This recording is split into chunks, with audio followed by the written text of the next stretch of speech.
Recorded Books and RB Digital present The Blacksmith Queen by G.A. Aiken. Narrated by Mia Barron and Jason Culp. Prologue. The great king had barely taken his last breath before one brother took the head of another. It happened so fast that I, the follower of his word, had no chance to escape. I attempted to run, but the castle halls were quickly filled with battling men and dying women and children. I ended up hiding where I could, but I had to keep moving in order to stay alive. I could hear the screams of the dying, but I was not brave enough to step in, to help, not with what I already knew. His Majesty had warned me of this many years before. "When I die," he'd said, looking at me from his throne, "my sons will tear everything apart. They will destroy everything I've built in their attempt to take my place. But none will be worthy. None."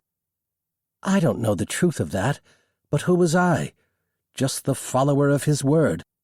I did not know if any were worthy or if all were. It was not my job to make those decisions. But I had no idea it would be like this fast. All the youngest boys were immediately killed by their older siblings, cut down with their protective mothers in their beds. There was no mercy for them. The older sons quickly faced off against each other, but not all of them were true warriors. The weakest met their ends quickly. Those who could fight did their best, but in the end, it seemed that only 5 princes remained. Marius, the wielder of hate, the old king's eldest and most feared, Straton, the devourer, Cyrus, the honored, and the twins, Theodorus and Theotimus, who were too young to have earned epithets, but who were already loathed for their viciousness. At one point, I saw Straton and Cyrus escape the castle grounds, Cyrus taking as many innocents with him as he could in order to save their lives. I tried to get downstairs to join him, but my path was blocked by fighting men. It was said that Cyrus had taken half of his father's army, those who were loyal to him, and was even now planning his next attack against his brothers, while Straton already had an army of mercenaries waiting for their orders. As the day wore on, no one seemed to know where the twins had gone, and no one was looking for them, except maybe the remaining brothers. But despite their battle skills, they were relatively stupid, and I was sure that no one had much to worry about. Even if they appeared again at some point, they would be easily wiped out. That meant the castle and its grounds were currently held by Prince Marius, who had already taken over the rest of his father's army. At this moment, I could hear him moving through the castle, killing all those he didn't believe loyal to him and only him, or even worse, those who might have the slightest chance of obtaining the throne through bloodlines. Not knowing how I would be seen by Marius, I had always been openly loyal to his father and was a distant cousin to Marius. I scrambled into the old king's room and dove behind one of the giant pillars. My timing was quick enough, thank the gods, because another cousin of mine ran into the chamber shortly after me. He was already covered in blood, but Marius followed behind him and took him to the ground by slicing his sword down the man's spine. Our cousin fell to the marble floor and sobbed, desperately, "Prince Marius, please! I am your kin! Please!" Marius said nothing to his begging cousin, simply slammed his blade through his back and directly into his heart, ignoring the fact that the old king's body was still in his bed. I covered my mouth, terrified I'd cry out. I was not meant for battle. I was not meant for war. I was simply a chronicler. I took notes of the old king's life. But each king picked his own chronicler, and Marius would not want to have anything that once belonged to his father, except his throne and his crown. Marius finished his work and straightened. I moved farther back around the pillar, praying he wouldn't search the room. But he didn't leave, and I knew he was coming for me. Then the gods must have heard my prayers, because that sweet voice rang out. "Marius, where are you?" "Mother?" "Oh, there you are." I peeked around the pillar again and watched Marius's mother enter the old king's chamber. Mela had been the old king's lead consort because she'd given birth to his first son. The old king never married, so Mela was as close as the subjects had to a dowager queen. And unlike the other consorts, she'd lived almost like a queen because when the old king needed to entertain, it was Mela that he always had by his side. That also meant she had ample gold and jewels and could purchase anything she liked whenever she liked. Her gowns were always the most beautiful and glamorous, her hair artfully done. It also helped that Mela had managed to keep her beauty. "Mother, what are you doing here? You were supposed to be in the safety of—" Another cousin ran into the chamber, mace swinging. Mela quickly ducked, and Marius blocked the weapon with his sword before slamming his dagger into the man's belly, again and again, then slitting his throat for good measure. "Mother, you need to go back to my soldiers. They will protect you." "I needed to speak to you, and it cannot wait. Besides, most of your brothers are either dead or gone.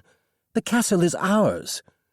"Still, I'd feel better if—" Another screaming soldier ran into the chamber, sword above his head, ready to strike Prince Marius.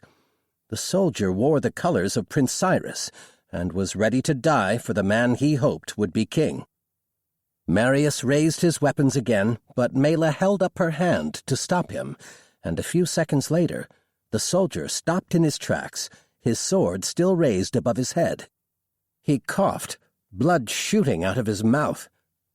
Mela gave a small laugh, covering her mouth as the soldier fell forward, dead. "Mother, what did you do?" "I poisoned the soldier's well." "Oh, don't look at me that way," she complained. "We both know I could never stay out of this. I've been waiting since your birth for you to ascend to the throne." "This is my fight." "Wrong. This is our fight." "Do you really think all my other sons actually died accidentally?" "No. I took their lives, because it was my right as their mother to do so. I couldn't get near your other half-brothers because of their mothers, but I knew when the time came you'd be able to handle the rest. And here you are, doing a brilliant job. So allow me some fun." The sound of more battling soldiers in the hallway had the prince pulling Mela closer, moving in front of her. "Just tell me what's going on and make it quick, please." "A messenger arrived, not too long ago, from the witches of Amwin." I was surprised by that. The witches of Amwin usually stayed in their mountainside fortress, reading their books and keeping their tallies. They didn't dance naked in the moonlight. They didn't sacrifice bulls in the early hours of dawn. They didn't make potions for love or revenge. But despite all that, their declarations had power. Even the old king respected what they had to say. And what they had to say must have been important for Mela to leave the safety of wherever her son had placed her. "What do they want?" the prince asked. "They have called to the gods and—" One of the prince's uncles charged into the room, but he was older and didn't move as he once had. Marius took his head and kicked his body to the floor. "Mother, just get to it!" "Their seer has seen a queen to replace the old king." I frowned in confusion. In all my years, I couldn't remember the Amwin having a seer. It would have to be someone who'd truly proven themselves, since it had always been said the witches of Amwin relied on statistics rather than those who could see into the future. "What queen?" "A girl, a farmer's daughter." "A peasant?" "I was a peasant before being sold to your father." "Then put the bitch in chains and bring her to me. One way or another, I will be the next ruler of these lands." Mela glanced at the old king's body in his bed, and I saw no pain nor pity at his death. Your half-brother, Stratton, has already gone after this farmer's daughter. Good. Let him kill her. I've got other things to— Don't be like your brothers, Mela snapped at her son. Short-sighted. Whether peasant or royal, if a girl has been chosen by the witches of Amwyn, she will be more readily accepted by the dukes and barons of these lands. Why would I need— You need their armies. Cyrus has already taken half your father's men. The rest are loyal to you, but if you hope to win against Cyrus, and more difficult still, Stratton, who has been building his mercenary army for years, then you need more men. Men willing to die for you. So? You want me to kill her? No! Damn it, son, think! To have a queen at your side, with the blessing of the witches of Amwyn, the same sect that put your ancestors on the throne 400 years ago. Marius let out a long sigh. You want me to rescue her from my brother? It's too late for that. Protectors have already been sent to her. Protectors sent by you? No! These are not friends of ours. But they'll need to take her to the witches of Amwyn for the girl to be confirmed in person. We can find her there. Take her, and then you marry her. Make her queen. I don't want to get married. Your father was the only son of his father. You, my dearest, were not that lucky. But having a wife, a queen, does not mean you cannot have your own whores on the side. Your great-grandfather certainly did, and your great-grandmother, the queen, always knew her place. I don't know. Meet her. She'll be retrieved and brought to you. I'll arrange it all. Once we have her, you can decide if you want to keep her or slit her throat. Marius blew out a breath and stared at the ceiling. All right, I'll meet her. But she has to survive Stratton first. I'm not ready to face him yet. If she can't manage to outmaneuver your half-brother, Mela said, stepping over dead family members, it's not like she'll be a great loss. You need to promise me something, though, Marius said to his mother's back. She faced him. And what's that, my love? That whoever this peasant is, you won't kill her until I decide I have no use for her. Why would I ever— Mother— Mela smirked. I promise. I'll be good. The pair stared at each other until Mela added, At the very least, I'll try. Thank you. I've always appreciated your guidance, but now that Father is gone, it's time I make my own decisions. Of course. So please don't force me to put you away in a nunnery until your sudden and tragic death not too far in the future.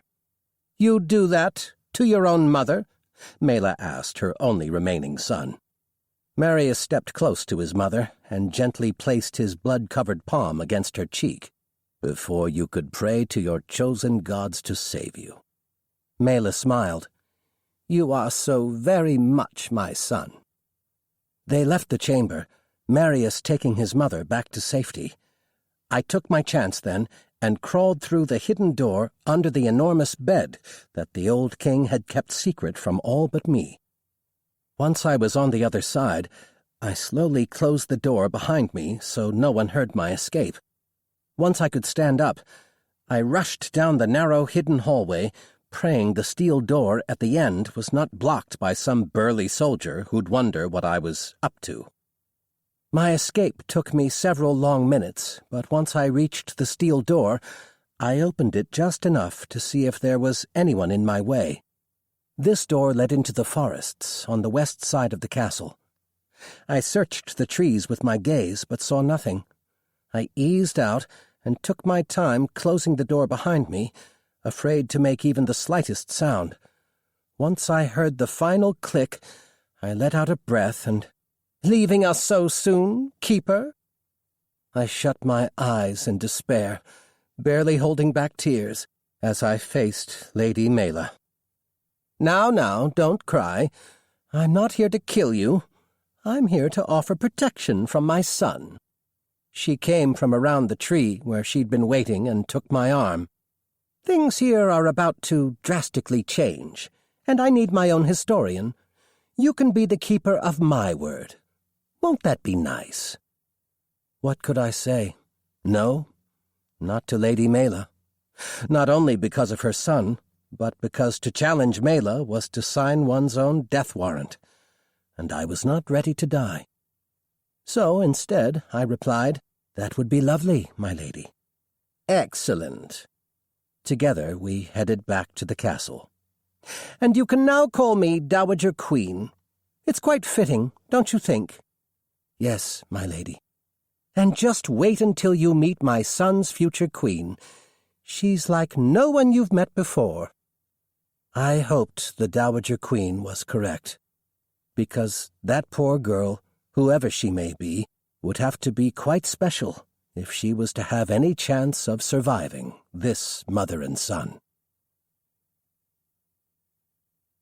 Chapter 1. The massive head of the hammer landed hard on the ground, startling the men who had strung him up. He could see her, barely, as he hung there. He tried to warn her, to tell her to get away. These were soldiers for hire. They had no loyalty to anyone but themselves and the one paying them.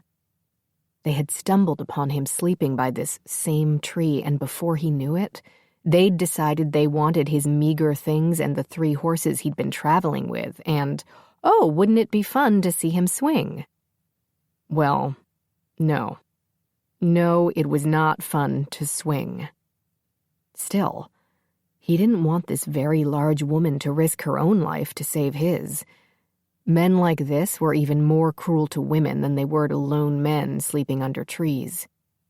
She'd swung her big hammer up and over her head, and when the massive head had hit the ground, she'd stood there a moment, chin down, her muscles tense under her sleeveless black leather tunic. After that brief moment, she lifted just her gaze and growled, "Cut him loose." One of the soldiers laughed. "Look what we have here, lads. A big-armed slut looking for—" That hammer was up and swinging before the soldier could finish his statement, sending him flying into another nearby tree. Bones cracked and blood shot out of the soldier's mouth. Swords were drawn and they surrounded her. "Bad decision, woman," another soldier said. "No," she replied. "Bad decision coming to my town and killing a boy." Wait one moment. He wasn't dead yet. Of course, that was mostly because the soldiers had taken their time dragging him off the ground so that he'd die slow. They'd literally said, "Let's watch him die slow, lads." One soldier swung his blade at the woman, and she easily parried the move with that astoundingly large hammer before ramming the head into the man's chest. He fell back, his chest caved in, his gasps for breath painful to hear. He wanted to watch more, begging the gods to protect this brave but foolish woman. But his gaze began to dim. He was choking to death. No, he wasn't going to die. He was going to fight. Making the decision, he worked harder to get fingers between the rope and his throat in the hope of loosening it. As he struggled, he looked out toward a nearby hill and saw the herd of wild horses he'd spotted the night before. At the time, he'd thought the 3 horses he'd been tending would blend in with the herd. He'd even stripped them of their saddles and bridles and hidden them right outside the forest. But that hadn't worked out as he'd hoped. Now, those wild horses were charging over the hill in what seemed to be a panicked run, barreling down toward them. But as they moved over that hill, for a split second, Samuel thought he saw people running amongst the horses? Over the horses? Or he was becoming delusional. That was possible, too. Because he was dying. And he would die if he didn't get the noose off. Knowing he was running out of time, Samuel fought harder, struggled to get the rope from around his neck. Most of the men moved away to avoid the oncoming herd, but one attacked the woman. That's when a gray stallion charged between them. When the stallion passed the pair, its back hooves kicked out, catching the man in the head and caving in his skull. The woman took her chance. She pulled a blade from her belt and hit where the rope had been tied off. Samuel slammed to the ground, choking and gasping, his fingers now able to dig under the rope, to pull it up and over his head. A leather-gloved hand appeared in front of his watery gaze. "Get up, lad," the woman ordered. "Get up, get up, get up!" Grasping her hand, Samuel let her pull him to his feet. That was when he realized the horses were running past them. But none had crashed into them. It seemed they were purposely avoiding Samuel and the woman while they trampled the other men. The woman was looking at Samuel, her gaze on his throat, when suddenly her entire expression changed and she lifted that hammer with the head bigger than Samuel's skull. He took a quick step back just as she turned, swinging her weapon up at the same time. The metal head slammed into a sword, and the tall, massively built man holding the weapon stared down at her through a mass of thick, dark hair. "That hammer is ridiculous," the man said. "I love my hammer," the woman replied. "I made it myself." She pulled her weapon away from his sword. "You're Amachai, aren't you?" Which explained to Samuel the mighty mane of hair and the leather kilt. "Perhaps introductions later," the Amachai replied. "You should be more worried about what's behind you." He moved his gaze to Samuel. "Down, boy." It was barely an order, muttered low, but Samuel immediately followed, dropping to his knees. Just as he did, something whipped past his head. He heard a grunt and a snapping sound. A body fell down beside him and Samuel cringed. He couldn't help it because the woman's hammer slammed on a soldier's face, crashing into it. Blood, skin, bone, and brain exploded out, briefly blinding Samuel. A hand gripped his upper arm and hauled him to his feet again. "Behind me, boy," his female rescuer said, pushing him back until he hit a tree trunk. Samuel wiped the gore from his eyes in time to witness one of the soldiers swing his sword at the woman's head. She jerked to the side and used her hammer to parry the blow, then followed up with a punch to the head that sent the man stumbling to his knees. Not that Samuel was surprised. The shoulders on that woman? By the gods. The Amachai who had stepped in to help now fought other soldiers. But he was not alone. Like most people from his part of the world, he traveled with others, 2 men and a woman, all so tall, all so powerfully built, and all of them heavily armed.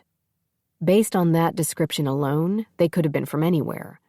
But the leather kilts, tattoos of their tribes, and what his father always called their mighty manes of hair, made it clear they were from the Amachai Mountains, the expanse of mountainous territories ruled over by powerful, unfriendly tribes. The old king's territory butted right up against the base of the Amachai Range, but he'd never dared challenge the tribes head-on. No one had. They were considered brutal barbarians, mad killers who ate their own and sacrificed babies to their dead and their demon gods. Samuel didn't know if all that was true, but at the moment he dearly hoped not, because they and the big-shouldered woman were the only things keeping him alive. Reaching for his own sword, Samuel abruptly remembered that it had been snatched from him before the soldiers had strung him up. "What's your name?" the woman asked, battering the soldier on the ground with her hammer. His face caved in. His chest cracked open. He shook his head, tried again. "Samuel." "I'm Keely," she replied, stopping to give him a little smile before another soldier came running at her. She spun the hammer around and rammed it forward, the head battering the soldier in the gut. She quickly raised the weapon, bringing the soldier with it. Samuel watched her lift the man up and over her head. The muscles in her arms and shoulders rippled with the effort before smashing him back to the ground, the head of her hammer now buried inside the soldier's body. When she yanked the hammer out, blood and gore spattered Samuel again, but he raised his arm to block his eyes this time. Samuel had to admit, he was tired of getting hit with men's insides. Lowering his now gore-covered arm, Samuel watched as the people who'd taken it upon themselves to rescue him battled the brutal soldiers. Thankfully, for their own sakes more than his, they were all skilled at close-in battle and had handily taken down the soldiers in due course.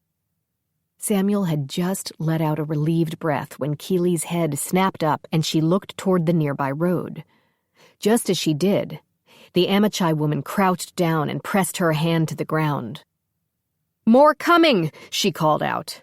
"We should get the boy to safety," one of the tribal males said. "No time!" Keely stalked across the forest toward the road. "I need an axe," she ordered. "Now!" Another Amichai pulled out a beautiful weapon, an axe that seemed to be one long piece of steel. Keely held out her hand and he tossed it to her. She caught it easily without even stopping. "What are you going to do?" one of them asked. "Block this road." She used the axe to motion behind her. "Over there, now, move." Samuel quickly followed her orders, as, to his surprise, did the Amichais. Strange, since he'd been raised to believe they were barbarians that didn't follow the orders of anyone. Grasping the handle of the axe, Keely raised the weapon high, her entire body tense, her muscles rippling. Then she brought it down, directly into the base of a large tree. She hit it once, twice, and the tree came down across the road. "Gods, she's strong," one of the Amichais muttered behind Samuel. Keely moved across the road and attacked another tree. Now there were 2 very large trees blocking the road, but he could finally see what the others had felt. More mercenaries on horseback, riding hard toward them. "Impressive," the dark-haired male said, "but I don't know what that's supposed to do. We would have been better off running." The Amichai was probably right, although Keely did manage to temporarily stop the riders. The ones in front pulled on the reins of their horses and halted their animals by the trees. The one in the lead laughed when he saw the roadblock. "What is this?" Keely didn't answer. She was too busy carrying the body of one of the soldiers' compatriots toward them. "You bitch!" one of the soldiers barked. "What have you—" His question was cut off when that body and its insides hit him and several of the others. She then put 2 bloody fingers to her lips and whistled long and loud. "You mad cow," the leader said, pulling his sword from its sheath, and Samuel stumbled back into the tribal female. He couldn't help himself when a wolf appeared from seemingly nowhere, leaped over the soldier's horse, and took down the leader with his fanged maw around the man's throat. More wolves came from the trees, or the ground. Samuel wasn't sure. He really wasn't. They seemed to come from everywhere. They weren't larger than the forest wolves he'd seen in his travels, but he'd never met any this bold, this bloodthirsty, or this mean. Then one of those wolves turned toward him, and Samuel immediately looked away, desperately chanting a protection spell at the same time. He had to. Their eyes. Dear gods. Their eyes. But before Samuel could truly panic, Keely came jogging toward him, carrying the axe and her hammer as if they weighed nothing. She tossed the axe back to its owner and said as she ran past, "Now we run away. Run!" She cheerfully pushed. "Everyone run, quick, like bunnies!" Shocked, confused, and unnerved by the death screams of the soldiers, Samuel and the others ran after Keely. Samuel whistled, and the 3 horses he'd been traveling with appeared at the edge of the forest and followed their group, which made Samuel very grateful. He didn't want to go back into that forest to find them, and he didn't want to tell his master that he'd lost the horses. That would be a quick way to lose his head, and after he'd gone through so much to keep it on his shoulders. Chapter 2. Keely Smythe had to admit she hadn't expected her day to go like this. Not when she'd woken up this morning, forced her siblings out of bed so they could begin their chores while their mum slept until the new baby woke her up with her delightful squalling. Helped her father feed the horses, helped her younger brother turn those horses out into the east fields, and stopped a fist fight between two of her siblings. All a normal early morning for her on her father's farm. Then, as the two suns rose in the sky, she'd picked up her favorite hammer, kissed her mom and da goodbye, and headed out to her favorite place, the Yorwerth Forests, a vast, dense, treed expanse that Keely had been exploring since she was a little girl. It was in Yorwerth that she saw her first wild horses. Several herds that had made the forest their home. She would go by every day and spend time watching them. She did it for so long, never bothering any of the animals, that they eventually came to her. The foals first, making their wobbly way over to her spot by a tree. Then the yearlings. Finally, the beautiful gray lead mare sauntered over, stared at Keely for a bit, and then went about her own business. After that, the other horses let Keely get close, offer them treats, or help them when they were hurt. But her best friend, her most favorite, was the gray mare's son. A gray stallion that always watched out for her, made her laugh, and warned her when her younger siblings were about to do something they would all regret. She should have known something was wrong with the day when she went to make her morning check on the herd and found no animal in sight, except for 3 domesticated horses she didn't recognize. Then she'd heard the raucous laughter of men. Keely knew that sound rarely meant anything good out in the middle of the woods. And she'd been right.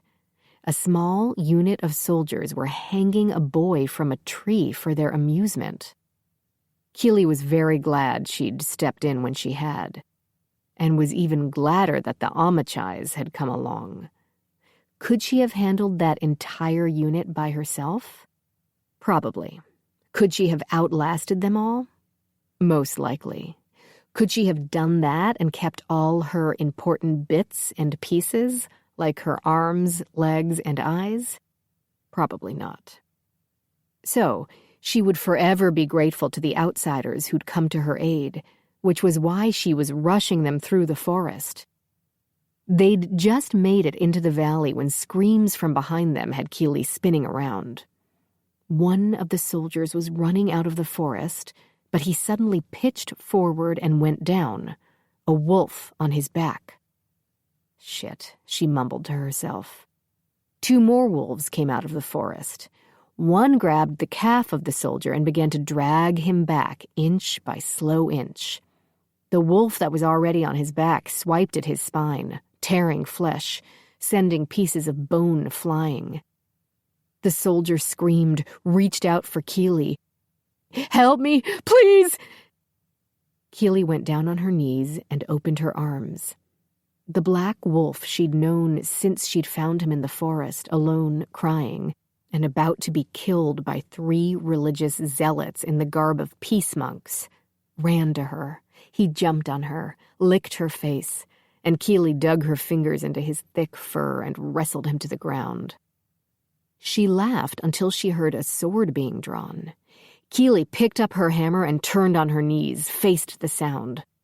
The black wolf stood next to her, baring his fangs, blood-flecked drool dripping down his jaws. It was the female Amachai who now brandished her sword, gaze locked on the wolves.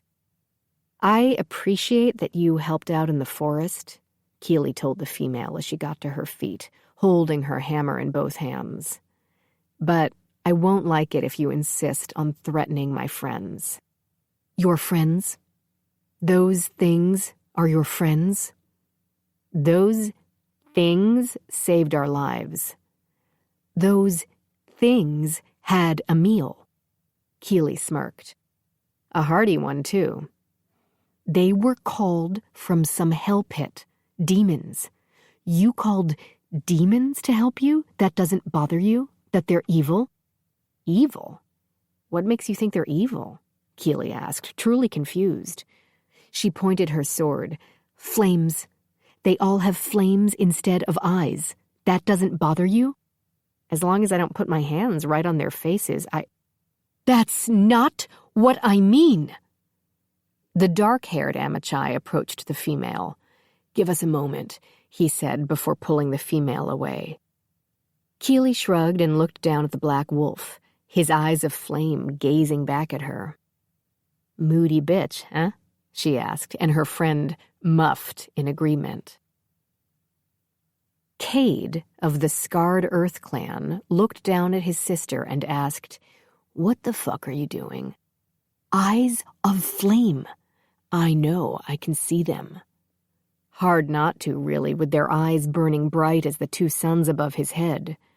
But you seem to have forgotten why we're here. I forget nothing, brother. But I do ask what kind of people we are dealing with. It doesn't matter. The woman is not our goal. Her sister is. And we can't get to one without the other. That was what they'd been told before they were sent out to protect the future queen of these lands. And after watching the family, Cade knew the truth of it. Because Keely Smythe might not be the mother or father of her family, but she was the matriarch. And after seeing how she'd handled herself in the forest, Cade knew she was not a woman to be trifled with. So his sister's sudden need to challenge Keely because of her attachment to demon wolves was beyond him. There seemed to be no animal the woman didn't have a fondness for, and she was not about to let some flames shooting from eye sockets stop her. By the mighty horse gods of the East, Keely Smythe wasn't anything like he'd been expecting. You'll have to get through the sister before you can get to the girl. They had been warned. She of the steel and stone. There were not many women who were blacksmiths in the hill lands, but some tried to follow in their father's footsteps before finding a mate and settling down to bearing children and hard times. But of the very few he'd met in his years, none, absolutely none, had been like her. She carried that battle hammer with the ridiculously sized head around like it weighed nothing. But he'd seen the damage it and she had done. That thing was as heavy as it looked, and yet she wielded it effortlessly. Wide shoulders, muscular arms and thighs, and a tattoo of one of the blacksmith guilds made her a woman to be feared, not dismissed as something in their way. The witches should have made their warning stronger, because if this woman decided her sister wasn't going anywhere, her sister wasn't going anywhere. Yet despite the obvious strength of her body and the willingness with which she battered soldiers into the ground for no more reason than to help a boy she didn't seem to know, and, perhaps, a little early morning entertainment, the smile she flashed at the thing standing by her long legs proved that she liked this animal. Liked and protected it the way she did the wild horses in the valley and the sheep on her neighbor's nearby farm. In other words, she wasn't evil. Because those who were evil didn't care about anyone but themselves. They certainly wouldn't risk their own lives to protect demon wolves with eyes they had to make sure they didn't put their hands near. Would you like to come to town with me? Cade looked over his shoulder at the blacksmith. The wolves were gone, as was the soldier, although they could still hear his screams from the forest, hysterically begging for death. She smiled at him. I'll take you to my shop. You can have some food, something to drink. Relax for a bit before you get back on the road. Wouldn't that be nice? With a nod, Cade agreed. We'd appreciate that. Well, I do owe you a lot. You protected me and my young friend here. She glanced at the boy. Samuel, right?" "Yes, Samuel," the boy replied. "Let's go, lad. We need to get something on that neck of yours."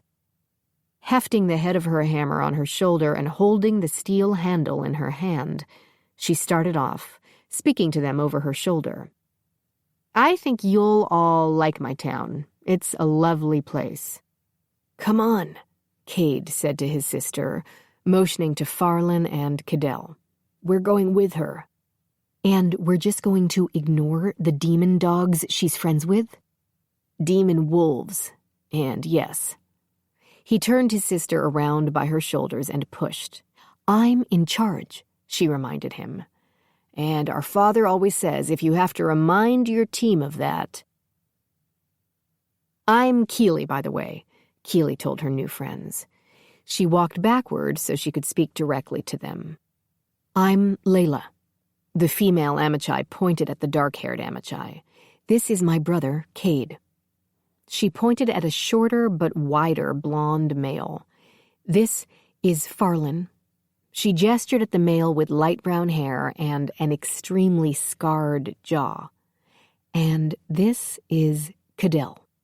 Facing forward, Keely said, "Welcome to all of you." "So we're just going to pretend those wolves don't exist?" Layla asked. "That's exactly what we're going to do," Keely joyfully replied. She'd just survived a battle, and she felt pretty good about herself. Why ruin it all by fighting a woman she barely knew? "Are you a witch of the dark gods?" "Me? A witch?" Keely had to laugh. "I have one loyalty aside from my family, and it's steel. That's where my heart and love are." The female suddenly cut in front of Keely, blocking her from going farther. "Then how did you call those things to you?" "Layla," her brother warned, but she merely held her hand up to him. "I found a puppy once. I helped it." "I'll ask again. The eyes didn't bother you?" "Your eyes don't bother me. Why should his?" When the female's gaze narrowed and her head tilted to the side, Keely added, because she still didn't want to fight, "The world is filled with all kinds. Can't go around ignoring the suffering of others simply because someone looks different from what I've seen before. All I know is he didn't bite me, he didn't try to rip my arms or legs off or go for my throat. So I helped, just like I helped Samuel. Just like I'm trying to help you." "I do appreciate that," Layla admitted. "But still, life is too short to go around hating things I know nothing about. My ignorance doesn't mean others should suffer. Now, I'm going to my shop. You can come with me and Samuel, or you can stay here worrying about animals you won't see again." Keely stepped close, lowered her voice so only Layla could hear her. "Or you and your lot can keep following me around like you've been doing for the last few days, and I can continue to pretend I don't see you. Something I've been doing because nothing you've done makes me believe you mean any harm to my kin. So, it's up to you what you want to do from here, since it seems that you are in charge of this little herd of yours." Keely raised a brow. "Understand, Amichai?" It took a moment for the female to respond. She'd been busy gawking at Keely with her mouth open. Finally, she tossed her head, hair flipping away from her eyes, and said, "I understand. Perfectly." "Good. I'm glad." "Come along, Samuel," Keely called out. Then, with a wink and a smile, the one that annoyed her mother to no end, Keely continued on once more. And this time, no one stopped her. Layla gawked at Keely Smythe as she walked off with Samuel and the boys' 3 horses. Eventually, her brother came up to her. "What was that about?" he asked. "She knows who we are." "Why do you look so shocked? Everyone knows who we are. The kilts usually give it away." "Let me rephrase.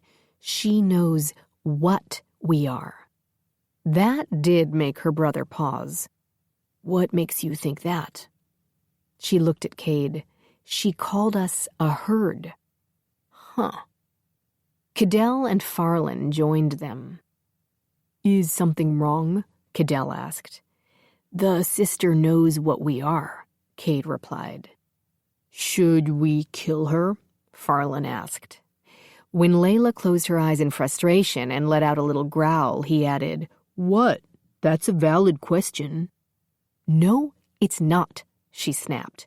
"We can't kill the sister, and we are definitely not killing her because she knows. Before this is all said and done, I'm sure a lot of humans will know. Should we kill them all, Farland?" "If they cause us problems." Sucking her tongue against her teeth in disgust, Layla followed the blacksmith. "Talk to him, Cade." "Talk to me about what?" "The fact that you're being an ass." "According to you, I'm always an ass." "This is true." Cade put his arm around Farland's big shoulders. "And if you harm the blacksmith in any way, I'll take your cock off and give it to me cousin to make jewelry with. Understand?" Farland rolled his eyes but nodded. "Fine, I understand." "Excellent." Cade pushed his comrade on.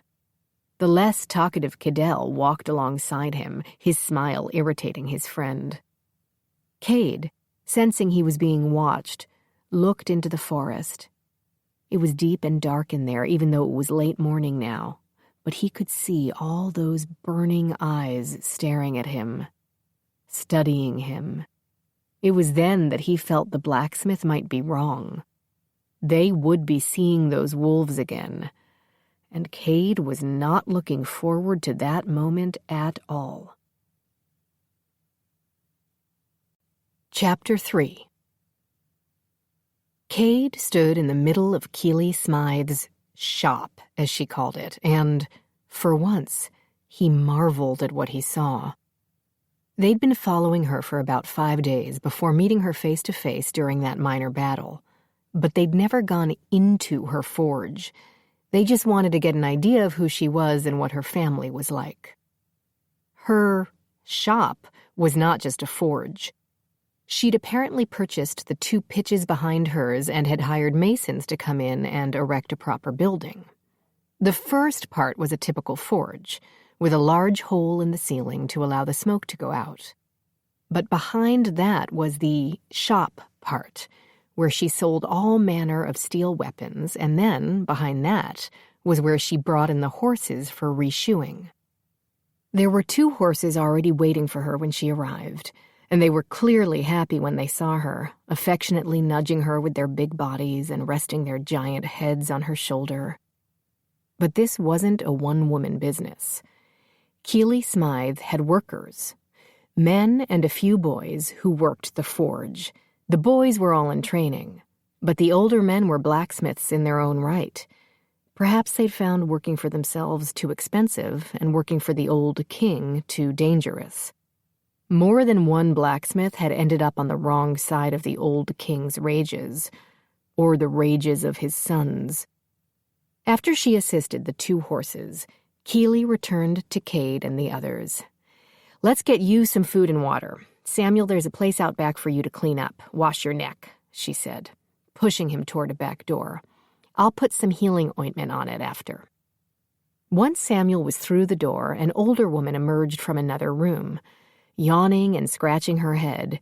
She wore nothing but a plain shirt, and, stepping from the doorway, she took a nice, long stretch, arms over her head, her body going up on her toes. Tragically, she wore no undergarments, and the stretch allowed the shirt to rise until they were all given a lovely view of her crotch. "Good gods, woman," one of the blacksmiths complained. "Put some bloody clothes on." Cade had never heard a man tell a woman to put on clothes before, so he sensed she did this sort of thing often. Smirking, Keely pointed at the woman. "This is my cousin, Kieran. She lives here." "It's only temporary." "It's been temporary for 5 seasons. Kieran finally had her eyes open, and she looked over their group with cold eyes. That's when Cade noticed all the scars. Some on her face, many on her neck, quite a few on her legs and arms, and more than seemed reasonable on what he could see of her torso when she took another quick stretch, much to the annoyance of the workers. But underneath all those scars were muscles, hard, trained muscles. What cleared everything up for him was the tattoo she bore on the side of her neck.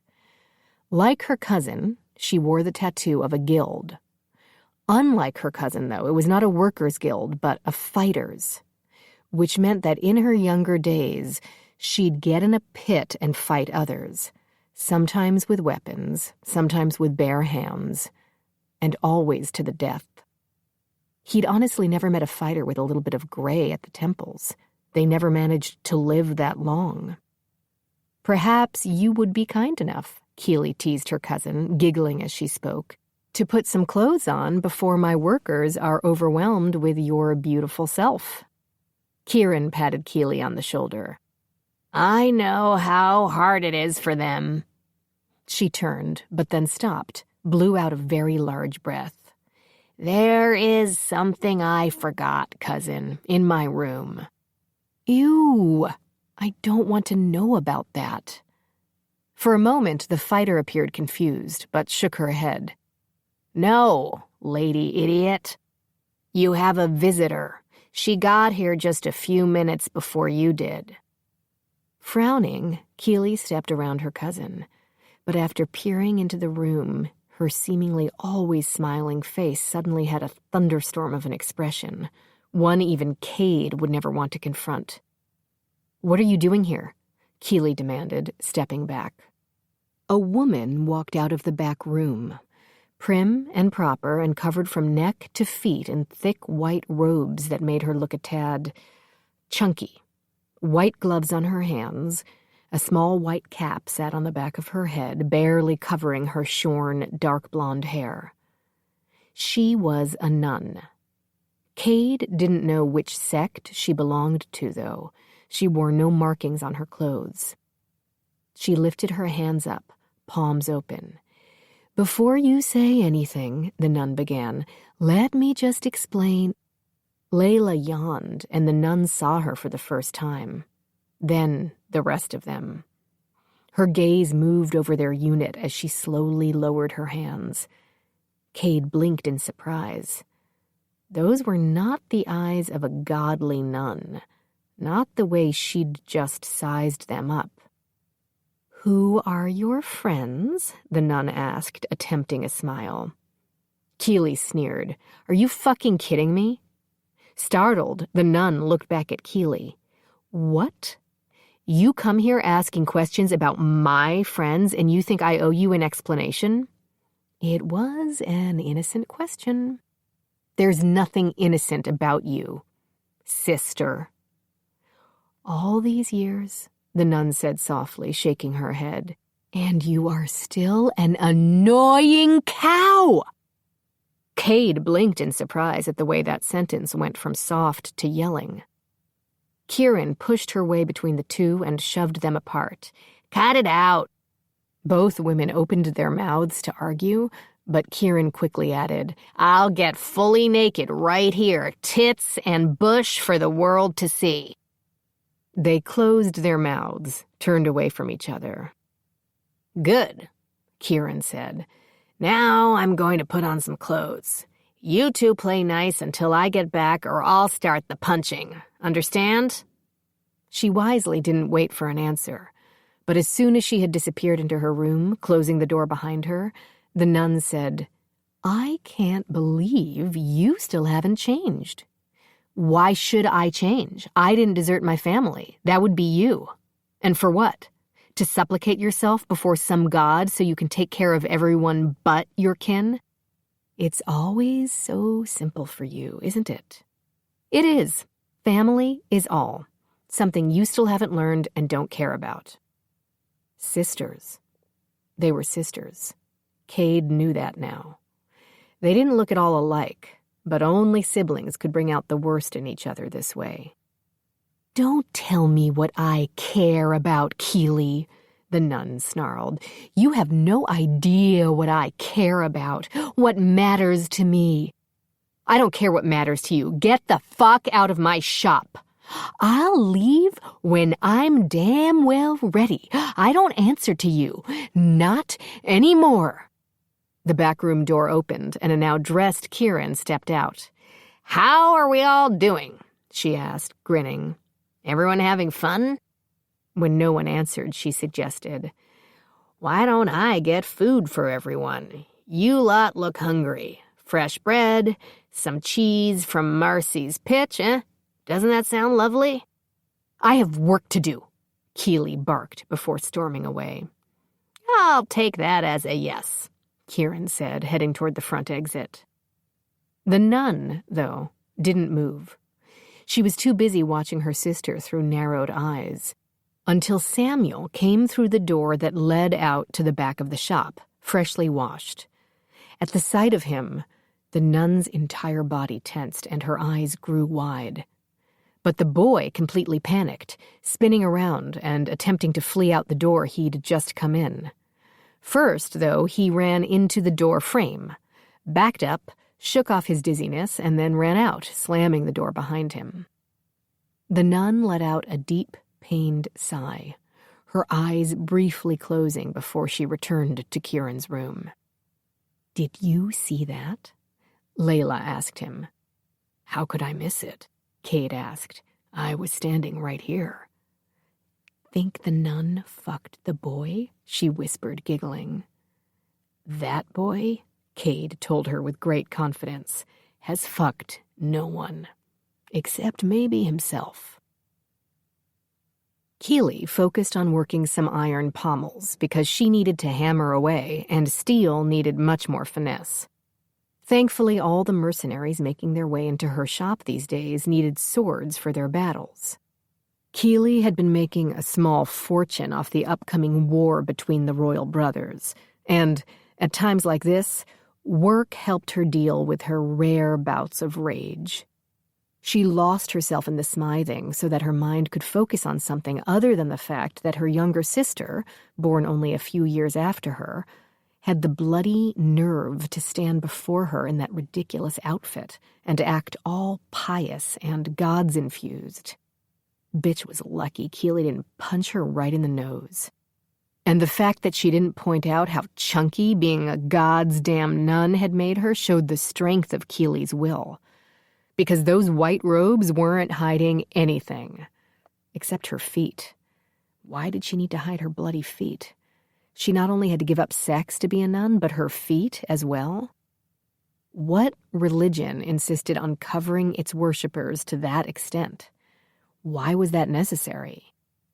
Why had her sister given up everything to join those religious fanatics? That's how Keeley thought of the sects found throughout the land. They ruled the lives of their members, and Keeley did not like that at all. The gods she chose to worship didn't make her dress in any specific way. They didn't ask her to give up her life for them.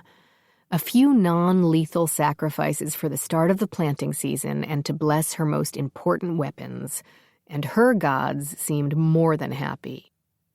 What she didn't have to do was give up her entire family. That her gods never asked of her. And Gemma had been raised the same way, their mother hoping the sisters would work the forge together, a true family business. It was a nice dream, but not one that Keeley ever expected her sister to realize, since she'd never loved blacksmithing the way Keeley always had. Keeley believed that people, when they could, should do what they loved. She loved working with steel, just as their father loved working his farm. Why would she ask Gemma to do something, anything, she didn't love? Yet locking herself away in some nunnery and giving up all freedom to appease some random god? That was something Keeley would never understand. Her sister deserved better. But after she'd turned 16, Gemma had suddenly disappeared one night before the winter frost, leaving nothing but a note for their parents to find. That was more than a decade ago, and none of them had seen her since. It was true, their parents had received a few letters here and there through the years, letting them know Gemma was safe and had left of her own free will.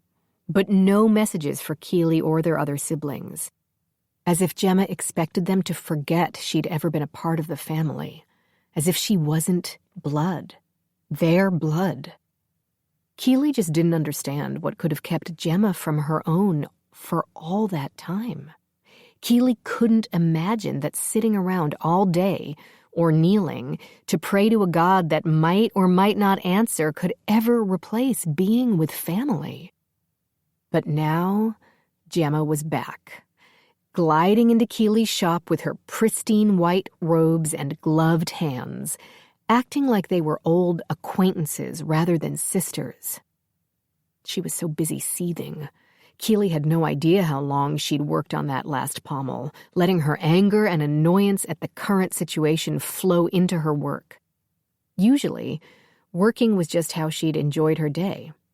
But at the moment, it was keeping her from putting her sister in a headlock and squeezing until she'd put some sense back into her. When she finally stopped, her hair drenched, her arms and hands dirty, she stepped back from the forge and into one of the amichis. Keely faced the one called Cade. Well, she faced his thick neck. She had to tilt her head back a bit to meet his eyes, which was strange for her. She was tall, like her mother, and there were few men who could match her height except for her father. It was the fact he could look me in the eyes and not the tits that sold me on your da, her mother liked to say. Something wrong? She asked when Cade just stared down at her with what appeared to be a dangerous scowl. But that could be just the way he looked at everyone. It was hard to tell, but she had yet to see a hint of a smile on his face or anything resembling happiness.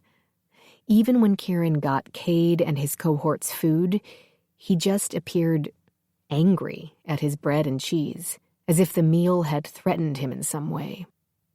What Keely found secretly funny was looking at Cade's angry face beneath all that hair, a literal mane of brown and gray hair with some thin streaks of white, although she doubted any of those colors had anything to do with his age.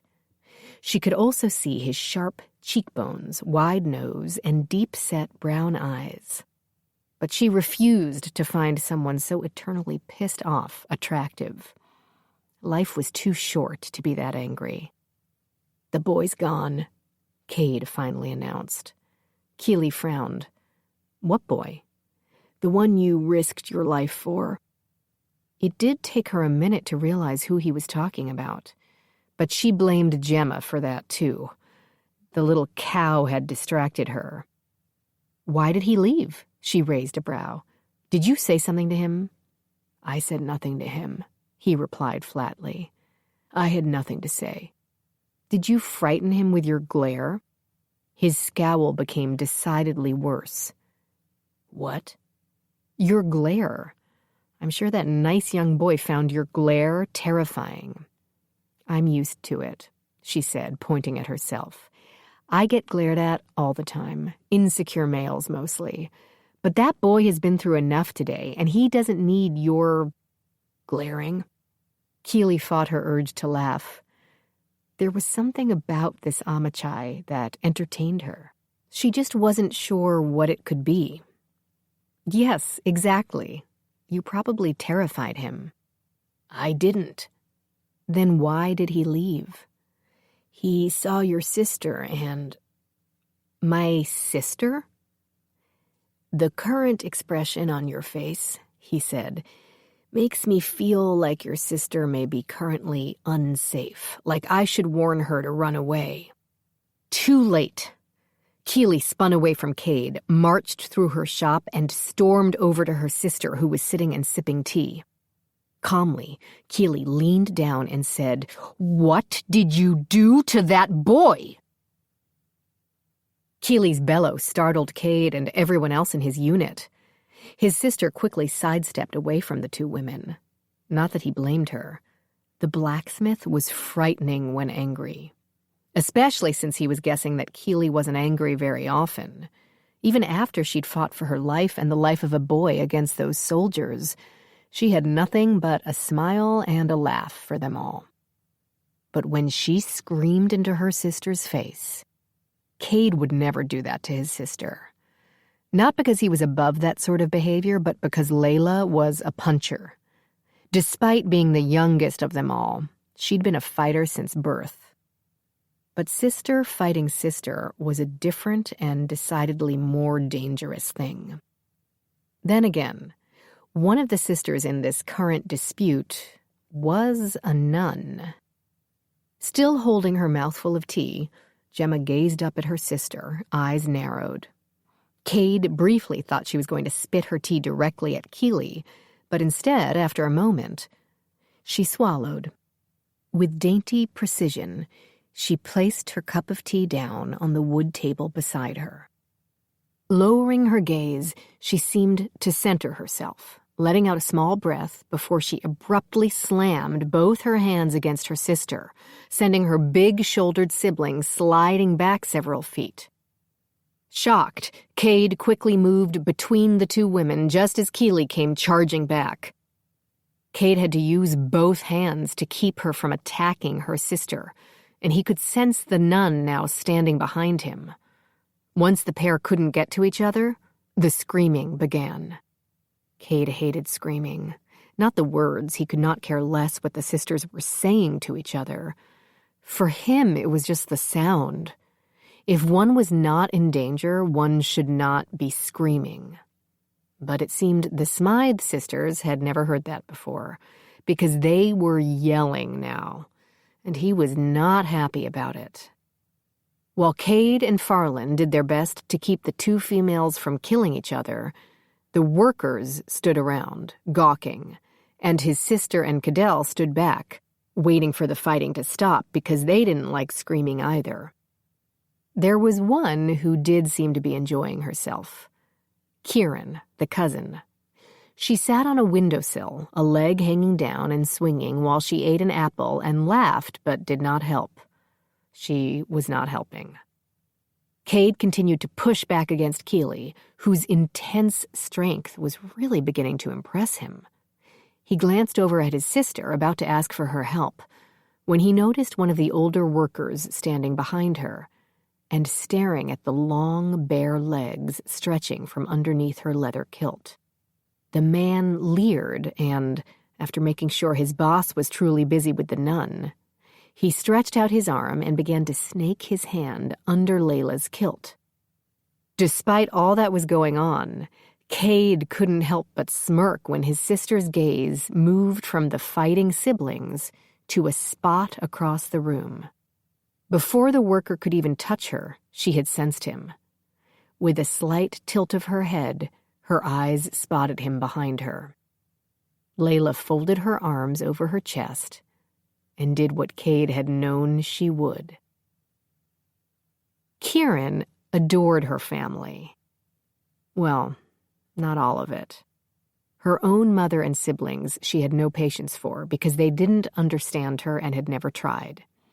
It was her choices that bothered them. But what did they expect? For her to go into a forge every day, pick up a hammer, and work with steel? Just the thought. In her early years, the boredom would have destroyed her. It wasn't her fault either, that she had not only the love of a good fight, but the skill to win. Her own mother had said she came out of my womb swinging, nearly knocked out poor Nellie the midwife who was helping with the birth. So Kieran had gone off one day and entered the fighting guild. Unlike the stonemasons and blacksmiths, she didn't have to start off as an apprentice, working for nothing and tolerating the general abuse of the elders. Instead, she just started fighting those who were her age, her size. Eventually, she moved up the ranks until she was known throughout the lands. But, also unlike stonemasons and blacksmiths, eventually, all fighters had to stop, if they wanted to live. She was more than 40 springs and had gone out on top. She could have returned to the guild and instructed the younger fighters, but that wasn't her. She had no desire to teach others. Kieran also could have gone home, but for what? Her family had no use for her, and she didn't plan to spend the rest of her days listening to her siblings and their youngsters chastising her about her choices.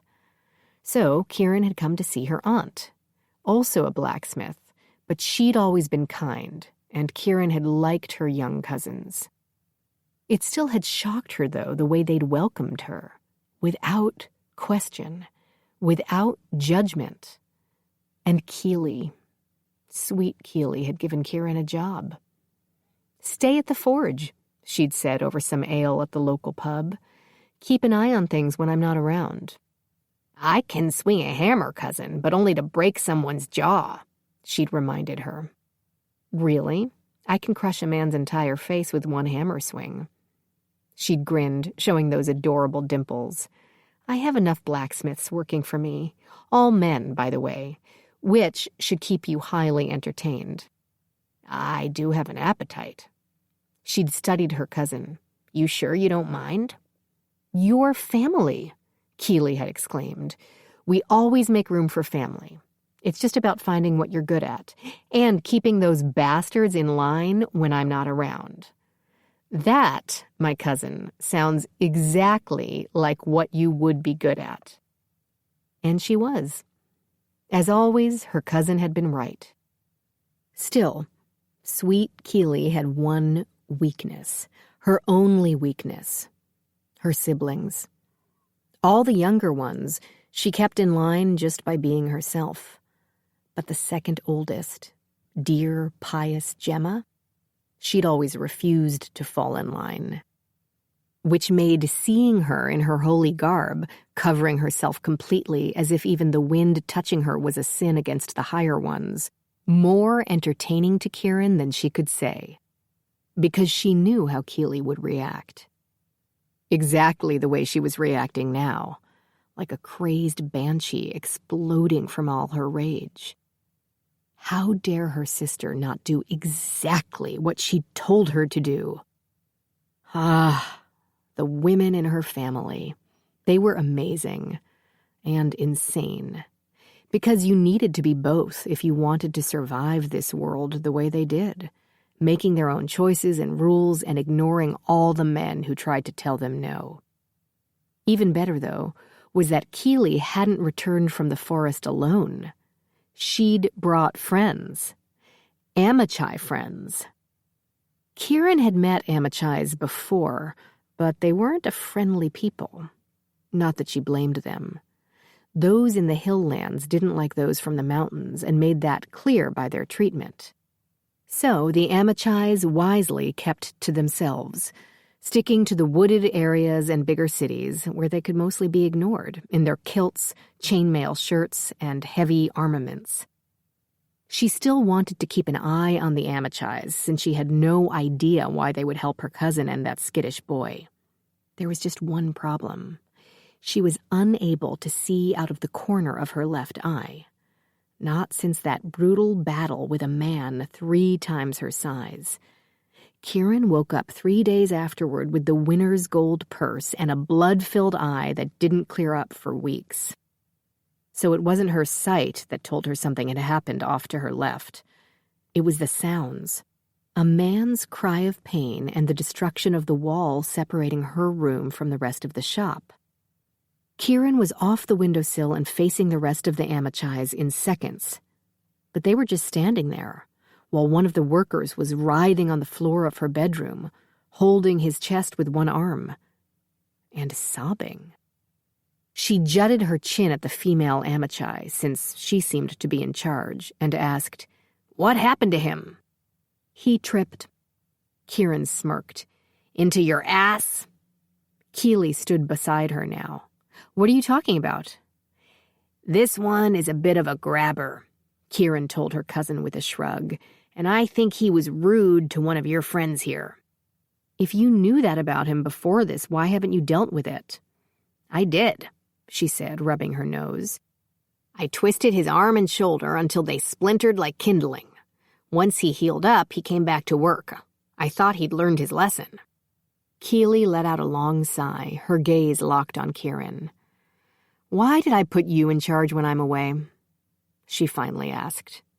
"I have no idea," Kieran admitted. Keely knew what she'd seen over her sister's shoulder. Even though they were arguing, there was no way to miss how Layla's lower half had changed just before she sent Rob flying through a wall. Thankfully, though, Gemma hadn't seen it. Who knew what her religious fervor would make of what Keely had seen? Keely already knew what the Amichai were, and she didn't care. Her sister, though, she was no longer the girl Keely had once known. She knew she couldn't trust Gemma, not with her new friends, but she knew who could be trusted with their safety. "I'm going home," Keely abruptly announced, motioning to her workers to toss the grabby idiot out of her establishment. He could find work somewhere else. She turned to the Amichais. "And you lot are coming with me. You'll get some rest and figure out what you want to do in the morning." Layla nodded. "That would be..." Gemma caught Keely's upper arm and yanked her toward the door. "Give us a moment," she politely asked the Amichais before dragging Keely into the street. "What are you doing?" her sister demanded once they were outside. "Remembering how I was raised," Keely spit back. "I see people who need help, and I'm helping them. That's what we do." "You're spouting Da's goat shit right now? In this moment?" Keely shook her head. "What the fuck are you talking about? What moment?" "We can't bring strangers home." "I'm assuming you're coming home? You're practically a stranger." "You are such a..." Gemma clenched her jaw and closed her eyes. "Can't you see the danger all around you?" Daniel, the shoemaker, walked up to them and abruptly put a baby lamb in Keely's arms. "For your mum. Tell her I'll get her the baby goat in another week or two." They stared at the lamb bleeding in Keely's arms as Daniel returned to his shop. "Yes, sister, the danger is everywhere." "Keely, the Amichais saved my life and the life of that boy you scared away. They didn't have to. They could have left me to fend for myself, but they didn't. So the least I can do is offer them supper and a safe place to stay for the night." "You can put them up in the pub." "Old Stump isn't going to let Amichais into his pub, and you know it." Keely could tell her sister was attempting to think of more arguments to dissuade her, but she didn't want to hear them. She didn't want to hear anything. So she used her elbow to push open the door to the shop and leaned in. "You lot!" she bellowed. "Let's go!" The Amichais walked out, and Keely motioned to her cousin. "You too." "Why me?" "Because you're family," she lied. Not that Kieran wasn't family. She was. But that wasn't why she was bringing her home this night. No, it was because she was the best fighter Keely knew, and if her sister turned out to be right, she wanted the extra defense. But she wouldn't say any of that in front of Gemma. Not now. Not ever. Kieran walked out of the shop and closed the door behind her. The three kin stared at one another for a long few seconds before Keely lifted the baby lamb a bit and said, "By the way, we're not sacrificing this one for your gods, in case you were wondering." "I wasn't wondering, actually, but feel free to fuck off," Gemma shot back before stomping off after their guests. Kieran glanced at her. "You know, I could be wrong, but it seems that nuns have changed since my day." Chapter 4. It's like she expects me to forget what she's done. But I'll not forget. I'll never forget. It took some time, but Cade was starting to think that this woman was talking to him. Maybe she wasn't. He looked around at the others. Layla was chatting up the nun, trying to find out what she was doing here. He knew his sister's way of thinking, and in Layla's mind it would seem strange that the nun should suddenly appear when she'd been gone for so long. But Cade also got the feeling the nun was chatting up Layla in the hopes of finding out what they were doing here. Unlike Keely, though, he didn't think this one or the cousin knew what they were. He glanced behind him, and there were Farlan and Cadell. For some unknown reason, Keely had suddenly handed them each a sword from her shop. "I just finished these yesterday," she'd said before they began to walk through town. "They're a bit nicer than what you have and will serve you both well." She'd been right, too. The swords she'd given them were definitely superior to what they had, which was why they were both busy examining their new weapons and discussing them rather than chatting with the blacksmith who'd created them. And then there was Kieran, the cousin. She was bringing up the rear and seemed to be talking to herself because no one was around her. Whatever conversation she was having, though, she seemed to be enjoying it. So what did that all mean? He glanced down and to his left. Keely was talking to him. "What are your thoughts?" she asked, a baby lamb draped over her neck like a fur cape. I honestly don't know, because I didn't know you were talking to me." "Who else would I be talking to?" "Anyone?" Cade gestured to the world around them. "Literally anyone. But I like talking to you." "I haven't been listening." She shrugged. "That's never stopped me before." She studied him a moment before asking, "Does no one talk to you?" "Not willingly." "Why? You're very pleasant." "No," he insisted. "I'm not. Ask anyone. My own sister will tell you, not pleasant." "Are you not pleasant on purpose?" "If I'm pleasant, people will talk to me." He leaned in a bit. "Understand?" "Of course. Some people, they never know when to shut up. But what can you do?" she went on. "Life is full of talkers, people who can't help themselves. As a blacksmith, though, I have to talk." "Do you?" "Oh, yes, I need to know exactly what people want, when they want it, how they want it. And often they won't say unless you ask them specific questions." "So you're saying there's no way to get you to stop talking to me?" "Well, I'm not speaking to my sister. Ever. Again," she emphasized. "And when Kieran talks to herself, that's not a conversation you ever want to interrupt. But you're here, so no, there's not." Suddenly, and without warning, she linked her arm with his and leaned into his side as they continued to walk to her parents' farm. The baby lamb even rested its head against Cade's shoulder, like it belonged there. "But isn't this lovely?" she asked. "Is it?" "It's been a beautiful day, and it's turning into a beautiful evening. You'll get a hot meal and some good wine and a roof over your head for the night. What could there possibly be for you to complain about?" "You talking to me?" "You might as well get used to it, Amichai, because if you think I talk a lot, wait until you meet me da." Keely handed the baby lamb off to Kieran and then threw herself into her father's outstretched arms, letting him lift her off her feet in a big hug. She knew at some time he would become too old to do that, but until that time came, she was going to enjoy the way her father welcomed her home. "How was your day, my little Keely?" "Interesting." She leaned in and whispered in her father's ear. "Amichai's da." "What?" He quickly lowered her and turned to face the Amichais standing behind them. "By the gods," her father sighed. "True Amichais. It's been decades." Grinning, her father grabbed each Amichai's hand and shook it. The Amichais didn't shake hands, so they only seemed confused and slightly offended. "True Amichais on my farm. What a blessing from the gods. Names," he ordered. "Names." "I'm Layla." She pointed at her brother.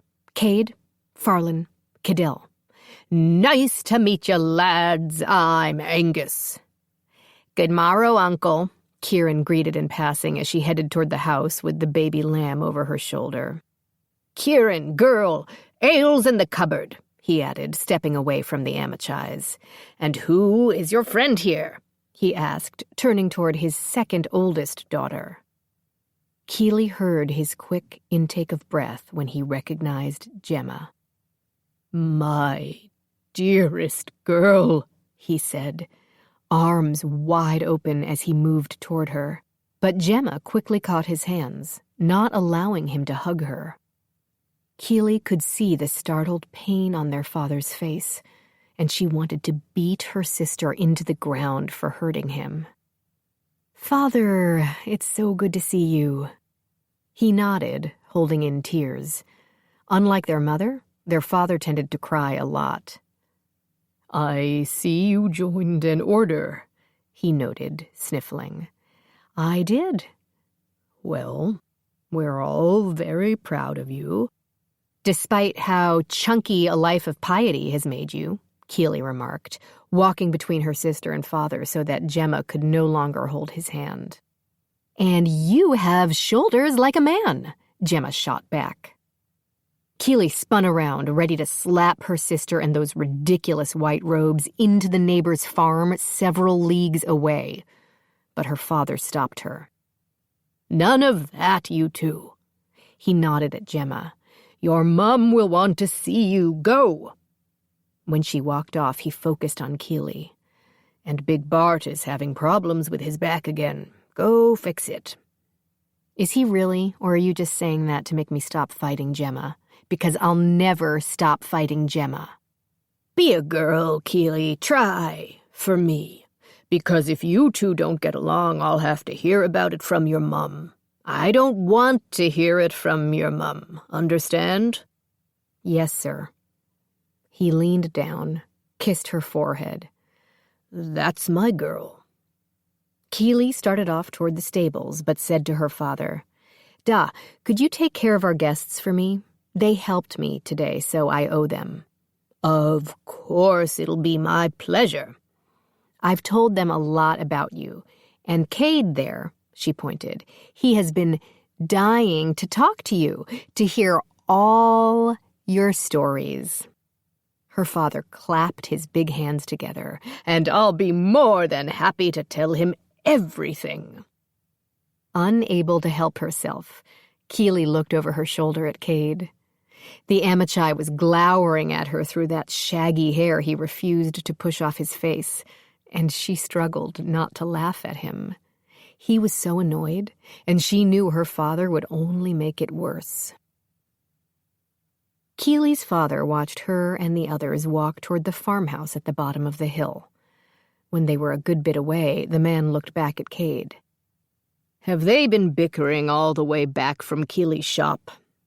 Layla answered for him. "Aye." He chuckled. "My girls, they can't help themselves." He faced Layla. "They'll get over it. Gemma's just like her mum, and she never holds a grudge. At least not forever." Angus jerked his head toward several buildings. "Let me show you where you'll be sleeping tonight." "Wait," Layla said, holding up her hand. "You're just going to let us stay here, without asking us any questions?" The man's grin was wide and exactly the same as his eldest daughter's. "Really?" His grin grew even wider. "You want me to ask you questions?" Arms crossed over his massive chest, he stepped closer to Layla. "You want me to ask you what Amichais are doing this far south? Why one of the Protector clans sent out a battle unit to come here? Or maybe you want me to ask why you've been lurking in the forest surrounding me farm? You want me to ask you about all that?" Layla didn't answer. She was too busy gawking at the human with her mouth open. Again. Father and daughter knew how to surprise.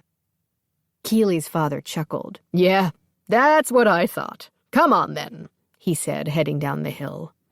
"I'd let you stay in the house, but we have a lot of brats, and they can be noisy." He glanced back at them as he walked.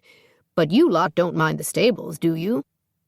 Then Angus laughed, long and loud, enjoying himself immensely. Keeley watched her mother hug Gemma until the babe clasped to her breast began to whine. "Want me to take her?" Keely offered, reaching for the child, but her mother pushed her hands away. "No, I have her." Their mother sat down in her rocking chair, her gaze locked on Gemma, an intense stare that had Keely looking back and forth between the pair. Keely wasn't jealous. Gemma would say she was just jealous, but she wasn't jealous. She was annoyed. The two of them pretending to speak to each other without words, just long looks. So annoying. "So you can hug Mum, but you can't hug Da?" "Oh, piss off."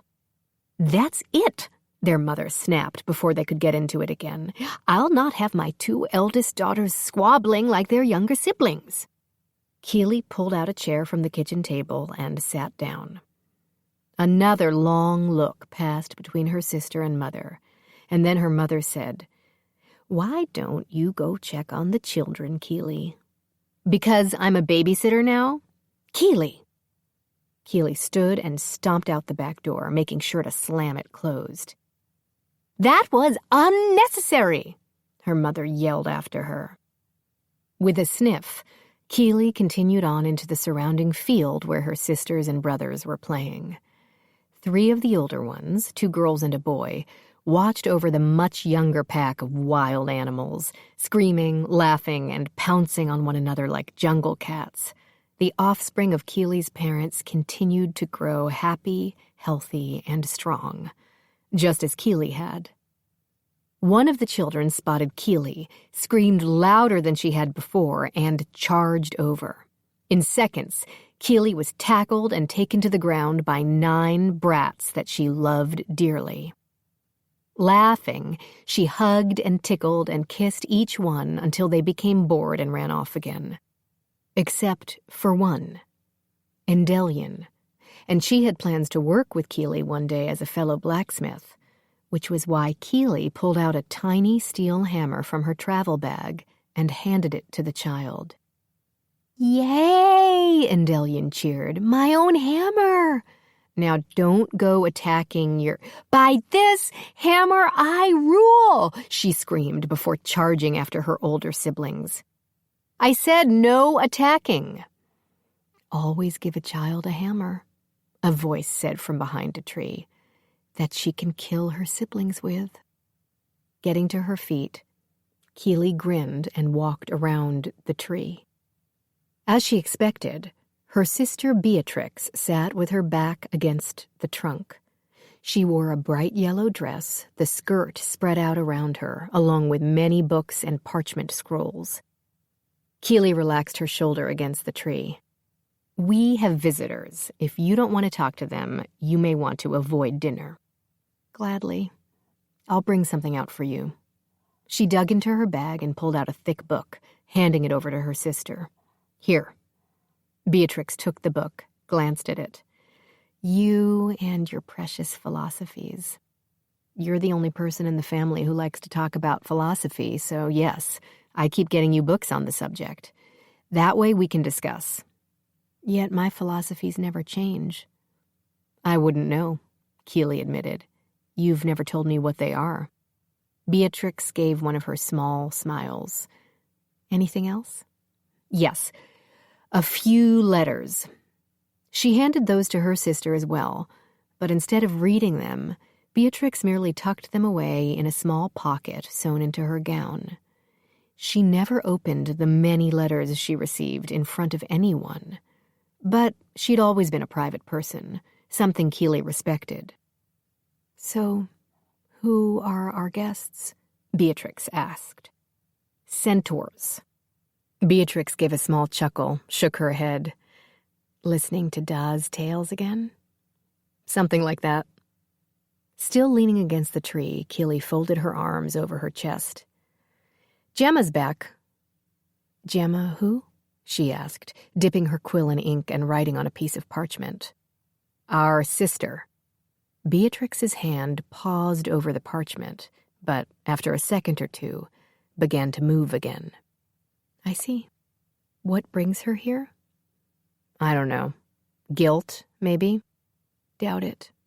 She glanced up at Keely. "Perhaps one of her gods sent her?" "She is a nun now." Beatrix let out a surprised laugh. Really? Did they also sew up her pussy? Because I can't imagine her no longer using it. Stop. Oh, are we still pretending? She's still family. And she's still Mother's favorite, Beatrix said. I'm sure she'll be fine. Beatrix got to her knees, piled her books and papers together in her arms, and got to her feet, her beautiful yellow dress swirling around her. New dress? It's not as expensive as it looks. I didn't say anything, but you were thinking it. Keely watched her younger sister walk away. Where are you going? Away. She glanced at Keely over her shoulder. I'll be in the feed shed where it doesn't smell like shit. Dinner. I'll eat later. Then there was the time I met elves, Keely's father went on. Not a friendly lot, downright rude, but I liked them anyway. Is there anyone you don't like? Cade finally had to ask the man. No. Cade didn't know how to respond to that, but he didn't have to. Keely entered the stable. Everything all right? Her father asked. Yes, Gemma and Mum are doing just fine. Keely? I mean, why should Mum give me a little more respect as I actually have stayed to help care for the family? Keely!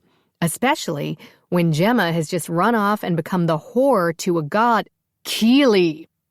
Keely blinked. Yes?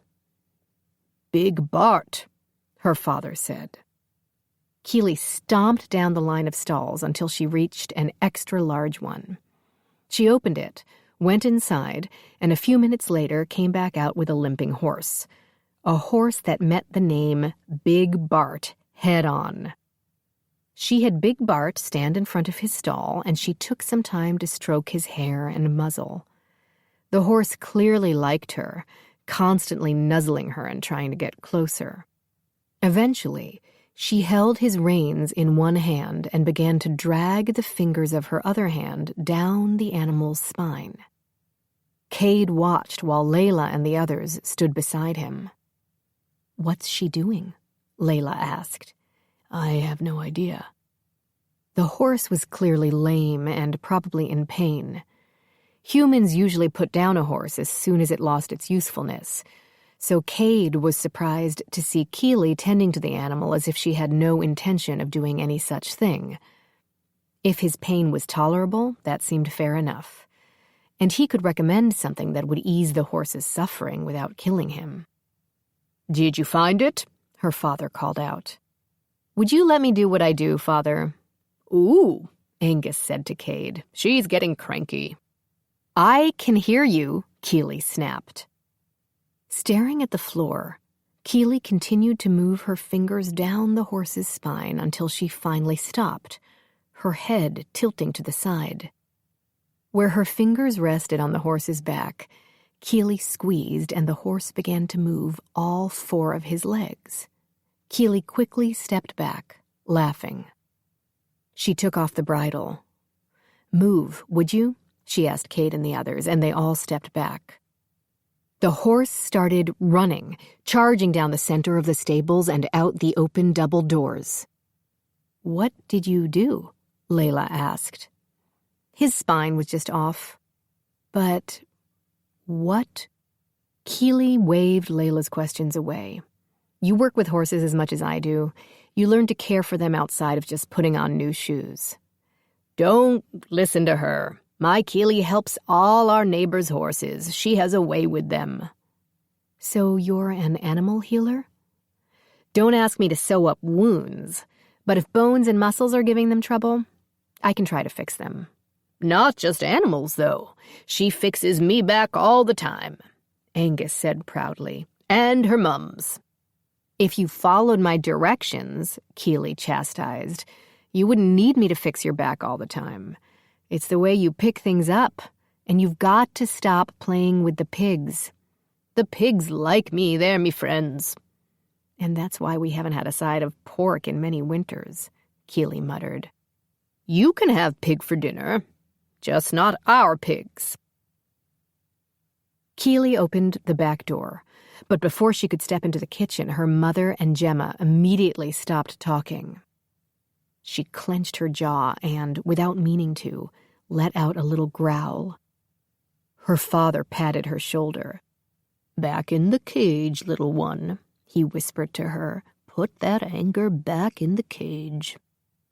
Loving her father too much to want to hurt him with any bickering, Keely took in a deep breath, let it out, and stepped into the kitchen. "Food smells good, Mum." "Thank you." Her mother motioned to the pot of bubbling stew sitting over an open fire. "Get that, would you, love? I'll get the bread." Once Keely had put the large pot onto a nearby wood table so her mother could spoon the food into bowls. She noticed that Gemma was standing by her. "Need help?" she asked with a sweet smile. "Sure." She motioned to her sister's white cape. "You may want to take that off." "I'm fine." "But you don't want to get a mess on it." "It's fine," she replied, the smile never wavering.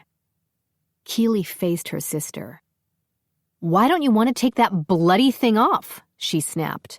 "Why don't you mind your own fucking business?" Angus cringed before the first shove even happened. He knew it was coming because nothing had changed. His two eldest daughters always bickered. They grew up, it seemed, eternally trapped in mutual headlocks. But despite their constant arguing and complaining, they still loved each other. That's why Keely had been so hurt when Gemma, according to her, just left. Of course, he also knew why Gemma just left. Because Keely was the one person in the world who could talk Gemma into staying, who could stop her from doing what she so deeply wanted to do. It all made sense to Angus, but not to his two girls. He waded into what had turned into an embarrassing slap fight, pushing the pair apart. "That's enough," he barked. "I'll not have my daughters fighting each other like this." "Your father's right," Emma said before going to the back door and bellowing for the rest of their brood. Not because she was angry, she just always bellowed at the children or they ignored her. "You two," Emma pointed at her eldest daughters, "will not fight in front of those little bastards, giving him ideas. I won't stand for it." Angus frowned. "Maybe we shouldn't call them little bastards." "They're little bastards, and they know it." One of the younger girls ran into the house, swinging a brand-new, all-steel hammer. But her mother immediately grabbed hold and yanked it from her pudgy little hands. "Give me that, and no hitting the Amachis with your fists, either," Emma warned, "or they may just eat you right up." "Mum!" Keely and Gemma barked together. "They're mountain people," Emma whispered. "They do that sort of thing." Both girls gawked at their mother before Gemma went about getting the rest of the children seated, and Keely went outside to round up their guests. That's when Emma turned to him and winked, reminding him why he would always love that woman. Chapter 5. The food was good. The ale even better. But the chatter? Cade hadn't known an entire family could talk that much. Now he understood why Keely talked so much except when she was working at her forge. When she was focused on her work, she only spoke when she needed her apprentices to help her with something. Otherwise, the only sound coming from her was her work hammer bending metal to her will. But at that dinner table, the talk was never ending. It wasn't just the children either. It was the man and his wife. Did they not speak to each other during the day? Was that why all this discussion at dinner was necessary? The only one who didn't seem to have anything to say was the nun. Perhaps she was part of a silent sect, but that seemed unlikely as she had been arguing with her older sister all day. More likely it was that she was too busy watching Layla and the rest of them, wondering what they were up to, he guessed. The meal was winding down, and Cade was staring blindly at the kitchen table, wondering how he could sneak out of here without insulting his hosts, when he felt something climb up his back and stand on his shoulders. Then a little body stretched across his head, arms hanging over his face, and began to snore. Slowly, Cade turned to Keely, who sat beside him. She glanced at him, looked back at the younger sibling she'd been chatting with. Then she looked back at him. Her gaze lifted up, and her smile was huge. Then came silent laughter. "Are you going to help me?" he finally asked her. "But she likes you." "She threatened me with a non-existent hammer all through dinner." Mom took the hammer, but it would have just been a love tap. When he only continued to stare at her, Keely finally motioned to one of the older siblings. "Isadora, take her, would you?" Chuckling, Isadora pulled the snarling toddler off his head. "Come on," Keely said before she stood. We're going to check the perimeter before bed." Her father waved them off, not breaking his conversation with his mate. A woman, Cade now knew, Angus Farmerson desperately adored. Despite the 12 offspring, despite the hard work of farm living, despite the fact his woman had a brutal scar that went from one side of her face to the other, a scar that cut right through her eye, leaving nothing but a white, dead thing that she couldn't see out of. But she didn't seem to care, and he didn't seem to notice. Cade followed Keely out of the house, across the farm, and into the woods. They continued to walk until they reached a lake. A herd of wild horses were relaxing by the water, some grazing, some sleeping, but none of them bolted at the sight of Keely. She stopped at the lake's edge, staring out into the darkness. They just stood there for several minutes until Cade finally asked, "What are we doing?" "Hear it?" she asked. "Hear what?" "The silence?" She grinned. "Mum's little bastards, as she calls them, don't come to the lake. She won't let them. She's afraid they'll fall in and drown." "Did you fall in and almost drown?" "Once," she admitted, "but it wasn't my fault."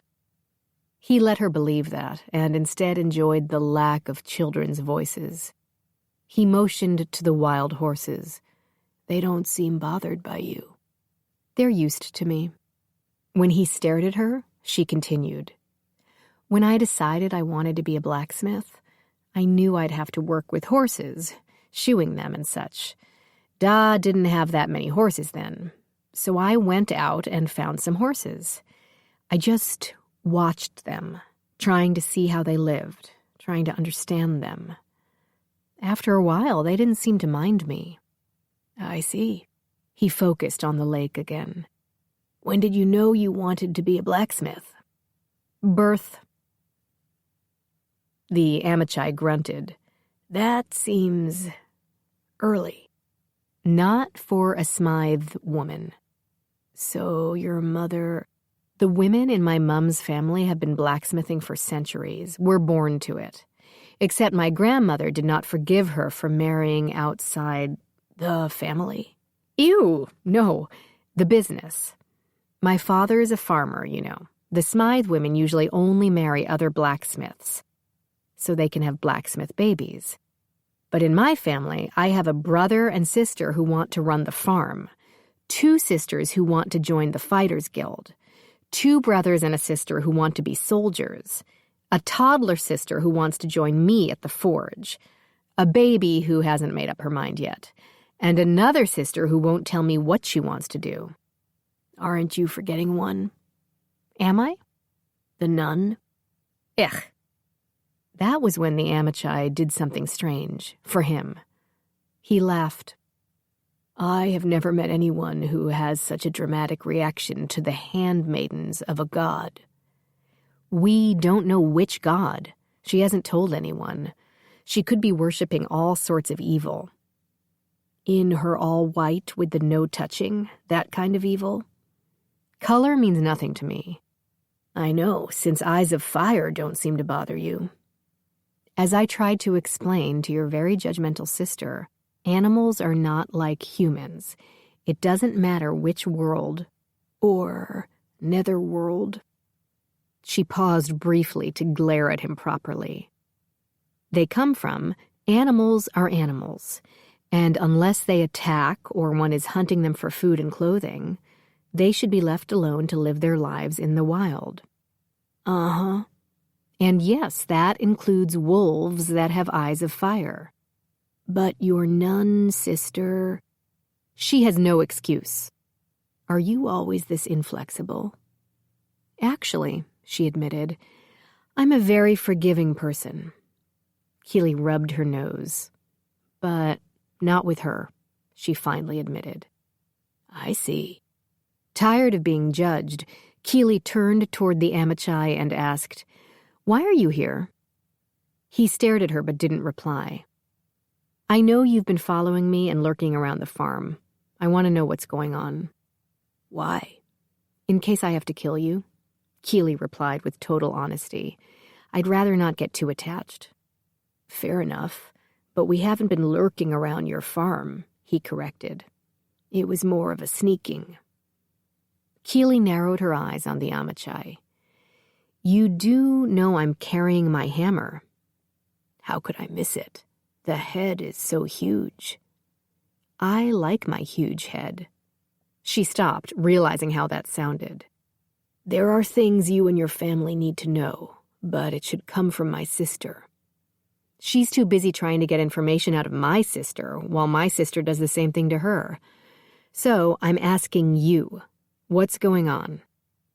Cade looked off, and she could tell from the expression on his face he was debating how much shit he'd have to eat when his sister found out he'd told her everything.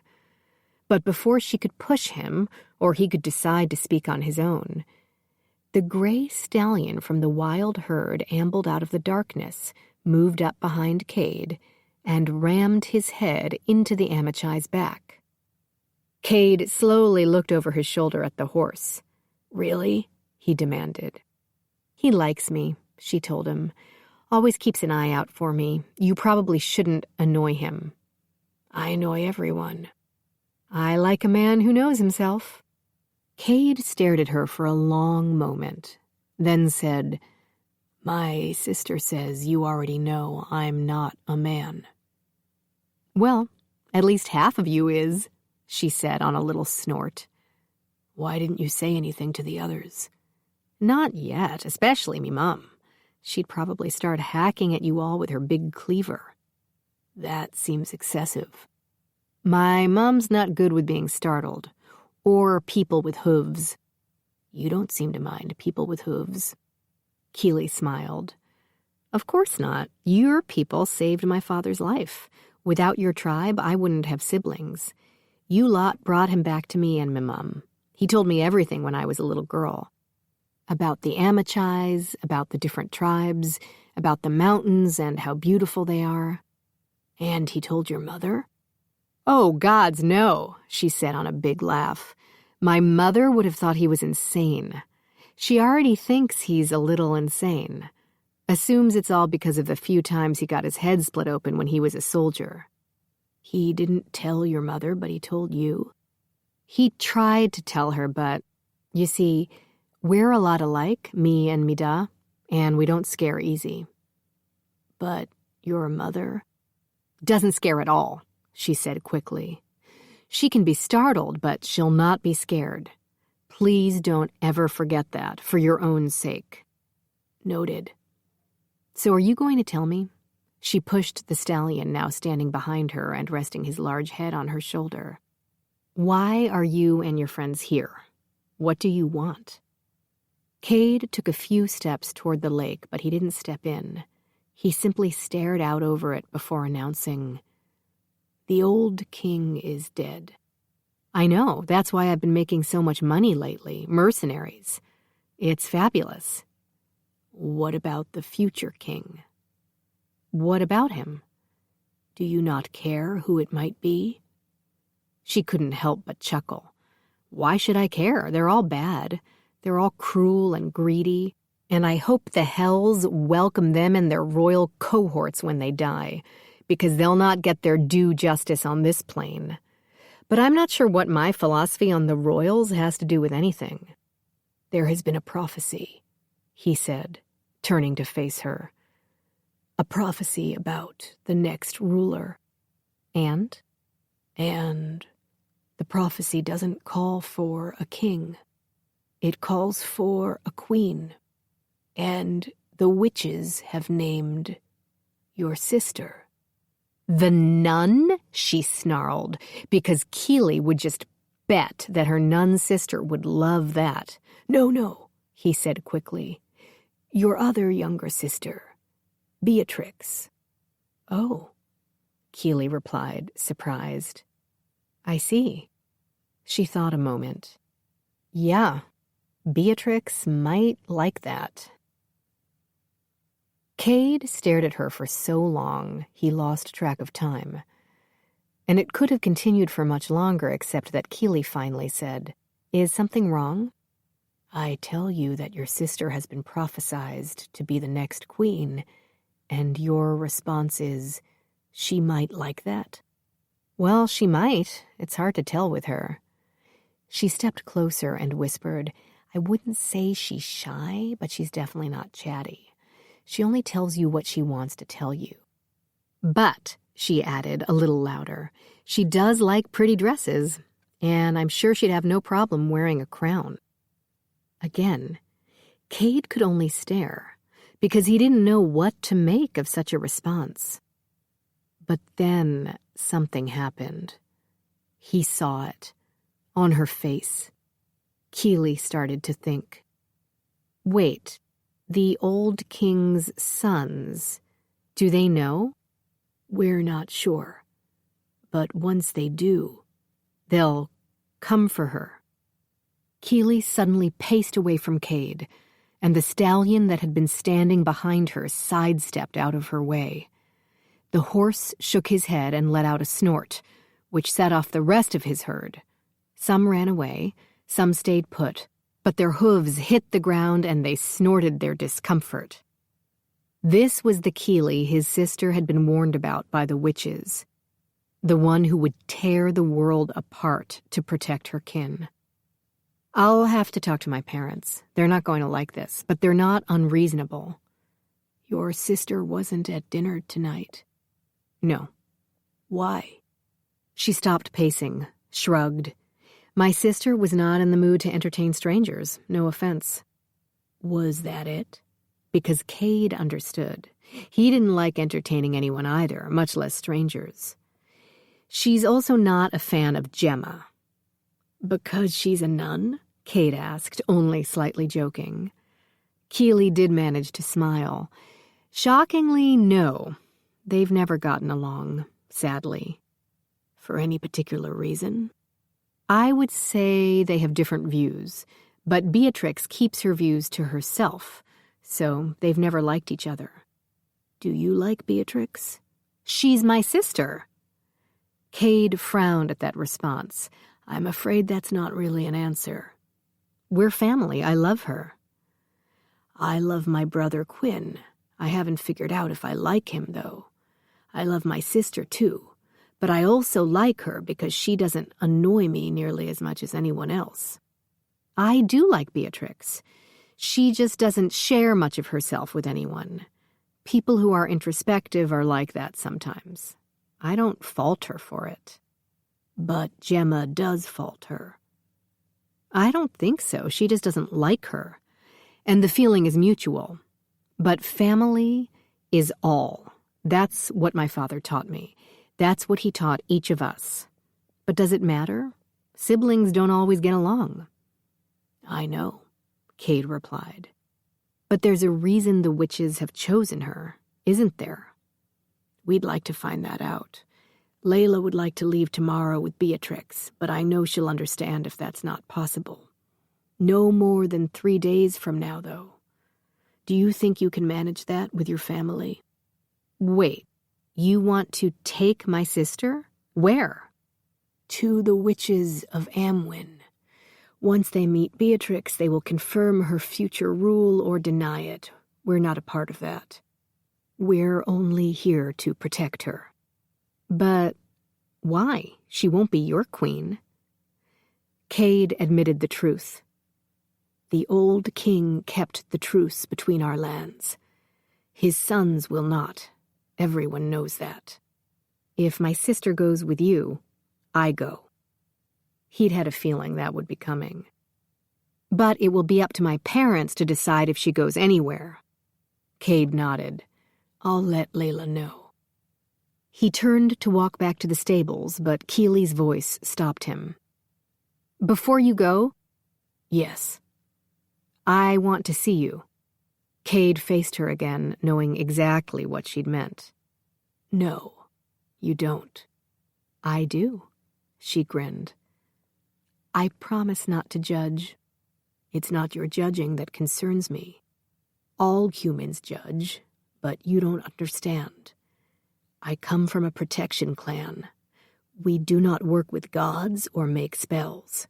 We protect our lands and our people, meaning we don't look like the other centaurs. We're predators, hunters. We kill and destroy. I can't tell if you're trying to scare me or seduce me, she shrugged. Whatever. I want to see. The Amachai stared at her for a long time. So long, she feared he might have had a seizure. Are you all right? She finally asked when the silence went on and on. His gaze was locked on a spot behind her head, and she wasn't sure he was going to answer until he said, I'm fine. Just thinking about your response. Cade shook his head, took several steps back. I'm walking away from you now. Will your sister show me?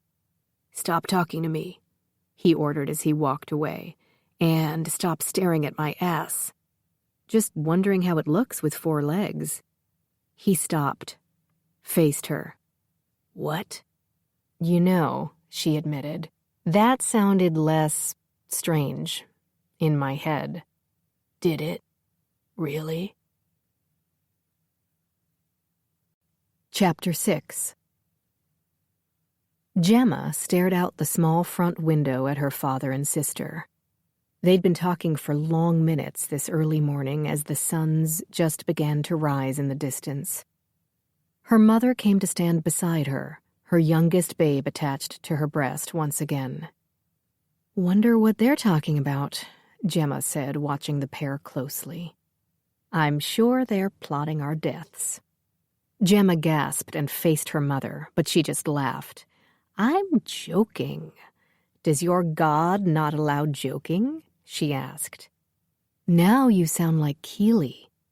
Your sister is stubborn and opinionated, just like you. You two must learn to work together.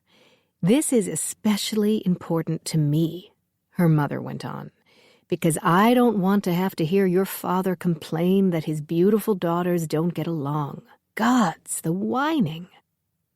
Gemma knew her mother was right, but still. You could tell her the truth, her mother softly suggested.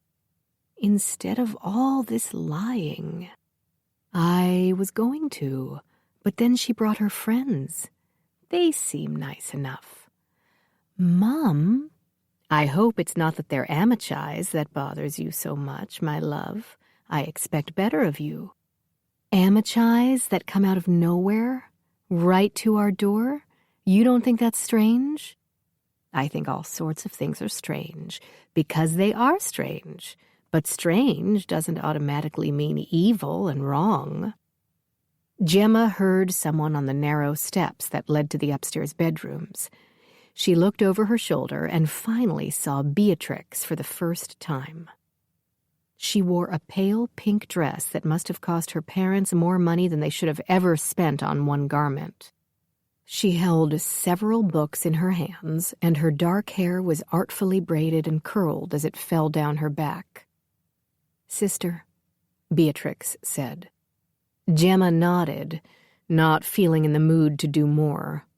She hadn't slept all night, staying up to keep an eye on things, and when she was short on sleep, she could be quite cranky. Without another word, Beatrix walked out the back door to find a tree to sit under where she could read. That's all she did, sit on the ground in her beautiful dresses and read, taking brief breaks for food and drink, sometimes a nap. It was what she did before Gemma had left, and it seemed that her lifestyle had not changed. "Stop glaring. I can't believe you never forced her to do anything," Gemma complained to her mother. "Keely and I were up every day before sunrise, helping Da in the stables and out in the fields. Your sister's business is doing so well these days that on occasion we have stable hands and field workers. So we don't need to make your sisters and brothers do anything. And that's what Beatrix does. Nothing. Shouldn't you have made her do something, anything?" Her mother didn't reply, but Gemma wasn't exactly sure why. She didn't see any shame on her mother's face or resentment at Gemma's chastisement. Her expression was carefully blank. Knowing not to push, Gemma instead asked, "Think Da likes Keely more than me?" Her mother rolled her eyes.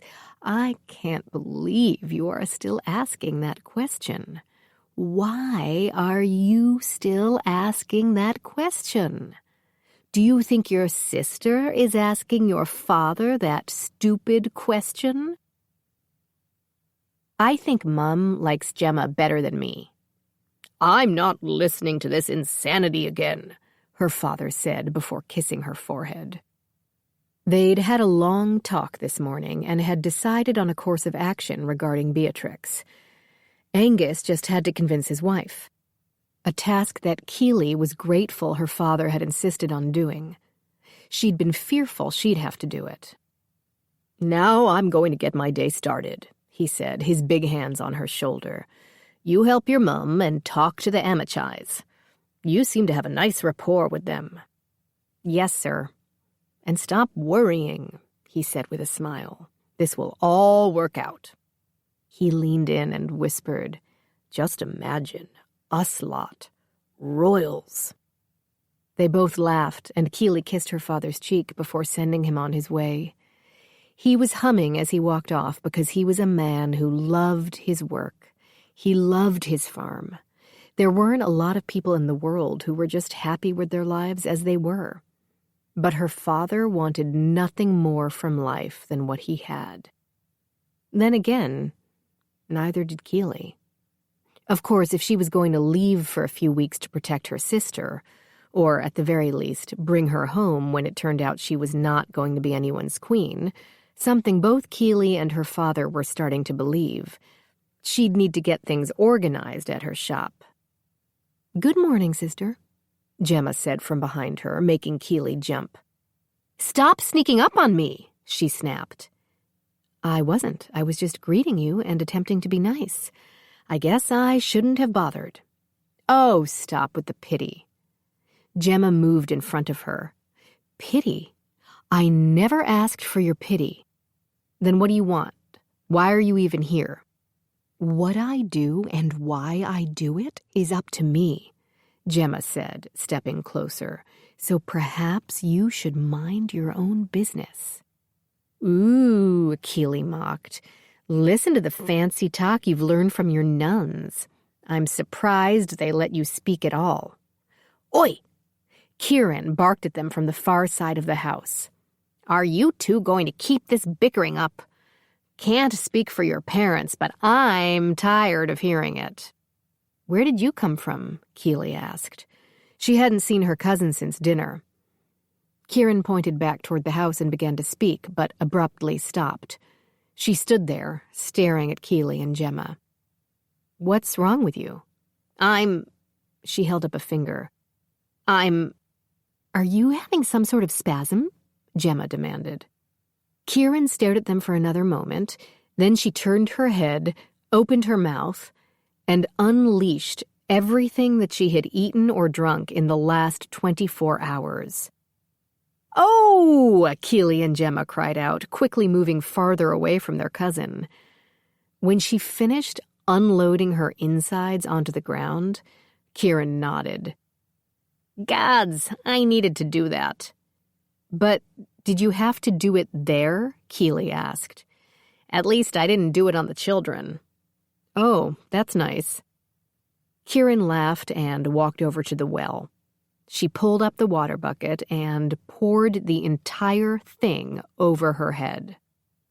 Once she was soaked and more awake, she returned to them and gazed into their faces for a moment before asking, "So, are we going to discuss your sister being future queen or pretend it's not happening?" For two people who didn't look that much alike and seemed to have nothing in common except their parents, Keely and Gemma did have moments that reminded Kieran that they were, in fact, sisters. Like now. Both of them gawked at her, eyes wide, then simultaneously went into full-blown, panicked lying. "What are you talking about? You're insane." "There's nothing going on. What did you hear? Have you been snooping again?" "There's nothing going on." They abruptly stopped yelling and looked at each other, both leaning back, one sizing up the other and vice versa. At the same moment, they both asked, "You know?" Then, "How do you know?" which led to, "Who told you?" Kieran snorted and scratched a scar on her scalp. She had a lot of scars. "You two," she complained. "Who cares how you found out? Does any of that matter? I think our real concern should be Beatrix being queen." When the pair only stared at her, Kieran let out a very long sigh. "So we're going to play this game now, are we? You can't seriously be thinking." "With the right advisors." "Oh, Keely, come on. I know she's family and all, but you can't be serious." Kieran motioned to Gemma. "And what about you, nun? Are you just going to stand there and let this happen?"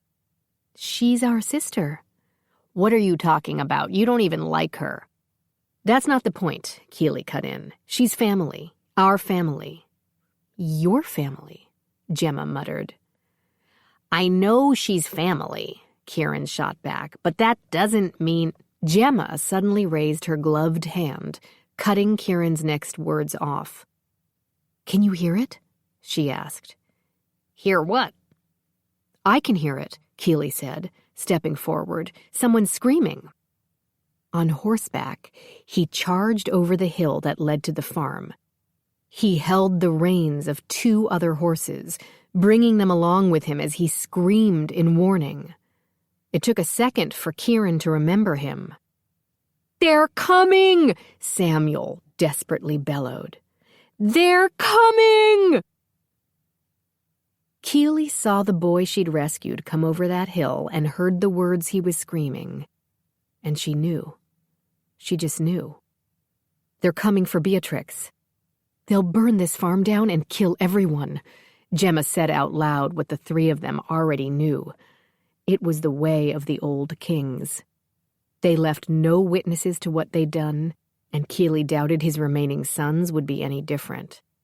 "Gemma, the children." Gemma didn't even speak, just ran to the house. "Kieran, go to the stables," Keely ordered her cousin, motioning with both her arms for the boy to head to the stables as well. She didn't want him riding over the main field in front of the house. "Let the Amachis know what's happening and let the horses out." "You're worried about the horses?" "We'll need those horses to get everyone out of here, and if they're trapped in a burning stable—" You're right, Kieran said, charging off toward the stable. Keely reached down and grabbed hold of the steel handle of her hammer. She hefted it onto her shoulder and started to walk across the field, ready to challenge anyone who came over that hill to attack her family. If nothing else, she hoped to give the children enough time to get away. But a panicked screech came from the trees on her right, and she started running, taking her hammer off her shoulder and carrying it by her side. She entered the small forest, already knowing what had made that sound, her heart dying a little in her chest. As she passed a large boulder, she saw the wild gray stallion stumble, 3 arrows protruding from his beautiful neck. Keely ran to her friend, reaching him as he dropped to the ground. He landed on his side, the sounds of his suffering tearing through her. She fell to her knees beside him, dropping her hammer so she could place her hands on his head. "No, no, no, no," she chanted, tears filling her eyes. She examined the wounds to see if pulling out the arrows would help. But even through her tears, she knew it was hopeless. "I'm so sorry," she whispered in his ear. Kissing his head one more time, Keely grabbed hold of the ends of 2 arrows and, after taking a deep breath, she shoved them all the way in and through the stallion's neck. He thrashed a bit more while Keely used her body to hold him down, but he soon stopped. Sobbing, she rested her head against her friend's body one last time. She knew she had to move. She knew death was coming for her family. Even now she could hear the hooves of war horses all around, riding toward her family's farm. She didn't have time to wallow in her grief, especially now, with 4 strangers standing behind her. Keely reached for her hammer with a blood-covered hand. "Now, now, brave girl, none of that," a male voice said. "Hate to shoot you down before we even have a look at you." She didn't bother to grab her hammer, but she did wipe the gray stallion's blood on the head, marking it for revenge, before she got to her feet and faced the men. They wore surcoats of bright blue, with a jungle cat and swords emblazoned in even brighter gold on the front. One of them held a bow, an arrow already nocked. "You must be the oldest," a soldier with short brown hair said. But before Keely could respond, he quickly added, "Didn't mean that like it sounded, just assuming you're the oldest daughter. The one he didn't want." "Which brother is paying you?" Keely asked, wiping her still wet eyes with the backs of her hands. "Stratton." "The devourer," she smirked. "Of course." Gemma pushed her sisters and brothers toward the back door, the older ones helping the younger. Her mother was behind her, the youngest babe still attached to her breast. But her mother could do with 1 arm what many couldn't do with 2. "Everyone out," she ordered. "Move!" Gemma yanked the door open just as the front door was kicked in, her mother facing the intruders. "Take care of them, Gemma," she said, pulling her youngest off her breast and tossing her to one of the older girls. "Go!" Gemma pushed her screaming siblings out the door and didn't look back. Kieran ran through the stables, unbolting the latches and swinging the gates open. With a yell, she set the horses running out the doors at the front, back, and sides of the building. She stopped at the last stall, expecting to see the Amichais still there. But they were gone. Not even their travel bags remained. She'd been hoping the warriors would help them fight, at least until the children were safe. Disappointed, Kieran ran back toward the front. She passed the boy who'd given them warning. "You!" she barked at him. "Come with—" The fist slammed into her face as soon as she'd made it out of the stables, flipping her head over ass into the dirt. With her children out of the house, Emma faced the men who'd stormed into her home. She didn't bother fixing her clothes. Her right breast was exposed, milk still dripping from where she'd pulled off her hungry baby. Slowly, making sure she kept their attention, she took a step back, then another, attempting to move around the large table where her family ate every day. One of the men smiled at her. "Don't worry, love. You'll live long enough to see all your children die." Gemma started to lead the children straight into the woods behind the house, but she quickly realized troops were coming from that direction. So she turned them west. The lake was big, and it would force the troops to go around it to get to the farm. "Come, quick," she urged. "What about Mom?" she heard one of them ask. "She'll be—" Gemma stopped, held her arms out to halt the children. Then she motioned them behind her, away from the riders she faced. "Please," she said to the armed men on horseback. It seemed they'd been sitting there, waiting for them. They're just children. We have our orders. I'm begging you, in the name of goodness, don't do this. 2 men dismounted from their horses and walked toward her. She moved back, hoping they would stop. They didn't. Please, she asked again, don't do this. Finally, they did stop, but the way they smiled at her. You're one of those nuns, isn't that right? One of them asked. Never had a nun before, the other one said. Oh, gentlemen, Gemma sighed. You disappoint me and my gods greatly. Angus worked his way through the muck of the pigsty. He knew most were disgusted by such work. Most of his children were, but not him. He loved pigs. They were so friendly and funny, each with its own personality, its own quirks. So when they began squealing and running, panicking actually, he knew something was very wrong. Busy petting one of the pigs, crouched beside the animal before it took off running with the others, Angus simply looked over his shoulder. A unit of archers watched him, their bows nocked, the arrows aimed at him, and he didn't think they had orders to bring him in alive. Oh, fuck. Did the Devourer tell you to do this? Keeley asked, gesturing to the body of the gray stallion. To kill my friend? He made too much noise. It was like he was trying to warn you. Keeley felt pain wash over her again. He was trying to warn me, and you killed him. And for what? Because the Devourer told you to kill a girl? He'll be king, you know, and we'll be rich. If you wanted to be rich, lads, you shouldn't have come here. Keeley gave a small shrug. Actually, the last thing you should have ever done was come here. Emma now stood on the far side of the table, staring at the men who'd invaded her home. You can keep moving away from us, one of the soldiers said, but it will only be worse for you when we catch you. I'm not running, she told them. Me old Gran would turn in her grave if she ever knew I'd run from worthless cunts like you. That's when they charged. So she gripped the end of the table and lifted, shoved, and flipped it, using the strength she still had from her blacksmith days. Her power sent it across the room, slamming into the men and knocking them to the ground. Angus dove into one of the cast-iron pig troughs his wife had made for him their first year on the farm. He landed, grabbed the sides, and rolled it over on top of him. Arrows hit the trough and bounced off. He waited for the ping of the last one hitting, and then he pitched the trough at the archers.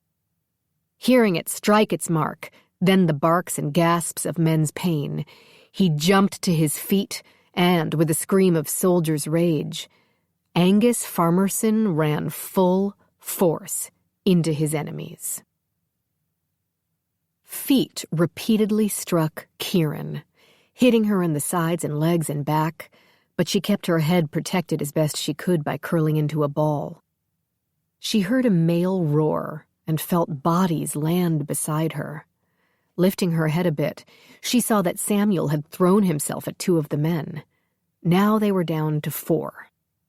4 she could handle.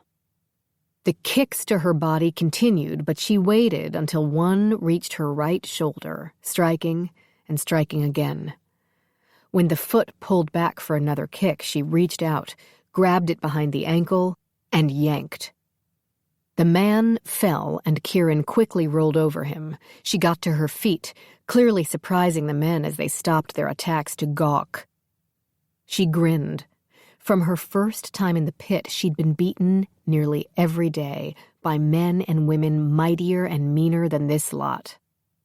Lifting her foot, she rammed it into the face of the man she'd climbed over, enjoying the sound of the crunch and the gurgling that followed.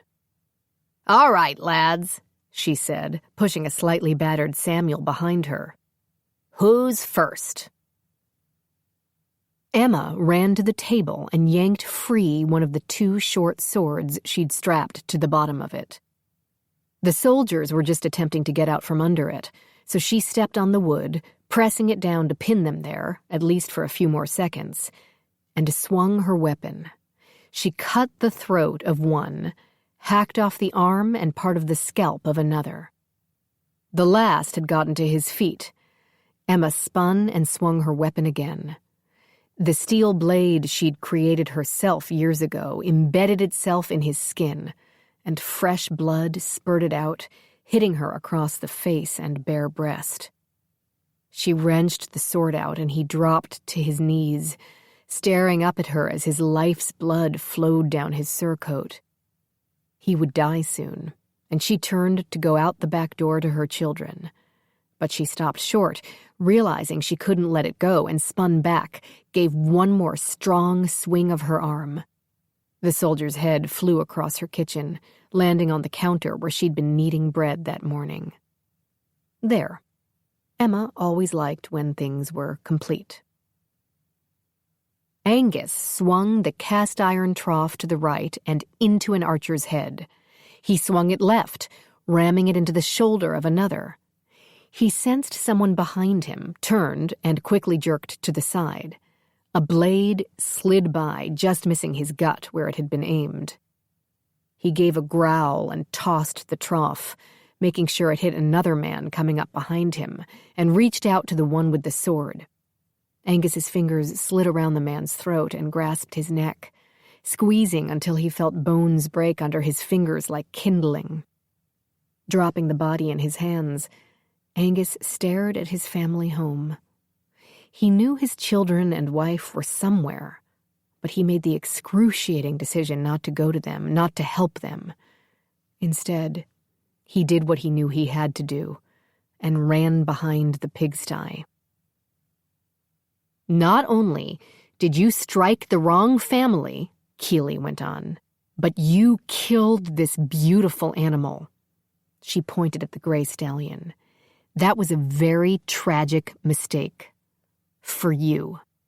"Your horse, was he?" one of them asked. "No, but he was her son." The men frowned, temporarily confused, but the one on the far left, sensing something, quickly turned in time to see the front hooves of the gray mare come down onto him, forcing him to the ground and crushing his ribs into his chest.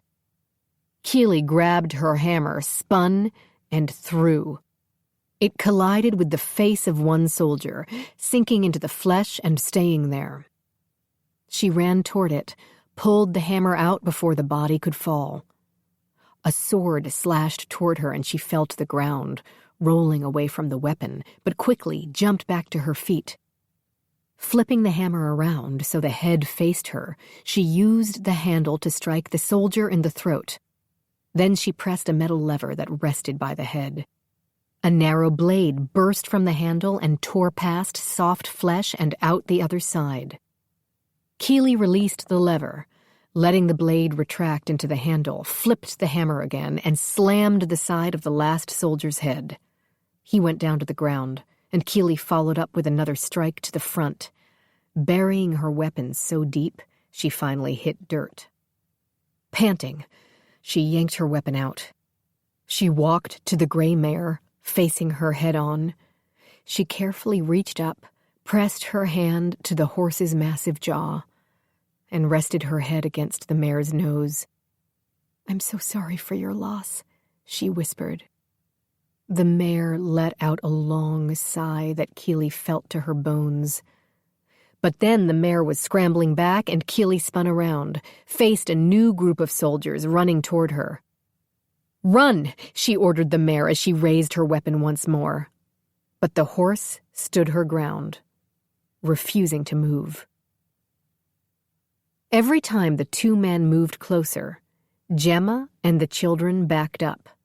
She did it again and again until her mother finally ran out of the house, a sword in each hand. "Where have you been?" Gemma demanded, her gaze locked on the 2 men.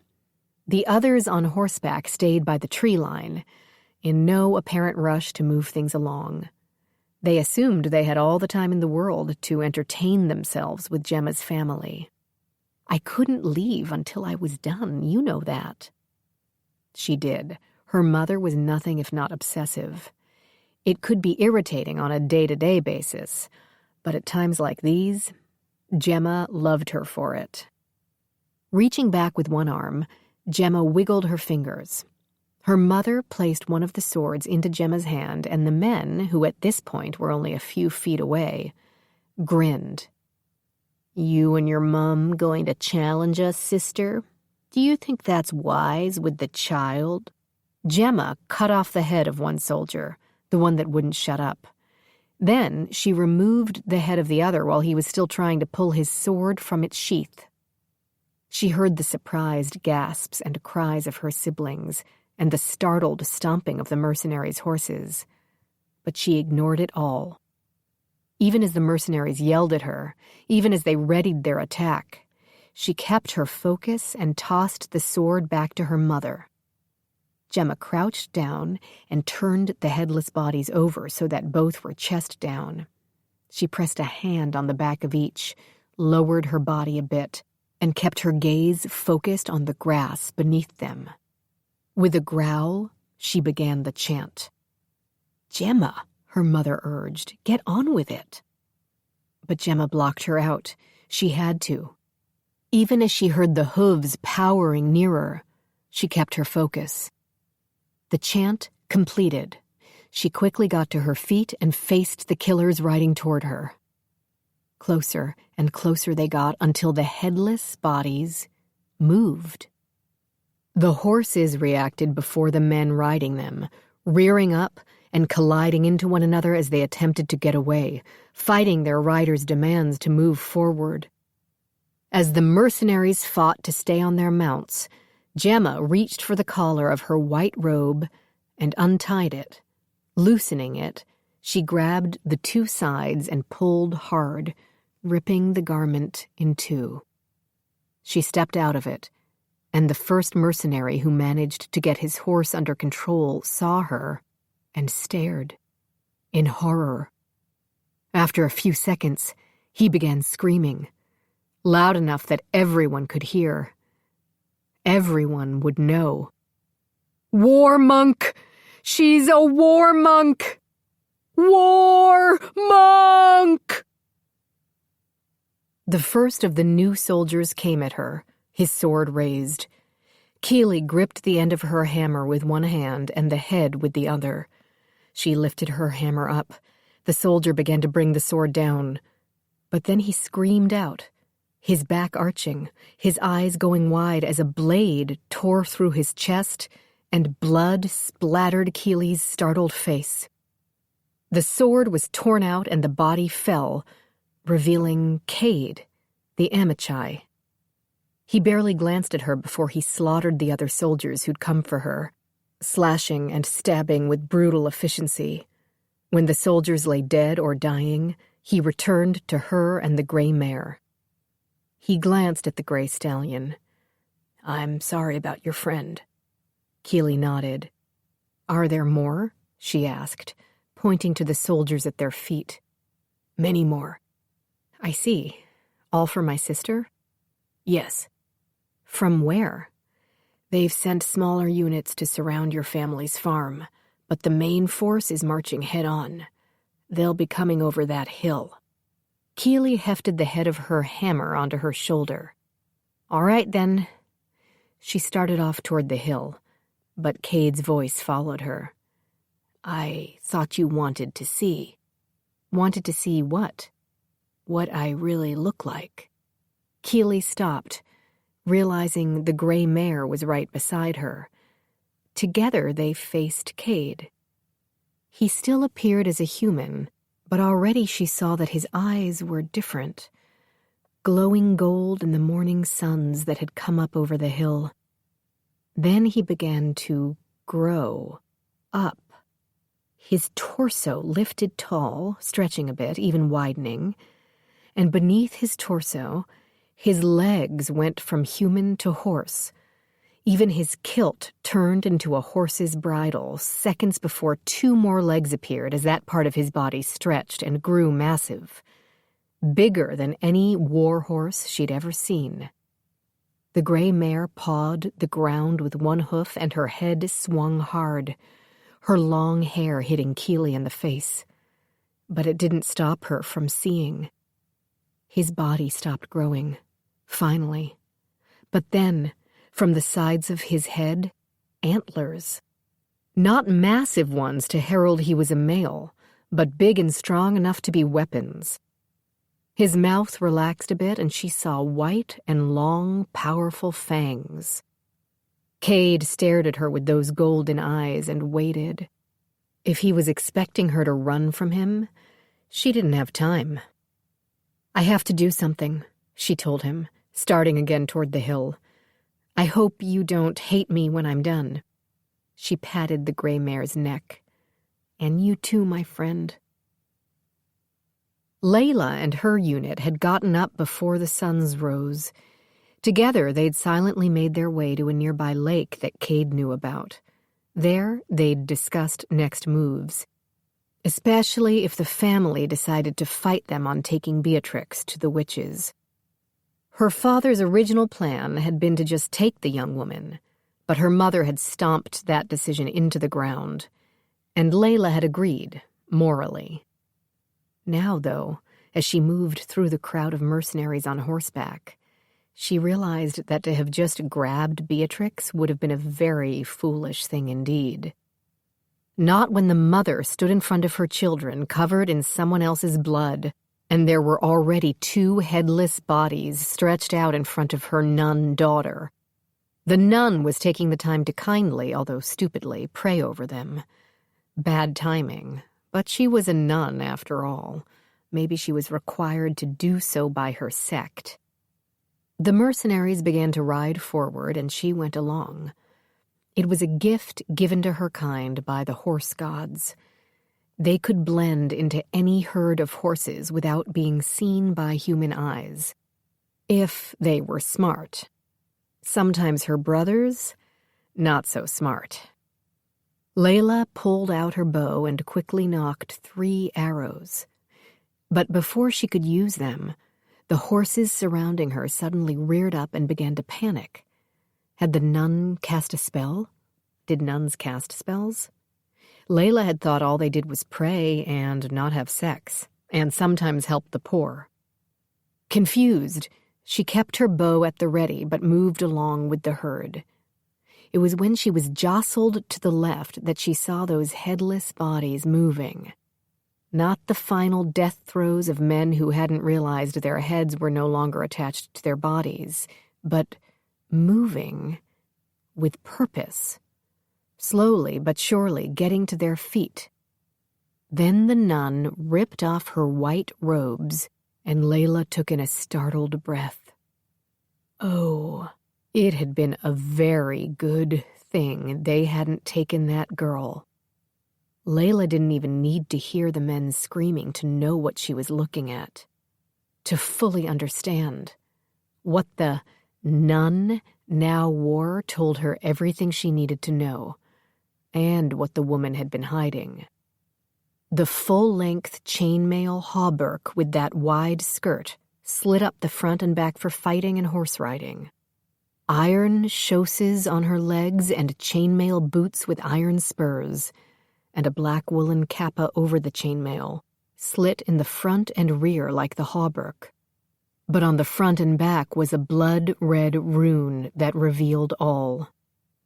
Gemma Smythe was no chunky nun. She was a war monk, a knight who dedicated her entire life and soul to one of the mighty war gods, Morthwyl, based on her runes. Not only making the woman a trained and very deadly warrior, but one who could also raise the dead to attack their enemies during battle.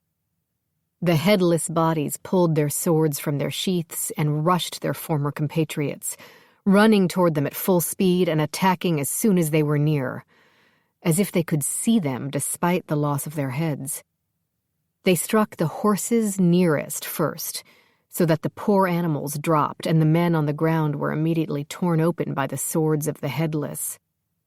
The other horses wanted nothing to do with those that were once dead, and they immediately backed up and turned away from the running bodies, attempting to charge off, but, in their panic, colliding with one another or with the trees. A few of the soldiers, knowing the war monk was behind the attack, forced their horses to move forward, their swords pulled. Gemma yanked a long sword she had sheathed at her side, gripped the handle with both hands, and raised it high over her left shoulder. Layla released her 3 arrows, taking out 3 of the mercenaries in the process. She moved forward, knocking 3 more arrows, but she was no longer part of the herd. Another scream went out from the mounted men. "Centaur!" One of them blew a horn that would call to others, and Layla quickly spun around, using her now much bigger ass to knock the horse that had been beside her to the ground. She raised her bow and let the arrows fly, taking out the hornblower in mid-blast and 2 other men in the process. She walked backward until she stood beside Gemma. She glanced down at her, nodded her head. "Monk." Gemma gazed up at her with wide eyes. "Centaur?" She shook her head. "I can't believe Keely was right."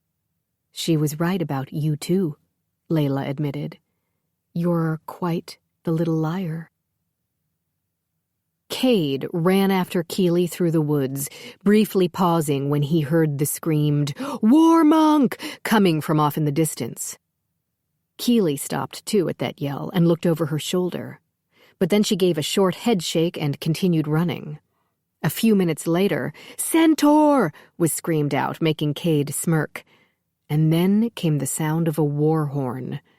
Keely's speed somehow increased as she suddenly veered off.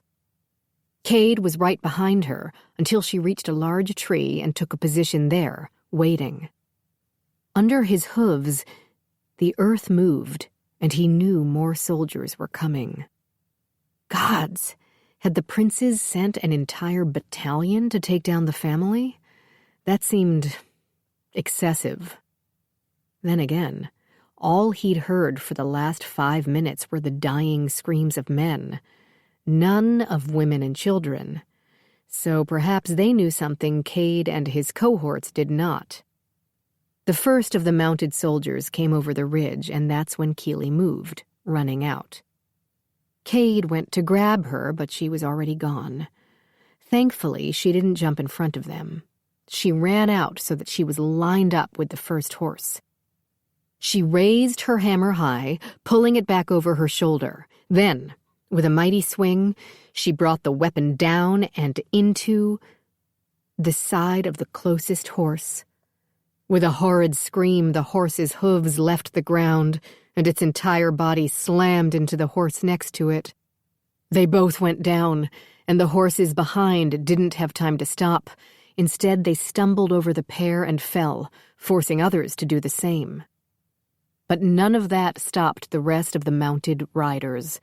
There were more coming over that ridge and riding straight for the house. Keely used her hammer to finish off the men whose horses had gone down, but quickly pulled back before any of the soldiers could come for her.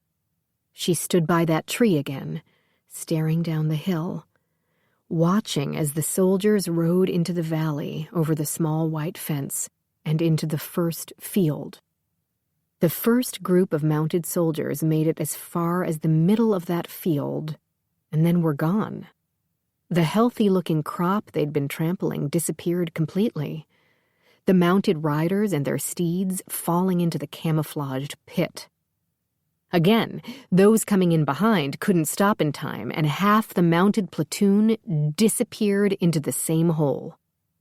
Keely went up on her toes and yelled out, "Da! Now!" Cade came around the tree so that he could clearly see what Keely was calling for. He heard it first, the counterweight, then the snap of the casting arm being released, and over the pig pen a large ball of fire flew into the pit of mounted soldiers. The pit exploded into flames and the terrified screams of dying men and horses. "You have a trebuchet?"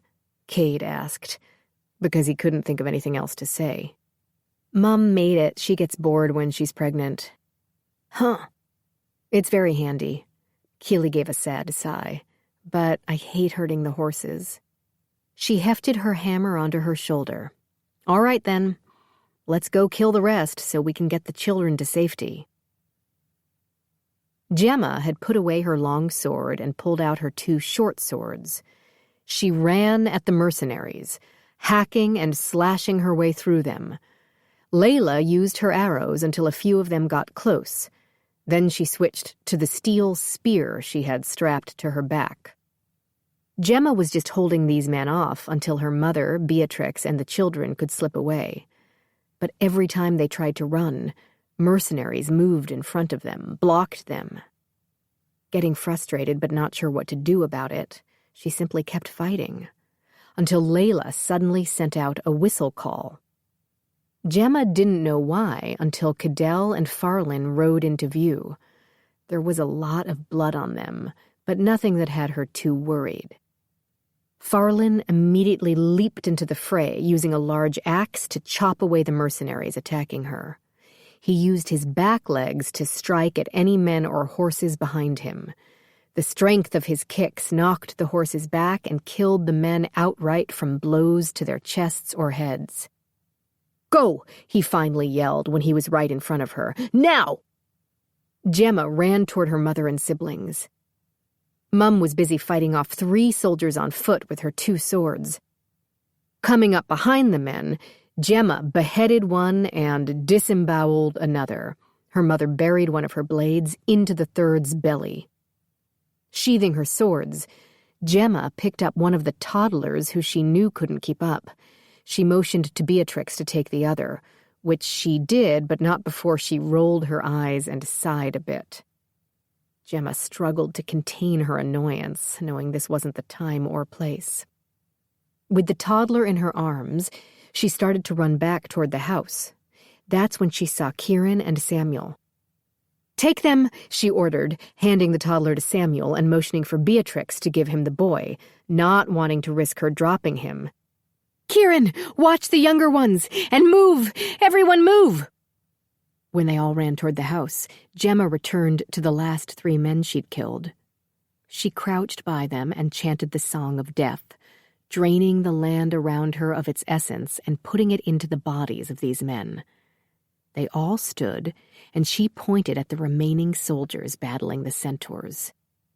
The abominations ran toward the fight, their weapons drawn, and Gemma yelled out, "Layla, get out of there!" Then, without waiting to see if the centaurs followed her order, Gemma raced after her family. Keely battered another man out of her way and took off around the house to get to her family. As she cleared the corner, she ran into more enemies. Startled, she immediately raised her hammer and yelled in rage. So did her enemy. Then they both stopped. "Gemma? Oh, it's you." Gemma lowered her sword. "Thank the gods." Keely stared at her sister. "You're a war monk? Is this really the time to discuss it?" "You're right." Keely lifted her hammer again to strike her sister down. "Keely Smythe," her mother snapped. "You put that hammer down right this second." "She's a necromancer." "She's your sister," her mother reminded her. And Keely knew her mother was right. Despite whatever had set her sister on this path, they were still blood, and family was all. "Fine." Keely lowered the hammer. "Sorry," she bit out. Gemma hissed and pushed past her. But before Keely could rip her judgy little head off, her mother grabbed her by the back of the neck and whispered against her ear, "She's your sister. You love her, and nothing will come between you two. Understand?" When Keely didn't answer quick enough, her mother squeezed. "Understand?" "Yes." Her mother followed after the rest, but before Keely could move, Beatrix caught her arm. "What's going on?" her sister demanded. "Beatrix, now," she pushed. "Fine, you're the future queen." "Ah, I see," Beatrix replied, her expression never changing. That reaction bothered Keely, but she didn't have time to figure out why. "And the men attacking here today?" "Mercenaries of Stratton the Devourer." "Not the oldest, then?" A strange question, but... "No, I saw the crest. It's the Devourer." "Huh. Interesting." "Was it?" Keely took her sister's hand. "Don't worry, you know I won't let anything happen to you." Beatrix studied Keely's hand, then looked up into her face. She gave a small smile. "Of course you won't." "Are you sure about this, Da?" Keely asked her father, her hand pressed against his back. Cade wanted to give them more privacy, but he stayed close, for their safety. "I'm sure, but I can't do it myself." "Don't worry about that." Keely kissed her father's cheek. "Go help Mom get on the horse. You know she hates riding." Angus grunted and walked away from the small farmhouse he'd bought with every penny of the money he'd saved during his time as a soldier. A house his entire family had been living in for years. Once he disappeared behind the stables, Keely glanced at her war monk sister. "I can do it," Cade offered. "No," Keely replied. "This is up to us." She knocked an arrow, aimed the weapon, and waited. Her sister placed her thumb and forefinger on the arrowhead and softly spoke a spell. A flame flared and Gemma stepped back to her sister's side. Keely's gaze stayed on her the entire time until she said, "That's completely normal." Gemma's jaw tensed and she snarled, "If what you're asking is whether I am pure evil, I'm not. But should that change at any time?" She locked a vicious glare on Keely. "Trust me when I say that you will be the first to know." Cade cringed a bit, worried that at some point he'd be preventing one of these sisters from killing the other. Keely let the arrow fly, and it went through the open door of the house. Their father had doused the lower floor in ale, and the entire thing was covered in flames in less than a minute. He'd already set fire to all the crops and released the animals. Only the horses that hadn't run too far from the stables would continue to be used by the family. Gemma stormed away from her sister, and Keely handed the bow back to him. "Thanks for that." "Of course." "I don't know if there will be enough horses for all of us," she said as they walked toward the stables. "Mind if I catch a ride?" Cade stopped walking, faced her. "Really?" She blinked up at him. I'm sorry. I was just joking." "That's the kind of joke that makes some of my people very angry, especially my sister. Don't let her easy ways fool you. She has a bit of a temper." "I didn't mean anything by it. It's just... my heart is breaking because I know my father's heart is breaking. And there's nothing I can do to help him." Realizing that she wasn't mocking him or being cruel, Cade immediately felt bad. This was why he rarely dealt with people. Most greatly annoyed him, and he wasn't very good at hiding that annoyance. But Keely, much like her father, didn't annoy him much at all. There was something so earnest about her, so open. She didn't seem to hide anything from anyone. "I don't know your family well," Cade carefully told her, "but I truly think the only thing your father cares about is that his children and wife are alive and well." Keely nodded. "I'm sure you're right." They began walking toward the stables again. "Who taught you to fight like that?" he asked, suddenly irritated by the abrupt silence between them. "Your mother or father?" "Both. My father was a soldier for the old king's armies many years ago. He always said, 'I know what soldiers do when they have free rein. I don't want that for my daughters.' And my mother was a firm believer that it's a poor blacksmith who doesn't know how to wield her own weapons." "Well, They did a fine job with you and your sister. My parents taught Gemma how to wield weapons, but that other shit? She learned that from someone else. Keely rubbed her forehead, but all she did was smear the blood around. Do you know anything about war monks? Cade opened his mouth, closed it, opened it again, let out a long breath. Keely raised her hands. Forget I asked. No, it's not that bad, it's just... No, don't even bother.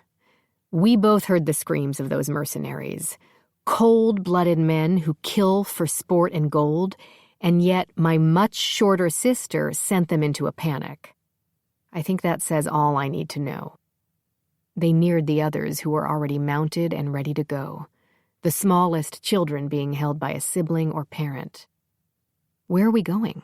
She asked him. That's up to you. We need to take your family someplace safe. But I thought, the children can't come. Keely stopped. I will not leave Beatrix. Do you understand? Of course. But you don't want your brothers and sisters around the witches of Amwyn. It's simply not wise. That's fine. But we should move, in case more of Stratton's men come. Keely started walking again, but she was suddenly nudged forward.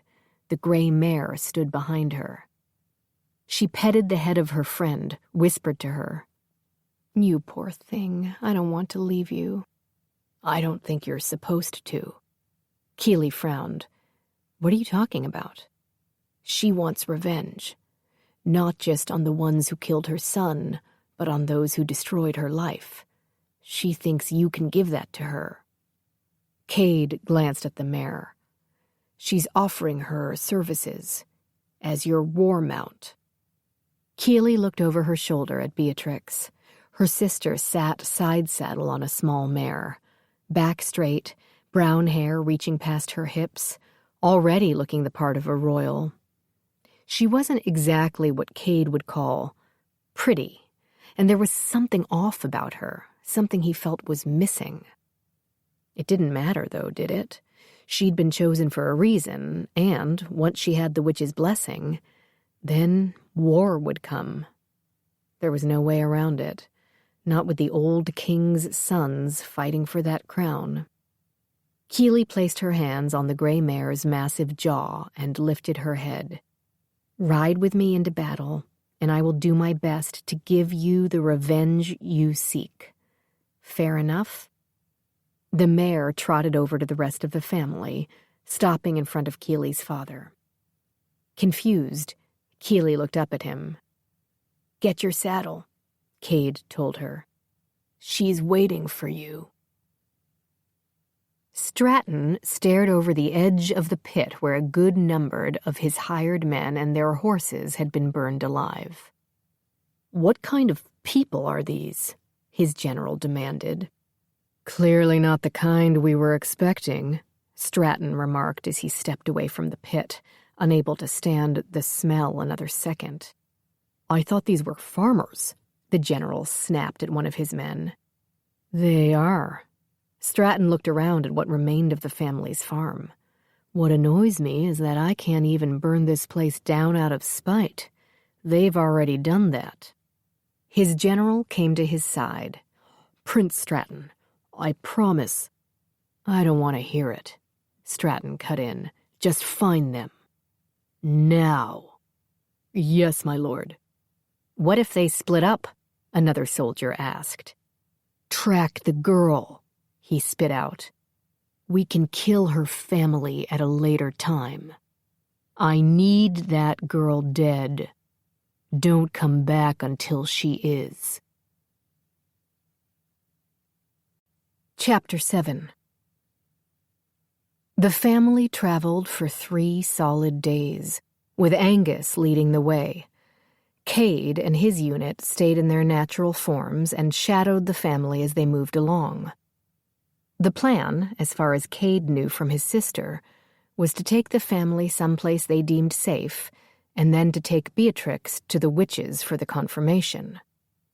Once she was consecrated as queen, the next steps would be decided by Beatrix herself. Until then, Layla was in charge. But she was letting the family believe otherwise. The situation was already tense. The first night had been hard, with the youngest children scared and crying.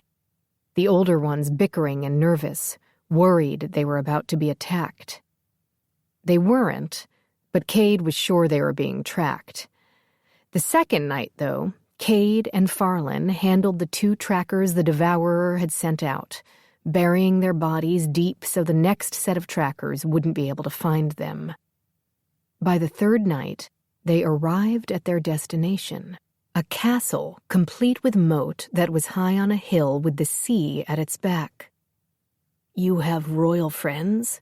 Cade asked Keeley, who'd been surprisingly quiet the entire trip, unless she was attempting to soothe her young siblings.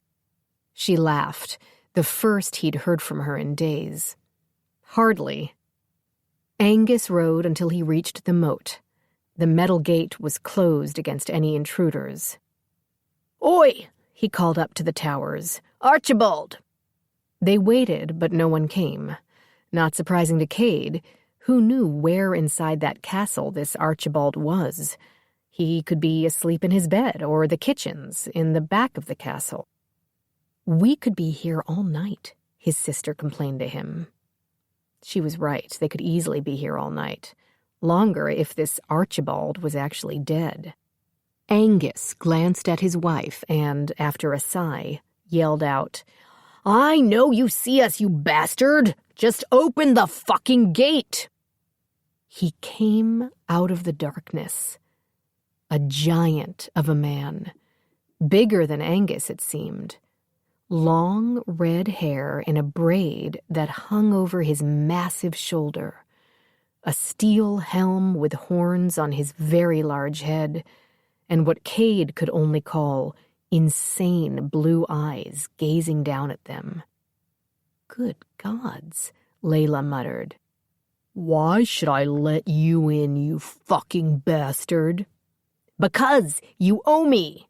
"I owe you shit." Keeley and Gemma both rolled their eyes, and their heads fell back in irritation.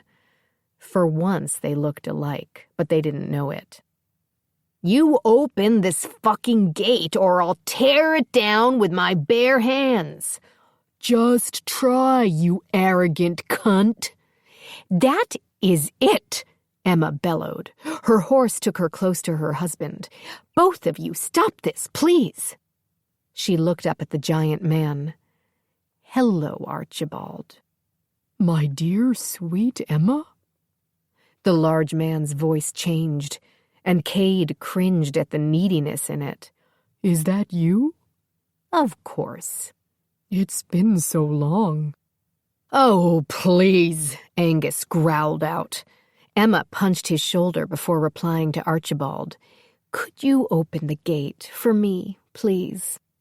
"What about him?" Archibald snarled. "Am I safe?"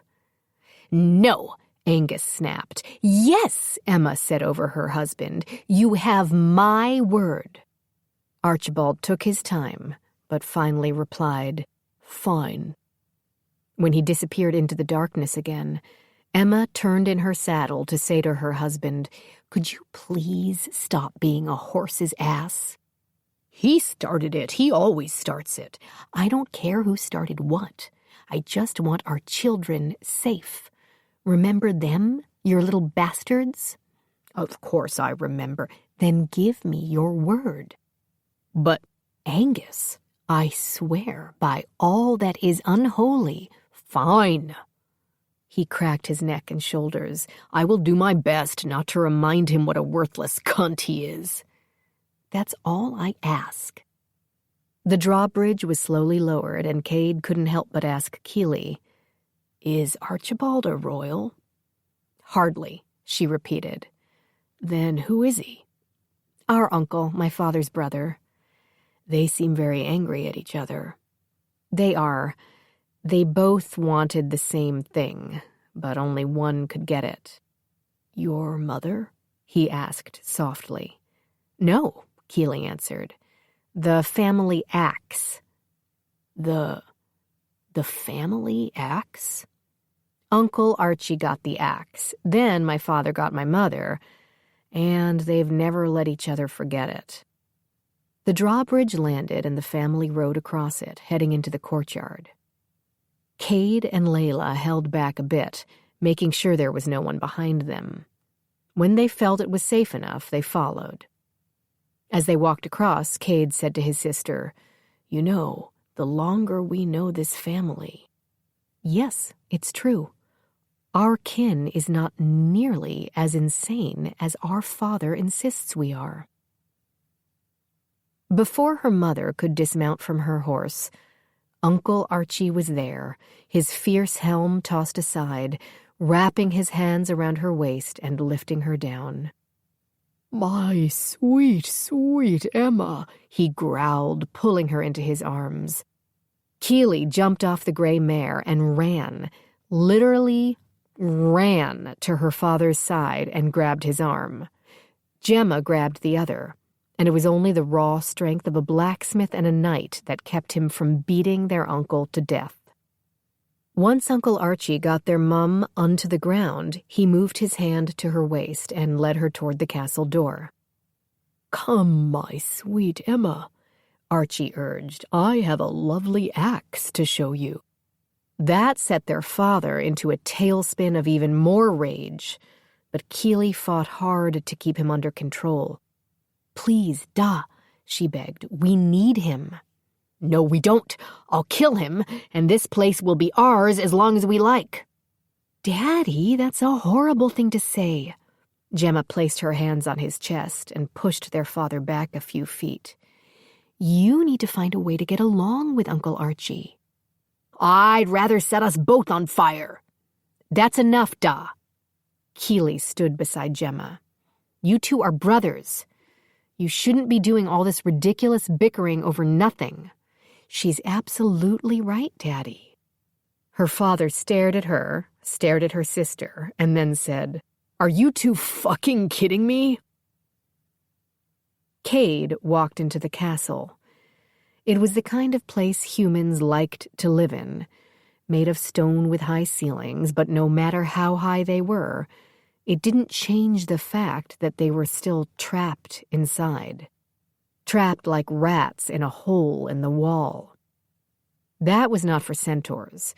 They had tents, some had yurts, they all had roofs, but they had roofs they could walk away from anytime they wanted, anytime they needed.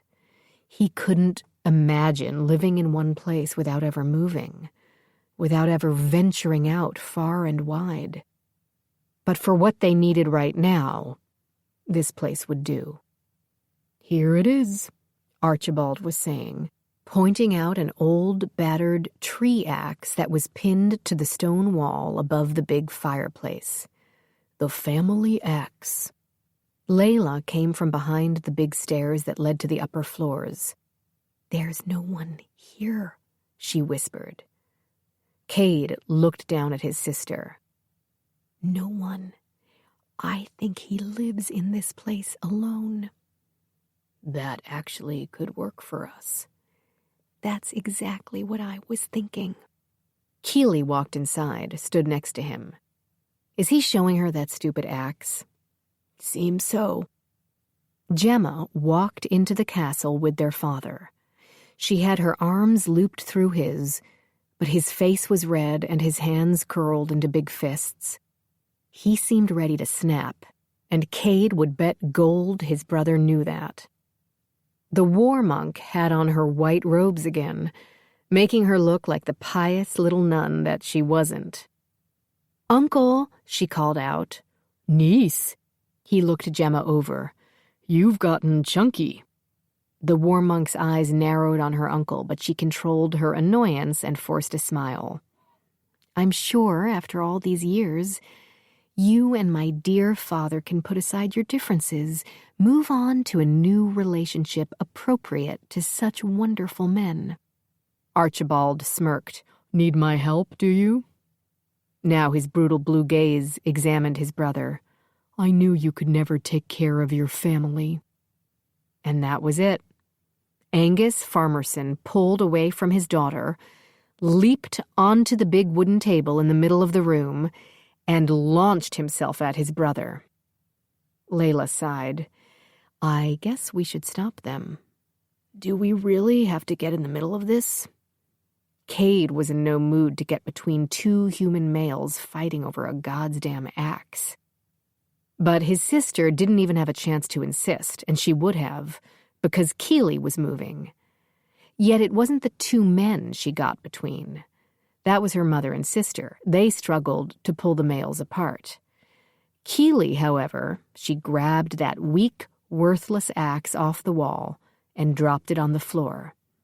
Then she unslung her hammer from the sling she had strapped to her back, gripped the steel handle with both hands, raised it high above her head, gorgeous muscles rippling, and swung it down once, twice, 3 times, destroying the wood handle.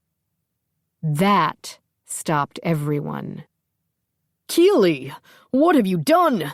Angus cried. "Mad cow, how could you?" Archibald yelled. Keeley picked up the pieces of the family axe and tossed them into the fireplace, followed by the iron head. She faced her shocked father and uncle. "Are we now done with this never-ending bullshit?" She ended on a bellow. "Our family is in danger, and you two are fighting over a ridiculous axe." She gestured to Emma. "And Mum." "Oi." "We," she said, leaning down and speaking directly to the two men, "have more important things to discuss than your years-old horseshit.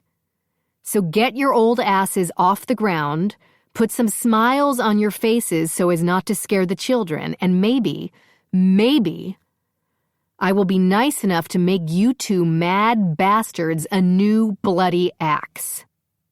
Grudgingly, but most likely afraid not to follow her orders, the brothers stood. "A steel axe?" Archibald softly asked. "From handle to head," Keeley sweetly replied, now that she'd gotten her way, "as long as you two don't keep pissing me off." The brothers gave each other another good glare before nodding in agreement. "Good," she motioned to Gemma. "Bring everyone in."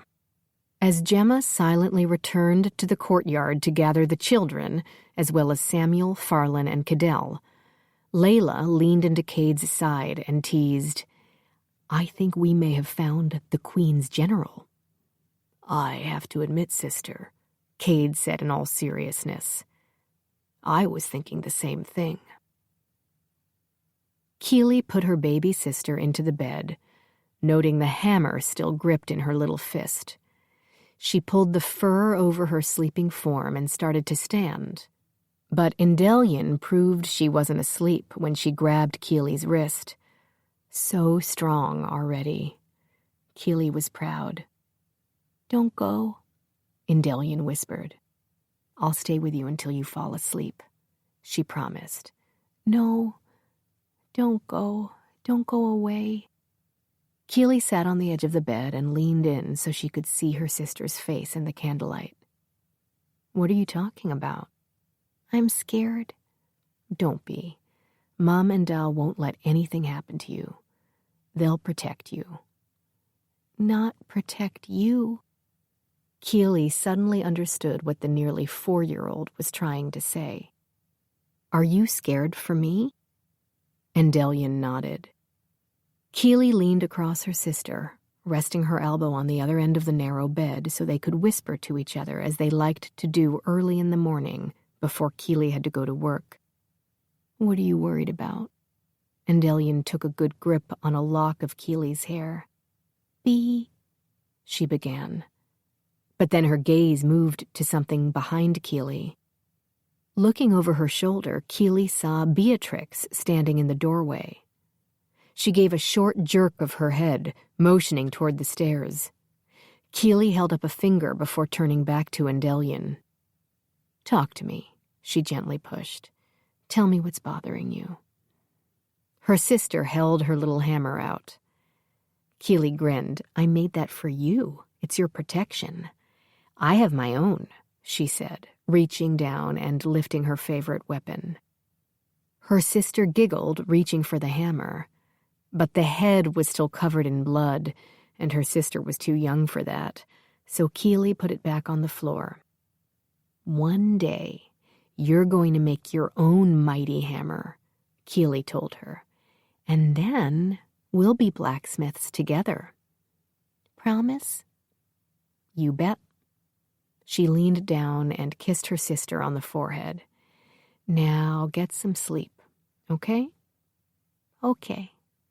Love you, little bits." "Love you, too." Keely kissed her again, and then a few more times until the giggling got too much for her younger brother, who threw his wooden sword at Keely's head. At some point, before he got his first steel one, she'd have to teach him not to do that, but it could wait for another day. Keely tucked her siblings in and closed the door on her way into the hall. That's where she found her uncle. "Sorry, little Keely." He looked sheepishly at his big feet. "Didn't mean to upset you so." She crossed her arms and bent her neck back so she could look up at her giant uncle.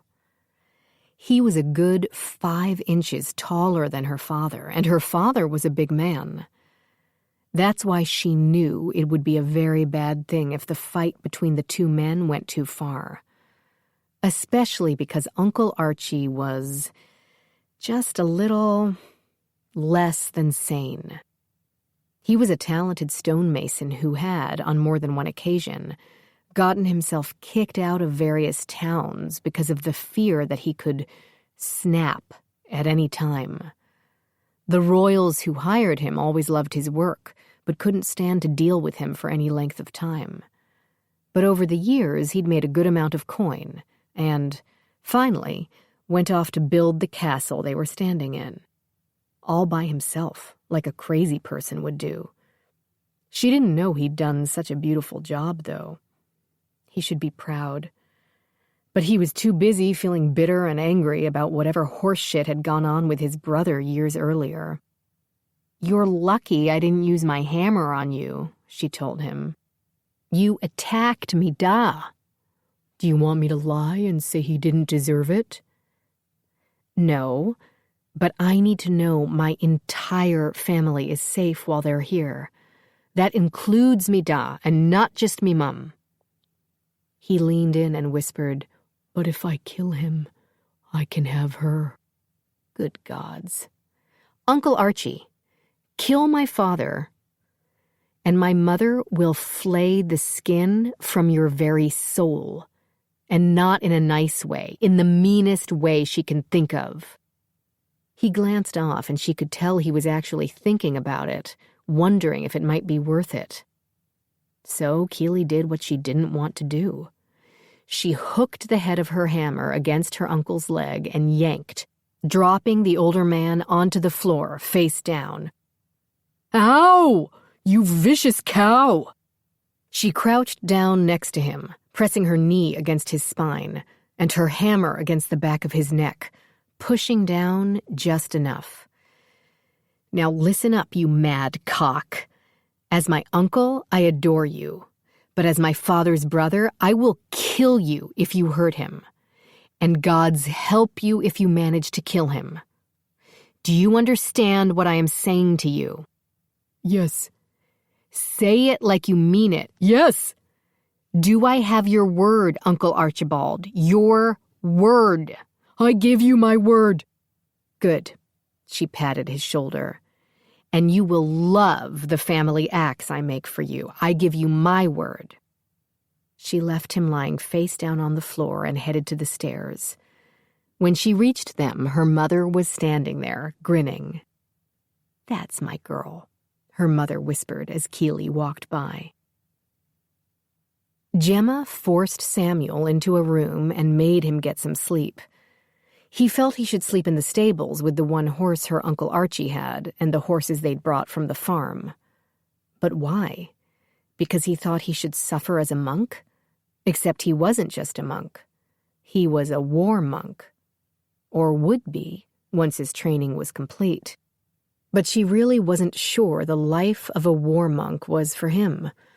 Being an acolyte to one of the other, less violent gods might be his best bet, but she didn't have the luxury of saying that right now. She needed him, at least until this was over, and the war gods knew he'd served his purpose. His warning of the upcoming attack by the Devourer's mercenaries had given her family the time they'd needed to survive the fight.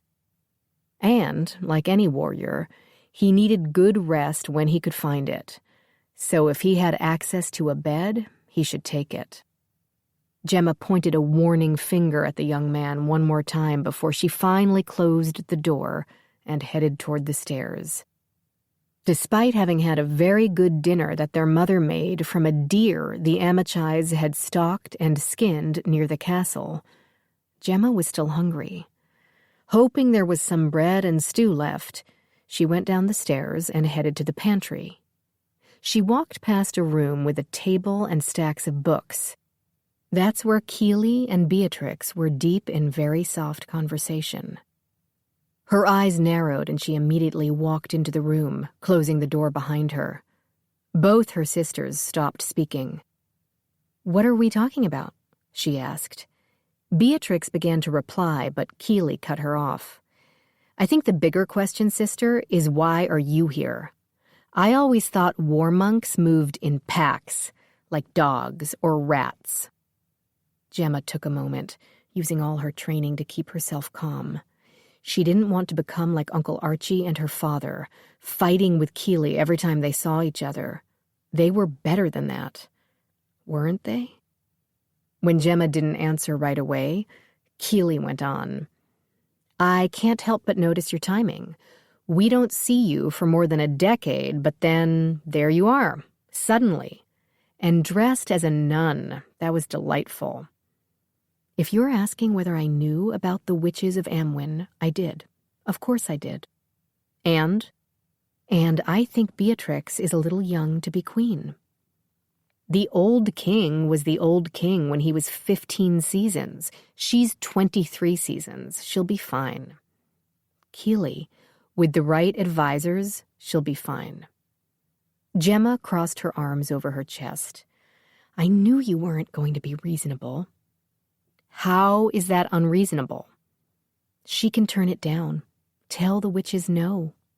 Beatrix, leaning her butt against the table, calmly gazed at Gemma. "And why would I do that?"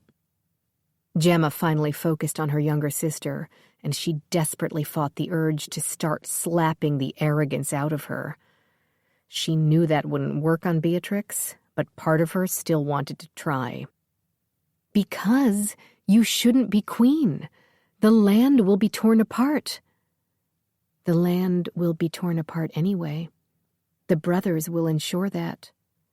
"You have no army. You have no allies. You have nothing, Beatrix. All you're doing is putting our family in danger. And for what? So you can wear a crown you couldn't possibly hold on to? Does that make sense to you?" "What makes sense to me is that our lands need a new leader. I am that leader.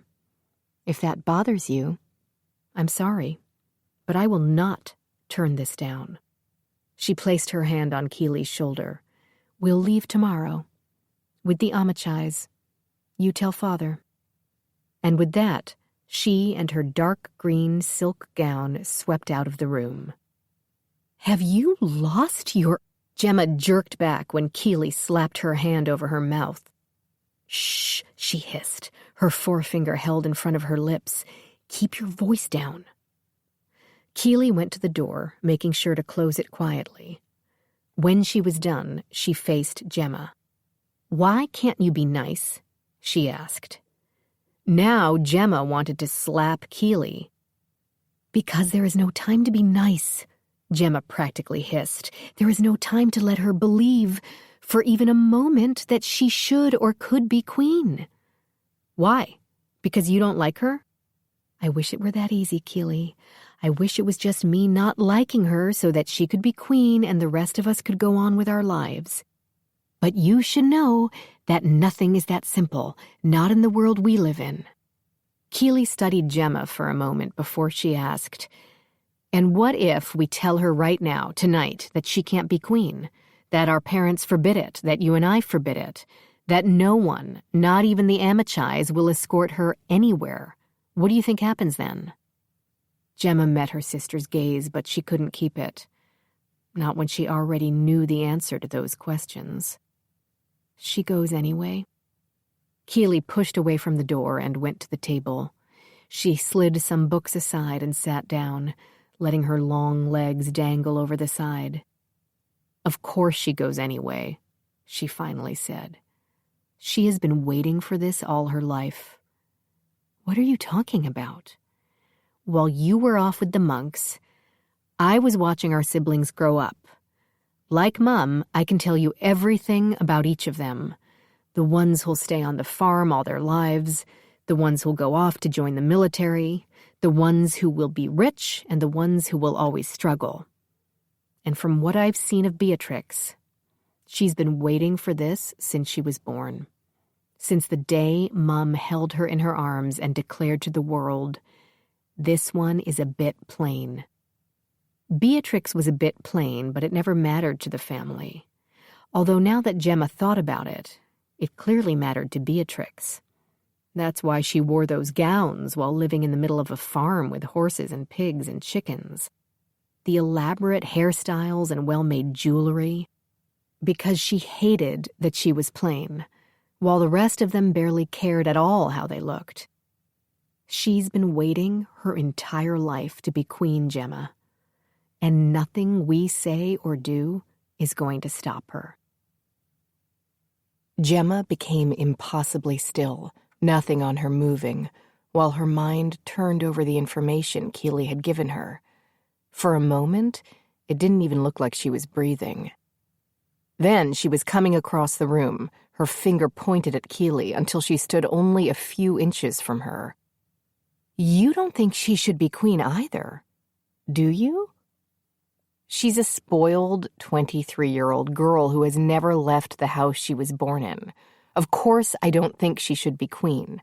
Princess, perhaps, but not a ruling queen.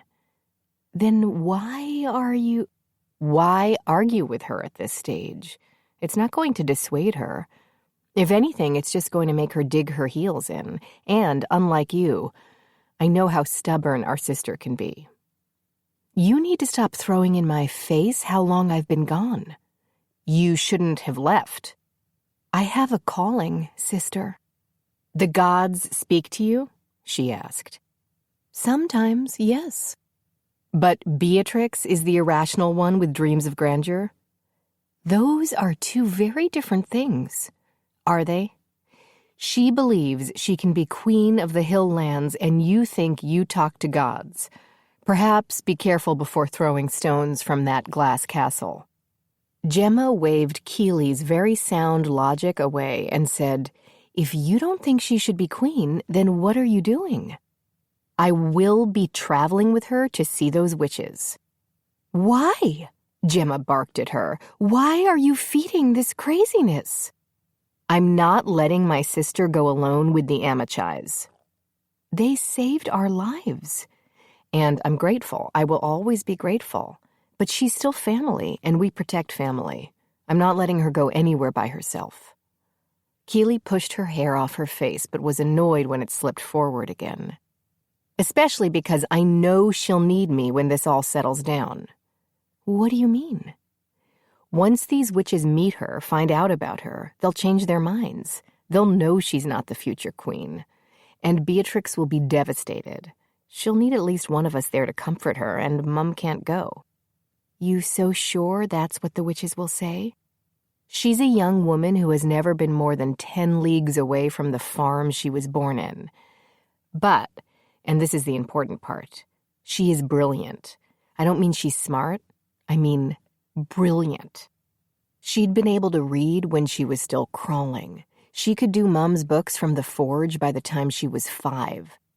She thinks this is all owed to her because she's brilliant.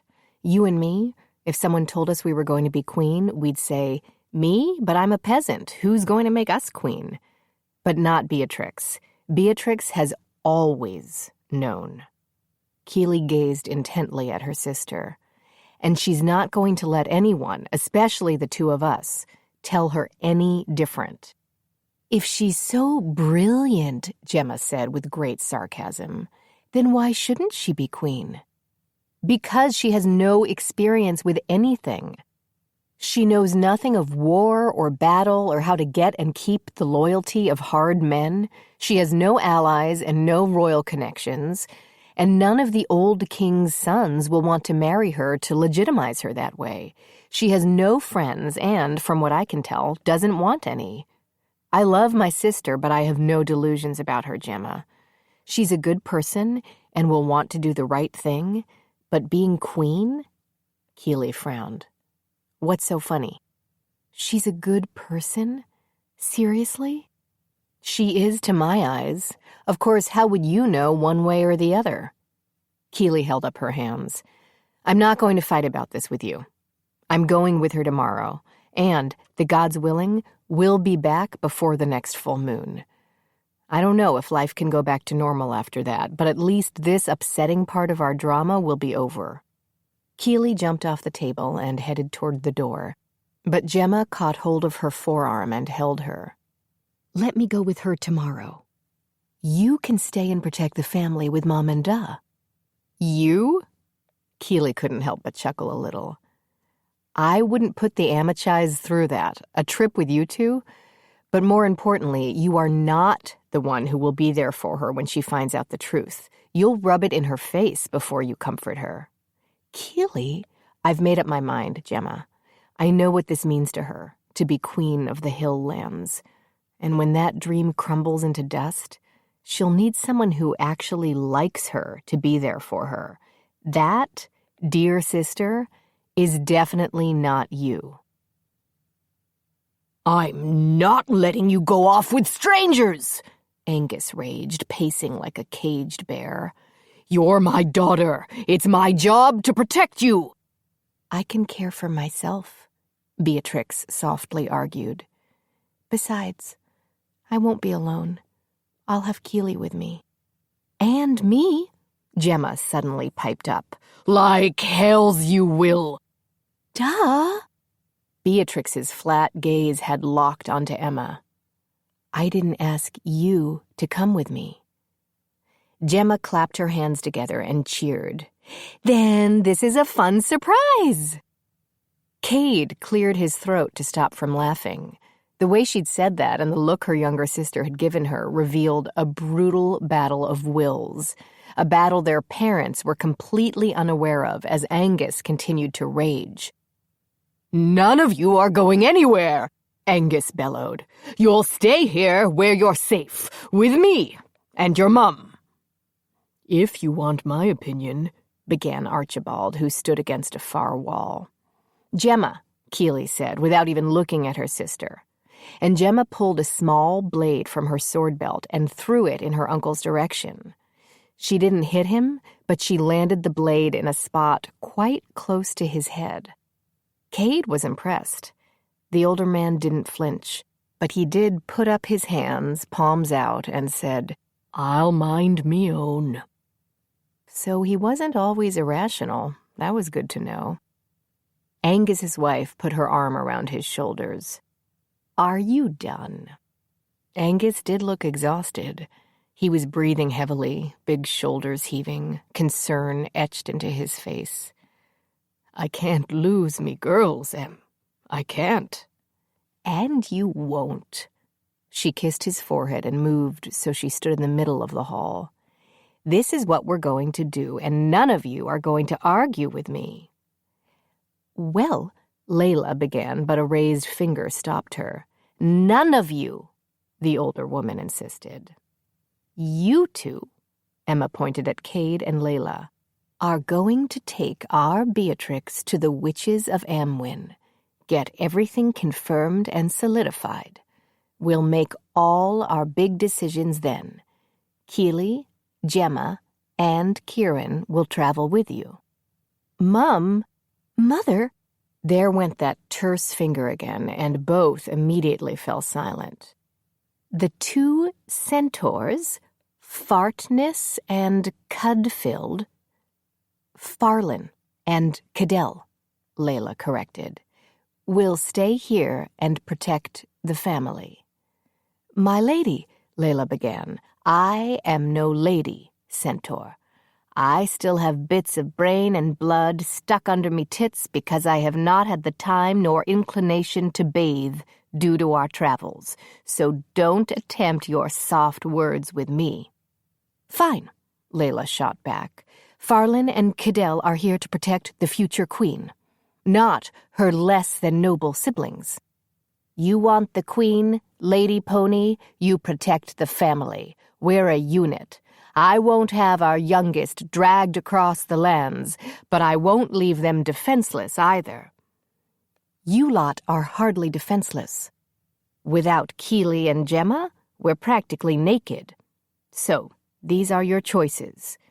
We all go, a slow, plodding way to travel with children, or you leave those two hardy stallions to my tender care and you make great haste to the witches of Amwyn. Which is it?" Layla had no choice. Not now. Not with the Devourer's men still searching for Beatrix. "Farlin and Cadell will stay here." "Good." She returned to her husband's side, putting her arms around him. "Now all of you might as well get as much sleep as you can. Tomorrow will be a hard, long day." "I'm still worried about you," Keeley said. "What if the Devourer's men come here?" "So little faith in me, niece?" Archibald asked. "If they come," he said, leading Keeley and Cade deep into the bowels under his home, "I will get the family out this way." "Including my father?" Keeley asked. "If I must." "You must, Uncle." He stopped walking, forcing Keeley to stop behind him. He looked at her over his shoulder. "You should have been my daughter, you know. All of you should have been mine." "That's such a strange thing to say. Why would you say that to me?" "Because you should know that your father stole your mother from me." "How did he do that?" "He just did." "Maybe between the two of you, he just seemed less insane." "She might have said something like that." He started down the stairs again. "But we both know the truth, that we were meant to be together." "If you two had gotten together, I would not be here." "That's not true." "I may look like my mother, Uncle, but I am my father's child, more than any of my siblings. So unless you are wishing me away—" "No, of course not." They finally reached the last of the stairs. "This is steep," Cade noted. "It is." Keeley took the torch from her uncle and held it high, moving a bit down the hallway. "This leads out?" "It does, right next to the Wenlin docks. We can get a boat there if needed." "Good. Bring Mom and Dad down here tomorrow. Let them see where they'll be going. They'll want to get the older children comfortable with coming down here as well, especially since they'll be carrying the little ones." She raised the torch higher. "Make sure all these torches are lit all day, every day. You'll never know when you'll need to make a run for it." "Any other orders? Maybe you want me to dance for the children?" Keeley reached up and pressed her palm to her uncle's cheek, replying in all seriousness, "All I ask is that you keep my family safe." "For you and your mom? Anything." Cade watched Archibald make his way back up the stairs until Keeley tapped his arm and motioned in the opposite direction. They started trekking down the long tunnels. "Making sure he's being truthful about where this ends up?" he asked as he followed her. "I don't think we need to go the entire way, but I want to make sure it doesn't end after a few feet either." "He built all this by himself?" "I hope so." "Why do you hope so?" "My uncle is paranoid. If he involved some poor sod to help him build the castle, trust me when I say that poor sod is also buried somewhere under all this." Cade winced. Sure, it's a good idea letting your family stay here. We have little choice. Besides, my uncle may be a mad bastard, but he's also a mad fighter, like one of those berserkers of old. He'll throw himself in front of an entire army if it means protecting my mother and her offspring. And your father? We'll need to watch his back, but hopefully we won't leave him here too long. She continued on for a bit in silence, but Cade could tell she had more questions. How does this process work? She asked. Process? The witches. She stopped, faced Cade. They won't hurt my sister, will they? They just want to see her, make sure their prophecy is correct, consult the gods or whatever they do. She frowned. And if it's not, if they decide she's not queen, will Beatrix be in danger from them? Your bigger problem will always be the old king's sons. That doesn't really answer my question. Your sister will be safe until she's either crowned and has an army at her back, or the brothers know she's no longer their worry. And how will we ensure her safety? We'll figure it out. We won't desert you. Not after all this. Keeley seemed to accept that answer and began moving down the tunnel again. Can I ask you a question? Of course, Keeley said easily, glancing back at him with a smile. When we were attacked at your parents' farm, where were your wolves? My wolves? Cade simply raised an eyebrow and Keeley nodded. Oh, my friends. I thought for sure you'd call them to your side. They're my friends, she explained, briefly stopping to light a torch affixed to the wall. But I don't actually have control over them.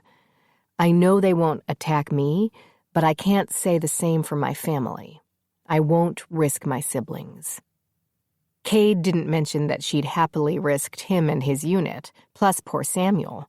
But what was the point? Layla could handle anything, unlike the babe still feeding at her mom's breast, or the toddlers who liked to play with the piglets. Can I ask you a question? Keeley gave him that smile again, and Cade immediately stopped walking. No, you can't ride me. Keeley spun around to face him, forcing Cade to jerk his head back so the torch in her hand didn't burn his face off. Oh, please, she begged. Just a little ride. Down this tunnel we'll be fine. No, I am not a pony. Of course you're not. You're a mighty stallion. That's not going to work with me either. Arms crossed over his chest, he leaned in and said, And tell your father to stop asking Cadell for the same thing. He's getting cranky, and when Cadell gets cranky... I'm very hurt, she complained. Cade turned her around by her shoulders and gave her a little push so that she'd keep moving. No, you're not. But if you keep asking, you might be more hurt than you or your father would like. Instead of being frightened by his stern tone, Keeley simply laughed and continued on. Layla stood on the second-floor landing, her arms resting on the banister and her gaze focused on the floor. She was thinking of their upcoming travels, debating strategies and all the different ways they could get to their destination. There were at least 3 routes they could use to reach the witches of Amwyn, but none of them seemed safe enough. Since all of them were less than safe, she focused on deciding which would be the fastest. There you are, Layla heard from behind her. Young Beatrix held out a scroll. Unrolling it, Layla looked it over. A map? Yes, Beatrix pointed. After some research, I think this way is the safest and fastest. What about... It's true, she cut in. Duke Sangor's territory is along this route, but he moves his entire household to the outer reaches of his lands from the autumn to winter seasons, which means, at most, we'll only have to worry about a few guards getting in our way. My sisters can handle them while we keep moving. Uh-huh. Beatrix finally looked Layla in the eyes. I see, she said. My eldest sister has convinced you that I'm just a young girl with no sense. Your sister never said, I am young. That is true, but I'm very logical, and I'm not about to put myself at risk, now am I? But she was willing to put both her eldest sisters in danger if it meant she could get through Sangor's territories safely. Look over the map, she insisted. I'm sure you'll agree with me, but if not, that's fine too. I just ask you to keep an open mind. She did something that she probably thought was a smile, but actually looked more like a grimace. As soon as Beatrix went back to her room and the door closed behind her, Gemma came out of her own room and quickly made her way to Layla's side. What did my sister want? She gave me this map. She suggests we travel this way. Gemma snatched the map from Layla's hand and studied it closely. Sangor's territory, Gemma muttered. She looked off, eyes narrowing. He moves his household to his eastern territories in the fall and winter months. That will mean only a few of the guards will be around to protect the main house. That's what your sister said. Shaking her head, Gemma asked, Why does she know that? I don't know. She's your sister. I am well aware that she's my... Gemma frowned, her focus no longer on Layla. Now, what's that about? Layla looked over the railing to see her brother and Keely enter from a back hallway. Keely seemed to have returned to her chatty, comfortable self. Something Layla thought her brother found annoying. And yet, he didn't appear annoyed. He didn't exactly seem happy either, but not annoyed. And he always looked annoyed. She couldn't think of a time when her brother didn't look annoyed, just like their father. You know, I can't think about this right now. Layla stepped back from the railing. It's just too much. More than too much. Gemma handed the map back to Layla. I'm going to bed. You seem more worried than I'd expect a war monk to be, Layla said before Gemma could disappear into her room. Is that because you're worried about the Devourer catching up with us? The Devourer finding his way here? Or are you worried about your sister being queen? Gemma had her hand on the door handle, but glanced back at Layla. Do I have to pick just one? Chapter 8. You have to do it, Keely told Cade once more. I won't. I refuse. The stubborn centaur had his arms crossed over that massive chest of his, and his head turned away from her. But he was in his human form, so she wasn't worried about getting kicked in the head. But you can't refuse, she said, confused. I won't do it. Keely looked back and forth between the centaur and the horse he refused to ride. You do understand, she clarified, that we don't have time to walk to our destination, don't you? Yes. So I'll... What? Go as your true self? Even when we pass towns and cities? Does that really make sense to you? We were lucky we made it through the first time, and we didn't pass any towns on the way here. She held the reins close to his face. We don't have time to argue about this. Get on the fucking horse. Growling, Cade snatched the reins from her grasp. I won't use that saddle. Just a blanket. Fine. But with you in a kilt, the inside of your thighs will be less than happy over the next few days. Then make it a soft blanket. Keely quickly made herself busy removing the saddle from Brim. A good, solid gelding that was easy to handle and wouldn't feel the need to compete with a very stallion-like centaur. She kept her head down so Cade wouldn't see her laughing. She knew he wouldn't like it. His sister came out from the castle and stopped when she saw her brother holding Brim's reins. Oh, she said. We're riding them. Still laughing, but also fed up, Keeley turned on the female centaur. "We have no choice. Are you two kidding me?" "I was just asking," Layla snapped. "No need to get hysterical." "I'm not hysterical. I'm just confused. No one's asking you two to eat one. Just fucking ride the thing."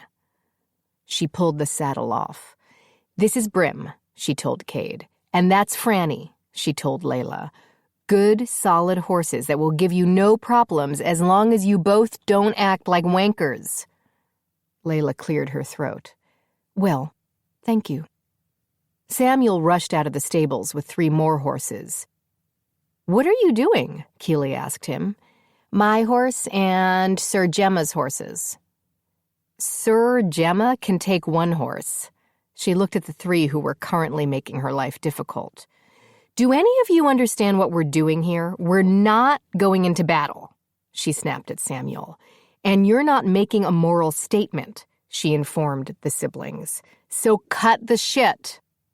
"God's bless all of you," Gemma happily announced from the courtyard steps. And it took all of Keeley's strength not to fling a sword at her, just on principle. Instead, she said, "You're bringing 1 horse. And why are you wearing those stupid white robes again?" "You want me to travel as a war monk?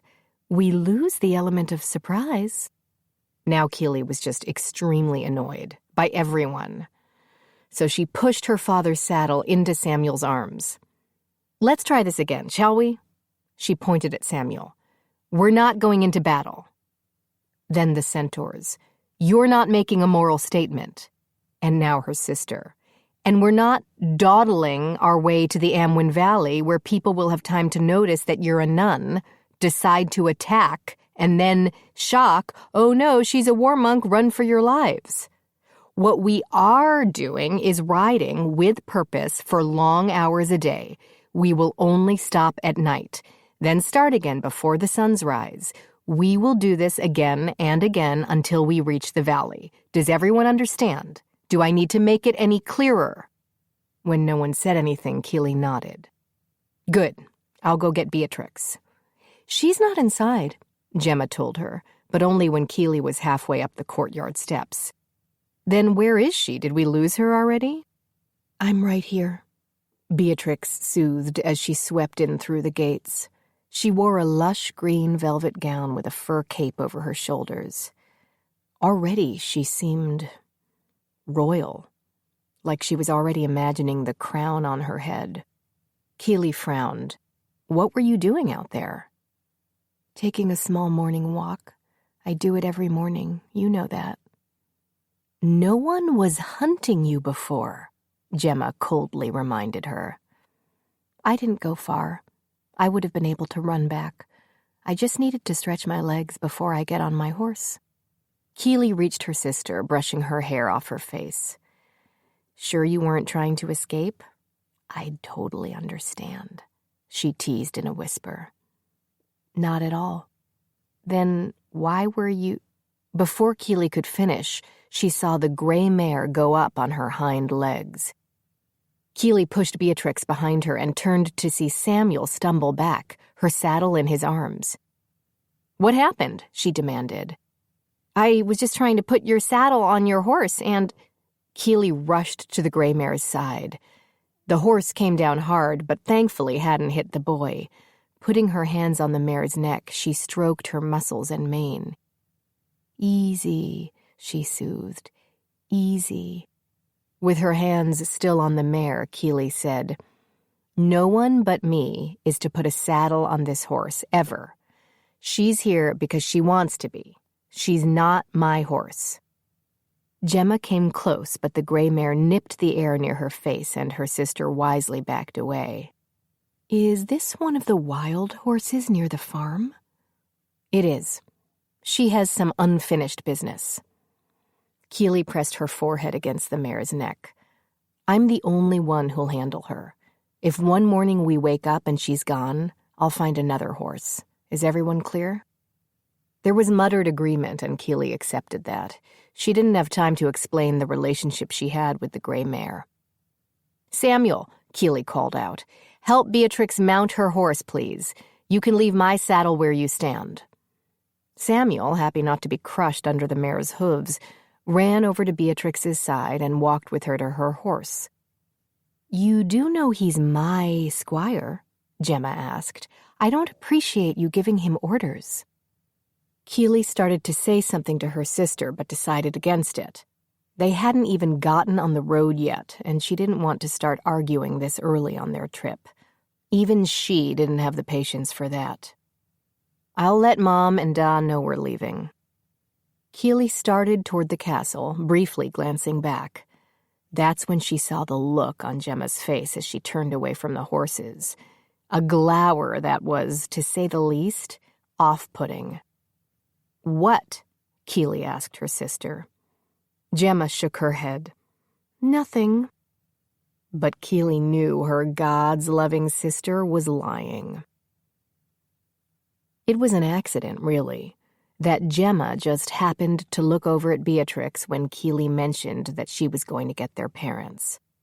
She'd actually been looking at Samuel, hoping he wasn't going to fall madly in love with Beatrix, since the boy seemed to fall madly in love with any woman who showed him the slightest interest. So she saw what no one else saw. An eye roll, as if the idea of saying goodbye to their parents was a waste of Beatrix's precious time. It was a small gesture, and one all of her siblings had made before, even herself, but Gemma knew there was something different about this eye roll. Something meaner. If nothing else, Gemma knew she didn't like it. She also knew there was no point in telling Keely about it. Not yet, anyway. When their parents came out of the castle with the children and Uncle Archie, their father was already crying. "Father," Gemma soothed, "we're coming back." I know. He wrapped her in one of his big hugs, something she'd missed greatly during her years of training and battle. "But I'll still miss me girls until I see you again." "Don't worry, Daddy." She squeezed him hard. "We'll watch out for each other." "I know you will."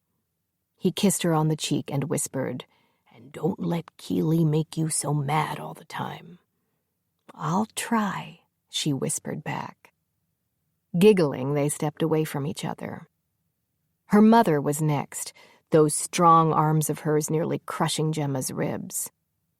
"Don't forget what we talked about," her mother whispered against her ear. "I won't, Mum." Emma stepped back. "Love you, sweets." Gemma joined Keely in saying goodbye to all the children. Beatrix just waved from the back of her horse, although she did lean down and kiss both of her parents on their cheeks. Once they were all mounted and ready, the centaurs rode off first, clearly uncomfortable with the idea of riding horses, but doing it anyway. Keely rode beside Beatrix, and Gemma brought up the rear with Samuel. But as they neared the drawbridge, Keely suddenly yelled out, "Hold!" They all did, and Keely looked over her shoulder. "Kieran," she barked out, annoyed, "get your ass out here." That's when Gemma realized they'd forgotten their cousin. When there was no immediate answer, their mother bellowed, "Kieran Smythe, you answer right this second."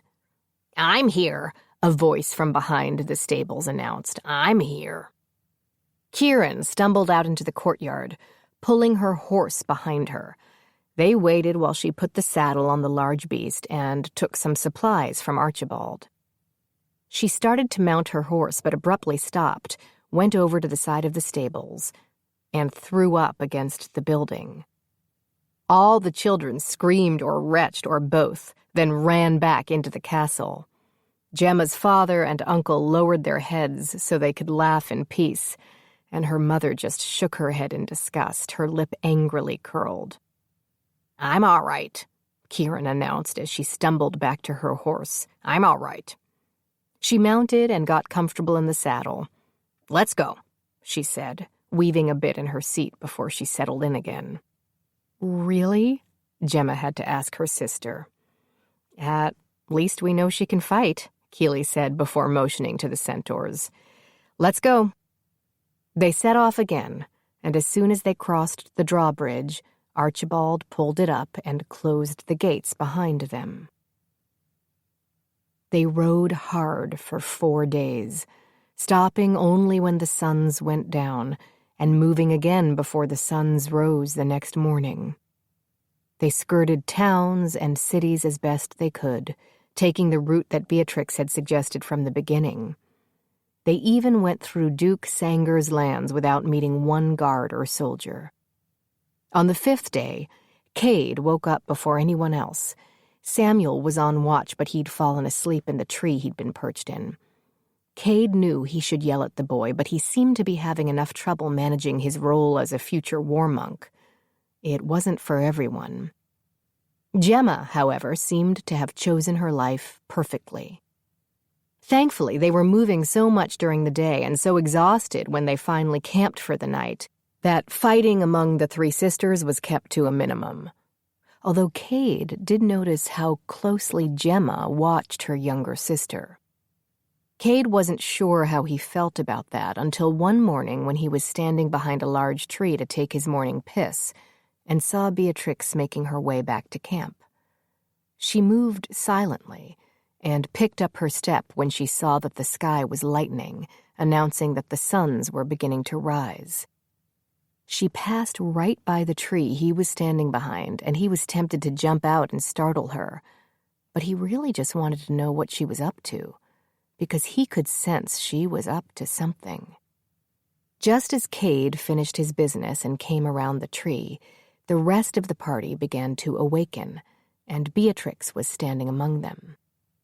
"What are you doing up?" Keely asked as she got to her feet. Beatrix gave that small smile and replied, "Just taking my morning walk." "Well, don't go far when you do that." Keely passed her sister and tugged on a strand of her long hair. "All right?" "Of course." Cade watched Keely head toward a nearby stream, and he followed, crouching beside her as she used handfuls of the clear rushing water to wet her hair and face, and a rag to scrub her neck. "I saw your sister coming back to camp before everyone woke." Keely took several gulps of the water before asking, "What is going on with you and Gemma?" "Pardon?" "Both of you keep watching where Beatrix goes. I'm not sure what you two are worried about." "Gemma's seen her go off on her own, too?" "Just once, our 2nd day on the road. But she always takes a morning walk. When we were home, she'd take her walk and then spend the rest of the day reading or going into town to shop at the dressmaker." "Keely." "She's a creature of habit. Stop worrying." It might have sounded as though Keely was arguing with Cade, but he knew she was actually arguing with herself. "I just want to make sure she's safe," he lied. Keely let out a breath, placed her hand on his forearm. "Sorry, I'm being snappy. I don't mean to be." "It's fine. We're all tired. Good news is we should arrive in the valley by tomorrow." "Thank the gods. I've never traveled so far or so long before. My back is getting a tad cranky." Cade stood and held his hand out for Keely. She looked at it, and he explained, "I thought I'd help since your back is bothering you." "Oh, that's nice." He rolled his eyes, but she only giggled and slipped her hand into his. He pulled her up and tried to take his hand back, but Keely didn't seem in the mood to release him. "Let's hold hands for a little while," she teased. "Woman, give me my hand." She laughed harder. "You are so easy to irritate." She tossed his hand away. "Has anyone told you that?" "Everyone has told me that. You're not so special." "Aw," she said, stepping away. "We both know you're lying about that." The valley came into view, and Keely had to halt the gray mare so she could gaze in wonder. She really hadn't known what to expect. Ever since she was a child, she'd heard about the witches of Amwen and the valley they lived in. She'd heard they lived in caves, so she was expecting caves. What she didn't expect was that the side of the entire mountain at the end of the valley had been carved into some sort of castle. Not like her uncle's, which was mostly tower, but an actual castle, like something the king himself would have. By the gods, she breathed out. That's astounding. It is, Cade agreed. I never tire of coming here. I can understand why. Beatrix rode her horse up to Cade's side, her gaze moving over the travel party before she asked, "What are we doing?" Gemma motioned to the witch's home. "Beautiful, isn't it?" "Oh, it's lovely," she replied. Then she immediately ordered, "All right, let's go." She rode down the hill while the others followed, but Keeley waited a bit, watching her sister ride off.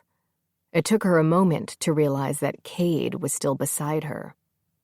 "Your sister isn't one for taking a moment to enjoy the beauty of things, is she?" "My sister finds beauty in books." "I understand that. My brother is the same way." "Is that why he didn't come with you and Layla?" "No. He didn't come because he didn't give a flying fuck who the next ruler was because they're all bad. According to him," Cade added. Keeley laughed, her first since the day before. The closer they got to the Amwyn Mountains, the sadder she felt. She missed her family, she missed her shop, she missed the wild horse herd. She missed just being able to take hammer to steel. Even though they'd burned their family home to the ground, it could be rebuilt. But even without the farm, just being with her kin would make her feel better. The gentle bickering of her parents, the screams and laughter of her siblings. She needed to feel that love again, the love of family. "It's going to be all right, you know," Cade said. "What is?" "All of this." "What if they don't want her?" Keeley finally asked. "Don't want her?" "As queen, what if they change their minds?" Cade raised an eyebrow. "Are you going to help them change their minds?" "What?" Keeley quickly shook her head. No, I would never do that." "But you think she shouldn't be queen?" Keeley twisted her lips and tightened her grip on her reins. "Forget it." "Keeley, it's all right. It's good to question. It's good not to take things at face value." "She's my sister. I love her. I should want her to be queen." "No one doubts you love your sister." "But I'm a horrible person, yes?" "No, that is not what I was about to say." "But I should want her to be queen. She's so smart, and yes, she's young, but what she doesn't know she can easily learn.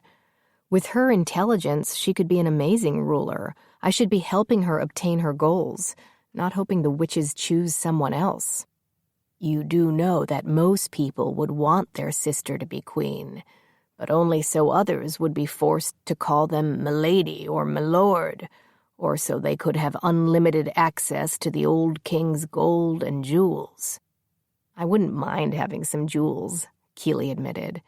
"I've always wanted to make my father a copy of his old battle sword from when he was a soldier. Only I'd include a jeweled hilt." She grinned, nodded at Cade. The mistake a lot of people make is that they want the entire hilt to be covered in jewels. In battle, that will do nothing but hurt your hand. But if it's done correctly, you can display a jeweled sword on your wall or pull it down and destroy an entire army in case of attack. My Da would love that. Keeley took a moment to think about her dream sword, and that's when she noticed that the centaur, who never smiled, had a grin so wide she barely recognized him. They stared at each other until she asked, "That isn't what you meant, is it?" Laughing, he rode off, and Keeley followed. Chapter 9. As they rode up to the front gates of the mountain fortress of the Amwyn witches, armed and armored guards glowered at them from behind full steel helms, their eyes a bright and extremely unnatural green. In unison, the ends of steel poleaxes were slammed into the ground and then crossed, blocking their entrance. Layla clicked her tongue against her teeth, and her horse walked her closer to the guards. "We've brought the future queen to see your mistresses," she announced. The guards didn't answer, but Keeley didn't even know if they could answer. Layla dismounted and handed the reins to a terrified-looking Samuel. She glanced around at the horses and, without warning, the animals all moved back or simply away. With a toss of her blonde and brown hair, Layla shifted into her centaur form. Once the antlers appeared at the top of her head, she pawed the ground with one hoof, leaned forward a bit, and roared in the faces of the guards.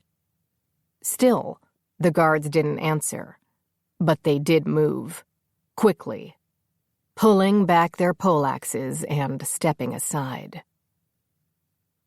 It had been a few years since Cade had been inside the mountain fortress of the witches of Amwyn, but nothing had changed. He knew that as soon as they walked into the main stone hall with their horses, and a young witch quickly approached with a scroll clipped to a piece of flat, polished wood gripped in one hand and a quill in the other. "Yes?" she asked, gazing at them over the half-spectacles she wore. Layla, not bothering to shift back to her human form, gave a short bow of her head before she said, "I am Layla of the Scarred Earth clan, and only daughter of the clan chief. As requested by the Witch Queen, I have brought Beatrix of the farm." "Actually," Keeley interrupted, "it's Beatrix Smythe." "No, it's not," Gemma debated. "It's Farmerson. In our family, we take our mother's name. Only if you plan to be a blacksmith, and I think we all know that Beatrix has no intention of doing that. You go by Smythe, and you're not a blacksmith. I can make a sword, and I know the old songs." "Ooh," Keeley mocked, wiggling her fingers. "You know the old songs. I'm so impressed." Beatrix, still sitting side-saddle on her horse, snapped her fingers in the direction of her sisters. The sound startled both women into silence, but their expressions told Cade much. While Keeley looked moderately impressed, Gemma appeared ready to snatch her younger sister off her horse by her hair and beat her soundly. "Beatrix of the farm is just fine," Beatrix announced. The witch nodded and quickly scanned the scroll she had in her hands. Then she dipped her quill into the pot attached to the piece of wood and checked something off on it. "Now, please, leave your horses here." She motioned to a young man nearby. "He'll take your horses to the stables inside our fortress, and—" When the man tried to take the reins of the gray mare, the horse reared and backed up. "Sorry," Keeley apologized. "She stays with me." "Fine," the witch replied crisply, before adding, "Take the others." She looked everyone over. "You may keep your weapons. Cade of the Scarred Earth clan, feel free to be yourself." For some unknown reason, that offer had Keeley turning to him with a giant, happy smile on her face and her eyes wide, kind of like a happily startled farm dog. She looked so ridiculous, he had no option but to chuckle and tell the witch, "I'm fine, thank you." "Excellent, right this way," she said, before turning on her heel and moving off. "You don't want to be yourself?" Keeley whispered to him. Cade placed his hand against her back and gently pushed her ahead, ignoring her giggles. As he started to follow, his sister grabbed his arm and pulled him back. Leaning down, she asked, "What is going on with you two?" "What? Nothing." "Are you sure? Because you're doing that thing again, with your face." "What thing?" "Some might call it a smile. I, however, just wonder if you're having some kind of fit." Cade yanked his arm away from Layla. "Can we just get this bloody thing over with?" The witch led them out of the main hall and into another large part of the fortress, the library. The three sisters stopped and stared in wonder at all the books. This was only one of the libraries that the fortress boasted. There were at least 5 more, with 3 new ones currently being built deeper into the mountain. "All these books," Keeley breathed out. "I could spend years here." "It makes you wonder, doesn't it?" Beatrix asked. "What knowledge these witches hold." "Think they'll let us spend some time in here before we go?" Keeley asked. The young witch tossed "no" over her shoulder as she continued on through the library. Keeley's smile faded. "That was just rude," she muttered to Cade. "I know, but these books are ancient and powerful. The witches are wise not to let just anyone read them." "I'm not just anyone. I'm Keeley Smythe, best blacksmith in the Hilllands." "I am not sure that will impress them." Typical.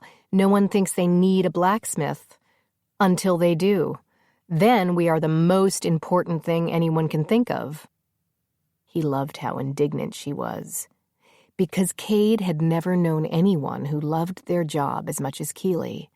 As if she had no doubt whatsoever that she was doing exactly what she should be doing, and what she was doing was good and right.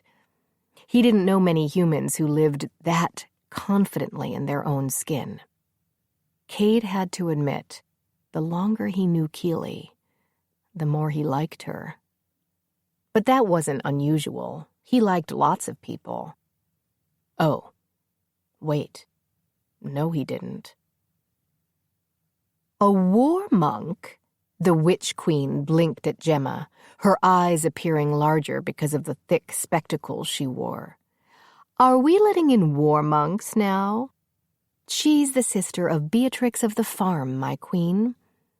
"Well, all right, but no killing anyone so you can raise them later." "Not all war monks do that," Gemma reminded the witch. "Do you?" Gemma took in a deep breath. "Yes, then my point is made." She moved away from Gemma and over to Beatrix, held out her hand. "Beatrix of the Farm. I am the witch queen." Beatrix took the witch's hand, but she held it so loosely, as if she was afraid to touch the other woman, that Gemma had to fight her need to show her sister how one clasps hands in an appropriate greeting. "Lady," Beatrix began, "I am happy to—" Yes, the witch queen interrupted. "You're glad to be here and can't wait to discuss the future of the country, blah, blah, blah. Can we just bypass all that? We have work to do, and I really don't like to waste time on unnecessary chit-chat." The queen returned to her throne, carved directly out of the stone wall, and sat down. She snapped her fingers at one of her assistants, and the young witch rushed to her side, holding out a scroll for her mistress to read. "Call Delora," the queen told another. "Tell her we're waiting for her." She began to read the scroll, but still spoke to their travel party. "Delora is our seer," she sneered, her hands lifted, fingers wiggling. "We've never had one before, but times change, or so I've been told, and we do like keeping up with modern things." The assistant returned to the chamber. "She was sleeping," she announced with obvious disgust. "It must be nice to have all the time in the world," the queen scoffed. "Amazing how busy the rest of us seem to be." Sorry, Delora said, coming in from behind the throne through another chamber. She had one hand pressed against her lower back and used the other to rub her eyes. Didn't mean to be late. Still focused on the scrolls that her assistant put in front of her, the queen pointed at Beatrix. "She's here to be confirmed as queen." "Of course."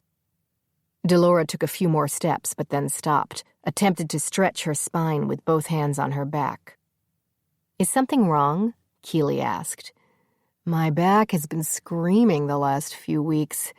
Nothing the healers do is helping. Would you like me to try?" Gemma winced at her sister's offer.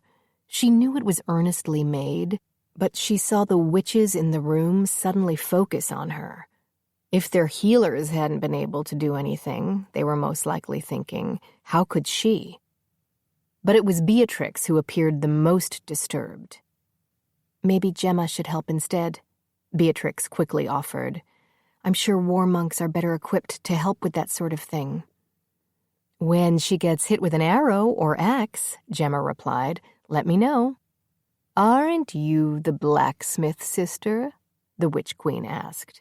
"Yes," Keely said with that oblivious smile of hers, "but I do this sort of thing for horses." "Well, if you do it for horses," the Queen mocked. Keely went to Delora and placed her hands on her back. She moved her fingers down the seer's spine, her gaze focused across the chamber. "Keely," Beatrix began, "just give me a few more seconds." Keely stopped at a spot and dug in 3 of her fingers. Then she went up to the witch's neck, walked her fingers down her spine until she stopped at a spot between shoulder and neck. She pushed her fingers in again, waited a moment, stepped back. "How do you feel now?" she asked. "That's it?" Delora asked. "That's all you do?" She moved her head, then her shoulders, then her ass. She took a few steps, smiled. "By the gods, I feel fabulous." She faced Keely. "Thank you." "Welcome." Keely shrugged at Beatrix. "See, it didn't take long at all." Keely went back to Cade's side, and Delora continued to walk around in circles and move her shoulders. 5, 4, 3, 2. "Can we just finish this?" Beatrix snapped, fed up that her future as a queen should be held up for even a moment because of someone else's discomfort. "Delora," the Witch Queen barked, "stop shaking your ass and just do this thing already." "Calm down, all of you. So emotional." Delora stood in front of Beatrix. "Your hands, dear." Beatrix placed her hands in Delora's. Gemma was expecting some moaning and swaying as she'd seen other seers do. But Delora's technique was much more straightforward and blunt. She scrutinized Beatrix's face for a very long moment. When she finally pulled away, she casually announced, "Yes, Beatrix, you will be queen." Gemma watched as a small smile formed at the corner of Beatrix's mouth. And that's when Gemma felt a real sense of panic, a real sense that all she'd hoped for was about to... "Of course," Delora added, "so will she." And she pointed at Keely. As one, they all looked back at Keely. Even the witches looked away from their precious scrolls to focus on Gemma's elder sister. When the silence went on and on, Keely, who'd been staring at the floor, probably sad at the prospect of losing her younger sister to a life of royal privilege, lifted her head and saw everyone gawking at her. When that went on for more than a second or two, she quickly looked behind her, didn't see anyone, looked at them all again, then behind her once more. And this look felt more than just confused, but desperate, like she was praying there was someone, anyone, behind her. Keely pointed at herself. "You're not speaking to me." "Of course I am." The Witch Queen pushed away the scroll in front of her. "The blacksmith? Are you sure?" Delora scowled. "Are you questioning me?" "Always. I'm not wrong." "But I don't want to be queen," Keely argued. "I want to go back to my shop. I have orders to fill." The Witch Queen waved that objection away and added, Well, that won't be happening anyway. Why? I guess you haven't heard. Your shop has been destroyed by the Devourer, and all the men who worked there have been killed. Her hands over her mouth, eyes wide in horror. Keely gawked at the Queen. They're all dead? Gemma asked. I believe the younger boys you had working there as apprentices were able to escape. But that's because the men protected them. They died in the process.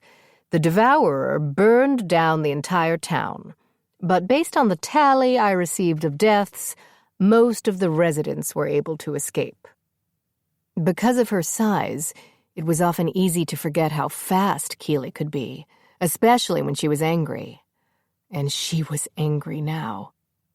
That's why, when Keely was suddenly running toward the Witch Queen, her hammer out, Gemma didn't even think about stopping her sister. It didn't even occur to her. It might have occurred to Kieran, but she was half asleep, leaning against a wall, oblivious as always. But just as Keely got close to the throne, Cade swooped in behind her and wrapped his arms around her, picking her up off the ground. He held her and took her back across the chamber. You bitch, Keely hissed at the Witch Queen. You talk of people's deaths and the destruction of their lives as if it's nothing. The Witch Queen stood. I have done no such thing. I was simply being direct, explaining how you can't go back to your old life no matter how much you may want to. Keely pulled herself out of Cade's arms, but she didn't advance on the Queen again. I don't care if my old life is gone. I will not be queen. Woman, I have no idea if you're supposed to be queen or not. Delora is our seer, so your decision to be queen may not be your own. It may be the will of the gods. Don't give me that will of the gods bullshit. Layla quickly stepped in front of the Witch Queen. My lady, is there somewhere our party can talk, in private? She gestured to one of her assistants. Take them to my privy chambers. One of the witches motioned to Layla and scurried off to the back. Layla motioned to the rest of them. Gemma had to wake up Kieran and push her behind everyone else. She was about to follow until she saw that Beatrix was still standing in front of the Queen, but her focus was on Delora. Beatrix, Gemma called out. Are you coming? Of course. Lifting the skirt of her gown, she swept past Gemma and followed the others to the Witch Queen's privy chamber. Chapter 10. I'm going to kill everyone in this place! Cade grabbed the hammer that Keely was swinging around, and, for a few brief but terrifying seconds, they played tug-of-war with the damn thing until he was finally able to get it away from her. You need to calm down. What if it's true? What if the town's been burned to the ground? What if it's our fault? Our fault? Gemma asked. Don't you mean her fault? She pointed at Beatrix. She who would be queen? How can you blame her? She knew nothing about any of this. How do you know? Gemma demanded. You don't know what she's been up to. You sound ridiculous. Our entire town is destroyed, and, once again, you're only worried about poor Beatrix. Our town? Bitch, you haven't even been here in more than a decade. Gemma pushed past a now human Layla so she could scream right in her sister's face. Are you going to keep throwing that at me? It's still my town. I still care. You don't care about anyone but yourself, Keely screeched, shoving her sister hard. Gemma kept her feet, so she was able to come right back and shove Keely. Then they took hold and were trying to drag each other to the ground. Cade caught Keely around the waist and pulled while Layla attempted to grab Gemma, but that got her a defensive elbow to the face, breaking her nose. His sister's head snapped back. Ow! Kieran stepped in then, pushing her hands between the battling sisters and shoving them apart. That's it, she bellowed. The sisters began to point at each other and screech, but Cade had no idea who was saying what. Kieran didn't let all the screeching and hysterics bother her. She just grabbed each woman by her collar and yanked the two close. She began whispering to them, and whatever she said managed to calm them down. Then she jerked her head toward a corner, and Cade saw Beatrix standing there. Alone, quiet, and very pale. She had her hands tucked into a fur muff, the hood of her cape over her head. Noticing what Cade assumed was her sister's devastation, Keely pulled away from Gemma and Kieran and went to Beatrix. "Come," she coaxed, gently taking Beatrix by the arm and leading her out of the chamber they were in. Relieved not to have to get between a war monk and a pissed-off blacksmith, Cade now focused on his own sister. Her nose was still bleeding, and there were growing bruises around her eyes.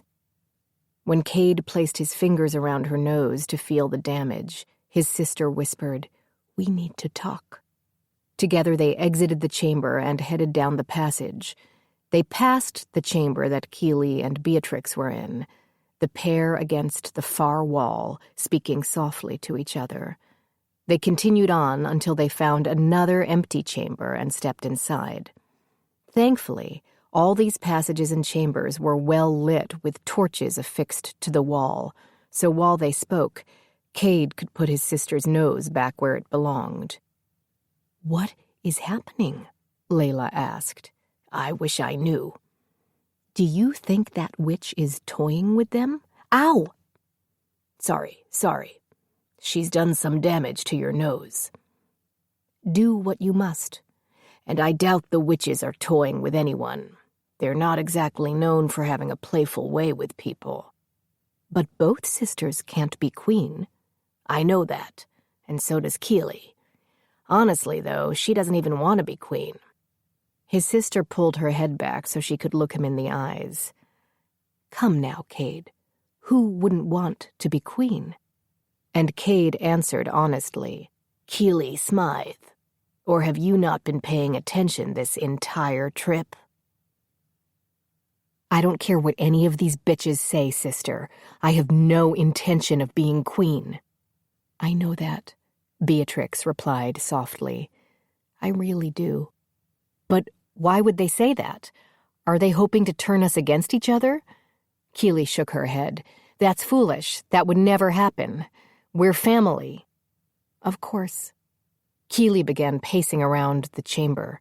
"So what now? How do we confirm you as queen and move on from here?"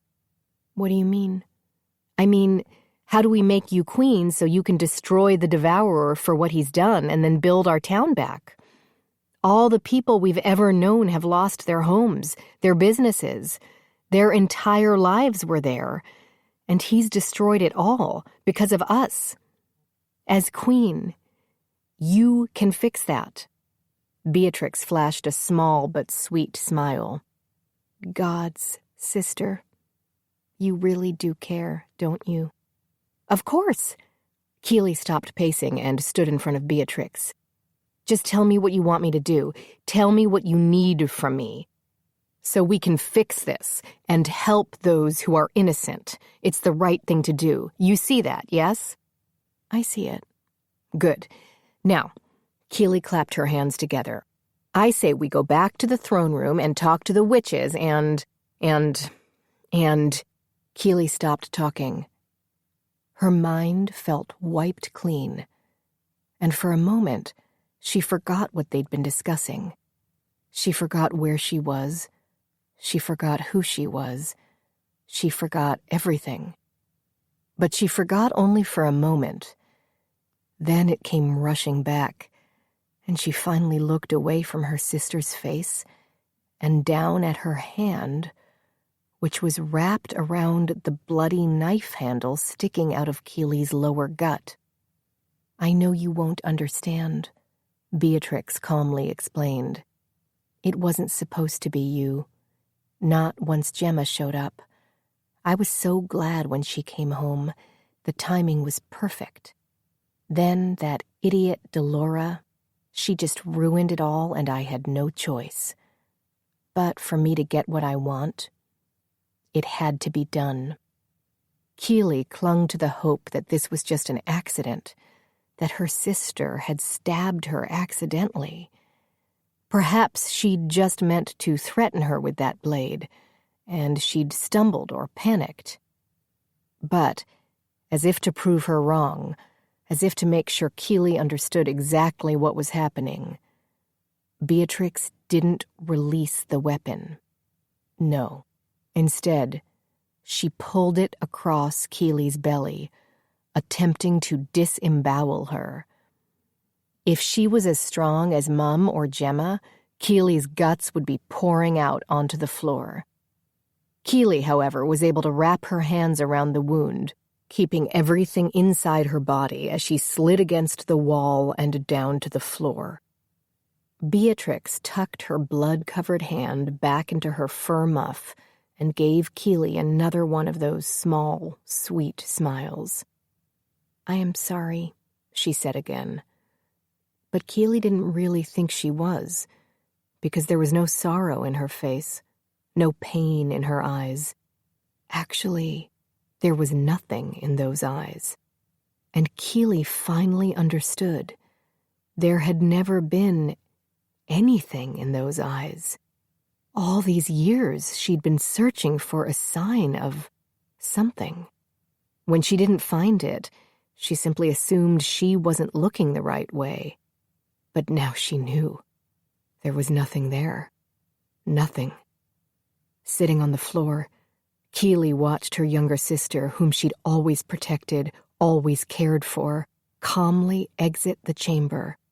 She headed back toward the throne room, leaving Keely and the rest of her early life behind. Chapter 11. Cade had just pushed his sister's broken nose back into place when he sensed something was wrong. It was the prey animal that lived deep in his soul, always restless, always anxious, always knowing when danger was close by. He released his sister and walked into the passageway. He saw Beatrix's fur cape disappear around a corner, which meant she was not heading back to the throne room. He began to follow her. Protecting her was still his job until they got her onto her throne. But something... "What's wrong?" Layla asked as she rushed to his side, her eyes tearing from the pain he'd caused fixing her nose. He didn't answer his sister. His sense of dread was so overwhelming he couldn't. Instead, he simply turned toward the chamber he'd seen Keely and Beatrix in. "What's wrong?" his sister asked again. Cade ignored her, walking past her to the chamber entrance. Keely was on the floor, her back against the wall, her legs bent at the knees, her hands covering her stomach, and a pool of blood leaking out around her. She looked up at him with those dark eyes. She didn't say anything. She didn't have to. "Layla!" he cried out, now running to Keely's side and landing on his knees next to her hip. "By the gods!" his sister gasped behind him.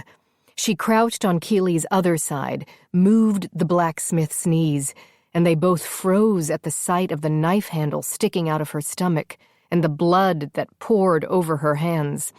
"I'll get help," Layla said before she ran off yelling for assistance of the witches. Cade was afraid to touch Keely, afraid to take out the knife, afraid it would kill her instantly. For once, he didn't know what to do. A few seconds after his sister had run out, her voice still demanding help, Gemma ran into the chamber with Kieran right behind her. "Holy fuck!" Kieran barked out. "What the fuck happened?" Cade shook his head. "I don't know." "Where's Beatrix? Cade!" He looked at Gemma. "Where is Beatrix?" "I don't know," he said again. "I saw her leave, I think." "Was she being dragged? Was someone with her?" He shook his head. "I don't think so." Gemma gazed into his eyes, but before she could ask anything else, The witches rushed into the chamber and pushed Cade and the others away so they had access to Keely. As Cade went to get up, Keely's blood-covered hand grasped his, and he saw the panic in her eyes, watched tears slide down her face and into her hair. "Centaur, move!" a witch ordered him. "Move!" Their hands were pulled apart, and Cade was pushed across the room by firm, confident hands. "Please, my lord Centaur, let us care for her." Layla took him by the arm, dragged him into the passageway. Gemma came out a few moments later, rushing past the witches hurrying in. "Samuel!" she called out, motioning to her squire. "What's happened?" the boy asked, confused by all the witches moving in a panic. He seemed to be spinning in circles as he came down the passageway, trying to see why all the witches were running around him. "Keely's horse was going mad in the throne room, and then she just took off. Now everyone is running, but no one will tell me anything." When he was close enough to hear her without screaming, Gemma ordered, "Find Beatrix." "What? She's with you, isn't she?" His eyes widened. "Gods! Was she kidnapped?" "I don't know. Just find her." Samuel started to go, but Gemma pulled him back. "If she's alone when you find her, follow her. Don't let her see you, though. Stay in the shadows." "I don't understand. Why would she be alone? Why would you want me to—" He glanced into the chamber. It took him a moment, but when he realized that it was Keely on the floor, bleeding, he started to run toward her, but Gemma quickly pulled him back. "Go! Find Beatrix! She went—" Gemma looked at Cade over her shoulder. He pointed toward the passage where he'd seen her cape disappear. "And bring her back, yes?" Samuel asked. "No. Just find out where she's going if she's alone." "If she's alone? Go, Samuel, please!" The boy ran, and Kieran called to Gemma. "We're moving her!" Cade pulled away from his sister and stalked back into the chamber. "I'll take her," he said, crouching down beside Keely. "Someone should hold her legs," a witch said. "We're taking her to the healing chamber." Layla held Keely's legs and nodded at Cade. Together, brother and sister lifted the blacksmith and followed the witches deeper into the mountainside. After about 10 minutes, the passageway Beatrix had taken split into 2 opposite directions, and Samuel had no idea which way to go. He did not want to return to Gemma and tell her he'd lost her sister, especially if she'd been taken by the Devourer or one of his minions. As he stood in the middle of the 2 passageways, looking back and forth, he saw Keely's horse coming out of the left tunnel, running up to him. Samuel reared back. The horse had already tried to pound him into the ground with her front hooves more than once since they'd started this trip, and he had no desire to be found by Gemma as nothing more than a pulpy residue left on the cave floor. But the horse didn't attack. She stopped, and when Samuel moved forward a bit, she backed up. By the 3rd time, he understood she wanted him to follow, so he did. Running after her, she galloped down passageways and tunnels and through empty but thankfully lit chambers.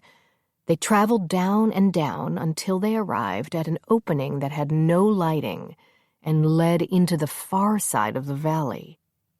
Samuel stepped in front of the mare but stayed close to the wall and the darkness in case there was someone ready to take Beatrix and put her into chains. But that's not what he saw. He saw a very calm Beatrix simply waiting. She was not in chains, and she was not sobbing in despair. She was just standing there. Then, at one point, she pulled one of her hands out of her fur muff and scratched her face.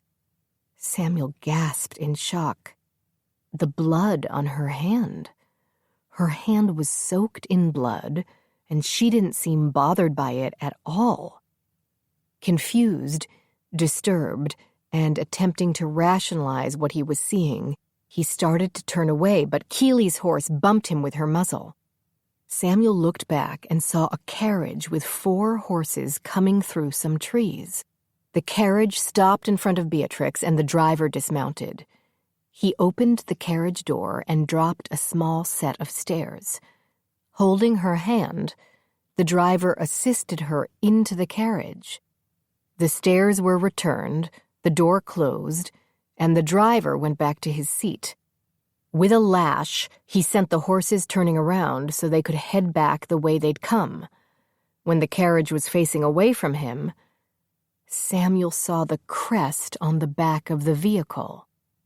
"What the fuck?" he muttered to the gray mare behind him. "Did I just see?" Chapter 12.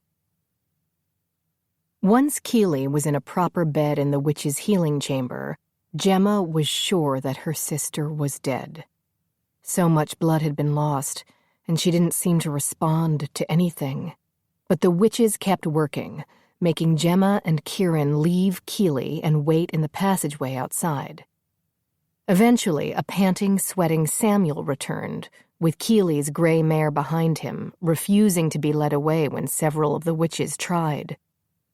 When the witches were reassured by the centaurs that the horse would not be allowed into the healing chamber itself, Gemma led her squire down the passageway. "All right, tell me, did you find Beatrix?" "Yes, she was alone." "Are you sure?"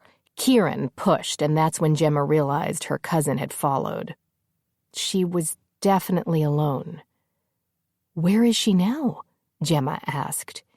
"She left the fortress through a tunnel." "A cave tunnel?" "Yes. She seemed to know exactly where she was going. It led her straight into the valley, where a carriage met her soon after she arrived." Gemma and Kieran exchanged glances. "A carriage? Are you sure?" Few people in the hill lands had carriages. Except, of course, for the... "It was a royal carriage," Samuel replied. "And the crest on the back was the crest of Prince Marius." Prince Marius? That didn't make sense to Gemma. Why would her extremely smart sister ever get in a carriage with one of the old king's sons? They would just kill her, wouldn't they? As the devourer had already tried to do. "That makes no sense," Kieran said, shaking her head. Samuel had been Gemma's squire for nearly 2 years, and she'd learned to read his silences because he was often scared to death to tell her things. "What else?" she finally asked him. "What aren't you telling me?" He let out a shaky breath and focused on the ground. "Samuel, spit it out," she snapped. She had blood on her hands. Gemma blinked. "She was wounded?" "No, I don't think so. And she was very calm and patient." "Patient? You mean she was waiting for that carriage?" "I think so." "Wait," Kieran cut in. "What are you two saying?" Gemma knew what she was saying, but she didn't have time to inform Kieran because the healing witches began barking orders at one another. Some ran out of the chamber and others ran in. Pushing past Samuel, Gemma tried to enter the chamber to see what was wrong, what might be happening with her sister. But several witches pushed her out. "We do not need your kind of help, war monk," one of them said. "You can wait outside."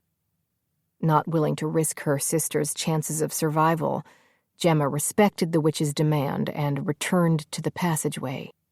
And that's where all of them waited. The carriage pulled to a stop where Marius waited with several of his men. He glanced up at the suns again to gauge the time and wished his mother would hurry up. Most people he wouldn't waste his precious time waiting for, but when it came to his mother, she had proven herself to him in ways others had not, and not merely by being his mother, Marius didn't believe in automatically giving respect to someone just because she had expelled him from her body as a million other women had done through time. No. His respect came from the brilliant guidance his mother had given him over the years. With that, she had earned his loyalty. But still, he had more important things to do right now than meet some woman his mother would like to see him marry. The driver opened the carriage door and lowered the steps. Mela stepped down and immediately moved to him, kissing him on both cheeks. "Come along, my dear," she said. "Don't keep my son waiting." The small woman, bundled up in a fur cape, stepped down from the carriage. She pulled the hood of her cape back to reveal her face, and the men beside him gave polite coughs or began to shuffle their feet. All of them looked down or away. She wasn't hideous, but she wasn't worthy of a king either. Speaking from the side of his mouth, Marius said to his mother, "She's a little plain, isn't she?" His mother sighed. "Marius." "It's all right," the woman said. "I don't get insulted." With a straight back and a confident walk, she came to stand in front of Marius. "So you're Beatrix?" Marius stared at the muff she had her hands stuffed in. "Is that blood on your fur?" She glanced down, cursed. "I've been trying to get that out." "Were you injured?" Mela took Marius's arm. "Let's go inside and—" "I don't mind answering," Beatrix said. "I killed my sister. This is her blood." With a smile, she entered his tent. Marius locked his gaze on his mother. "Really?" he asked. "I promise there's a reason, a good one." "Uh-huh." Beatrix studied her fur muff, studied the blood on it, her sister's blood. It was strange. She felt nothing. She'd thought she'd feel exhilaration. She'd taken her first human life, and she'd always read that such a thing was exciting. But no, it wasn't nearly as exciting as she'd dreamed. Then again, her sister had not cried out. She had not fought back. She had done nothing. Not like those cats, the barn cats they used to have. Her father and Keeley had blamed the demon wolves from the woods for the cats' deaths, but it had been Beatrix, because she wanted to see what it was like to take a life. She'd been 3 at the time, and the little cats had put up such a fight, even the kittens. Gemma had seen the scratches on Beatrix's arms, tried to blame her for the cats' deaths, but Keeley wouldn't hear it. She always protected her. It was a shame she'd had to kill her, especially because that hadn't been the plan. It was Gemma she should have left bleeding out on the floor, the one greeting their ancestors. But goddamn Keeley, wanting to help everyone with their back problems, had created this dilemma as much as anything else. And now having the war monk still living after seeing what she could do in battle was troubling. But it was too late for regrets. Now she was in the thick of it. And Beatrix had to admit, this was exhilarating. Prince Marius walked into his tent along with his men and his mother. "Explain to me, woman, why I shouldn't kill you right now." "I don't know why you're upset, my king. I thought it was common among royals to kill their siblings. Besides, wouldn't killing me now just be kind of boring, when I could be your queen instead?" Beatrix asked, examining the maps stretched out over the wood table in the middle of the tent. "I don't want to be rude, Lady Beatrix, but you are not pretty enough to be my queen, or anyone else's." "Marius," Mela gasped. "It's all right. I'm not pretty at all," Beatrix admitted. "I know that, and words about it don't hurt me. Besides, I've compensated for my lack of beauty with something more important." "Intelligence?" he asked, mocking. Ruthlessness. Beatrix pointed at one of Marius's generals. Did you know that he's been communicating with your brother, the Devourer? Lying whore! The general yelled. Beatrix put her finger to her lips and whispered, Shh. Her gaze moved back to the prince. But he is not your worry. He just wants to keep his options open should you fail. I, personally, admire that kind of planning. Marius sighed. Mother, I don't think this is going to work out. Mela shook her head because she had no idea what was going on. She thought she did, all smug and ready in the carriage. But the old king's whore was nothing more than a means to an end, just like killing Keeley had been. Your real concern, Beatrix went on, are those two. She pointed at two of his other generals. She is mad, one of them said, laughing. Beatrix pulled out the parchment she had tucked into her dress and began to read.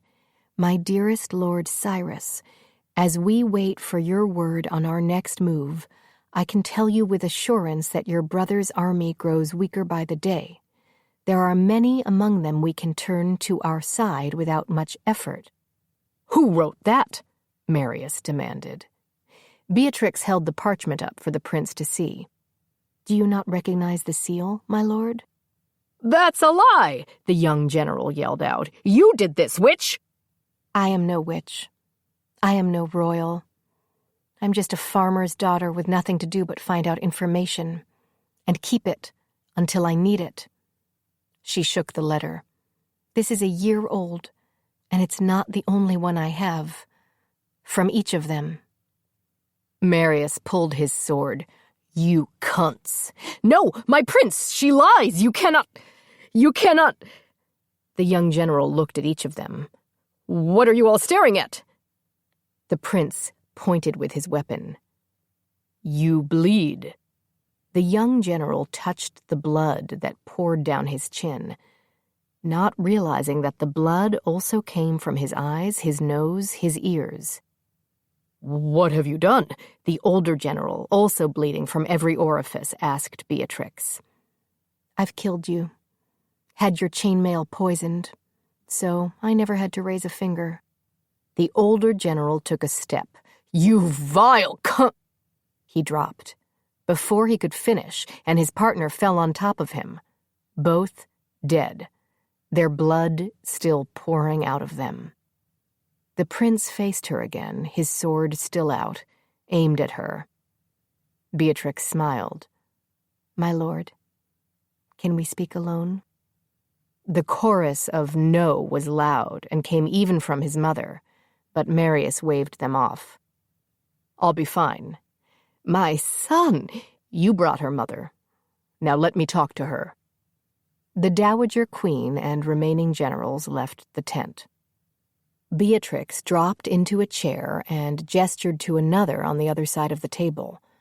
The prince put his sword back in its sheath and sat. I know I'm not what you were hoping for. You're right there. A beautiful woman of royal blood with a dowry and her father's soldiers would be what I'd expect. No worries about the soldiers. Your dukes and lords will give you all the soldiers you request. And we both know you'd get tired of any woman who graced your bed more than once. True, but what can you provide that others cannot? The world. One eyebrow went up. The world? While other little girls played with dolls and learned to tend house, I've been planning to get everything there is to be taken. While you and your brothers bicker over your father's puny territories, you could be advancing into the mountains. For what? Slaves, warriors, dwarves, elves. She gave a little smile. Centaurs. Do you have any idea how much those creatures would sell for? Centaurs? And what would all this gold made from enslaved centaurs be for? To take your kingdom where even your father never dreamed? Where's that? The Dark Lands. He briefly went pale, his gaze locked on her. Woman, are you mad? Don't tell me you're frightened. They have dragons there. Probably not that many, and I've done lots of research. Those things can be killed. And then there's that human queen. The crazy one? The more insane, the easier to destroy. Her people are probably dying for her to be burned in a cleansing fire. She leaned in, resting her elbows on the table. The dark lands are there for the taking. And you're the one who's going to help me with that? The gods talk to me. Tell me what's possible. So you're a seer, then? Beatrix waved his words away. Hardly. I can't see the future or the past. I have just been blessed to see the possibilities of what could be. Prince Marius glanced off, silent. Then he shook his head. She pressed her hands flat against the wood table. The witches of Amwyn were playing games. They confirmed I would be queen. Then they said my sister would be too. Beatrix let out what she knew to be a sad-sounding sigh. My sister believed them. She took me to one of the chambers to talk, she said. But she attacked me. I grabbed a blade. Next thing I knew, she was dead on the floor. You really didn't think your sister would want to be queen? Every woman wants to be queen, my lord. But we're family. Family is all. She brushed at non-existent tears. Honestly, though, I think it was the witches who killed her. They toyed with her until she was crazed. I truly think for their own cruel amusement. She tapped the table with her index finger. How many others are they going to tell this tale? First my sister. Then who? One of your dukes with a large army? A king in a nearby land? Beatrix raised her gaze to Marius. Or maybe that mad bitch in the dark lands. He stood, walked to his tent opening, but he didn't leave, simply clasped his hands behind his back. And what do you suggest we do, Lady Beatrix? He asked, for such an affront to a future queen. The only thing we can do, my king. She dropped back into her chair. Destroy the obstinate little cunts before they have a chance to do any more damage. Spying some biscuits across the table, Beatrix reached for the plate and added, "It would also be nice if we can take as many of their books as possible." Marius slowly turned his head to look at Beatrix over his shoulder. "I'm an avid reader," she admitted, before taking a bite of a delicious biscuit. Chapter 13. For hours the witches tended Keeley. Younger witches following orders, often running in and out of the chamber, while the older, more powerful witches cut into Keeley, sewed organs, and closed her, only to open her up again, all while chanting ancient healing spells and calling on their gods. Gemma silently called out to Morthwyl. Well, at first she chanted softly, but when Kieran asked, "Are you going to bring Keeley back to life so her corpse can kill Beatrix?" she stopped and did it silently. But war gods were moody at best, and didn't always come when called. They often demanded a sacrifice, or, even better, a battle to get their attention and rewards. Hours turned to days, 2 days specifically, and Gemma was moments from giving up all hope. She looked across the passageway and watched the 2 centaurs. They were still in their human forms and sat close to each other on the floor. When Cade sadly laid his head on his sister's shoulder and she stroked his hair, Gemma began to wonder how attached the centaur had become to her sister. But Keeley had that way, didn't she? With people, with animals, and, like their father, with centaurs. Finally, an elderly witch walked out of the chamber. She wiped her bloody hands with a white linen cloth and stopped in front of Gemma and Kieran. "Your sister lives," she announced with no preamble. "The gods must have heard our prayers." "More like she's too pissed at whoever did this to her to die," Kieran said. "Whatever it is, so far, it's working." "So far?" Gemma asked. "Your sister was nearly disemboweled. She's lucky to be breathing at all." "So what do we do now?" Kieran asked. "We wait for my sister." Gemma got to her feet. "The next move will be hers." "As you like." The witch glanced around. "Now I'm going to check on your sister one more time and get some sleep. You lot should too. If she wakes up—" And Gemma felt that "if" like a knife to her gut. "It won't be for quite a while." After the elderly witch returned to the healing chamber, Gemma motioned to the rest of them to follow her. They went to another chamber, and she faced the centaurs. "I understand if you have to leave. As I told you, based on what Samuel witnessed, Beatrix is off somewhere, doing something. I honestly don't know what, not yet." "Do you really think she's with Marius?" Gemma shrugged at Cade's question. "I know Samuel wouldn't tell me something that wasn't true. I can't say the same for Beatrix." Layla's nose crinkled a bit before she said, "You don't really think that your younger sister actually had anything to do with Keely's—" She shook her head.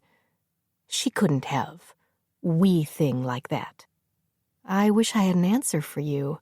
I wish I could tell you no and have no doubts when I said it. But I truly can't."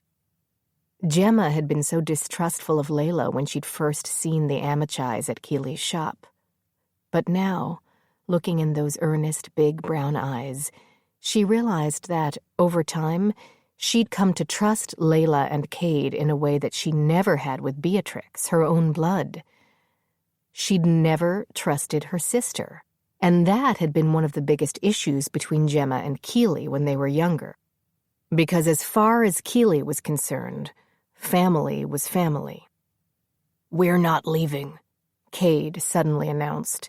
"I will not leave your sister until—" Screams from the healing chamber cut the rest of Cade's words off. Gemma and Cade were the first in the passageway when the elderly witch came at them and shoved Gemma with way more strength than Gemma would have thought possible. "What have you done, war monk?" the witch demanded, her voice filled with rage. "Me? I haven't done anything." "Liar! What are you talking about?" The witch gripped Gemma's arm with bone-breaking strength and yanked her back until they reached the healing chamber. The witch pulled her right up to the entrance and demanded, "This! What have you done?" There were 8 of them. 7 surrounded Keely's bed, but one stood directly on her bed, at Keely's feet, and snarled at them, warning away anyone who might be a danger to Gemma's sister. "I did not call them. We worship the gods, not demons." "Then where did they come from?" Kieran stepped in beside Gemma, took a look, and casually announced, "Oh, those are Keely's friends." Gemma cringed, then glared at her idiot cousin. "What?" Kieran asked. "Are we lying about that? Because Keely would never lie about that. And look, they're here to protect her. That's nice, isn't it?" "Are all your sisters evil?" the witch asked Gemma. "Keely is not evil. She just happens to love animals." Gemma looked at the beasts snarling and warning from across the chamber. "Even animals with eyes of pure fire, drool of blood, that have clearly been birthed from one of Earth's many hell pits." To say the witches of Amwyn were not happy about having demon wolves in their sacred space would be a gross understatement. But Cade was more than happy to see the creatures, because once Keely's bitch sister found out that she hadn't killed her, and unlike everyone else, he was sure it was Beatrix who had done this to Keely, She'd send someone to finish the job. He planned to stand guard over her for as long as necessary, but he wouldn't resent the extra assistance. "Our queen will know about this," the healer witch warned before storming away. But the centaurs had a healthy amount of influence with the witches, and he was not above using it if he must. "I'll take first watch," Cade said, stepping into the chamber. Gemma grabbed his arm and yanked him back seconds before one of the wolves could bite his entire face off. "Are you mad? They'll kill you." "I'm not leaving her alone." "No one says you have to leave her, just stay out here." But he didn't want to do that. He wanted to be near her so that she knew she wasn't alone. The gray mare walked into the healing chamber, stepping between Cade and the wolves. The beasts snarled at her, bared their fangs, but she went up on her hind legs and came back down hard. She tossed her head, pawed the ground. The wolf on Keely's bed motioned to the wolves on each side. The animals moved back, and the gray mare looked at Cade. Cade walked into the chamber, and the wolves made no move to attack. He grabbed a wooden chair from against the wall and pulled it close to the bed near Keely's head. That's where he sat, resting his elbows on his knees and gazing down into her pale face. The wolves encircled the bed again, with Cade now on the inside. He had no intention of leaving. He could sleep here, wait for her to awake, because he had to believe she would awake. Chapter 14. Gemma snapped awake when she felt something drip on her cheek, and that's when she came face to face with the lead demon wolf. He stood over her, his bloody drool drizzling from his massive jaws. She thought he was there to kill her, to take off her face since he'd just missed Cade's. But then he began to pace and whine. After several seconds of that, he trotted out. Gemma scrambled to her feet and ran into the passageway and back to Keely's healing chamber. Her sister was still alive, but unconscious. The centaur was sitting in the wood chair, but his arms were resting on the bed, his head lying very close to Keely's. He was asleep, but so close to her sister, Gemma was sure if Keely hiccuped, he'd be awake and reacting. The wolf had settled back on Keely's bed, by her feet, but he gazed at Gemma. He was trying to tell her something, but she didn't know what. She didn't speak demon. At least not yet. Still, Gemma couldn't just walk away. She crouched at the end of the bed and looked deep into the balls of flame that were the wolf's eyes, trying to see something. Anything that would tell her what she needed to know. But as she crouched there, moving her head a bit to one side and a bit to the other, attempting to decipher whatever the flames were telling her, a voice beside her asked, "What are you doing?" She didn't look away from the wolf, afraid she'd miss something, but told Kieran, "He's trying to tell me something." "The dog is trying to tell you something?" "Wolf. The wolf is trying to tell me something." "Okay." Kieran grabbed her arm and yanked her to her feet. "Come with me." Together they exited the healing chamber, and Kieran led her to an empty tunnel. Once ensconced deep inside, Kieran said, "I know you're upset about your sister. I'm upset about your sister. But it's not like you to sit around, staring at dangerous demon beasts, waiting for them to tell you things. That seems like something your Uncle Archie would do.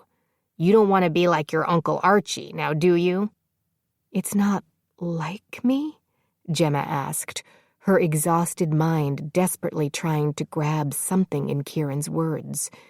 She just wasn't sure what. "It wasn't like you. There was that period you were away." Kieran frowned. "Has being a monk made you mad? Are you like your Uncle Archie?" "No, because you're right, that's not like me, because you know me." "You know me?" Kieran no longer frowned. Now she just appeared panicked. "What is happening, cousin?" "You know me. But do you feel you know Beatrix? Do any of us know Beatrix?" "What are you going on about?"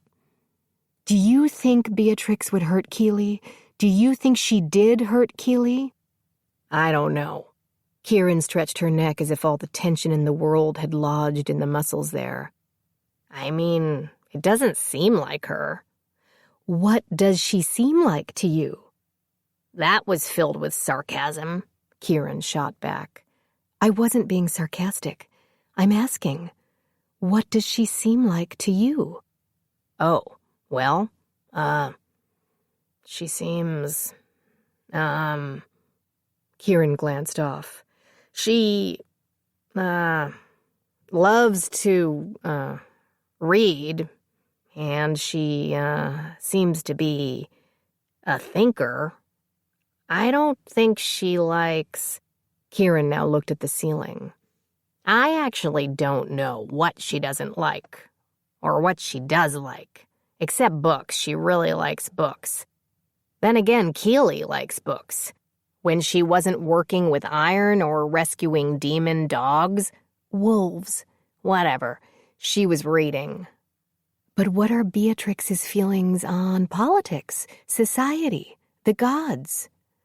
How does she feel about slavery, torture, the royals?" Kieran could only shrug.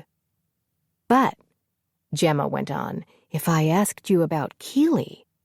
Kieran suddenly laughed and began rattling off. "She hates slavery and slavers and strongly believes they should be wiped out. She feels torturers should be tortured and that the royals are as useless as your gods." "Doesn't that bother you?" "I don't have religious preferences." "Not that..." Gemma bit off her insult. "Doesn't it bother you that you know so much about Keeley and almost nothing about Beatrix?" "I spend tons of time with Keeley. Beatrix is always reading or getting dresses made in town, so it's not surprising I don't know much about her." "So what are you saying?" "I'm saying you can't use my lack of knowledge to prove Beatrix killed her own sister." Kieran grimaced. "I mean, tried to kill her." "Fine. What do you know about me?" "I don't know shit about you, no offense," she added. "What about the baby?" "Oh, gods, you have a baby?" "No, Mum's baby." "Oh, that baby. And that's easy, nothing. Your mom won't let me take care of her." "Why not?" She shrugged. "The first time I had her in my arms, I dropped her." "Kieran?" "She was fine. They bounce at that age." "No, they don't." "It doesn't matter. What I do know is that I know nothing about the baby." Kieran suddenly raised her forefinger and added, "But when I roll my eyes back in my head, she does laugh." "Why do you keep making my point for me?" "All right, fine," Kieran snapped. "I'll admit that I have no idea what makes Beatrix laugh or cry or rage. To be honest, I don't think she's ever been any of those things. That still doesn't mean..." "That she tried to kill her own sister?" "You can think what you want, Gemma, but without proof, I need to find out the truth." "How?" "Beatrix is gone. We don't know when Keeley will wake up." Neither said if, but Gemma knew it was implied. "Maybe you should talk to the witches," Kieran suggested. "Yes, I'm sure they'll be gagging to tell me everything they know." "Were you being sarcastic that time?" "Definitely." Gemma scratched her jaw. "The witches of Amwyn haven't exactly been friendly. I doubt they'll spill their guts to me. And why should I ask them anything anyway?" "Because it all started with them. Besides, you're a monk." "So?" "Aren't you trained in interrogating witches?" Kieran shrugged. "Just do that." The Witch Queen, Belinda, to those who'd died many decades before, went over her tally of numbers again to make sure she'd gotten the math right. Nothing annoyed her more than when she was off by a point or two. It was sloppy, and Belinda did not like sloppy. Satisfied her numbers were correct, she started to sign off on the paperwork when the war monk suddenly appeared before her, slapped her hands on the arms of Belinda's throne, and threatened, "Tell me what you know, witch, or I shall burn you at the stake." Belinda didn't have time to ask, "What the unholy fuck did you just say to me?" before the monk's cousin was there, grabbing the woman's arm and dragging her kin off a few feet. "What are you doing?" the cousin demanded. "What you told me to. You said interrogate her as I'd been trained. That's how monks interrogate witches." "Or you could ask her your questions like a normal person. That's always an option." "I guess, although this seems faster." "Does it really?" The monk rolled her eyes. "Fine. I'll ask her nicely." Again with the sarcasm. The monk stood once more before Belinda's throne. "I have a question," she said with a forced smile. "Yes." "How did you decide that my sister would be queen?" "That's actually a bit difficult to answer." The cousin suddenly appeared behind the monk. She was a good bit taller and towered over her the way the monk's sister did. "Why is that difficult to answer?" "Because in the past, when we were involved in choosing kings and queens, we did not do it the way your sister was chosen." "Chosen?" the monk repeated. "You mean by the gods?" "No, that's not how I mean. We are the witches of Amwin. Our gods expect us to do the work." "The work? You mean like sacrifices?" "Of course not. Barbarians make sacrifices. Our gods are math, science, and logic." "Are those just words you're using?" the cousin asked. "Or actual gods?" "Both." Belinda leaned back on her throne. "Our order has been requested to choose a ruler about a dozen times over the past 3,000 years or so." "Who requested it this time?" "No one." The war monk frowned. "What do you mean, no one?" "It means what you think it means. But we didn't need anyone to request anything.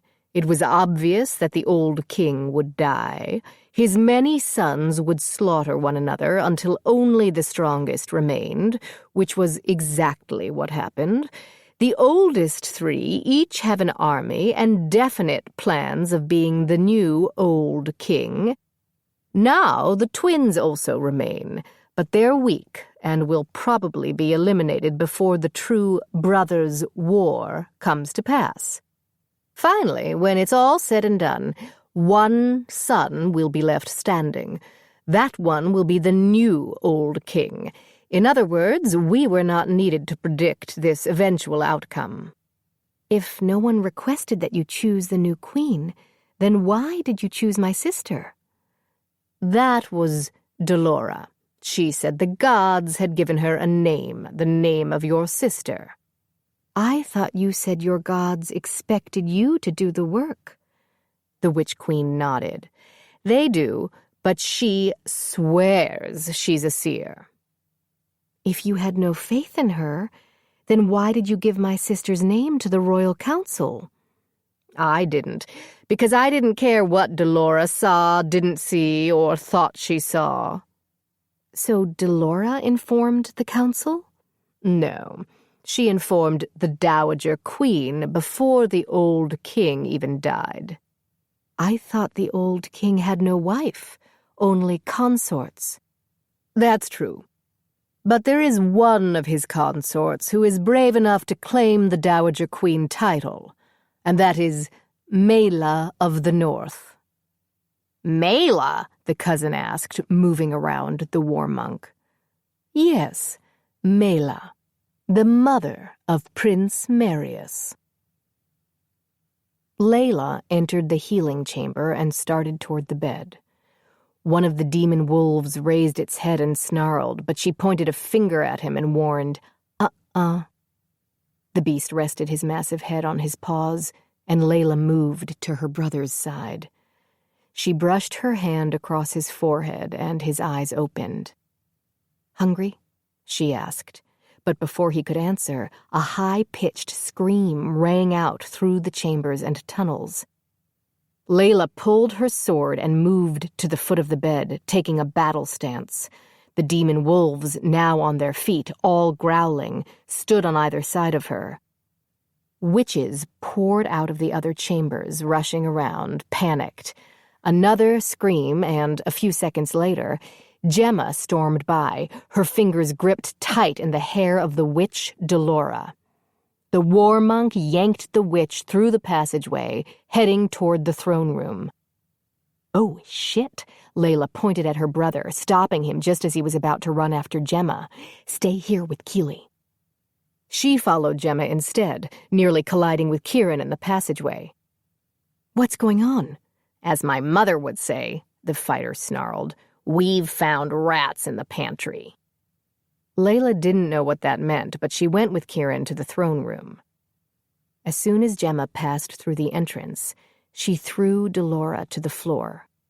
This was the war monk Layla had seen when the farm was attacked, a warrior who felt her family was threatened and acted accordingly. "What did my sister promise you, whore?" Gemma bellowed at Delora, her angry voice ringing out against the cave walls. "Nothing. Don't lie to me!" The witch, on her knees, held her arms out to the rest of her order. "My sisters, my queen, help me! Don't let this Tss, the witch queen hissed, her gaze never lifting from the scroll she had before her, her quill scratching urgently against the parchment. Delora's watery eyes narrowed in anger. "What are you doing?" "I am, busy calculating, the odds of, your being a treacherous cow." The queen finished, leaning back and announcing, "Look at that. The odds are huge in favor of your being treacherous." Delora stood. "You'd believe? Numbers over you? Always. Numbers never lie." "The calculations could be wrong." Coming out of her seat, the queen roared, "My calculations?" But several of the younger witches jumped in front of her. One of them begged, "Please, my queen." The witch queen sat back into her throne. "Be glad your sisters have such cool-headed natures." Gemma leaned in behind Delora and growled, "Too bad I don't." "You don't frighten me, war monk," Delora said to the pacing Gemma. "Because you think you have my baby sister's loyalty?" Gemma slipped her arm around Delora's neck, letting it hang there casually like they were old friends. "The loyalty of a woman who stabbed her own sister? Does that seem wise to you?" "Basic logic," the queen sighed. "Like math, that is not one of her best subjects." "Why is she even here?" Layla finally had to ask. "Our chieftain has always told us we go to the witches of Amwyn for knowledge. But she's stupid." "I am right here," Delora barked. "A little respect." Gemma tightened her arm around Delora's throat and said softly, "Shut up." "She's a legacy," the queen pointed at Delora. "Her mother, one of the best witches I ever knew. Math, science, logic, history, they all fell at her feet, determined to be her possession. She was brilliant enough to be—" "Witch queen," Delora snapped.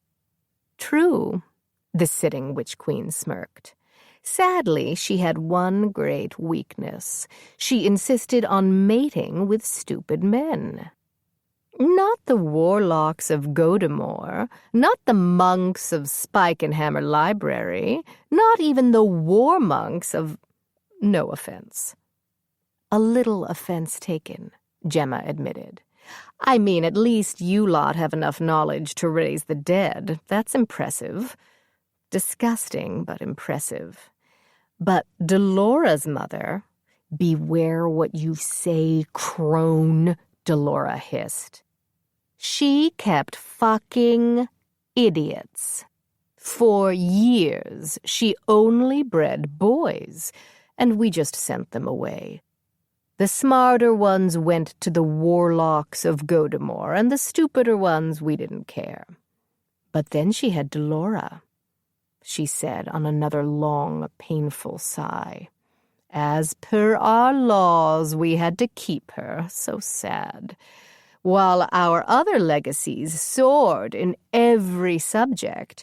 For dear, sweet Delora, schooling was nothing but a struggle. Math, a struggle. Science, a painful struggle. Basic logic, nothing. Then one day she announced that she had been blessed by the gods and was a seer." "Were her predictions right?" Layla asked. "Mostly, from what we could tell." "How did you manage that, I wonder?" Gemma asked, pulling Delora in tighter and pressing her jaw against the top of the witch's head. Then, slowly, Gemma's expression began to change as realization dawned. Were all her predictions royalty-based? The war monk asked. The Witch Queen gazed at Gemma for a very long moment before she finally said, "As a matter of fact, yes, they were. Something that the other royals and the old king truly appreciated." Gemma began to laugh, and Delora yanked herself away. "Keely was always right about her," Gemma said amidst her laughter. "Beatrix is fucking brilliant." She put her hands to her head. "She planned all of this." "You don't know that, Gemma," Kieran argued. "I do know that. I feel it, not using premonition either, just logic. It's what she's always wanted. To be queen, to be in power. And she used you two idiots," Gemma pointed at Delora, "you and the Dowager Queen to get it, and you let her." She finished on a laugh. "No offense to you and your family," the Witch Queen kindly noted, "but none of you have royal blood. We checked both your lines when Delora made her prediction, and there's—" she shrugged. "Nothing. Beatrix promised Mela something, and Mela, in turn, promised her something." They all focused on Delora, and the Witch Queen smiled. "My job. She promised her my job. I should be Witch Queen," Delora insisted, which got nothing but brutal laughter from her witch sisters. "But why kill Keely?" Layla asked over the laughter. "I mean, your sister lives, Gemma, but that was clearly not the plan." "I don't know. To prove Beatrix's loyalty to Prince Marius?" Gemma studied Delora. "They'd consider Keely a threat if they thought she might become queen and push the current royal family out, especially if Beatrix promised she would never do that herself." Now they were all studying Delora and saw the panic on her face, the fear. Then her expression changed. False bravado spread around her like a blanket, and her grin was wide as she looked straight into Gemma's eyes. That's when Gemma told the Witch Queen, "Gods, you're absolutely right. The bitch has absolutely no logic." "None." The Queen tossed up her hands in defeat. "I can forgive a lack of skill with science or math, but ye gads, the lowest animals have common sense. Crows have logic, rats, but you, she said to Delora. "Nothing but empty space." "What are you talking about?" Delora demanded. Gemma shook her head. "Do you really think my sister will put you on this throne?" "Especially when she doesn't plan for there to be any throne," the Queen tossed in. "What do you mean?" Leaning forward in her seat, the Witch Queen growled at Delora. "She needs you dead, stupid girl. She needs all of us dead. She can't risk the truth getting out." "I would never tell," she whispered. "I promised Mela I would never tell." "But you'd always know, you dumb cow," Kieran practically cheered. "And you'd be able to hold it over her," Gemma reminded her, "as long as you live. And that, sister, is something that a future queen cannot have." Delora began to debate, attempting to convince herself, Layla assumed, but Gemma's head lifted and she held up a finger to quiet everyone. Her gaze moved to the high ceiling of the throne room. Everyone fell silent, waiting. Layla's sensitive ears heard it soon after, the whistling, and she was running back to her brother when Gemma screamed out, "Move!" The first fireballs crashed through the ceiling, turning everything around them into flame and destruction. Gemma pulled a few witches out of the way and stomped out the burning gown of another. "Go!" she yelled at Samuel. "Get to my sister! Take Kieran with you!" She ran to the throne, but the Witch Queen was already moving, with several of her assistants beside her. "You know what to do," the Witch Queen ordered. "Don't delay. The doorway will only be open for 5 minutes." Gemma grabbed the Witch Queen's arm and pulled her around. "Come with us. We'll protect you." The Queen laughed and pressed her hand against Gemma's cheek. "You are not what I expected, war monk. But you need not worry for us. We are leaving this place until all things are settled." "This world?" The Witch Queen's confused frown embarrassed Gemma even as the fire around her spread. "No, woman. We are going to the Northlands, far away from here. Witches there will protect us and our books and papers until we can come back. They are warriors, a lot like you. We'll be safe with them."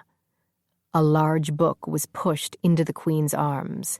"I must flee, monk, but there is something you must remember. Keeley isn't dead, and we will not be here to agree or disagree about who was named queen." Delora was just lying about Keeley. She was lying about Beatrix as well. The Queen reached up and placed her hand on Gemma's shoulder. "I'm guessing your sister is using Marius's forces to attack our fortress, a fortress that has stood here for more than 4,000 years without incident. Beatrix is a dangerous woman. She will take down anyone who gets in her way. But your sister, Keeley, is just a blacksmith. Don't underestimate her. You've already made that mistake with Beatrix. And see where we are now?" "The door is open, my queen!" a voice yelled from one of the nearby tunnels, while the sounds of wind battered the walls as fireballs battered the building. "Please, come!" "Good luck to you, war monk." "And to you, Witch Queen." Delora attempted to push by the Queen, trying to run down the hall where the doorway had been opened. But the Witch Queen caught the bitch by the collar of her dress and yanked Delora back, tossing her to the ground. "Where do you think you're going, traitor?" the Queen asked. "You can't leave me." "You can die here with your collaborators," she tossed over her shoulder, waving as she walked off. "No!" Delora cried out. She scrambled to her feet and again tried to enter the tunnel, but Gemma wasn't about to let that happen. She grabbed Delora by her hair and yanked her around. With a quick swipe of her eating dagger, she slit the witch's throat from ear to ear. Gagging, Delora dropped to her knees, her hands around her throat, attempting to stanch the blood.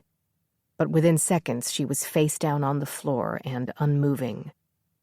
Gemma pressed her hand against the witch's back and chanted the song of death. The corpse stood again, and Gemma pointed at the doorway. "Go. Kill the enemy," she said, knowing the bitch wouldn't make it far. But she still deserved this end. Gemma rushed back to the healing chambers, but by the time she arrived, her unconscious sister was already on a pallet, and the pallet was attached to a work harness that Cade and Layla had somehow gotten on the wild horse. The demon wolves surrounded the horse and Keely. "Where are we going?" Gemma asked, moving past her cousin, Samuel, and the horse, so that she'd be ahead of them all. "Amachai lands," Layla replied. "We're not that far." "All right, stay behind me. Be ready for anything. Kill anyone who gets in our way." "Or," Layla quickly suggested, "we can try to survive this by sneaking out a back way that I know." Gemma shrugged. "If you insist on going with logic." Smirking, Layla took the lead. With a dramatic shake of her fine mass of hair, she shifted to centaur. The tips of her antlers nearly touched the stone ceiling. They were not as big as her brothers, but they still made a dramatic statement. Gemma pulled out her 2 short swords and adjusted her shoulders, ready for battle. "Wait!" Kieran abruptly called out as she ran back into the healing chamber. "We need to move, cousin." Kieran returned, but she now held Keely's hammer. "She'd have killed us all if we'd left this behind," she said with a smile. And her cousin had a point. Chapter 15. The journey was long, but Cade barely noticed. He ate, but only when his sister put food in his hand. He slept, but like a prey animal, more awake than asleep, waiting for an attack at any time. Cade walked on the left side of Keely's pallet, hyper-aware of any strange sounds or changes in bird flight patterns, anything that was out of the ordinary, because at this point in their journey, there was no cover. There were no trees to hide their progress or tunnels to escape through. They were out in the open until they hit Amachai territory. As they moved along, though, he kept expecting Keely to wake up, kept expecting her to raise her arm to shield her eyes from the 2 suns, or simply ask where she was or where her family was. Maybe ask for some water, anything that would tell him she was getting better, anything that would tell him she would live. But when they finally stepped onto Amachai soil, there was still nothing from Keely, no sign that would give him hope. A situation that made him sad for many reasons, but especially because he would have loved for her to see that which so few humans had seen, her father being one of those few. Many believed that the Amachais lived on the mountains, but that was wrong. The Amachai mountain range actually encircled hundreds of thousands of leagues, land ranging from vast forest to open plains to hill-riddled grasslands. There were lakes and rivers throughout that ensured clean water and a good supply of prey animals for food. The importance and beauty of these lands was why the dwarves, elves, and centaurs worked so hard to keep them closed off from most humans. Between humans' constant need for war and their insistence on destroying all they touched so they could rebuild, the Amachais knew it would take little time for mankind to destroy all they loved. But Keely was different.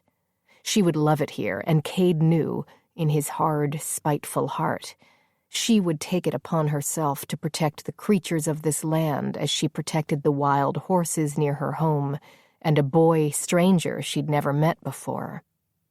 Just seeing her expression as they stood on the ridge that led down into the Centaur valleys would have made his bleak day shine. Sadly, she didn't wake in time to see or comment on any of that. She also had nothing to say when Cade's hooves touched Centaur tribal lands, and their travel party was immediately greeted by armed centaurs drawing down on them with their bows and nocked arrows. If it had been Cade's clan, he wouldn't have been too concerned. Unfortunately, it was the Clan of the Red Rivers, another protector clan like the Scarred Earth, except these centaurs were a smaller breed, and instead of antlers, they had curled horns. Although smaller than Cade's people, they were still extremely dangerous and often thought that Scarred Earth didn't do enough to protect the tribal lands, like kill any human on sight, even before interlopers reached the mountain range. Even worse, this battle unit was being led by the young son of the clan's leader. Diarmid constantly expressed his belief that his father should be the chieftain, ruler of all the centaur clans. Of course, for that to happen, Cade's mother would have to step down. She had no intention of doing that, and the other chief leaders wanted her to stay in power. So, Diarmid and his kin did what they could to cause problems, something Cade and Layla usually tolerated in order to keep the peace. But this was the wrong moment to point arrows at Cade's sister. And that wasn't because Cade was, to say the least, a little tense these days. "Diarmid," Layla called out to the centaur male she used to beat up when they were yearlings.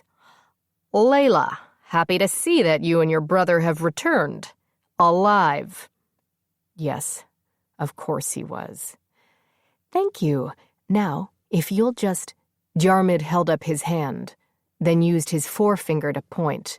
"What is that?" he asked. Layla glanced in the direction he pointed and found the burning eyes of Keely's demon wolves staring back at her. "Pets," his sister replied, forcing Cade to briefly lower his head to stop himself from laughing. "And that?"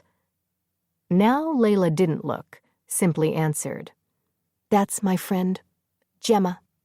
"You're friends with a human war monk?" "Someone has to be. All that piety makes a being lonely." "Layla, you know I can't allow any of these things in our camp."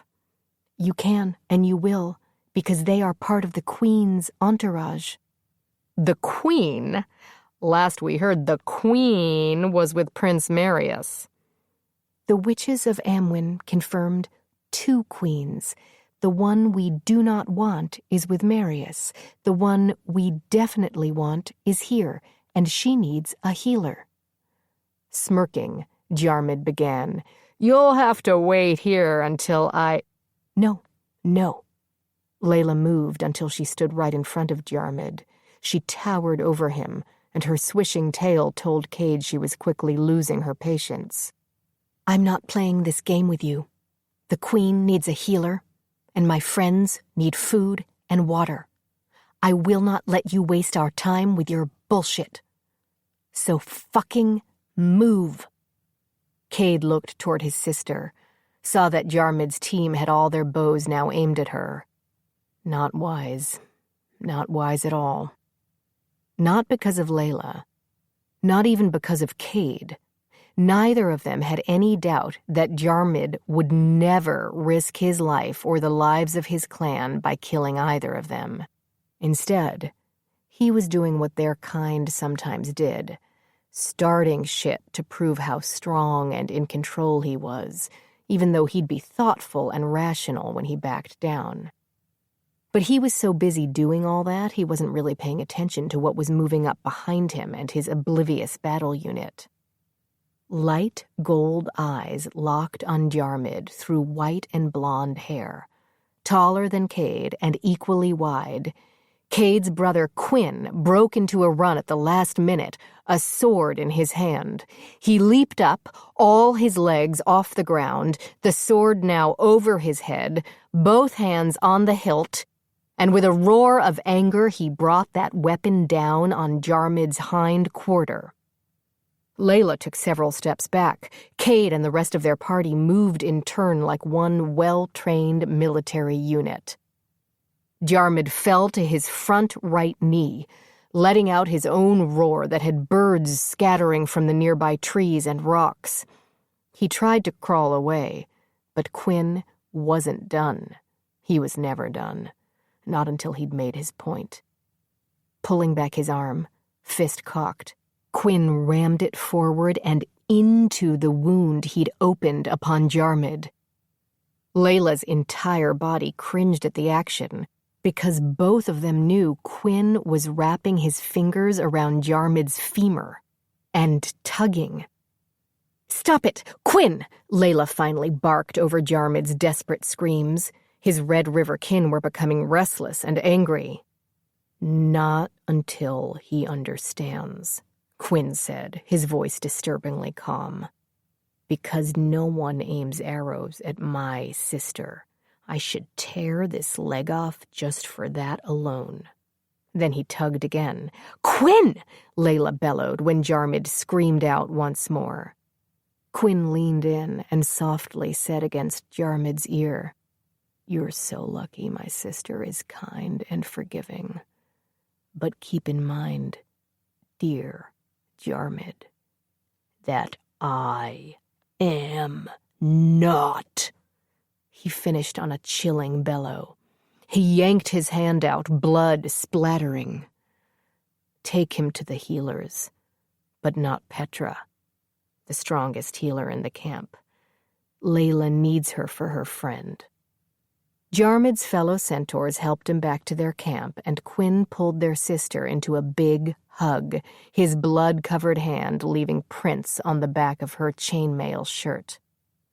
"I'm so glad you're home," he said, kissing the top of her head. "You have to stop doing that to our people," she admonished him. "It's grotesque." "It gets my point across, and quickly, too. Most importantly, no one threatens one of us without repercussions. You know that." When Quinn saw that Jarmid and his unit were gone, he looked at the rest of them and asked, "A human war monk and demon dogs?" "Wolves," Cade corrected. "What the fuck are you doing, Layla? Why are you trying to bring crazy into the camp?" Quinn grinned. "Thought that was my job."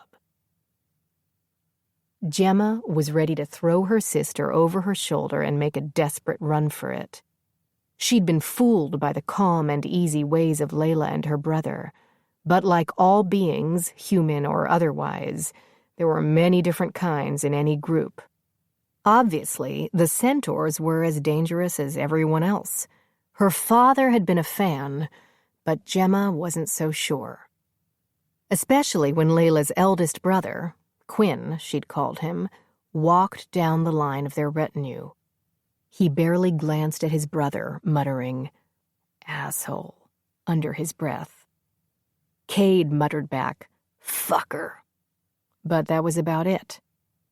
Quinn looked down at the demon wolves growling at him, their bodies tense and trembling with the unspent need to rip the centaur's throat out. "And why are these things here?" he asked Layla. "They're friends of the Queen." "Is that supposed to make me feel confident in some way?" "Don't care if it does, brother. They're coming with us." Quinn sighed dramatically and continued to move around the group. He reached the end of the first line, stood at the foot of Keely's pallet, and gazed down at her prone form. "Gods, look at those shoulders." "She's a blacksmith," Cade said. "A woman blacksmith. How progressive for the humans." He moved on, reaching Kieran, stopped, stared. "Kieran the Unforgiving." "Yes?" Kieran's grin was wide. It wasn't every day that someone remembered her fight name. "It is." "I lost 1,000 pieces of gold because of you." "Foolish to bet against me." "I know that now." Quinn passed Samuel, barely glanced at him. "A virgin trainee monk. How odd." He stopped next to Gemma and said to his sister, "A war monk. You really brought a war monk into our territories. Father's going to love that." "She's the Queen's sister.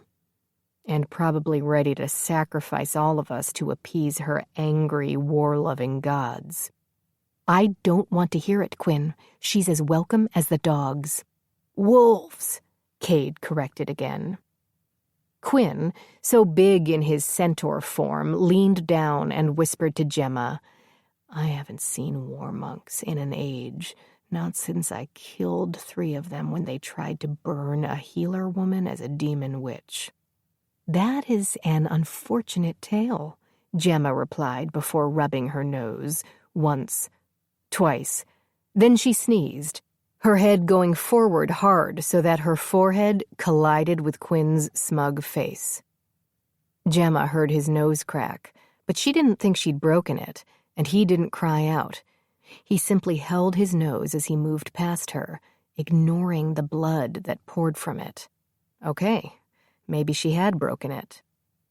Oh, she said, sorry about that. Maybe I'm allergic to horsehair.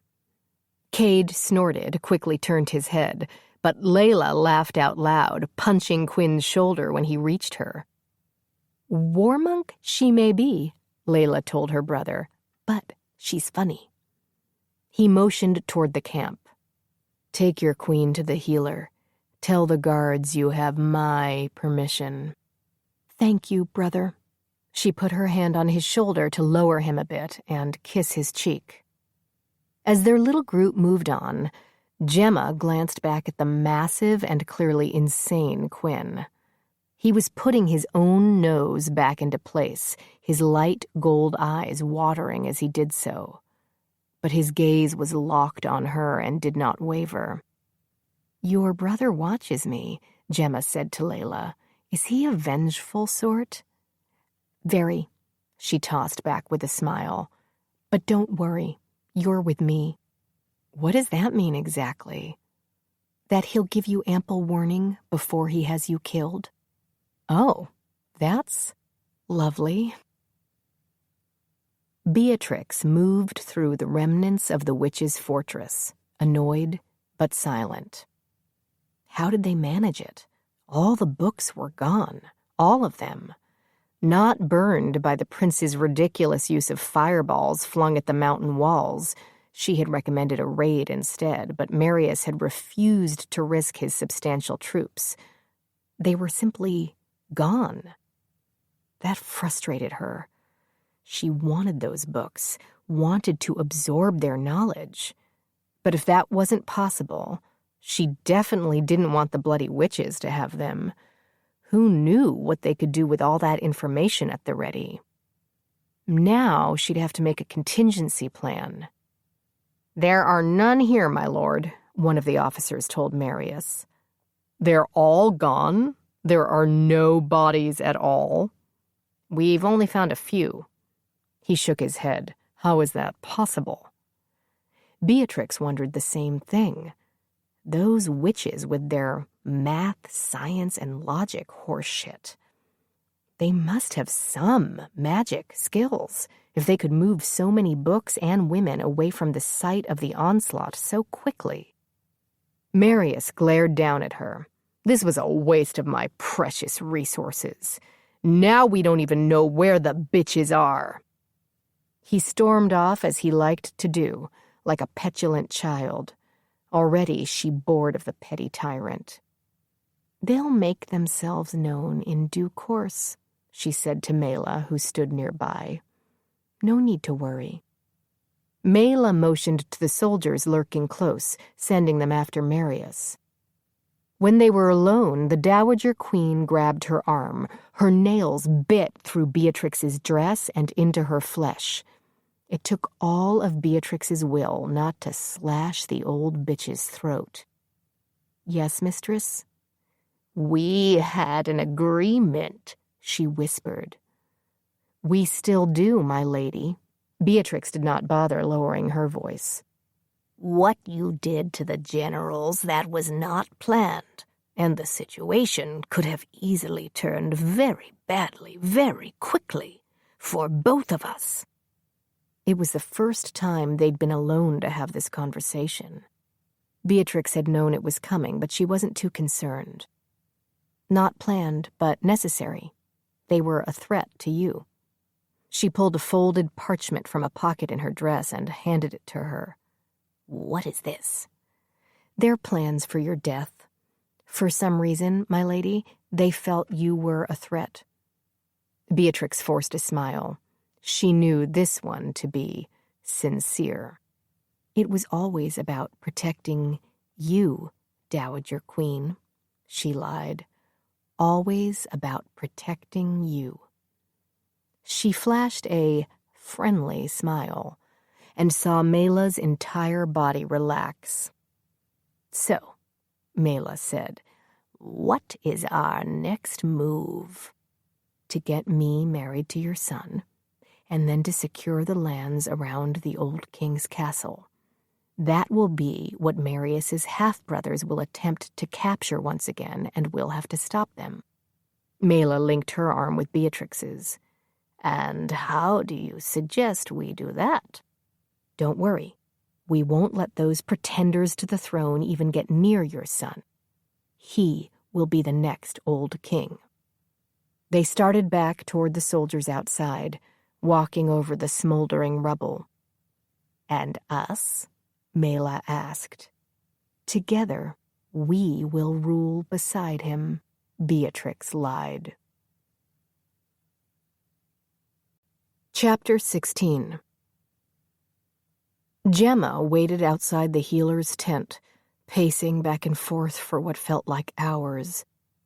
As she paced, she knew she was being watched by the centaurs of various clans walking past her, their gazes locked on the blood-red rune on her hauberk. She knew what they feared, and she couldn't say that she blamed them. War monks had a fearsome reputation, and with good reason. But Gemma refused to look down in shame, refused to pretend she was anything other than what she was, not when all she really cared about was her sister. She had attempted to stay in the tent with Keeley, but the healer wouldn't allow it. She'd pushed Gemma out with Cade and Layla, Samuel, Kieran, and the gray mare. The demon wolves, though, would not be pushed anywhere, and they stayed, moving into a silent pile in the corner of the tent, their burning eyes locked on everything the healer did. Gemma stopped worrying about her sister's safety after that. No one was getting near Keeley while those wolves were near. Eventually, the healer leaned out of the tent flap and waved at them. Gemma rushed in, but when she stopped, she had a small battle unit of beings crashing into her back, including the god's damn horse. The healer turned around and blinked wide when she saw the small crowd. I see, she has many friends. The healer's accent was thick, Gemma realized, because she was not originally from the Amachai Mountains.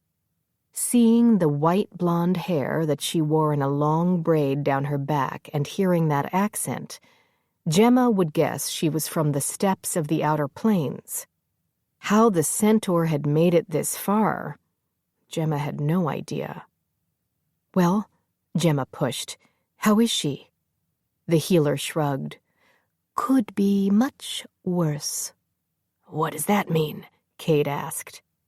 When witches did good job. She should be wake. She should be up, moving. But she's not, Layla noted. Why? There went that shrug again. If I guessed. Don't guess, Petra. We don't want guesses. She took a breath. She is not in there. Gemma glanced at Layla, and together they asked, What the fuck does that mean? Cade had no idea what Petra as his Chenkov of the true horse blood of the black sea of pain and longing in the far reaches of the steppes of the Outer Plains, and yes, dear gods, that was her entire fucking name, was talking about.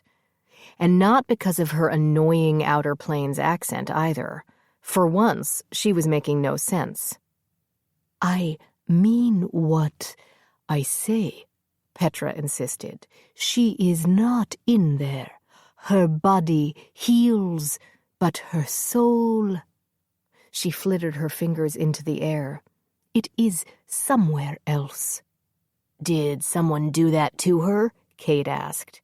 No. She did to self. So she's in so much pain, Layla reasoned, that she's taken herself out of her body? No.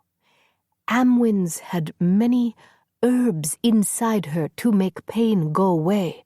Her problem less physical, more...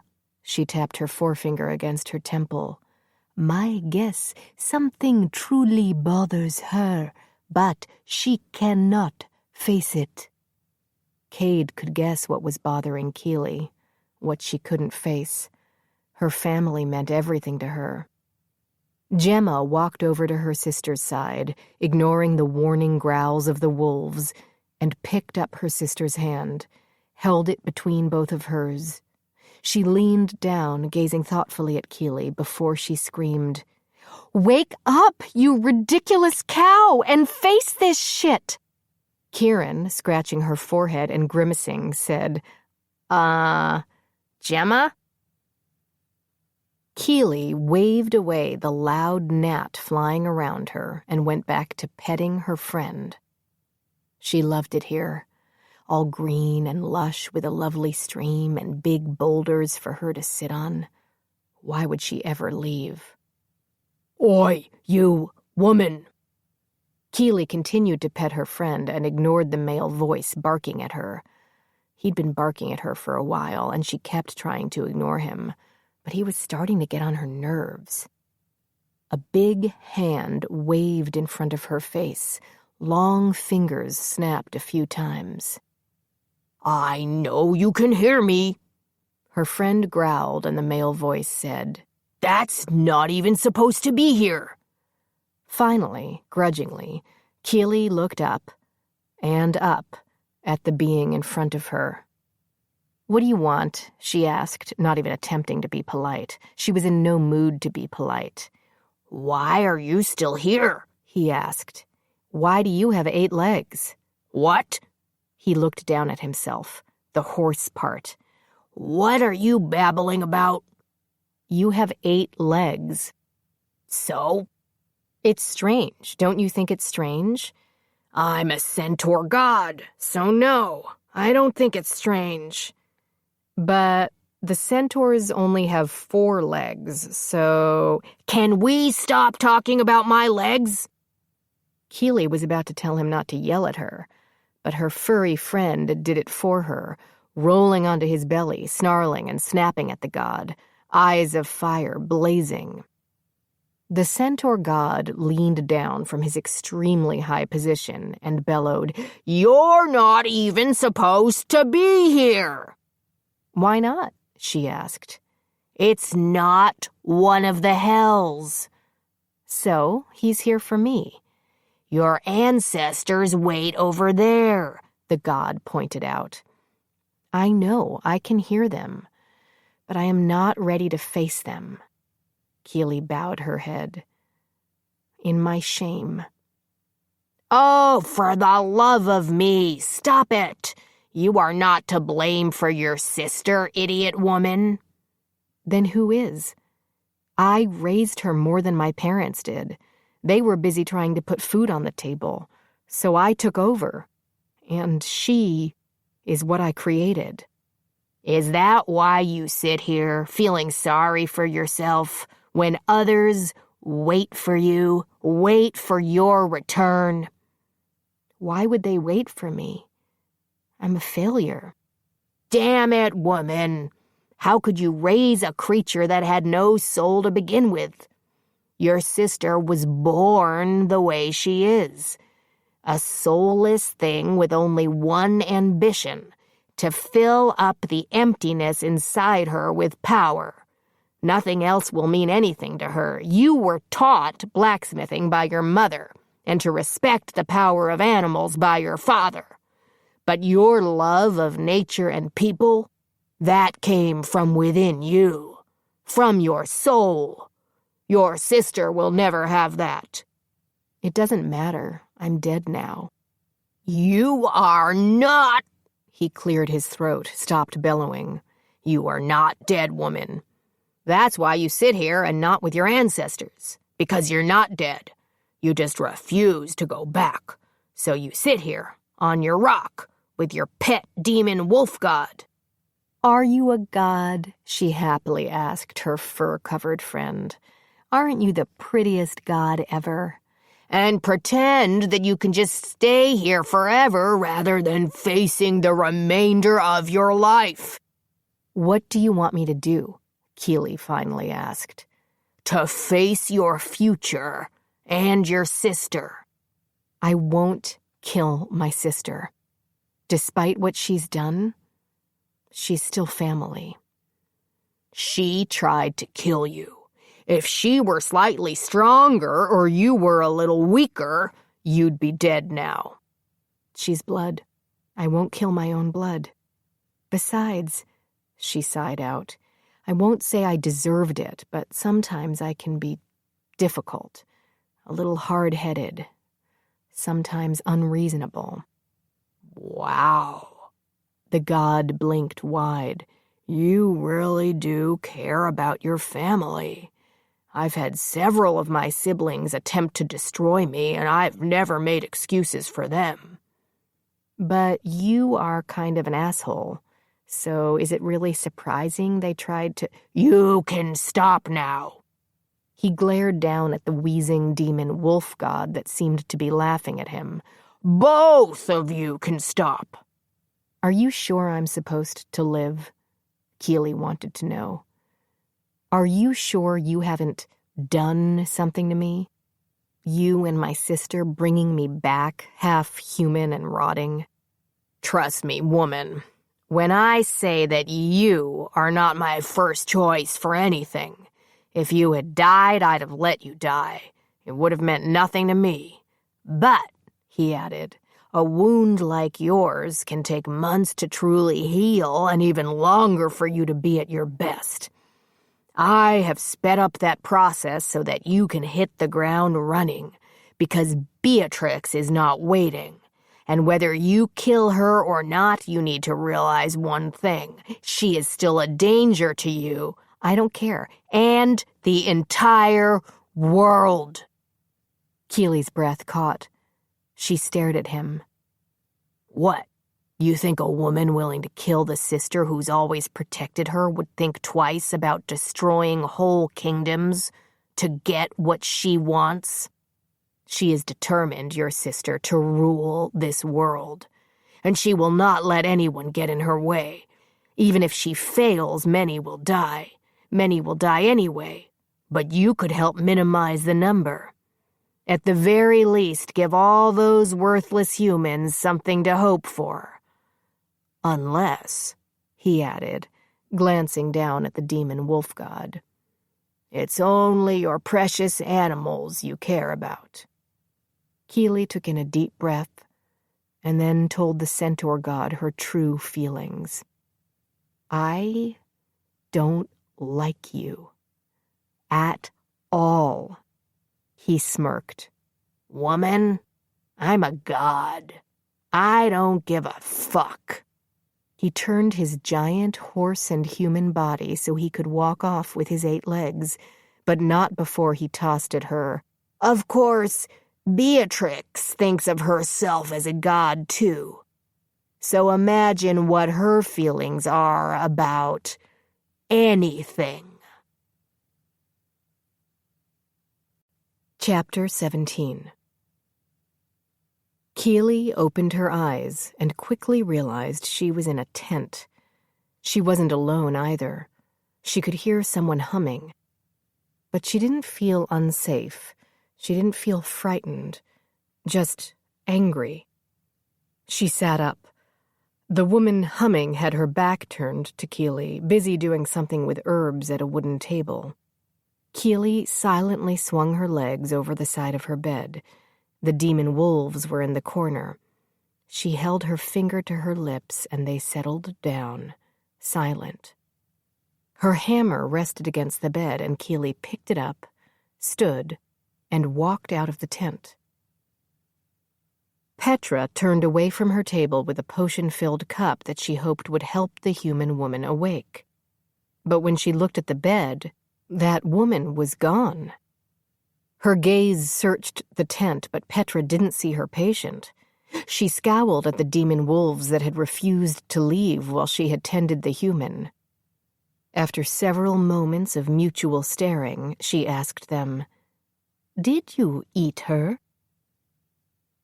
Quinn was just clearing the tree line near the lake when he saw her. She stood ankle-deep in the water with a ridiculous hammer in her hand, staring out over the water. She only wore a cotton shirt and nothing else.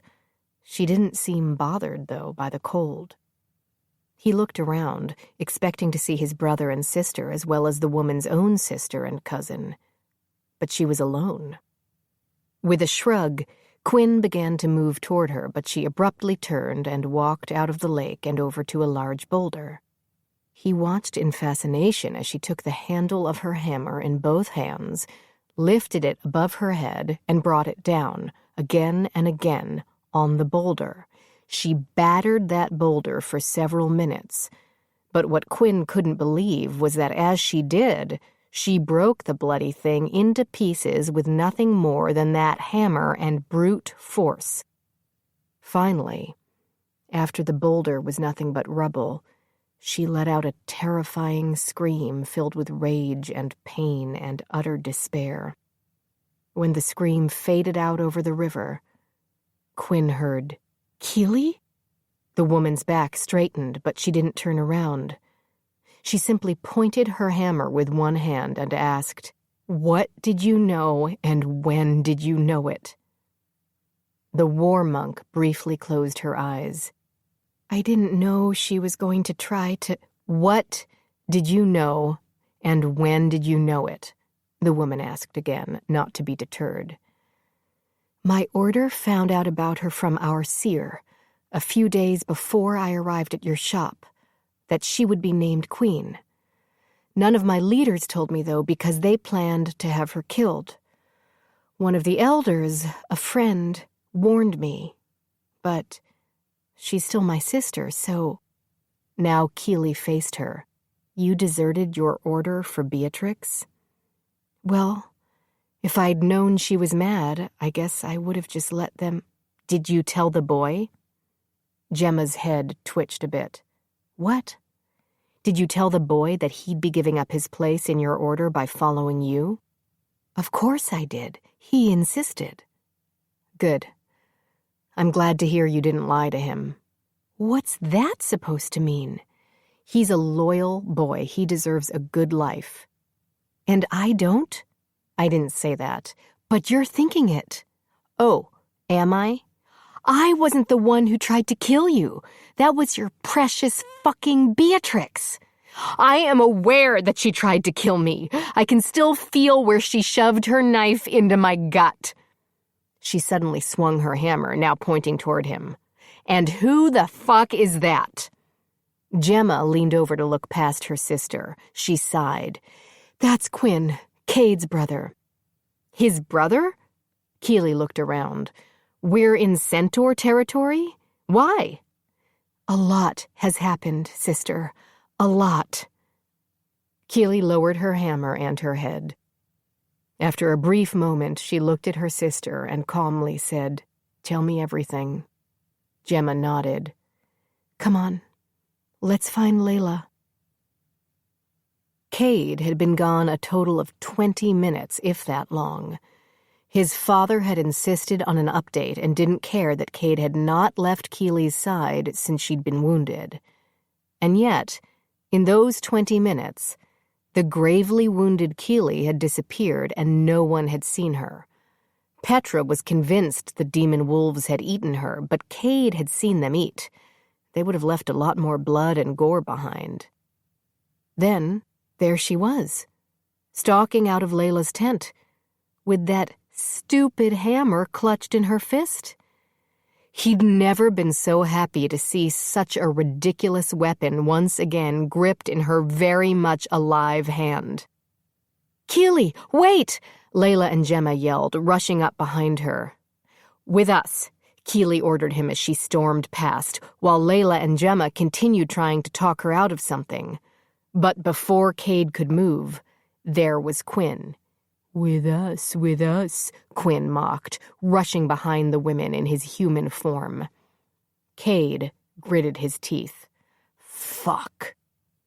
Worried his brother would make everything worse, because he usually did, Cade shifted to human and followed. But when he saw Keely heading for the tribal chieftain's tent, he picked up his speed.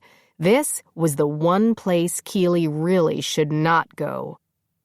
He reached her and attempted to grab her arm, but she slipped through his fingers and was in the tent before he could stop her. Layla growled. Both she and Gemma entered the tent together, with Quinn laughing at Cade as he went in after them all. "Gods damn it!" Cade muttered before he followed them. Layla had moved in front of Keely, her hand pressed to Keely's chest to prevent her from going any farther. "What's going on?" the chieftain asked, gaze moving between her children. "Mother," Layla said, facing Gara, "I beg your indulgence." Quinn sat on a nearby table. "Your indulgence is being begged, Mumsy." Giving that warm smile their mother seemed to reserve for Quinn, she said, "My darling son." She motioned to his bare legs. "Pull down your kilt and close your knees, dear. I don't need the world to see your cock and balls." "Oh, sorry." Layla gestured to Keely. "This is Keely Smythe, Mother, the true queen. Yes?" Keely moved past Layla, no longer waiting for his sister to speak for her. "I'm not queen yet, but I need to be." "So you can become rich and powerful like the previous old kings? Or so you can kill your sister for what she did to you?" "I already told that centaur with 8 legs that I will not kill Beatrix." "What do you mean you're not going to kill her?" Gemma demanded. 8 legs? His mother asked. "You met a centaur with 8 legs? Here?" "She's our sister," Keely replied to Gemma first. "I'm not going to kill her, and neither are you." "And he didn't give me his name," she said to his mother. "He just said he was a god. He was very large, so I believed him." "Why won't I kill our sister? She deserves to die." "That's not the point, isn't it?" "I'm sorry to interrupt," his mother tried again. "But you spoke to Ophid Naw, our war god?" "He didn't give me his name, and killing our sister will just put a curse on this family." "Beatrix is a curse, and she's still our sister." Cade cringed again when his mother put her hands to her temples, a sure sign she was getting one of her aching heads, as she called it. "I'm sorry to interrupt you two bickering ninnies, but am I the only one disturbed that our gods are stopping by to say hello to a human?" His mother eyed Keely coldly. "A human blacksmith?" she sneered. Gemma jumped in front of her sister as Keely pointed her finger and informed their mother, "Blacksmithing is the most ancient and noble art in the world." "Keely," Gemma implored, "let it go." "You're just lucky our mom isn't here. She'd tear your skin off." "I'm sorry," his mother said, a small smile turning up the corners of her mouth. Keely frowned. "Are you?" "Of course. I shouldn't have insulted you. But in spite of the fact that a god came to you—" "Gods." His mother blinked. "Pardon?" "Gods. I met gods, as in plural." "You met someone other than Ophid Naw? Who else?" Keely shrugged. "Not sure about the name, but he was a giant version of my wolf friends." Layla's eyes grew wide. "Your wolf friends? Do you mean the demon wolves we can't get rid of?" "They're still wolves." His mother scratched her cheek. That's Maelgun. The other gods use him when someone makes them angry. They'll send him up here to destroy whole cities or entire races of people, depending on how pissed off they are. Really? Keely shrugged. He let me rub his belly. The entire tent was silent until Gera looked at Layla with those light eyes and sweetly said, "May I speak to you for a moment, dear?" "No, thank you," Layla attempted, but her mother grabbed her by her hair as she walked by and dragged Layla from the tent. "What kind of mad human did you bring to our territory?" Gera demanded, shoving Layla away and shifting to human so she could easily pace in front of her daughter. "She's not mad, just different." Gera stopped pacing. "She rubbed the belly of a demon god. Demon wolf god. What difference does that make?" To her, it makes all the difference. As far as she's concerned, they're wolves, and therefore they are more animal than evil being. Despite the eyes of flame? She just doesn't put her hands near that area, so they don't get burned. Gera moved in close and reminded her, "You do understand that one day you'll be taking my role as chieftain? You get that, yes? Which means you'll be responsible for all these people. Not just the ones who can wield a sword, but the ones who farm, who heal, who make pretty jewelry. You do understand that?" "Of course I do." "Then you understand bringing mad human women into their midst is stupid, yes? Just talk to her." "I tried. She bickered with her war monk, another discussion we'll need to have one day, sister, and talked about rubbing the belly of a demon god.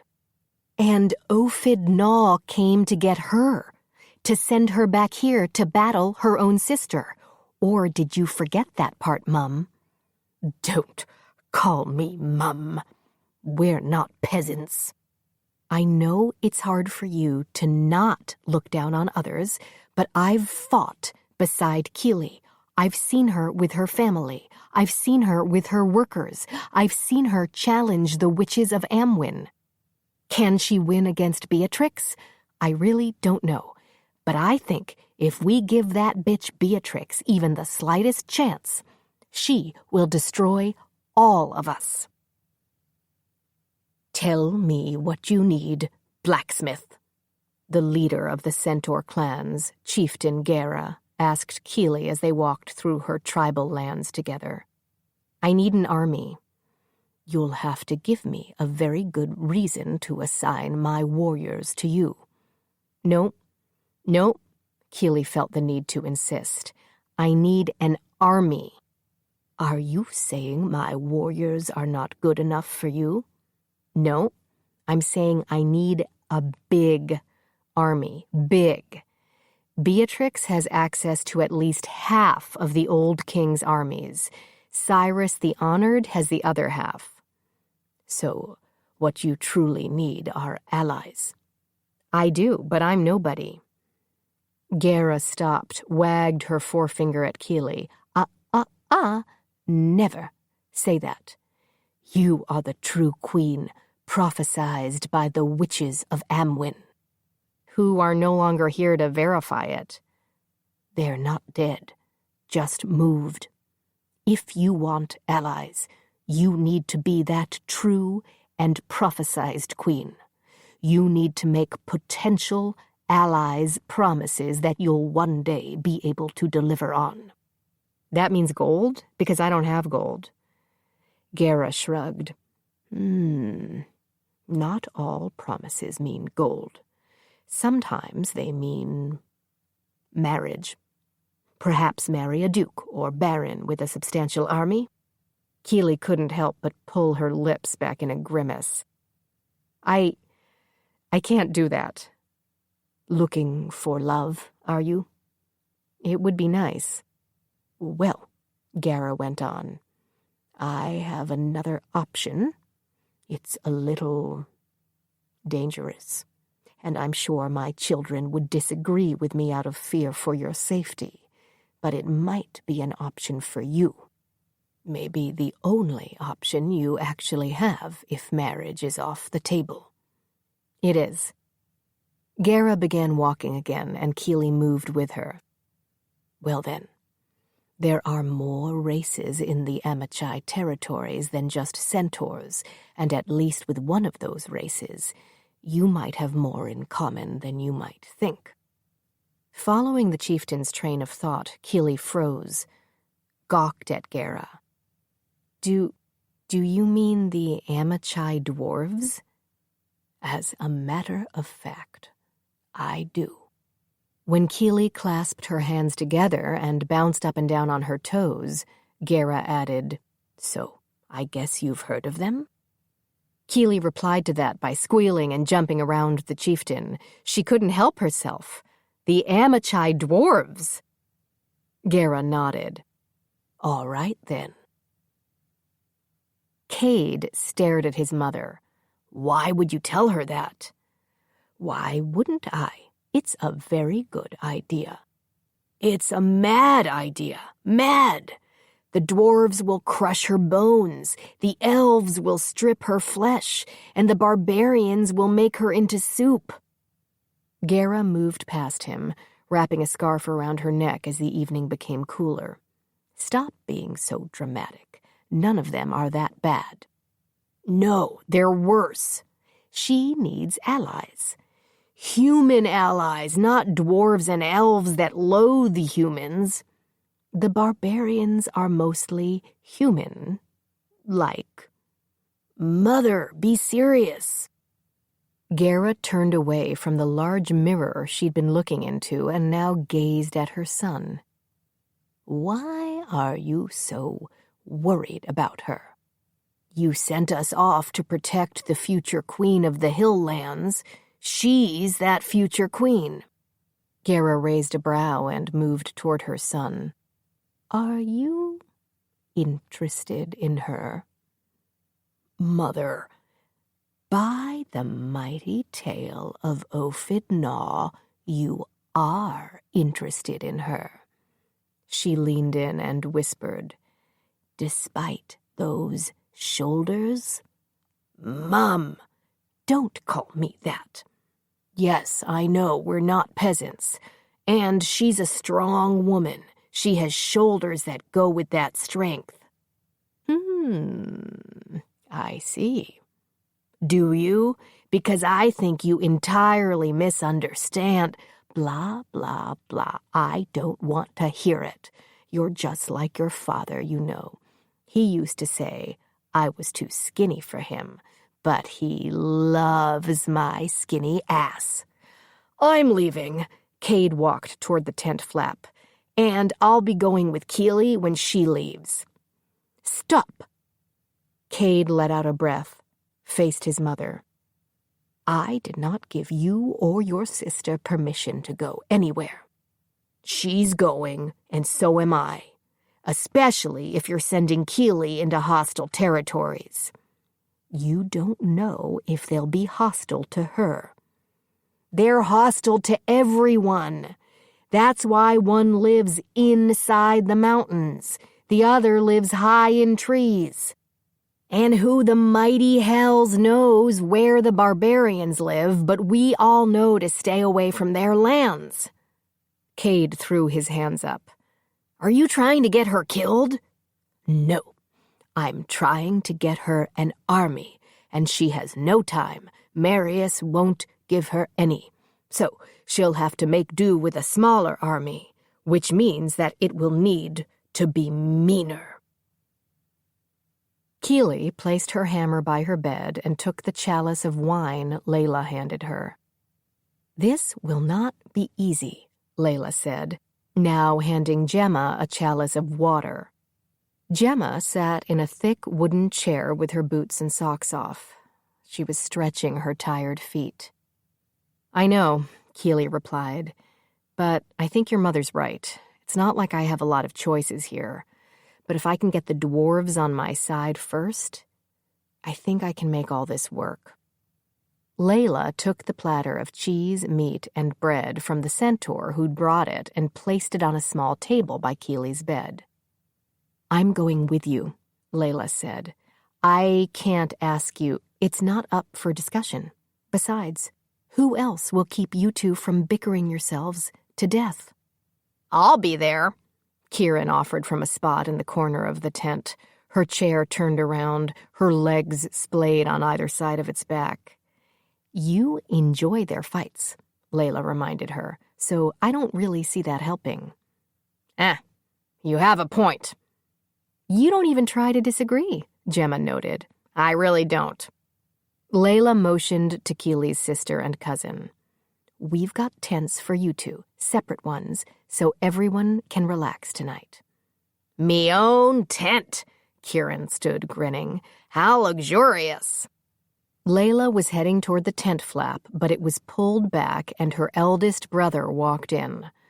He was in his human form, but he was just as imposing as when he was centaur. Immediately, Layla held up her hands. "Whatever you're planning, Quinn, don't." Quinn waved his sister off as he came toward Keely. She reached back, wrapping her hand around her hammer, finding the feel of it reassuring. He stopped in front of her. "You're going to see the dwarves, elves, and barbarian tribes?" "That's the plan." "And this was my mother's brilliant idea?" "Yes." He stared at her for an unreasonably long time before he spun around and walked back out. "What was that?" Keely asked Layla. "I have no idea. I stopped trying to figure out my brother a very long time ago." Cade was heading toward the tent he'd been told Keely was in when his sister cut in front of him.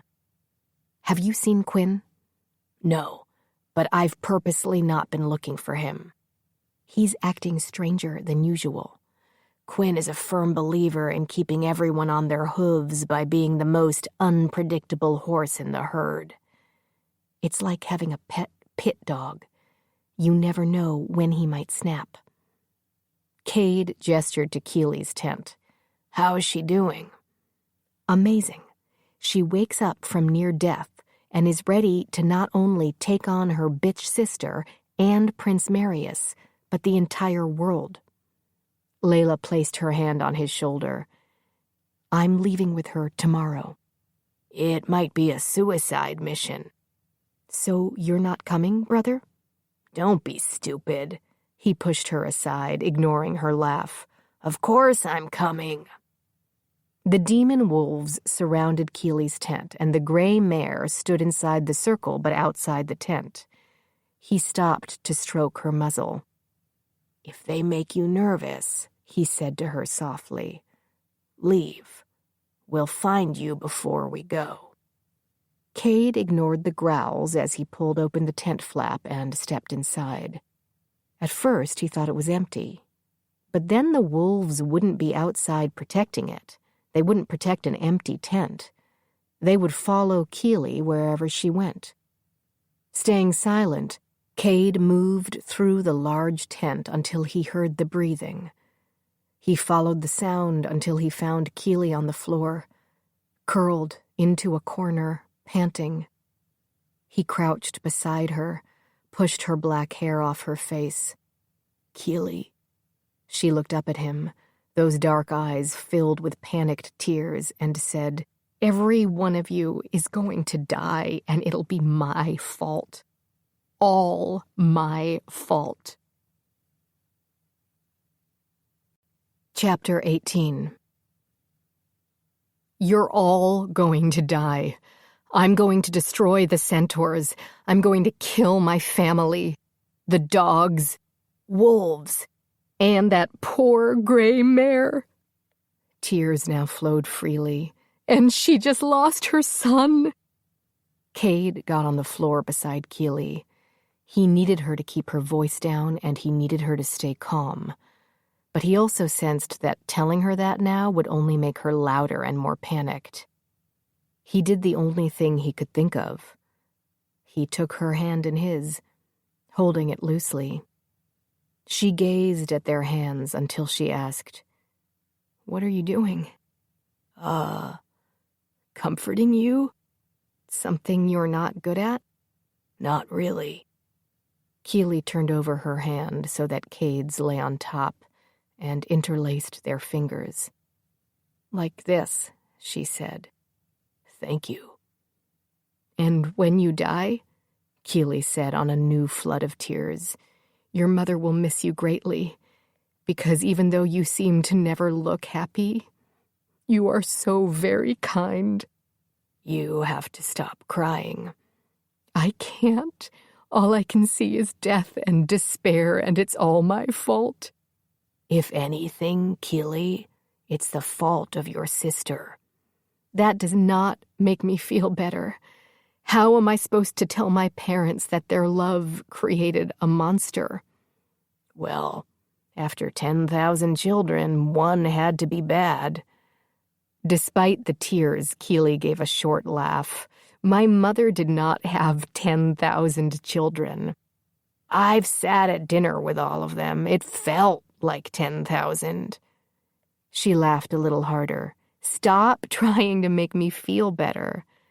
"I should let you wallow?" "Yes, that's what I'm asking for. Wallowing rights." "We can't afford to have you wallow, Your Majesty." She visibly shuddered and looked away. "Don't call me that."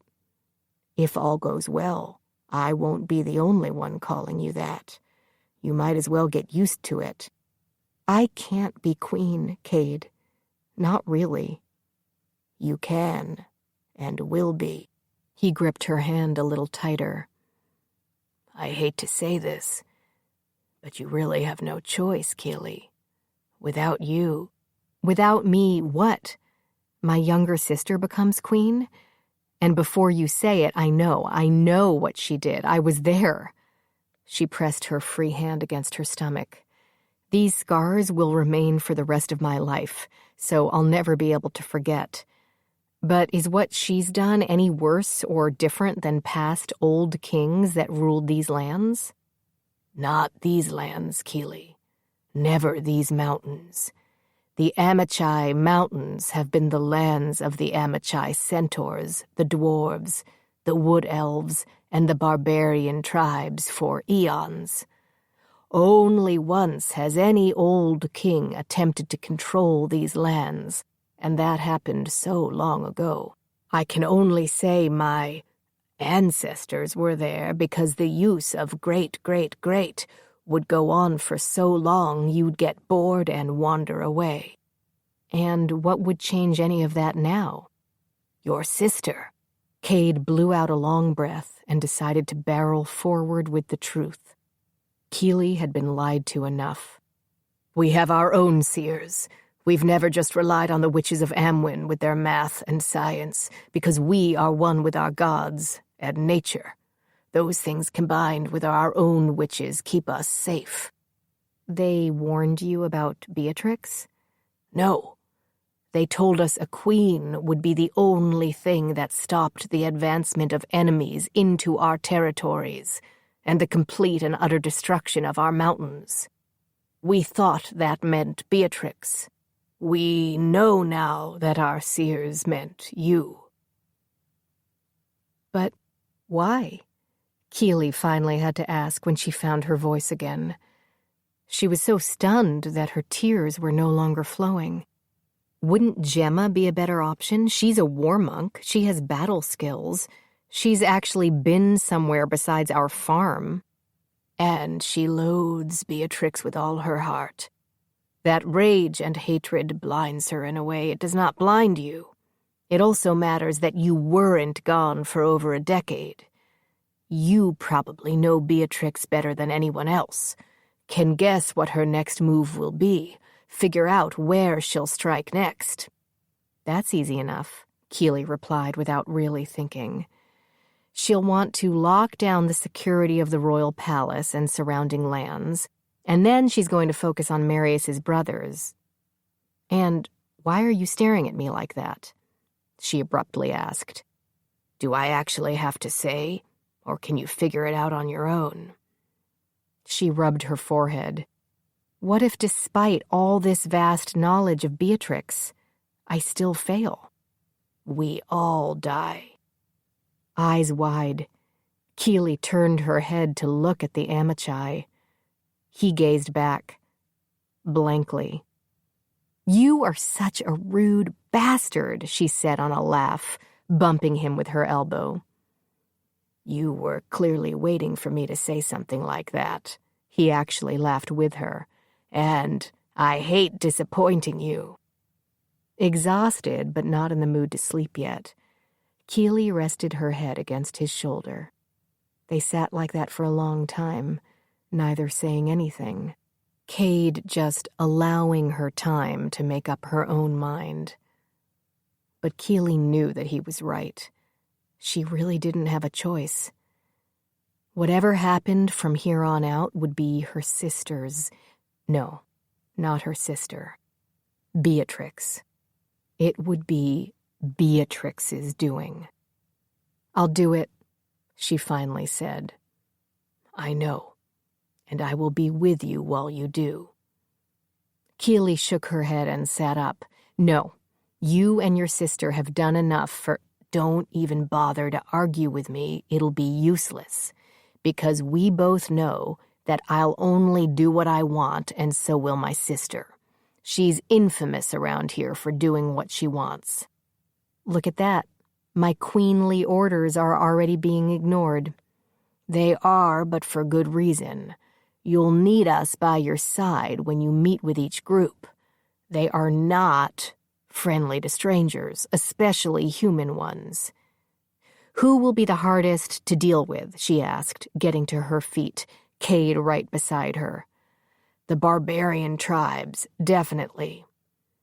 "I thought maybe I'd start with the dwarves first, but now I think the barbarians should be first." "No," Cade said with gruff determination. "We will not start with them." "I like to get the hardest thing out of the way." "And that's excellent logic when one is creating a great sword, not when you're attempting your first alliance. For your first alliance, you should definitely start with the dwarves. But, and I mean this sincerely, Keely, I'd stay away from discussing your being a blacksmith." Keely gasped. She couldn't help it. "Why wouldn't I discuss that? I love discussing that." "They're dwarves. You can't compete with dwarves." "I don't plan to compete with them, but we're fellow blacksmiths. We should be learning from each other, discussing the wonders of steel and iron." "I can't express to you how badly that's going to work with the dwarves. Trust me on this, Keely. You go to them as a human queen looking for an alliance because your sister is a worse choice. That's it. That's the card you play." "But if they like me..." "No. I can't say that strongly enough. Just no." Cade could tell by Keely's expression she wanted to argue, but he also knew that would be a bad idea. The dwarves, like most of the mountain races, were not to be challenged. And the dwarves took their blacksmithing so seriously, they would only see Keely as another pathetic human who thought she was a decent blacksmith. And it didn't help how perky she was. Dwarves weren't naturally perky. "Trust me," he practically begged. "Please." She took a moment, staring at the ground. Then she looked directly at him and said, "I will do my best to follow your counsel." Cade frowned. "Huh?" "I'm trying to sound like a queen here." "Is that what you're doing?" She hissed at him a little, which he found a bit off-putting, and walked to her bed. She sat down on it, and Cade, assuming they were done, headed toward the tent flap. "Wait," she called out. Cade stopped, faced her. "Something else?" "There's something I'd like to do before I get some sleep, if you don't mind." "You want me for sex?" Keely's eyes grew wider than Cade had ever seen. Pardon? Isn't that what you want? Human women always seem to want to have sex with centaurs. Actually, I was, hoping to meet your father? Not to have sex with him, though, she quickly added. Or you, no offense. No, I'm sorry. Cade moved a little closer. The few humans I've met who know what we are usually want to have sex with us. Even the men? She asked, appearing confused. They want to have sex with female centaurs? Cade was about to get insulted for the females of his race when Keeley added, I mean, don't they feel insecure? There's no way they could possibly live up to what I've seen trotting around your camps. Cade turned away, attempting to stop his laughter by rubbing his nose with his fist. Come on, he choked out. I'll take you to my father. Keeley followed Cade through the camps.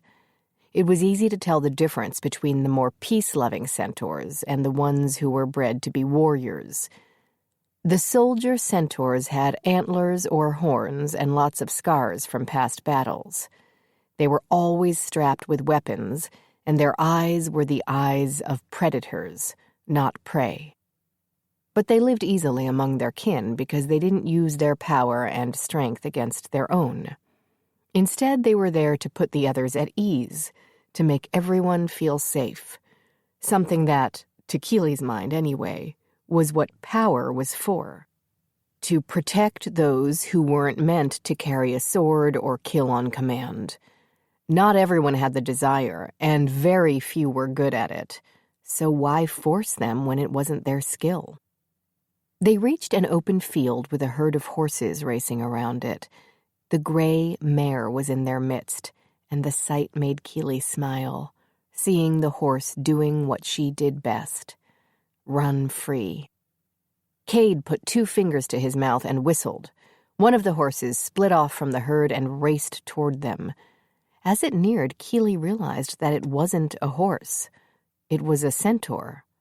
He hadn't shifted either. He'd simply blended into the herd, and it wasn't until he was on his own that one could see what he was. How he managed to hide those antlers, though, she'd never know. They were enormous, bigger than Cade's. They must get bigger the older a centaur lives, Keeley thought, which she found fascinating. He came to a stop in front of Cade and Keeley. Father, this is Queen Keeley. Even the most gripping tales need a moment of rest. Let this pause refresh your senses.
Of the hill lands. Keeley blinked, shocked to hear herself given such a title. Keeley, this is my father, Hearn, chief of our clan. Hearn nodded at her, but that was all. But when Keeley didn't say anything, she was still staring at his antlers. Did he sleep with those? Were they uncomfortable to sleep in? Did he hit low-hanging things often with those things? Cade said, Keeley would like to speak with you, father. With a scowl as fierce as his son's, Hearn looked down at Keeley. Yes, he asked, sounding mostly annoyed. Keeley cleared her throat and began. Many years ago, You saved a young soldier you found in the lower mountains. That young soldier was my father, and I just wanted to say thank you." Then Keely did what her father had always told her to do if she was ever lucky enough to meet the centaur who'd saved his life. She wrapped her arms around his lower waist, the last bit of him that was human-like when he was in his natural form, and hugged him. Cade watched his father's confused expression turn downright panicked. His hands flailed a bit as he tried to figure out where to put them. Cade could almost guess the stallion's questions. Should he hug her back? Should he push her away? Should he wipe her from the face of the earth?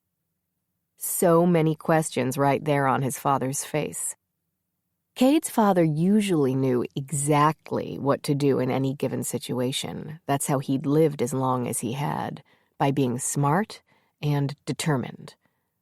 But Keely had a way of confusing even the most confident of males. You're welcome." Oh, good. He'd settled on not wiping her from the face of the earth.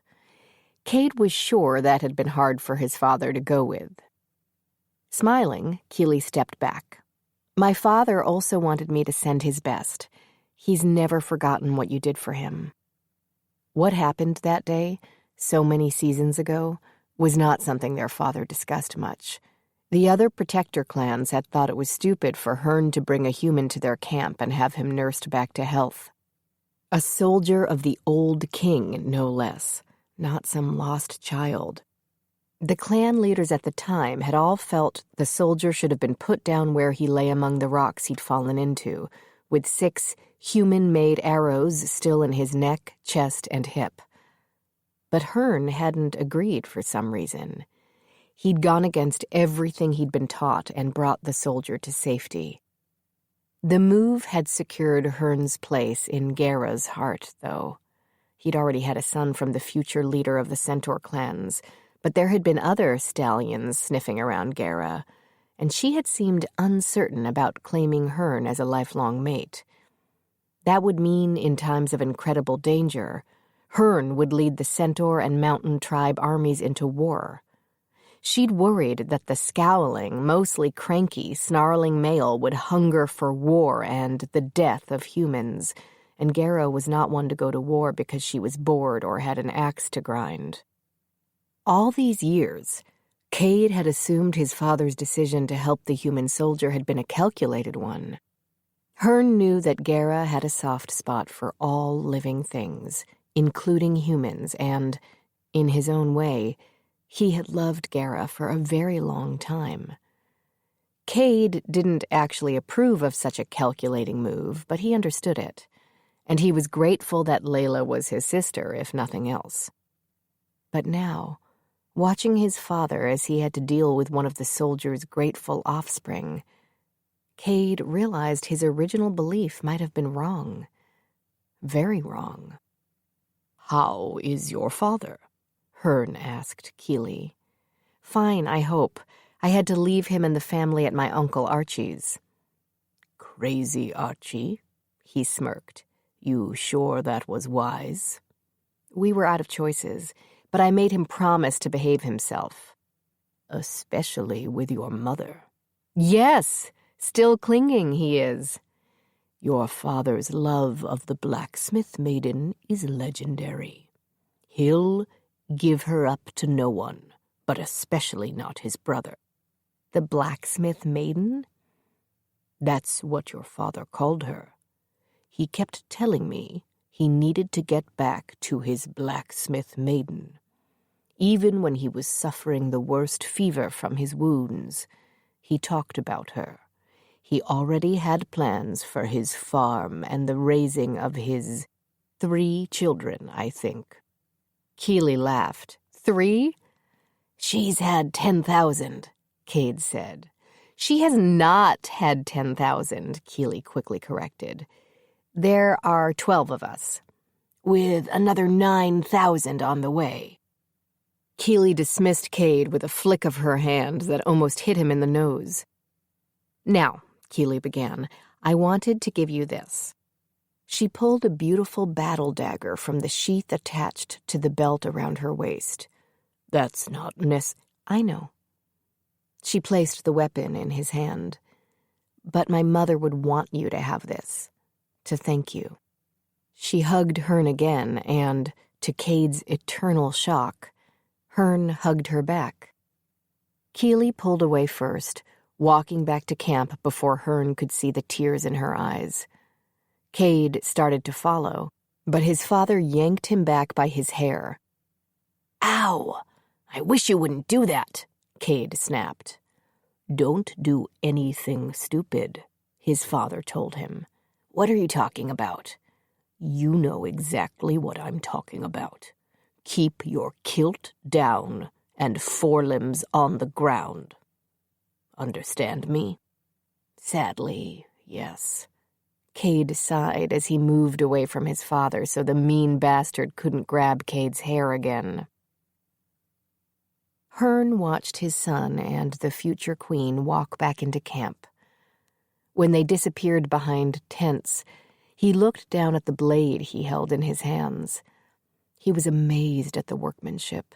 It was not the work of some average blacksmith one could find in any town, but of someone with real love in their heart for the art of it.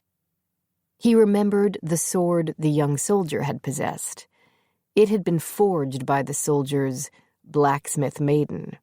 Hearn still had it and often used it when necessary. He and the young soldier had exchanged swords before Angus had headed out of the mountains and back to his battalion. Hearn had become friends with that young soldier, despite their being so different in every way. And unbeknownst to many, they'd kept in contact over the decades, sending each other books and letters. Keely Smythe was exactly as her father had described her. Beautiful, bold, and caring. She looked more like her mum, based on the way Hearn's friend had described the blacksmith maiden, but his war monk daughter resembled him, especially around the eyes. Hearn had to admit he'd been worrying about his old friends since Layla and the others had arrived with Keely. He doubted that Angus knew what had happened to his eldest daughter and what his middle child had done. The betrayal and the true danger he and his entire family were currently in. Angus wanted to believe the best of everyone, but that's what had nearly got him killed all those years ago. Are you all right? His mate asked, nuzzling the back of his neck. I think I need to take a platoon of our best and go get my friend. Take him and his family someplace truly safe. Here, among us. She put her arms around his neck and rested her head against his jaw. You'll hear about it, she warned, from the other tribal chiefs. Gera ruled over all the clans, especially during times of strife, which was why she had the title chieftain. But each centaur clan had its own chief, and each of those leaders had a say in how day-to-day things worked. Until he talks with Keely, Angus will never know the real danger he and his family are in. But we can't wait for her to go get him. We need to move now, and she needs her allies. She kissed his cheek. I think you're right. That woman loves her kin. If something happens to them, it may break her. We can't afford that right now. Gera took the blade from his hand, nodding in appreciation at its quality. Take what you need. Kill our enemies. Come back to me. He nodded at her orders before kissing her throat. As you command, he murmured against her skin. Chapter 19. Keely woke up, buried under fur, with a centaur standing over her, glaring. What? What's wrong? Cade didn't answer, just waited for her to realize that she was in bed with two of the demon wolves. It's not what it looks like, she argued, trying to sit up, but neither animal seemed to be in the mood to move yet. Uh-huh. It was cold last night, and the fur covering wasn't doing much. She pushed against the wolves again, but when they still didn't move, she ordered, "Off, now!" They scrambled from the bed, and Keely quickly slipped out as well. Notice they were on top of the fur covering, just keeping me warm. Like good friends. "This is a disturbing conversation," Cade said. "I'm walking away now." And he did. "We're almost ready to go, Your Majesty," he sarcastically tossed at her before walking out. "You almost got me in trouble," she whisper-yelled at the wolves. "Not everyone understands our relationship." The wolves responded by rolling around on their backs or digging into her travel bag for something to eat or playing tug with one of her leather sheaths. Keely found a new set of clothes waiting for her, but they were just like her old clothes. A sleeveless leather tunic, leather leggings, and leather boots. There were also bindings for her ample breasts, short braids, and warm socks. Under all that was a leather breastplate with matching pauldrons. Creating leather armor wasn't her strength as much as chainmail and plate armor, but Keely knew good work when she saw it, especially when she held it. Grinning, she put everything on and took a quick look in the mirror. What she loved, more than anything? Her crest. A black hammer and anvil burned into the brown leather. Love, love, love. Slipping her hammer into a leather holster that allowed her to strap it to her back for travel, she headed outside and was delighted to see the gray mare waiting for her. Keely had assumed that the horse would stay with the herd she'd been running with last night. But no, she still wanted her revenge, and Keely was fine with that. She wanted her revenge, too. Keely saddled up the mare and took the additional travel bags handed to her by helpful centaurs. Bags filled with bread, hard cheese, and dried meats, as well as containers for water and another for ale. "Morning," Gemma grumbled as she watched Samuel saddle up her stallion. "Sister." Layla and Cade, in their natural forms, arrived with their mother. "Such a beautiful day," Gara cheered, reaching down and patting Keely's shoulder. "Thank you for the armor and holster for my hammer. I adore them all." "They look very good on you. We took a chance on the crest. Figured you could change it when you're ready." "Why would I change it?" she asked. "It's perfect." Gara faced her children. "Be careful and take care of each other." She kissed each on their cheeks and was about to move away when she saw something behind Keely, and her eyes grew wide. Keely turned and immediately reached over her shoulder for the handle of her hammer, watching Quinn stalk toward her as human, pulling his long sword as he did. Without saying a word, Gemma stepped in front of Keely, her own 2 short swords out. Layla and Cade moved quickly toward their brother, but before they could reach him, he abruptly dropped to one knee and slammed the tip of his sword into the ground. "Oi!" Keely barked, cringing. "That's no way to treat such a fine weapon. And when will I be near a hot enough fire so I can fix it for you, huh? Tell me that." "Is that really your main concern here?" Gemma asked, her tone typically annoyed. "I pledge my sword to you, Blacksmith Queen," Quinn announced loudly. The statement had Keely's and Gemma's heads snapping around to gaze down at him. "You do?" Keely asked Quinn. "You do?" Layla also asked. "I do." "Why?" Cade coldly questioned his brother. Gara pushed Cade away and lifted her eldest son's chin with her hand. "Quinn, are you sure about this?" "I don't do anything I'm not sure about. And I'm sure about this."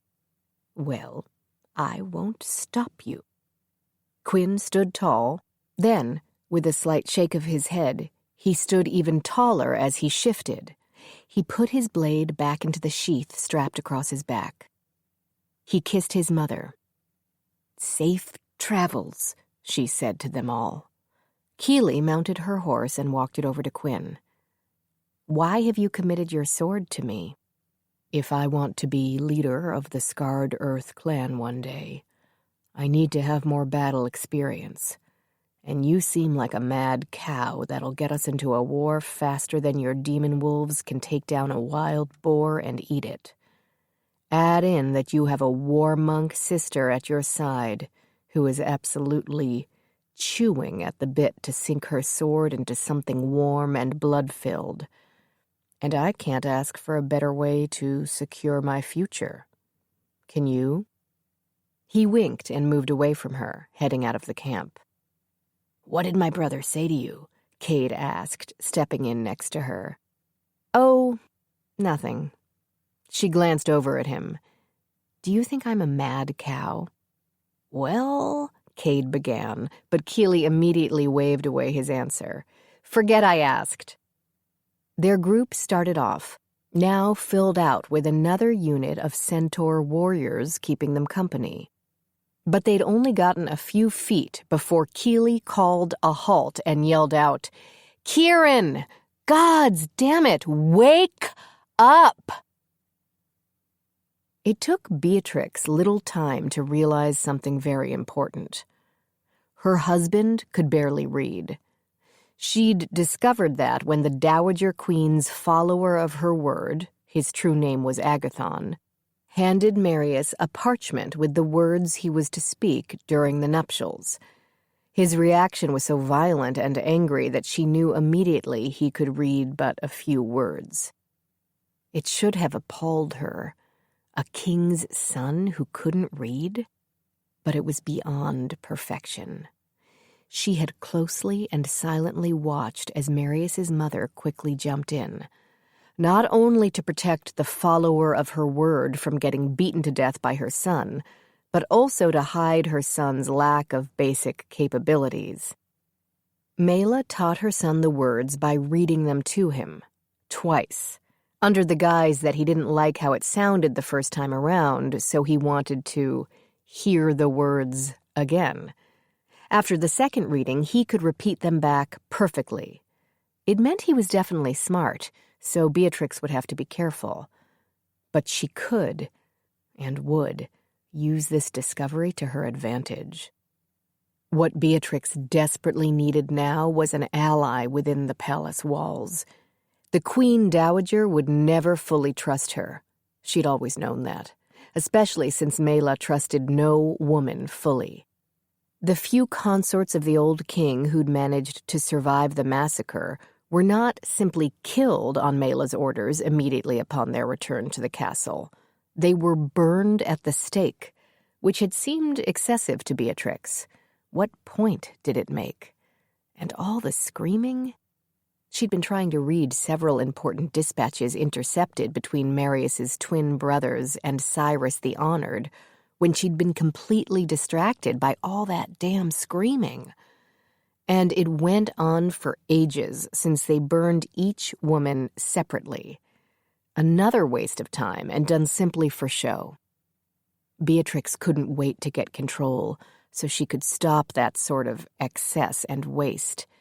It needed to be reined in, used only when a message needed to be sent to all. Sitting in her wedding gown, waiting for the time when she would walk down the aisle and lock her life to that of a petulant man-child who couldn't read and relied too much on his mother, Beatrix looked up from the parchments she was studying. The follower of her word, Agathon, walked into Prince Marius's privy chamber but froze at the entrance. They both knew she shouldn't be here. "My Lady Beatrix?" "Agathon?" She lifted her hand and gestured at him with 2 fingers. "Come in. We should talk." He didn't move, his eyes wide in near panic. Poor thing.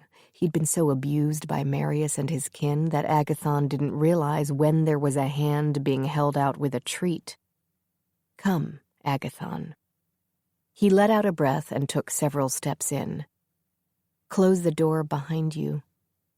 He did. "My lady, I think your time to... I know. Don't worry. I'll be there to take my place beside my husband and declare my never-ending love. Beatrix gestured to the chair across the table from her. Sit. He did. Do you enjoy what you do for the Dowager Queen? Beatrix asked, removing her spectacles so she could clean the fragile glass with a soft cloth. Of course, my lady. She is kind and fair and... Dear gods, man, you don't have to lie to me. She carefully put the spectacles back on. It does nothing but irritate me and set my teeth on edge, and you're very bad at it. Agathon fell silent, gazing down at the table. I understand that choices are hard, especially when you've been given so few. But you must understand that there are those who will take you far into the future, and those who will do nothing but drag you down until they dispose of you. When you are no longer useful. I've watched you. I see great potential.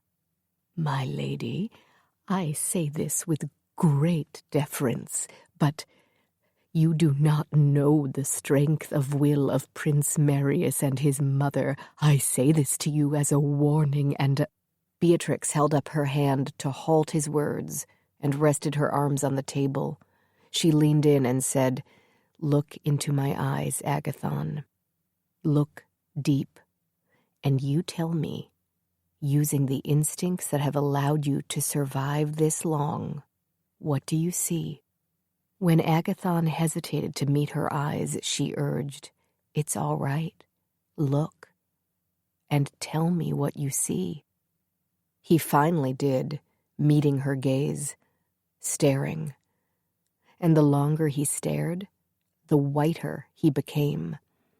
All the blood left his worn, much too young to look so old face, his tongue swiping his suddenly dry lips, the lump in the front of his throat bobbing as he attempted to swallow.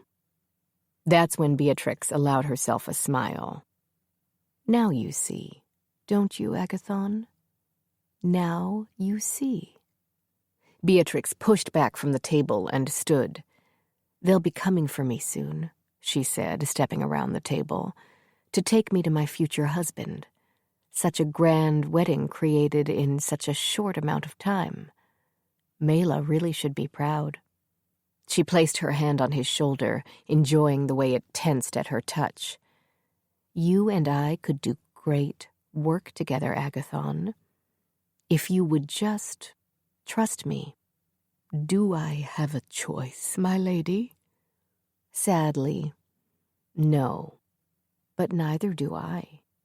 She patted his shoulder and walked toward the door. Keep in mind, though, Agathon, I have no time for petty cruelties and random acts of abuse. I have grand ambitions. Wouldn't you enjoy being part of something like that? Rather than groveling to a former whore and her bastard son? Agathon wisely didn't answer that specific question, and she didn't blame him. She wouldn't have answered it either. But as Beatrix put her hand on the door handle, he said, There is a rumor, my lady. A rumor? He nodded. Barely. That your sister, the blacksmith, she's not dead. Beatrix looked back at Agathon. What? There are rumors coming from those who live near the Amichai Mountains that she lives. Prince Marius does not know this, but the Dowager Queen does. Beatrix made a fist with her left hand, letting her small nails bite into the skin of her palm. She did it to clear her mind. This information had surprised her more than she would have expected. Thank you, Agathon, she finally got out. Yes, my He cleared his throat. My queen. Pushing the thought of her eldest sister out of her mind, determined to deal with this news at a later time, she opened the door but stopped, realized she couldn't just ignore the fact of her sister still being alive.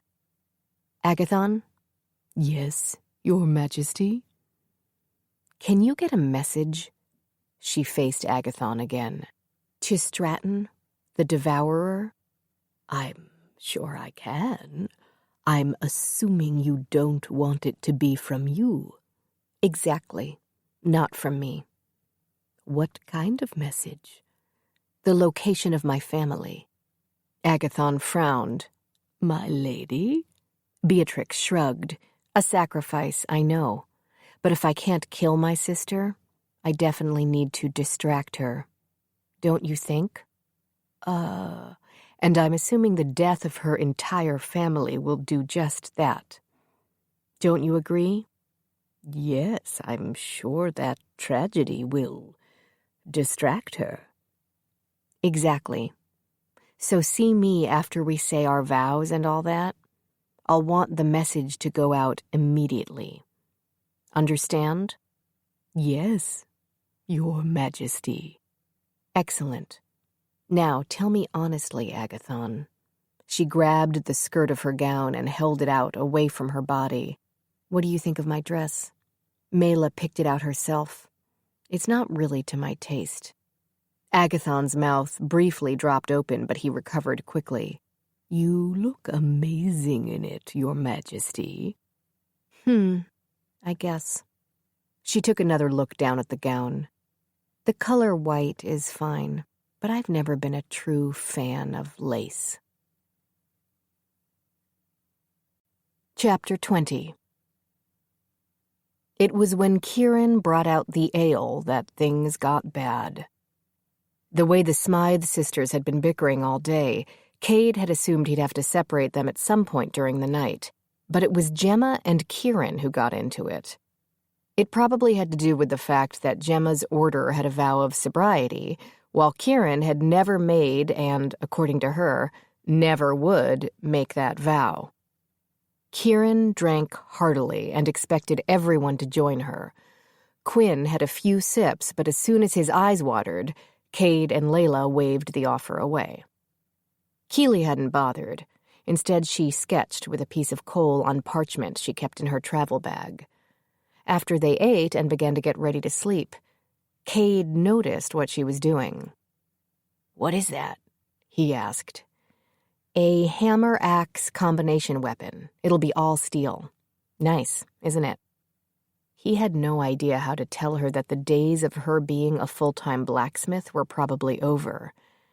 He'd assumed she already knew this, but now he wasn't sure she'd ever get it.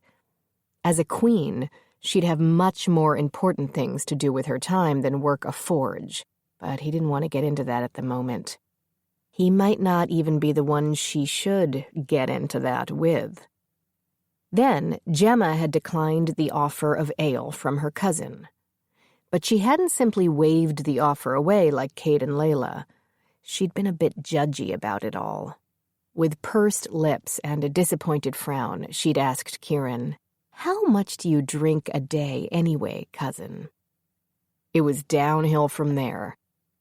Before Cade could suggest that they all get some sleep, the first punch was thrown. At Quinn. For once, though, his brother hadn't started anything. He'd simply made the mistake of physically placing himself between the arguing cousins. Quinn would never do that if mares were involved, but he didn't have as much experience around humans. He especially didn't have much experience around the Smythe clan. Unfortunately for Quinn, it was Kieran's fist that rammed into his cheek. As a former fighter, she had power behind that move that, perhaps, the war monk lacked. Quinn went down hard and for several long minutes did not get back up. He wasn't even conscious. "You idiot!" Gemma screamed after a few shakes didn't wake Cade's brother. "You killed him!" "Oh, he's fine," Kieran snapped back. "And is it my fault he has a face made of glass?" "Are you going to help your brother?" Keely asked Cade. "You heard Kieran. He'll be fine." She snorted and went back to her sketch. When Gemma and Kieran began pushing each other, Cade became worried the argument would escalate. He nudged Keely with his elbow. You may want to stop them, he suggested. Keely glanced up at her kin. Oi, you too, stop it! Shut up, Keely, Gemma snarled back. Keely shrugged and went back to her work. I tried. Layla leaned around Cade. Seriously? What? Keely asked, oblivious. You're going to let them get away with talking to you like that? Keely frowned. Like what? They both stared at her, waiting for her to understand on her own. She needed to learn this sort of thing, and they might as well start now. And it did take a bit. Longer than Cade would have hoped, but when she got it, her grin was wide as she handed him her sketch. What's that? Layla asked, gazing at the drawing. Hammer-axe combination weapon, all steel. Nice. Keely pushed her cousin and sister apart. That's enough, and you'll do what I tell you. Kieran glanced at Gemma, and they both smirked. We will? You will. Do you know why? You're delusional? Gemma suggested. No, bitch, it's because I'm queen. Me, Keely, I'm queen. And that means you two slags have to do what I say. So when I give you twats an order, you have to listen to me. Understand? Well, actually, Samuel, Keely barked. The boy had been tending to the human's horses, but as soon as he heard Keely, he ran to her and dropped to one knee before her. Yes, my queen? He asked, his head bowed. Layla quickly covered her mouth with her hand to stop from laughing, but Cade was too impressed to laugh. Keely dramatically pointed at Samuel for the benefit of her sister and cousin before she asked him, Did you take care of the gray mare? Yes, Your Majesty. She lets me take off her saddle now and didn't try to kick me this time when I brushed her coat. She didn't want any of the grain we have for the other horses, though. She'd rather graze. Excellent. Thank you, Samuel. When we have a more secure situation, I will reward you with something like a title. Would you like to be an earl or whatever? As you wish, Your Majesty. Thank you, Samuel. You may go.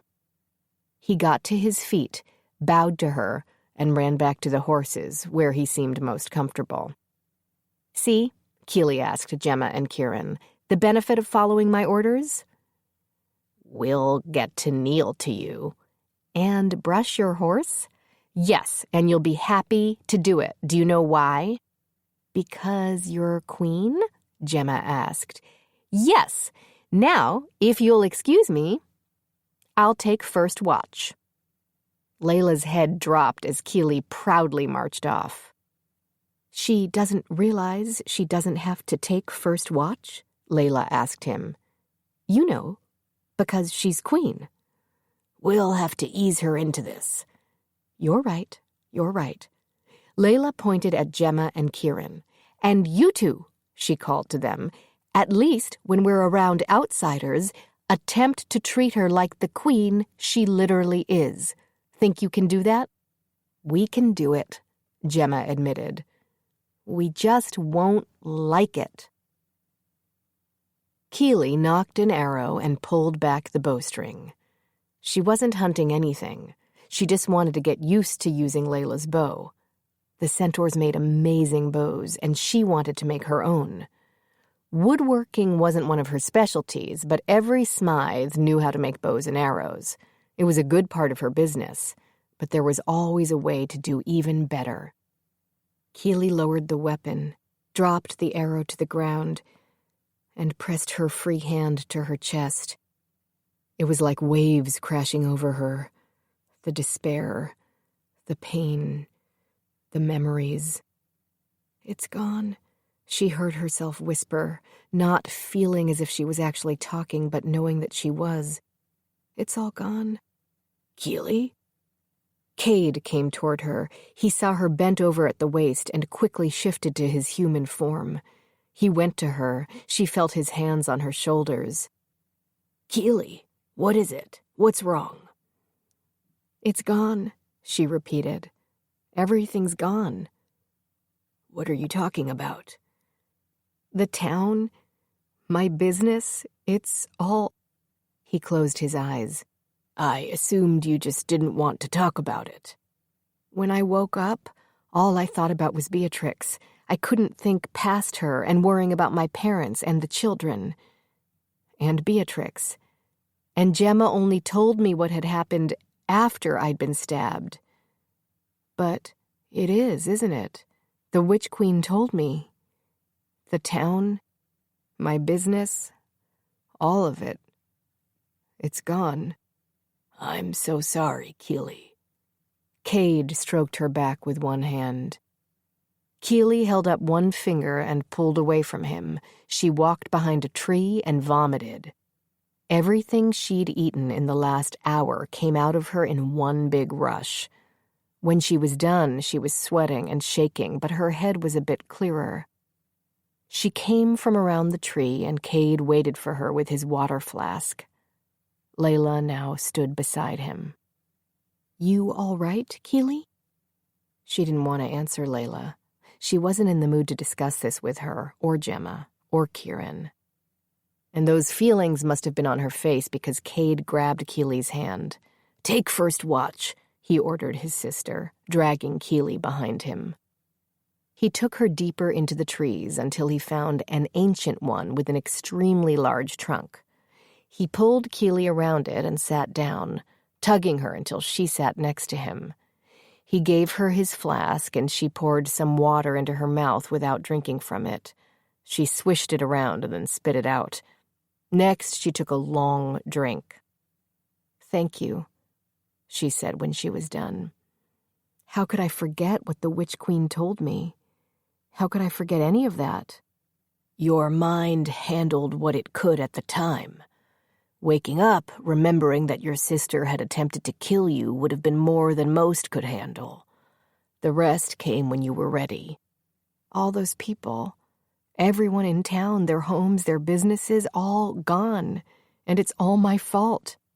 It's not your fault, Cade snapped, surprising her. He'd never snapped at her before, at least not that she could remember. It's Beatrix's fault. She started this, Keely, all of it. The only thing you can do now is attempt to fix it, but you can't keep blaming yourself. But I won't let you blame yourself. Is that better? Keely raised her knees and rested her elbows on them. She lowered her head so she could rub her forehead with her fingers. Maybe Gemma's right, Keely wondered. Maybe I do need to kill Beatrix.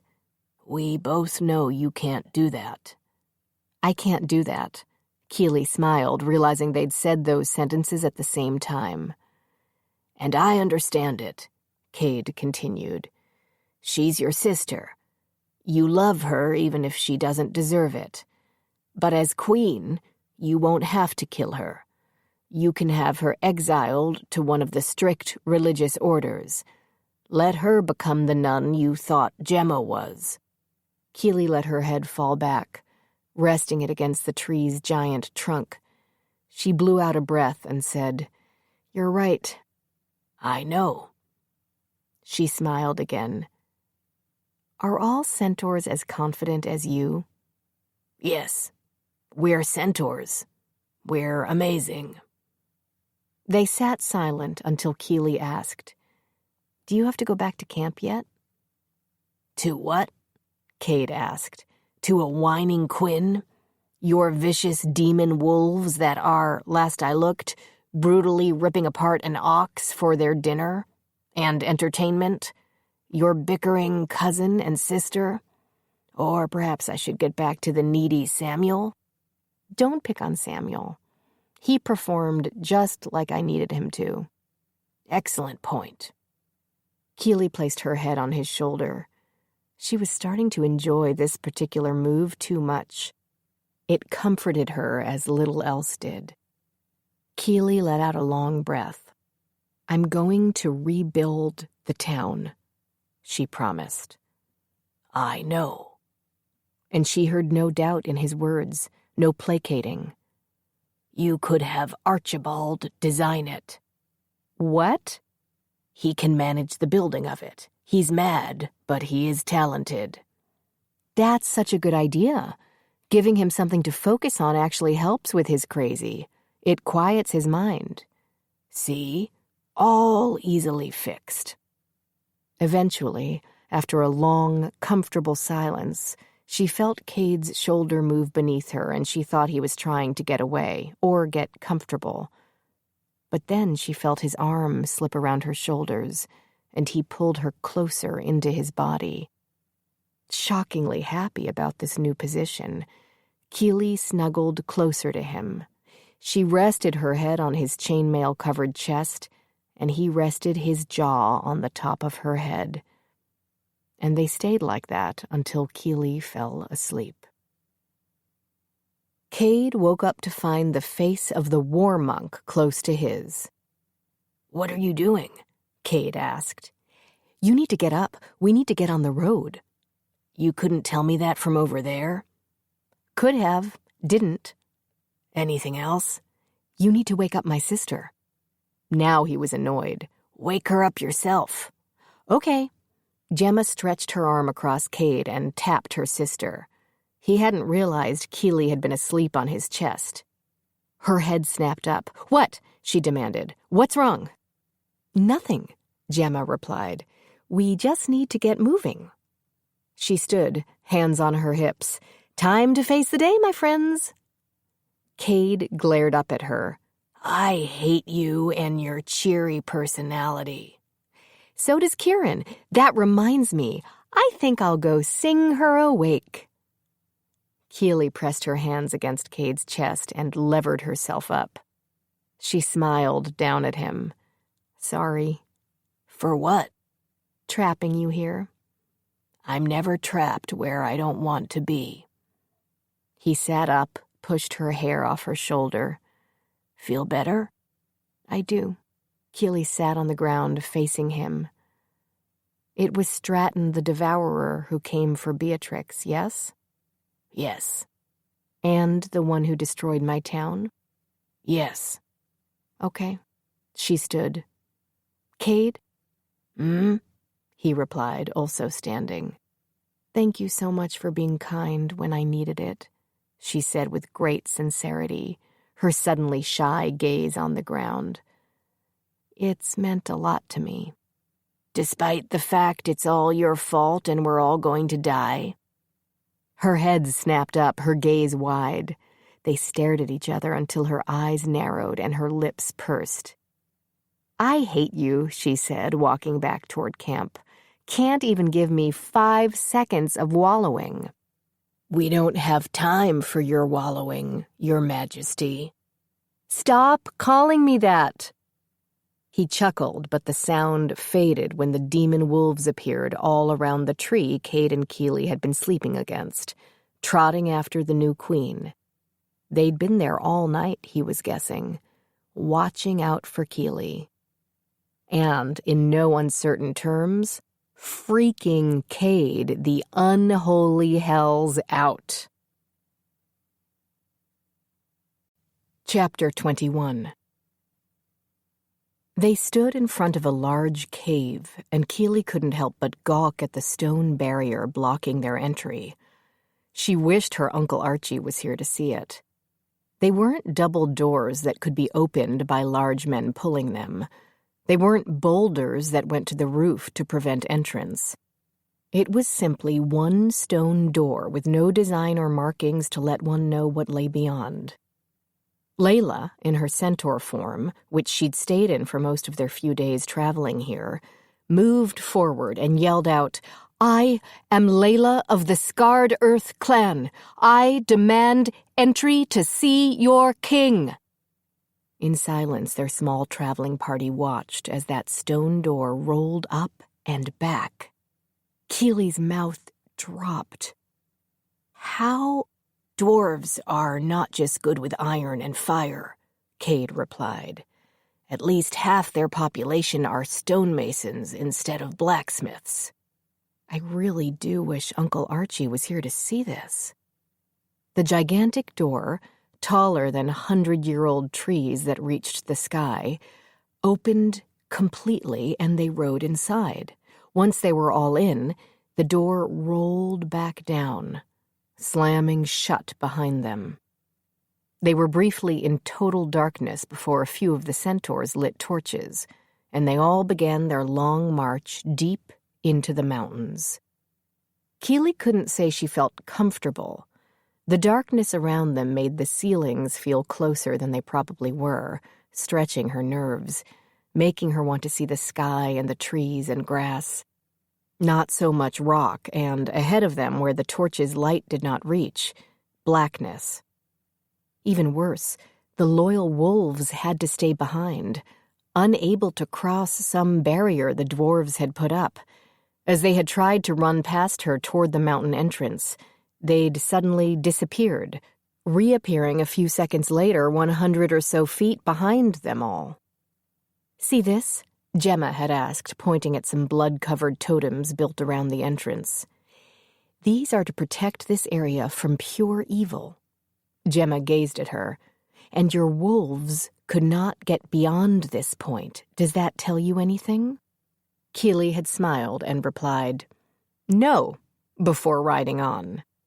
But now, deep in this dark place, she wished her wolves were with her. She'd gotten used to their presence. Cade, however, did walk beside her in his centaur form, always near but never crowding her. She appreciated that. Finally, the centaurs stopped, and Layla called out again, "I am Layla of the Scarred Earth Clan. I demand entry to see your king." When the door opened this time, Keely couldn't help but grin. The light was bright, there was plenty of activity inside, and she no longer felt lost in the dark. "Dismount," Layla ordered the humans on horses, and the centaurs shifted to their human forms. "Dwarves find our true selves a hostile challenge," Cade whispered to her. "Being yourselves is a hostile challenge?" "Apparently, yes." "Huh." Keely placed the reins around the pommel of her saddle and started walking, the gray mare following behind her without needing to be led. "You trust her not to run?" Quinn asked. "She can do what she wants," Keely replied. "She's not my horse." Quinn studied the gray mare and the saddle on her back. "If she's not your horse, then what is she?" "A mother looking for justice." They were in a city filled with dwarves and the homes and businesses of dwarves. They weren't the only humans or centaurs inside the city walls, but none of the humans there looked like they were from the hill lands. They appeared to be more like traveling merchants looking for dwarven iron or steel to sell. Not that Keely blamed them. Dwarven steel was worth plenty, and weapons or other items already made with dwarven steel cost a lot of gold. Keely had only been lucky enough to work with dwarven iron a few times, and it had always been a bloody delight. But there were few who could afford such weapons. She'd actually only done such work when royals had come to her with the dwarven iron already purchased, asking her to make them a sword or spear. She wondered if these people knew another, easier way into the dwarf stronghold. She envied them, being able to avoid that road into darkness. Eventually, they made their way through the city and to the massive front steps that led to the dwarf king's castle. They stood at the bottom of the steps, and yet again Layla called out, "I am Layla of the Scarred Earth Clan. I demand entry to see your king." Kieran rubbed her forehead. "How many times are we going to have to hear her yell that?" "Perhaps, cousin," Gemma softly suggested, "you shouldn't drink so much in the evenings." "And maybe you should shut the fuck up, bastard monk." "That's enough," Keely growled, finding her growls worked better on Kieran and Gemma than her higher-pitched, snappy voice. "Let's just get through this." Her kin nodded and fell silent, allowing Keely to focus on her sudden onset of panic. She'd be meeting the Dwarf King. Her, Keely Smythe. She didn't know how to think about that. She'd never thought she'd meet a dwarf, much less their king. But here she was, about to be introduced to him as Queen Keeley. She'd laugh if she wasn't afraid she'd end up vomiting. 3 loud bangs rang out from inside the castle. Cade swiped his hand over Keeley's back before he joined his sister, and the pair headed up the stairs. The rest fell in behind them, Keeley doing her best not to start panting. She sometimes panted when she was excited or terrified. They made it up the stairs, and there they met 3 armored and armed dwarf warriors. The one in the middle rammed the end of his steel spear against the floor. Layla nodded at him. "Unrock?" "Layla of the Scarred Earth." Unrock growled back, his voice lower than Keeley had ever heard. "Good to see you again." He glanced at Cade but didn't speak to him. Keeley sensed they had a past. He turned and headed inside. Their travel party followed. The throne room was filled with dwarves, almost all of them attired either in stunning armor or exquisite chainmail. Keeley wanted to run around and touch each piece of metalwork, getting a closer look so she could see how it was made. Could she buy her own? For her size? A queen needed stunning armor, did she not? Gods, Keeley had so much more to learn when it came to being a blacksmith.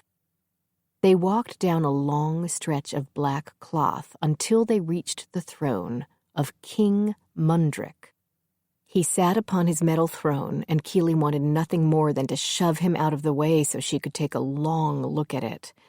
How had they made it? It appeared to be built from a single sheet of steel, but she knew better. The seams were just invisible. But she wanted to find them, look at them, then ask 1,000 questions about how the dwarves did that and what kind of iron they used, and "You need to pay attention," Gemma snarled low against her ear, "and stop staring at their bloody throne." Keeley cringed, knowing her sister was right. She didn't realize she'd already been introduced to the king until Layla cleared her throat. She looked away from that amazing throne and saw that Cade and Layla were staring right at her, waiting for her. Actually, so was everyone in the throne room. "King Mundrick," she said, nodding at him. Now Keeley noticed that King Mundrick had vicious scars all along his right side. Burn scars, starting from the right side of his head all the way down and disappearing under his armor. But she guessed that those scars kept going since his badly burned right hand was wrapped tightly around a steel walking stick. He sat on the edge of his throne, gazing at her with his left eye since his right was damaged, his left arm resting on his knee. Mundrick was an extremely wide dwarf. Wide, and despite the scars, muscular. His neck was like that tree trunk she and Cade had slept against their first night of this trip. After gazing at her, he motioned to Layla and Cade with his left hand. Just a small wave, but they seemed to understand. They gestured to the others, who all moved off to the side, so Keeley stood alone in front of the king. And everyone else. Now she really did want to vomit. Before she could choke down the bile building in the back of her throat, the king rammed the end of his walking stick against the floor, and his dwarven guard moved in front of her entire travel party and locked their spears in such a way that none of them could get to Keeley if she needed help. "Damn it, Mundrick, what are you doing?" Layla demanded, shifting back to her centaur form and causing all the dwarves behind her to make a mad run for it before she could start kicking them with her back legs. "Quiet, woman!" Mundrick barked, his voice low like Unrock's. "I'm not a woman. I'm a centaur, and if you betray our alliance, the tribal lords will find out about it." Mundrick ignored Layla, who was pushing against the spears that blocked her, and motioned Keeley to move closer. She didn't get too close, making sure not to go up the few stairs to his throne. He had armed guards on either side of him. "So, you're the Blacksmith Queen." That confused Keeley a bit. "Well, I'm a blacksmith and now a queen. But Blacksmith Queen implies that I'm queen of all the blacksmiths, which I'm not. But yes." Now the king appeared confused, and he glanced to his left at Unrock, who could only shrug. With a quick shake, the king focused on her again. "You brought a war monk with you. Was that to threaten us?" "No, she's my sister. That's Gemma. And be glad. I thought she was a nun. Can you imagine any woman giving up her life to—" "Do not start that again!" Gemma bellowed at her. Cade briefly closed his eyes. They were all going to die. But at least they'd die in such a way that the tale would be told for ages. A dwarf guard pressed the tip of his endlessly sharp spear against Layla's throat and warned, "Go back to your human form, horsey, or I'll run you through."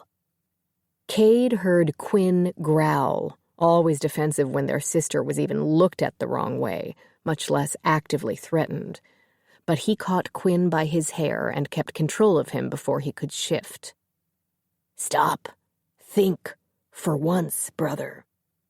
Cade's words calmed Quinn down, but the way he sucked his tongue against his teeth told Cade that with even a tiny bit more provocation, Quinn might start causing more damage to the Dwarf-Centaur alliance than anyone could imagine. Layla shifted to her human form, and the spear returned to its locked position with another spear, no longer close to her throat. Cade let out a breath and moved his attention back to the king and Keeley. "So, you are a blacksmith," the king was saying to Keeley. "I am." "Have you made anything legendary?" "Not that I know of." She pulled her hammer from the leather holder strapped to her back. "Made this hammer, though. Love me hammer." The king studied it from where he sat on the throne. "It's cute," he finally said. Cade grimaced and Gemma let out an "uh-oh." Keeley slammed the head into the floor, the sound ringing around the stone throne room, and leaned her weight on the handle. "What's that supposed to mean?" she snapped. "I think," the king said, "you're just telling everyone you're a blacksmith so you can claim to be one of the people. Humans are stupid like that. They'll believe anything." "I don't lie, King Mundrick. I have no reason to. I'm from a long line of blacksmiths, some of the best blacksmiths in history." When the entire room erupted into laughter, Cade whispered to his brother, "Get ready to move, preferably before she starts killing everybody." Because Keeley took her blacksmithing more seriously than almost anything. Anything except her family, of course. "I don't see what's so funny," Keeley barked out, looking around the room. "If you're such a mighty blacksmith family," Unrock annoyingly suggested, "you should know the old songs." "Old songs?" Layla desperately whispered at them. "What bloody old songs?" "The songs we were taught as children," Gemma whispered back. "They're blacksmith songs." "Of course I do," Keeley replied, with way more confidence than Cade was feeling. Just because her family of human blacksmiths had their old songs didn't mean they were the same old songs as the dwarves, especially when the dwarves had their own goddamn language. Mundrick grinned, and it was not pretty. "Then sing one," he ordered. Keeley frowned, and Cade felt his heart drop into his stomach. "I'm not much of a singer," she confessed. "How about if I recite the words?" "Anyone can learn the words. The question is whether you know the words and the tune. So sing." Keeley let out a breath, bent her neck one way, then the other, both times her body making loud, cracking noises. She cleared her throat. Once, twice. In times long by when blood did pour. And, boy, she hadn't been joking. She had a terrible singing voice.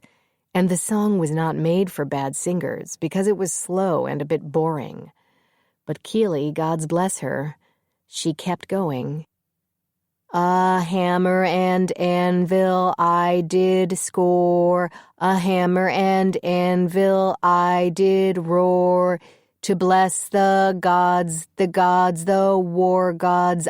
I'm covered in blood from war gods, for the blood of war is our way. Ow, Layla muttered, sticking her finger in her ear and wiggling it around after Keely had hit that last high note. Cade thought it was over, but it wasn't, because the tempo changed, abruptly, into a fast-moving jig that didn't sound any better than the earlier dirge. I used my hammer to beat that iron, finesse that steel, make that spear, craft that bow, for the blood of war is our way. The king rammed his spear against the floor again, and Keely stopped singing, thank the gods, as he struggled to get to his feet. Unrock attempted to help, but the king angrily waved him off. Once he stood, he made his slow way down the 3 stairs to the black cloth and walked along it until he reached Keely. While she stood much taller than the Dwarf King, he was definitely wider. Cade couldn't figure out if he wanted to see them in a fight or not. If nothing else, a fight between those two would definitely be interesting. When Mundrick only stared at her, not speaking, Keely cleared her throat once more and reminded him, I told you I was not the best singer. The king raised his walking stick and Cade readied himself to attack, because he looked as if he was about to strike her. But he didn't. Instead, he sang out, In times long by when blood did pour. Oh, gods, Layla gasped. We're going to have to hear that thing again. Only this time, it was 2 equally bad voices singing. And they did. From the very beginning, they both sang that stupid song.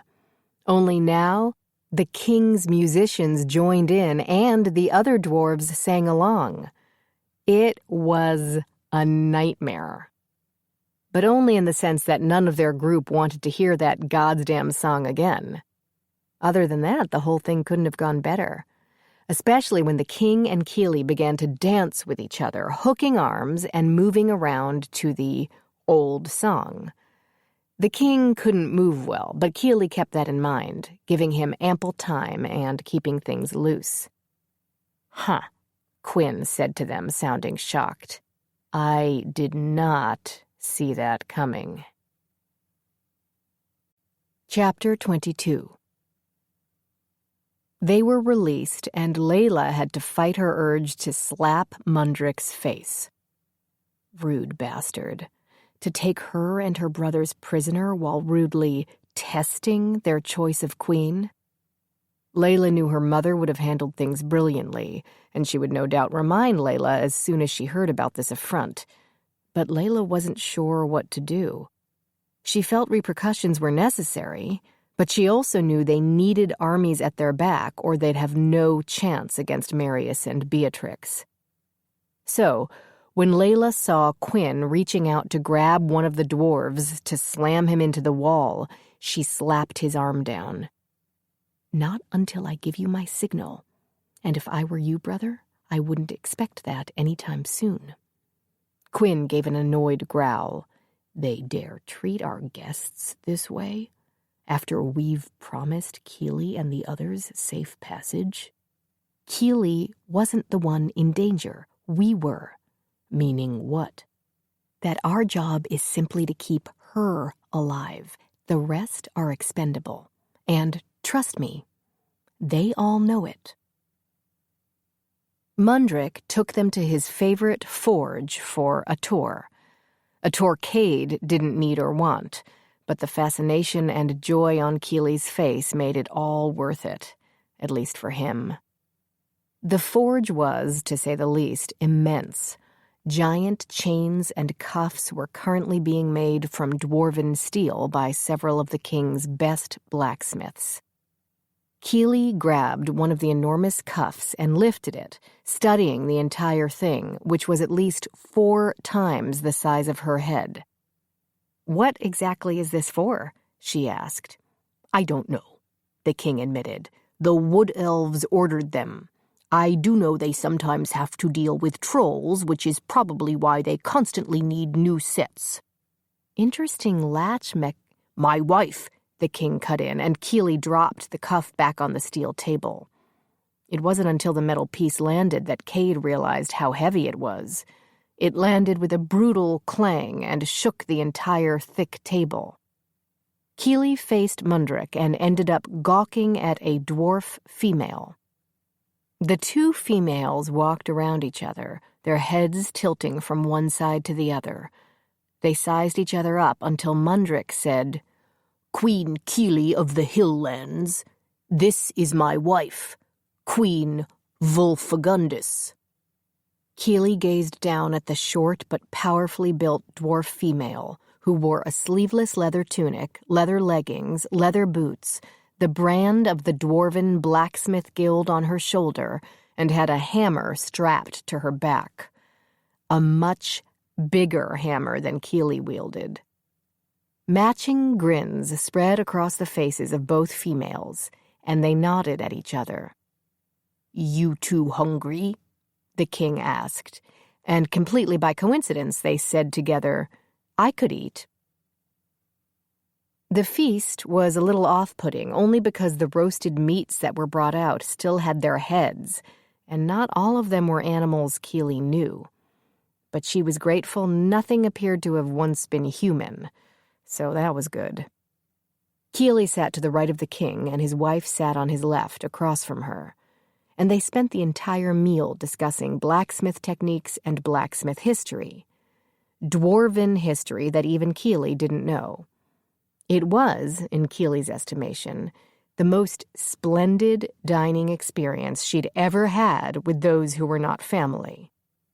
Once the meal was finished, the king demanded more old songs, but this time he pointed at Gemma, who had not spoken once during the meal, and Keely knew why.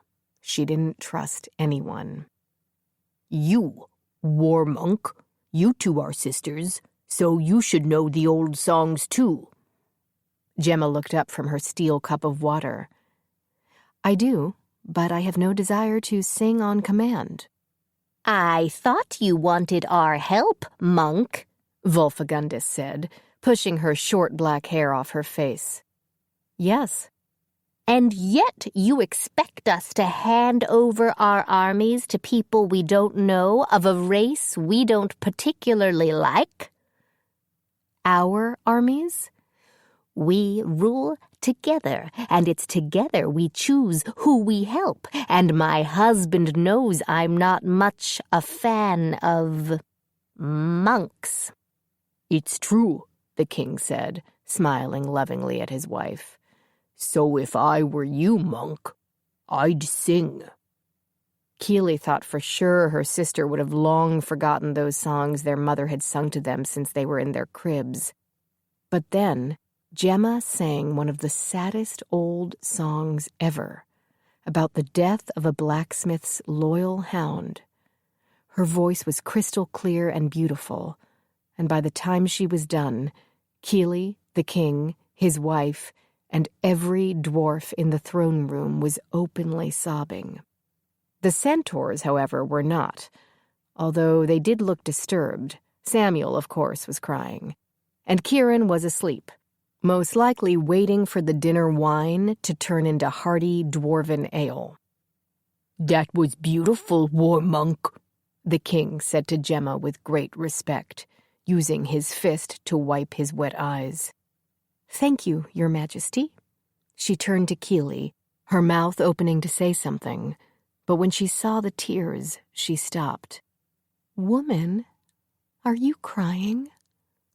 I love that song, Keely sobbed out. With a wave of her hand, Gemma started to stand, but Keely asked through her tears, Do you remember Butch? Gemma froze. Keely, stop. He was our mother's dog, she explained to the king. He went with her to the forge every day and walked her home every night. Gemma leaned back in her chair, her own eyes now filled with tears. Keely, I said stop. He took care of us and watched out for all us kids. And then one day... Keely looked at Gemma, and together they cried out, Butch! Cade watched with his mouth open as a battle-ready blacksmith and her murderous war monk sister sobbed over a dead dog. It wasn't just sobbing either. It was hysterical sobbing. The kind of sobbing one saves for finding one's father dead, not because of a dog. Next to him, Layla rubbed her nose and immediately Cade barked, You better not be. Are you kidding? She demanded, eyes dry. My nose is itchy. A short time after the sobbing finally stopped, the dwarves brought out their ale. That's when Kieran snapped awake and, out of nowhere, began to sing another old song. This one was a jig from the start and all the way through. The sisters and cousins started off the dancing, and the dwarves happily joined in. Now, all of them were singing.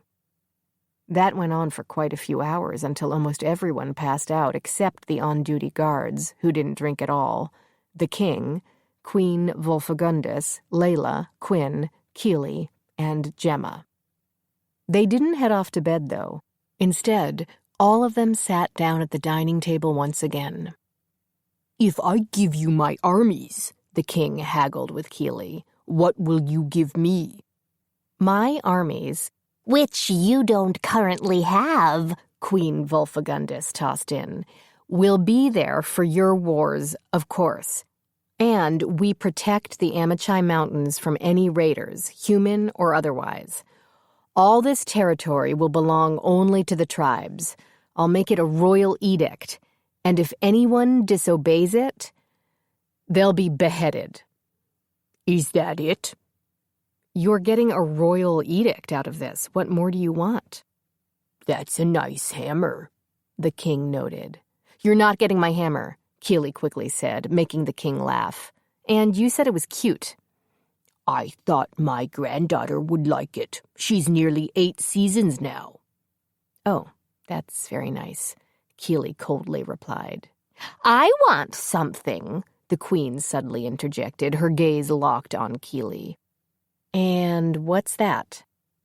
When the queen smirked, Cade's ears twitched and Layla sat up a little straighter in her chair. I want gold, she finally announced. Keely's eyes rolled and she sarcastically replied, I'm a little low on gold at the moment, new queen and all that. Sitchar's gold. Keely's mouth fell open, and Gemma abruptly leaned forward, her arms slamming down on the table. Both sisters openly gawked at the queen. Even Kieran reacted a little. She sat up from her spot on the floor where she'd passed out an hour before, yelled, Sitchar! Then dropped back down and started snoring. You can't be serious, Keely hissed. More serious than you know. You come to us, Volfagundis barked, her mood suddenly changing. You make demands. I asked nicely, bring your blood-soaked war monk sister. She sang for you, and you offer us nothing except an army you don't have and that worthless hammer. I didn't offer my hammer, Keely growled out. You want our armies, bitch? You get us Sitchar's gold. Keely looked at her sister and lifted her arms, as if she was showing the king and queen their own throne room. Where? She demanded. Where's Sitchar's gold? Because if I had Sitchar's gold, I'd be making Sichar's weapons! She ended on a powerful bellow that brought the king's guard closer to the table. I know where there's Sichar's gold. As one, they all looked down to the end of the table where Quinn sat. He scratched his head. At least, I've heard rumors. Oh, it's no rumor, Centaur, Mundrick said. They have Sichar's gold. Fed up, Cade demanded, "What is Sichar's gold?" Keeley looked at him now with mouth agape. "What?" he demanded. "I'm so disappointed in you right now," she replied, and he knew she was very serious. "Sichar is one of our most powerful gods," Mundrick explained. "And many centuries ago he gave us a special kind of gold. We, and specially trained blacksmiths of other races, are the only ones who can use it to create weapons." "And?" Cade pushed. "The last of it was stolen from us, and we want it back." "And you want me to get it for you?" Keeley asked.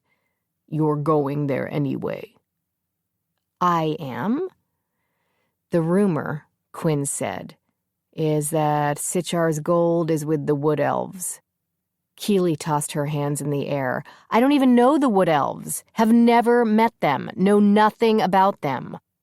Why in hells would they give the gold to me?" "And why can't you get it yourself?" Gemma asked. "Don't you all have an alliance with the elves?" "They say they don't have it," the king replied. "They're lying," the queen snarled. "But unless the dwarves want to start a war," Cade explained for Keeley's benefit, "they can't search the Wood Elf territory to find it." "Exactly," Wolfagundis said on a sigh before pushing back from the table. "If you get us the gold, Blacksmith Queen, you get our army." "I was also hoping to get the Wood Elf army, though," Keeley reminded them. The king and queen laughed at that, Wolfagundis taking her husband's arm before they headed toward their royal bedrooms. "Yeah," the queen said, still laughing. "Good luck with that, human." Once they were gone, Keeley cracked her neck, a sure sign to Cade that she was ridiculously stressed. "Well," Keeley pushed, looking at Layla, "you have two choices, my friend. Try to get the elf army, or find the fucking gold." Layla shook her head. "Sadly, there are no other options." Keeley rubbed her eyes. "And they were both so nice to me all night. I thought they liked me." "They definitely like you," Quinn said, standing up from the table. "How do you figure? You and your sister yelled at the king and queen of the Amachai dwarves, and you're still breathing. Trust me, Blacksmith. They liked you." When Keeley looked at Cade for confirmation, he shrugged and admitted, "He's absolutely right. I thought we'd be rolling your head out of here." Chapter 23. Stratton the Devourer attacked their town before the suns had risen above the distant horizon. Such a sudden, brutal attack. The mercenary army they'd all been hearing about for weeks, yanking their gate doors open and riding in, that the town's guards didn't have time to do anything but be immediately slaughtered. She just happened to be up so early because she and her sister, Aoife, had to set up the stall where they sold eggs and whole chickens from their farm. Most of the other sellers had panicked when those mercenaries came riding in, hacking away and shooting down good, honest people with their arrows. But for some reason, she didn't panic. She simply grabbed her younger-by-a-year sister, and they ran until they found a good hiding place. Once, ages ago, these lands were ruled over by rulers called jarls rather than kings.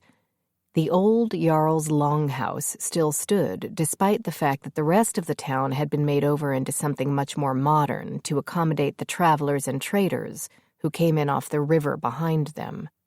This was a port town, and, she now realized, a perfect place for the Devourer to set up a new home base, since Prince Marius still had control over the old king's castle. But the lord who ruled this town and his advisors thought they'd be safe from an attack by Stratton because they were friends of the former old king. She assumed they quickly learned that wasn't true when they were dragged from their homes and immediately hung from scaffolds until they were dead. The raid was short but devastating. Afterward, all the town's inhabitants were dragged into its center.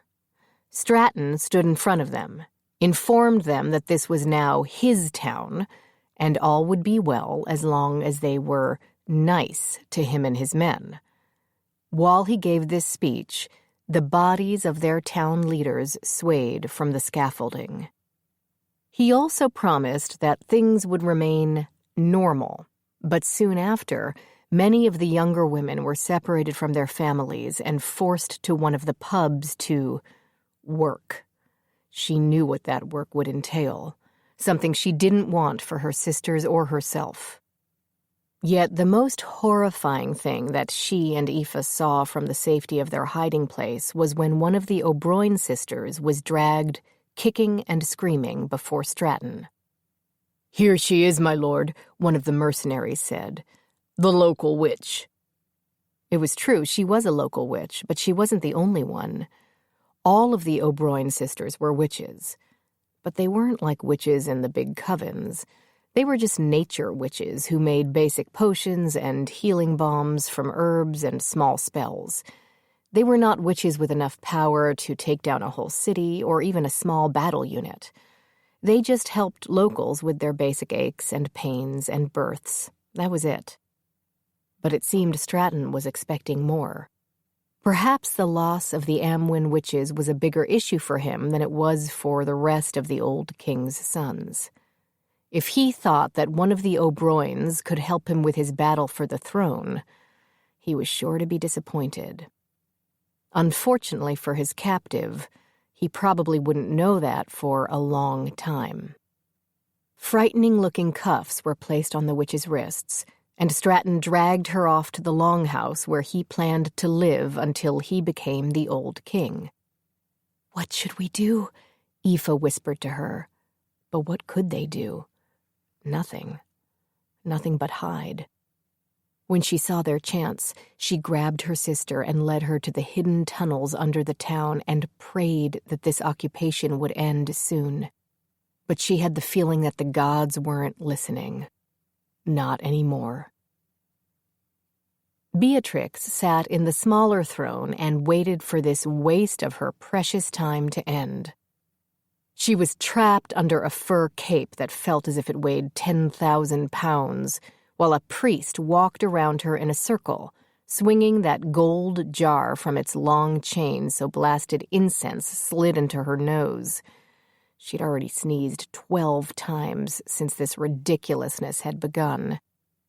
Initially, she'd amused herself by staring into the audience of royals watching the proceedings and wondering how many of them were planning to betray her. When that grew tiresome, she tried to guess which she'd end up beheading for some little infraction she'd come up with.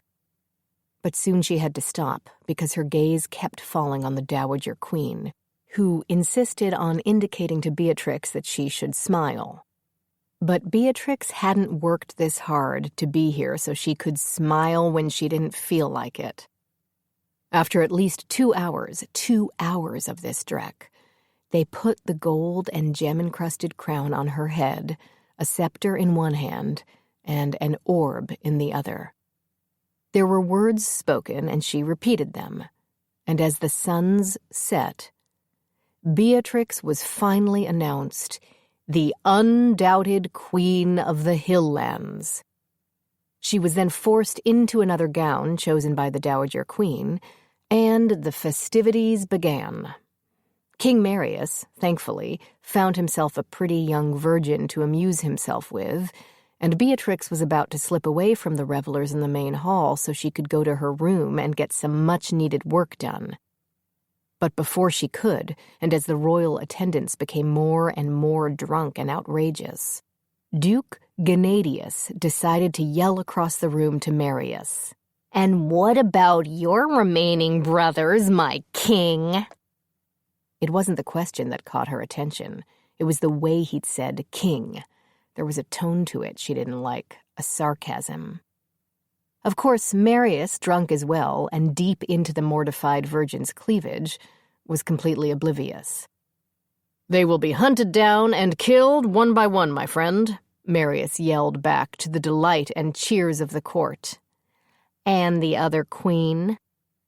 There it was, proving to Beatrix that the Duke wasn't drunk at all, and that her sister had already become a problem, just as she'd always known she would be.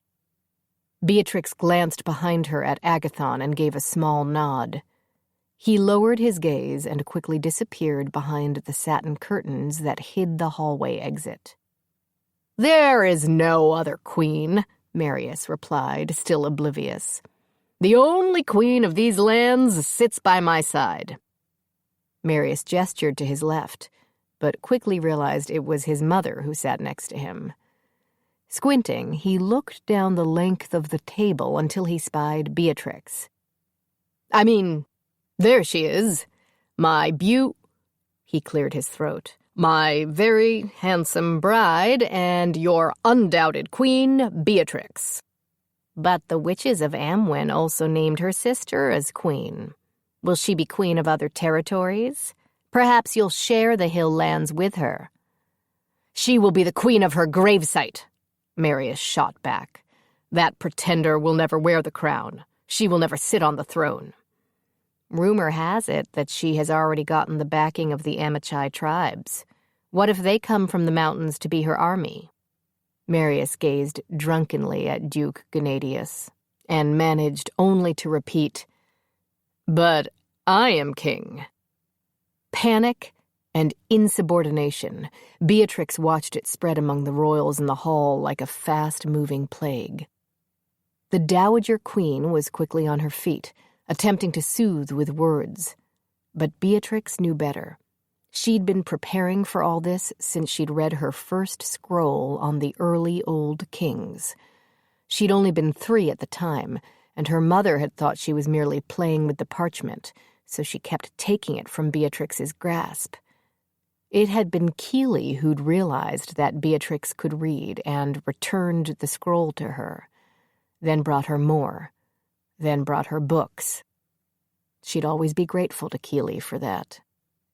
Slowly, Beatrix pushed her chair back and stood. "My lords," she began, happily cutting off the Dowager Queen's useless speech. "Duke Gennadius, I understand your concerns, and I've already put plans into place to address any trouble that may come from the Amachai." The Dowager Queen's gaze quickly snapped to her, but it was Marius who asked, "You have?" Beatrix moved away from the table and across the floor so that she stood before the table where the Duke and his wife sat. "My lords and ladies, I need all of you to understand that my main concern as your queen is the safety of these lands and of your persons. I, and of course your king, are already ensuring the protection of this great kingdom by increasing our armies. But I wasn't sure that was enough. Your safety and the safety of your families are all that matter to both the king and me." Beatrix held out her arms, and Agathon quickly walked over to her, his head down, hair covering his face and his delightful shame. He handed her the child, a toddler, Duke Gennadius's youngest. The Duke started to stand, but one of the lords beside him caught his arm. The Duke's wife covered her mouth, eyes wide over her hands. "This is our true concern," Beatrix announced, holding the babe close. "This innocent, defenseless child is all we care about, protecting our children from outsiders. from those who don't care about them at all. Beatrix walked in front of all the tables so that each royal could see the Duke's child in her arms and understand the full meaning of her act. And, to ensure the safety of your children, I had all of them brought here to the castle while you've been attending the coronation. She smiled, not because she had to, but because she wanted to when she saw all the panicked looks and heard the terrified gasps. I just wanted to make sure each child was truly safe, and I knew they'd be perfectly safe here, with us, your king and queen. And while our war is going on, she told the lords and ladies who would provide the resources, gold, and soldiers she and Marius would need, your children will be safe inside these castle walls with us and our many soldiers. All of them willing to do anything, absolutely anything, to protect these perfect, precious children. They'll have everything they need: food, education, and, of course, love. She returned to the middle of the hall between the tables, the child still in her arms. So please, everyone, enjoy this wondrous night.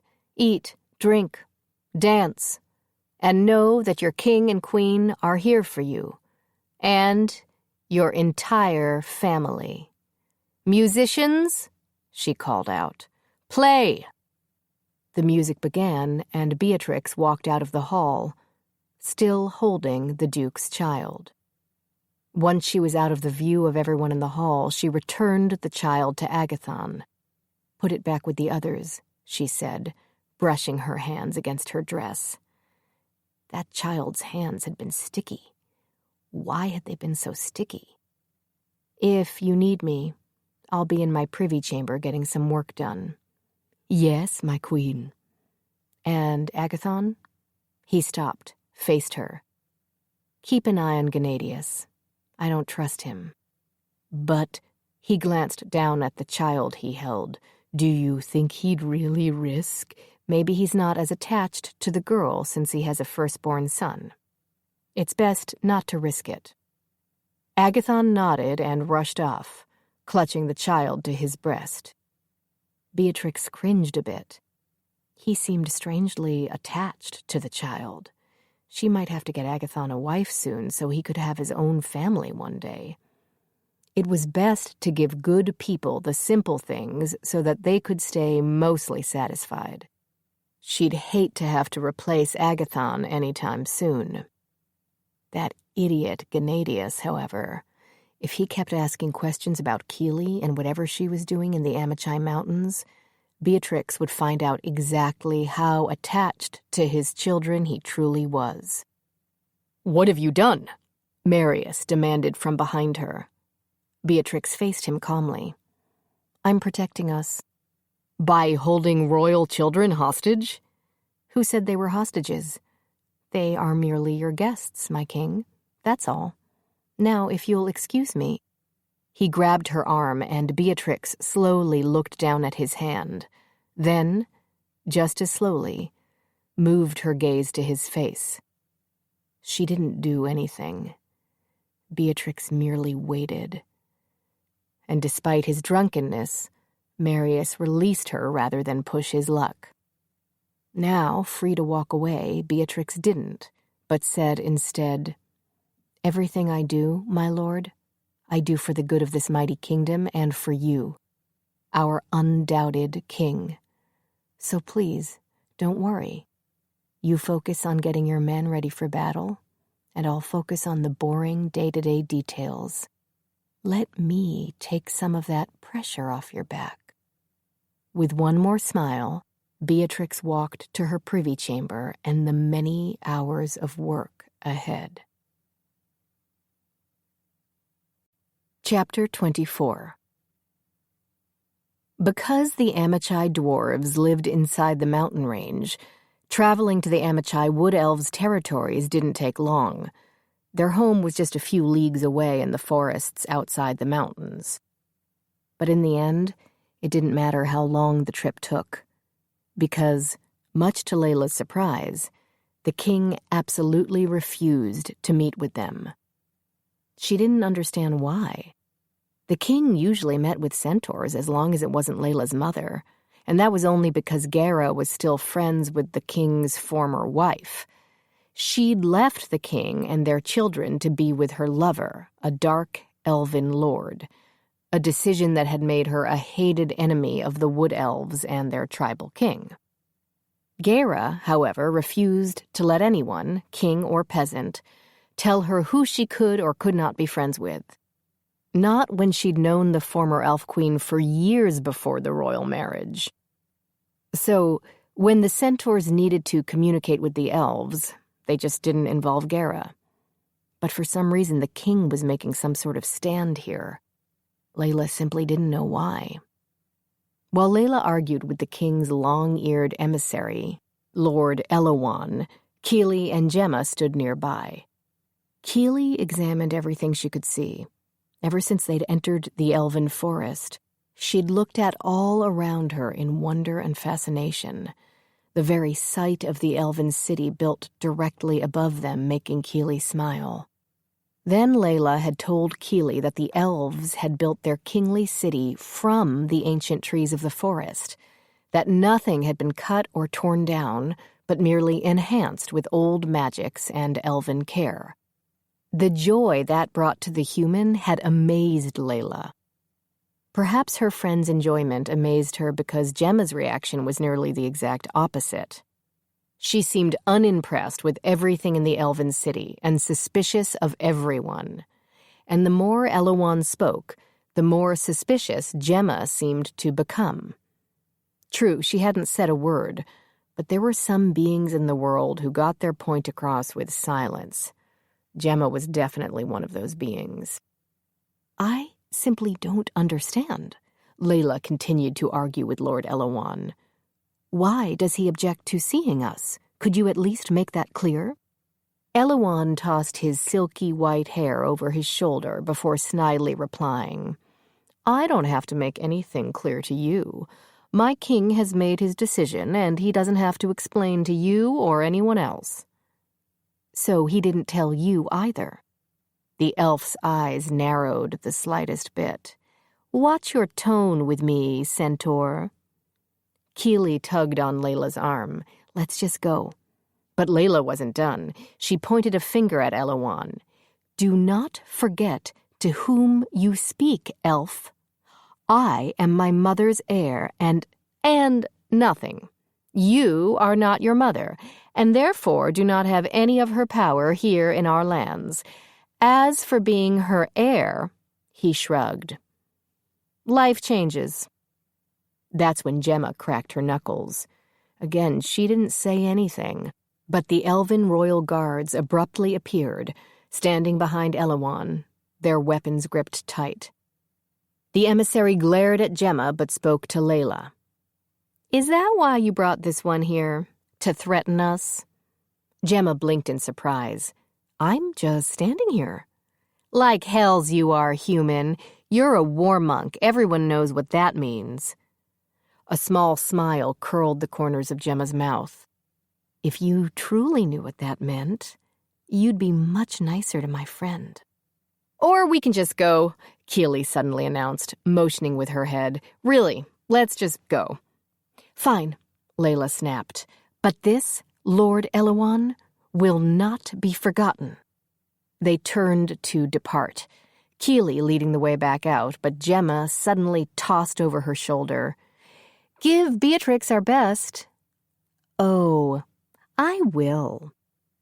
Layla and the sisters stopped, Layla spinning around to gawk at the elf, and she saw the truth on his face. Slamming down her front hoof, she barked, You motherfucker! Keely pressed her hand against Layla's hip. It's all right, she soothed. It is not all right. It is, Layla, it is. A mistake, Keely added, glancing at Elowan. But they're right to make it. You're threatening me too? He questioned, smirking. Like your war monk sister? My sister didn't threaten you, and neither have I. But an alliance with Beatrix is, in my opinion, a questionable choice on your part. But at the end of the day, also none of our concern. So good luck to you." Without waiting a moment more, Keely headed back the way they'd come with her sister beside her, and after a withering glare in Lord Elowan's direction, Layla followed. When they reached the rest of their travel party outside the forest, Layla was absolutely livid. "How dare the king and Elowan take sides with Beatrix without speaking to my mother first?" she angrily announced before either of her brothers could ask her how everything had gone. "Isn't that what you did with me?" Keely asked. "What? You sided with me without speaking to the elves first. We don't have to talk to them. We're centaurs." "Isn't that what they think about themselves?" Now, even angrier, Layla slammed her front hoof again and demanded, "Why are you being so bloody calm about all this?" "I guess I just don't see the point of getting upset. Besides, we can still get the dwarf army if we find Sitchar's gold." Layla dropped her arms to her sides. "And how do you suggest we do that? If the elves do have it, I doubt they'll give it to us now." Keely didn't have a chance to respond because the gray mare was bumping her in the back with her muzzle. "Did they find it?" she asked the horse, which was when Layla and Gemma glanced at each other. Gods, had Keely finally lost all reason? Was that why she was so calm? Because of insanity? Not all insane people began tearing their clothes and crying to the heavens. Some became very calm, just before they started destroying everything. The horse didn't seem to respond to Keely in any way that Layla could see, but Keely then asked her, "Do you know where they are?" "Good, take me to them." Keely mounted the gray mare and rode off, forcing the rest to rush after her. They followed Keely for miles until she reached a cave opening in a mountainside. The demon wolves stood outside that opening, obviously waiting for her. She dismounted from her horse and crouched in front of the lead wolf, her hand stroking his neck and shoulders. "Did you find it?" she asked. The wolf nodded its head, his eyes leaving a brief and disturbing trail of flame as he did so. "Thank the gods. Show me." "What the hells is going on?" Layla demanded before Keely could run off. "Are you talking to those things now?" Gemma wanted to know. "I've always talked to them. They're my friends. Now come on. We're not going anywhere with you until you tell us what's going on." "Sitchar's gold." "What about it?" Kieran asked, surprising them all because she was actually paying attention for once. "The wolves found it for me. That's what they were doing while we were talking to the Elf Lord." "In other words," Gemma reasoned, "you sent them on a mission?" "Yes," Keely cheered. "And that doesn't bother you at all? That they understood exactly what you wanted?" "Why should it?" "Gods, Keely!" Keely quickly held up her hand. "I'm not having this conversation with you yet again. We don't have time for it. How long before the elves figure out we've found this place?" "I'm guessing not long," Kieran put in before yawning. She was already looking for a place to sit down and get more sleep. The woman slept a lot. "We are not following demons into a dark cave that could have all sorts of traps and spells ready to eviscerate us." Layla had to admit, Gemma had a point. The wood elves had strong magics. It was doubtful they would just bury something as precious as Sitchar's gold in the middle of a cave and then leave it without any protection. "Look, just stay here," Keely told her sister. "I'll be right out." "Then I'm going with you," Cade piped up, but Layla immediately grabbed his arm. "You," she said, looking at him long and hard, "are not going anywhere near the inside of that cave." "I'm not letting her go in there alone, Layla." "And I'm not going back to our mother and telling her that you were killed inside a cave because of demon wolves." "Layla."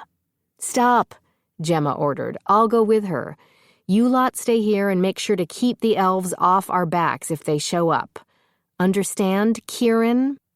Kieran, who'd already sat down with her back against a boulder and her eyes about to close, pointed at herself. "What are you coming after me for?" "Because you can't really keep watch when you're asleep." "I'm tired." Quinn shook his head and laughed. "Just go. We'll watch your back." Layla couldn't help but cringe a little. "You sure about this?" "No." Gemma glanced after her sister, who'd already disappeared into the darkness. "But it's not like I have much choice." Keely already had 2 torches lit by the time Gemma found her sister. She took the one offered, and together they followed the wolves, heading deep into the cave. They traveled down dark tunnels and through dark caverns, carefully inching through tight crevices until the wolves led them to a very large but seemingly empty chamber. Keely, trusting as always, started to go right inside, but Gemma grabbed her arm and yanked her back. "What are you doing?" Keely snapped. "Give me a minute, would you?" Gemma let out a breath, closed her eyes. She tried to push all worries and distractions from her mind so that she could focus on one thing, whether there were any magical traps protecting this space. She searched desperately, assuming the elves must have left something, if this was, in fact, where they'd buried their gold. Yet the more she searched, there are magics here, but I can't find anything inherently dangerous. Like what? Traps, you idiot. I have a hard time believing the elves have no protection on the gold. Except you can't find anything, yes? Not anything that's obviously... Great! Keely! But she'd already entered the chamber, using her torch to light a few others that had been affixed to the walls. Examining the sconces, Gemma could tell they'd been left by elves. Once those few torches were lit, Keely began searching the cave while the wolves watched her. "This is crazy, Keely. This is our only chance to get King Mundrick's army. Unless you have money somewhere that I am unaware of so we can buy our own army." "What are we going to do here? Just start digging? That could take a century.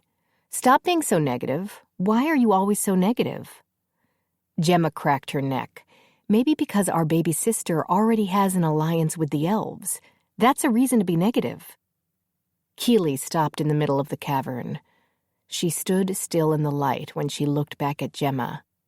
"How did you know? About Elowan and all that?" "Because that elf was being such an asshole to us. I had a feeling he'd only act that way if he thought he had some kind of protection. Beatrix protection." Gemma shook her head.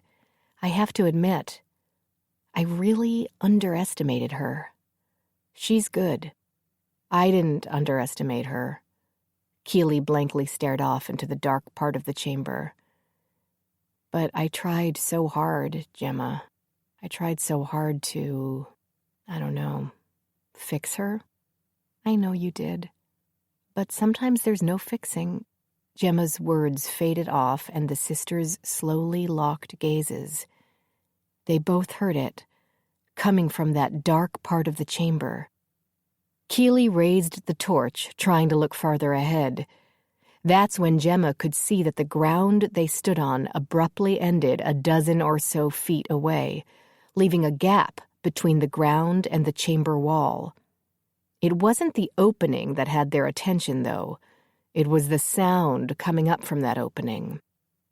Gemma pulled out one of her swords and raised it, carefully moving backward. But not Keely. No, never Keely. She walked forward, pausing briefly to light a few more torches near the crevice, curious as always. "Keely Smythe, you get your fat ass over here," Gemma urgently whispered. "I just want to see what's making that noise." Gemma snarled and darted forward, grabbing the collar of her sister's leather armor. She started to yank Keely back, but her sister fought her, refusing to stop leaning over the crevice and gazing into the blackness below. "Keely, come on!" All right. Both sisters fell back, hitting the ground hard when a claw exploded from the crevice and landed on the ground, talons digging into the stone floor. Another claw followed. Both were covered in black scales with dark red sliding in and around the scales' seams. Each claw also had a steel cuff on the wrist, and chains hung from them, disappearing into the crevice where the rest of the monster resided. The claws were so large, Gemma didn't want to see the rest of that thing. She wanted to go. She wanted to flee. And she had to get her sister out of there, to safety. "We have to go," she told Keely, pulling at her collar. The demon wolves stood near the crevice, barking at what was pulling itself out. Without thinking, Gemma accused, "They brought us here to die!" "They wouldn't do that," Keely argued, attempting to pull away from Gemma's grip. "They brought me here for a reason." "Don't be an idiot! Let's get out of here!" The wolves backed away, still barking as that thing rose from the pit. Black eyes glared at them from over the crevice before the entire head made its appearance, followed by the body. Scrambling, Gemma and Keely crab-walked backward, trying to get away from it. The wolves continued to bark and howl, moving back but never running away. Gemma felt fear, a fear she could never remember feeling before. It took all her strength and training to stop herself from running away and leaving her sister to her own stupidity. Breathing heavily, the creature pulled itself from the pit, and Gemma cringed at the look of it. Wisps of sad, gray hair grew at the top of its head, as if it had been shorn and just never grew back.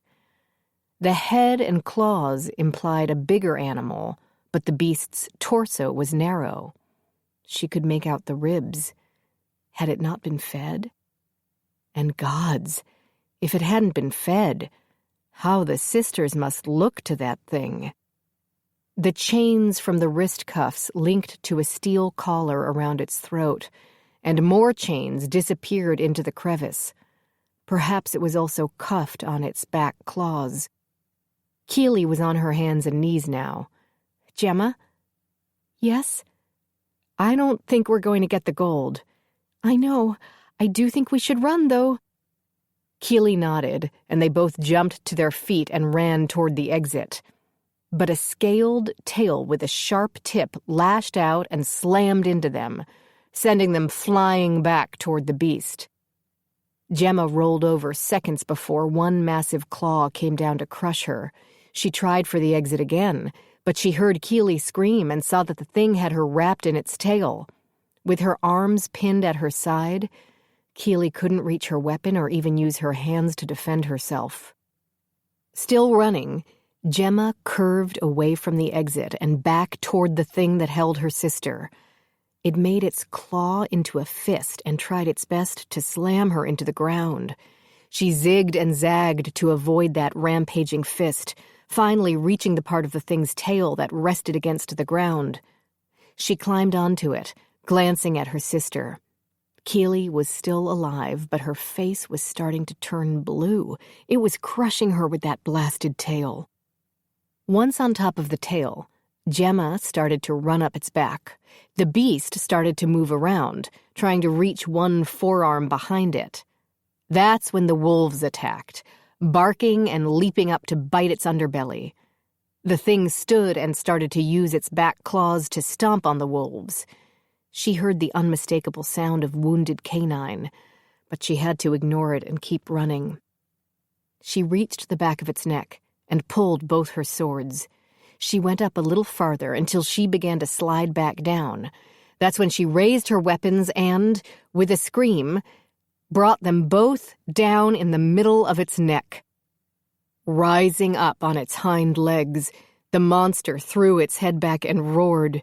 The sound shook the chamber and rocks began to fall from the ceiling. Yanking out the blades from the thing's back, Gemma raised her arms to protect herself, but she lost her balance and tumbled back along the beast's spine until she hit the ground hard, knocking herself out.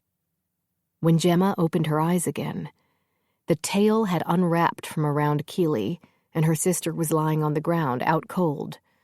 The beast, however, was stumbling around. Gemma, at first, didn't know why. Then she realized blood poured from a gaping wound on its forehead. Assuming one of the rocks had hit it, Gemma forced herself up and ran to her sister. She resheathed her weapons and grabbed her, trying to drag Keely over to a safe corner. But as she moved, she felt her strength waning. Then the wolves were there, and they grabbed Keely on different parts of her armor. Together, they dragged her through the beast's twisting legs. They'd just gotten her outside the cavern when it finally dropped to the ground with an impact that shook everything around them. Gemma fell beside her sister. She panted and rubbed the back of her head where she'd taken the brunt of her fall. The wolves were panting next to them, a few either bleeding from rips in their flesh left by the thing's talons or nursing broken bones from getting hit with its fist. "Thank you," she said to them, "for helping me." Keely gasped awake, arms swinging, eyes wide and panicked. "You're okay," Gemma said, patting her shoulder. "You're okay." What happened?" "It's dead, I think. I don't hear it breathing anymore. But we shouldn't wait to be sure." Keely sat up and nodded. "Yes, you're right." But the lead wolf ran up and barked at the thing. "If you wake that fucking thing up," Gemma warned. But apparently that wasn't its purpose, because her sister was suddenly crawling over to the wolf. "Keely Smythe, I swear to all the gods, give me a minute." Keely went over to the thing's side and ran her hands over the scales, stopping where the wolf's nose briefly rested. "Holy shit! What?" Keely glanced at her, grinning. Then she pulled one of her knives out of its sheath and began cutting away at the thing's scales. It took a few minutes, but finally Keely faced Gemma and held open her blood-covered hand. Gemma leaned in and took a look. "That can't be all of it," Gemma complained in disbelief about the flat, circular disc of gold in her sister's palm. "Tell me I didn't risk my life for that?" "Tell me," Keely shot back, "that a sister of mine doesn't remember how Sitchar's gold works." Gemma's head hurt, and she could feel that bits of her were becoming decidedly sore. So she wasn't really in the mood for any of this. When she didn't answer, her sister said, "With this amount of Sitchar's gold, a true blacksmith can outfit an entire army from helmet to boots and all the armor and weapons in between. This is a fortune in Sitchar's gold." "Oh, now I remember—" "No," Keely cut in, waving her free hand. "I can't. You've disappointed me greatly." "Oh, shut up." Gemma stood, but not too quickly.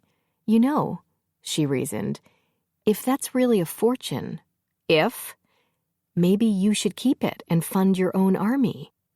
Keely got to her feet. "But we promised them. We promised to get this for the dwarves. We almost died for this. I don't care. I'm not going to go back on my word." "Keely, for all we know, the elves aren't the only ones that have a deal with Beatrix. If there's one thing I do know about our sister, she has never cared about anything that has to do with blacksmithing. And that's all the Amichai dwarves care about. Besides, Beatrix's word may mean nothing at the end of the day, but mine does. I'm taking this back to them. Like I promised." "It's foolish." "Fine, it's foolish," Keely muttered as she turned to look down at the thing that had tried to kill them. With her back turned, Gemma couldn't help but smile a little.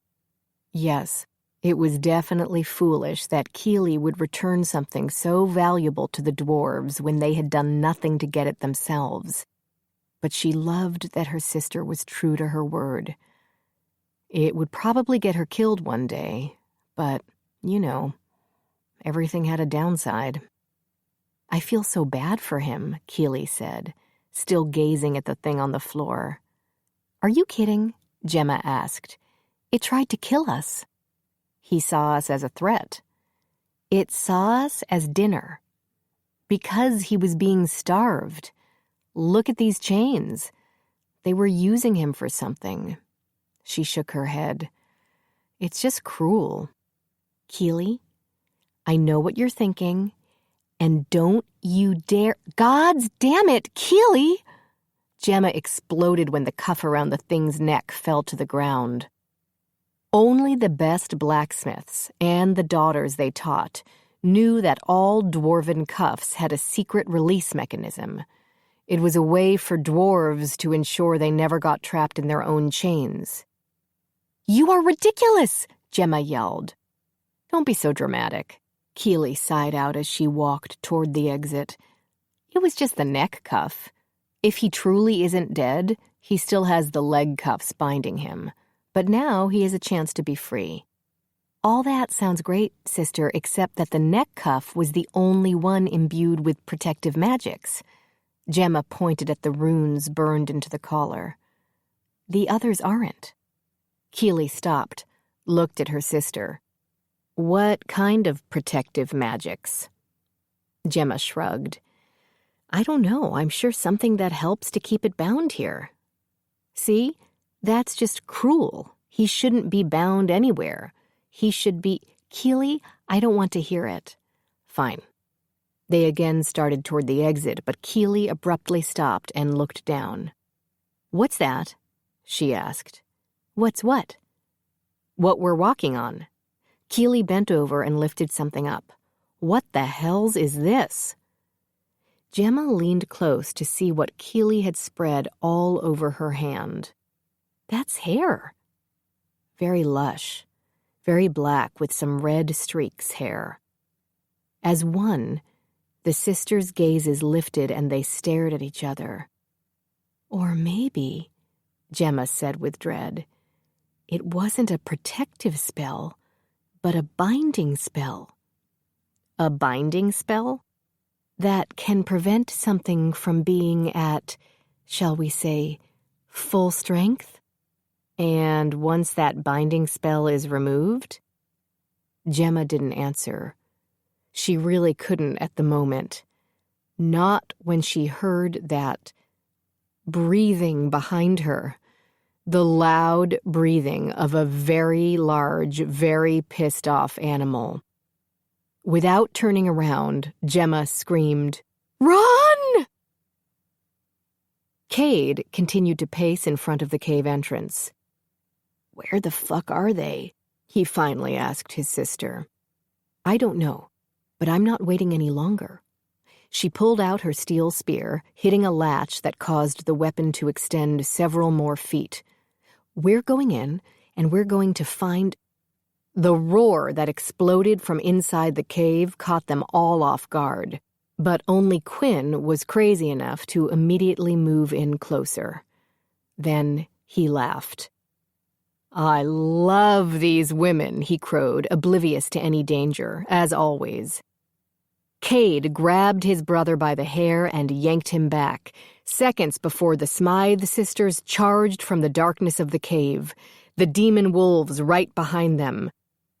"It's not my fault," Keely chanted as she ran by him. "It's not my fault! It's not my fault!" Gemma was right behind her sister until she spun around to face the entrance. "Move back, all of you!" she roared. Then Cade heard it again. They all did. That angry, ball-shrinking roar. One Cade had never heard before and prayed never to hear again. A few seconds after that, he heard horses and turned to see Lord Elowan riding toward them, leading a well-armed company of elven soldiers. Nearly 100, if he were to guess. A much larger force than their small travel group, even with the extra centaurs they'd brought with them. "What have you done, woman?" Elowan bellowed at Keely as soon as they were close enough to hear. "Don't blame me for this," Keely argued. "You're the one who had him chained up in there." "That thing is not a him, it is an it, and you let it free." "I thought it was dead." "All of you shut up!" Gemma yelled, her arms raised high, palms out. She closed her eyes, lowered her head, and unleashed a spell that shook the ground. The top of the cave entrance crumbled, and stones crashed down until there was no way in or out. Gemma dropped to one knee, and Keely rushed to her sister's side. She helped her back up. "You all right?" "I'm fine." "Here." Kieran handed her a flask. "Drink this. Get your legs back." Gemma tipped her head back and took a long drink. But when she was done, her eyes grew wide and the arm not resting against her sister dropped to her side. Cade and Layla turned to see what had her attention. It was the elves. They'd all unsheathed their weapons. "What the fuck do you think you're doing?" Layla demanded. Cade now stood on one side of her and Quinn on the other. Their small band of centaurs were arrayed behind them, ready for whatever came next. What should have the elves concerned, though, was Quinn. He was no longer smiling and laughing. He was no longer delighted by the situation. Some wild animal attacking them was just good-hearted fun. But elves unleashing weapons near their sister? That was literally a call to war. "I just realized what a wonderful opportunity this stupid human has given me," Elowan said. "Sad, though, how devastated your mother will be when she finds out that you, your brothers, and all your human friends were killed by that thing."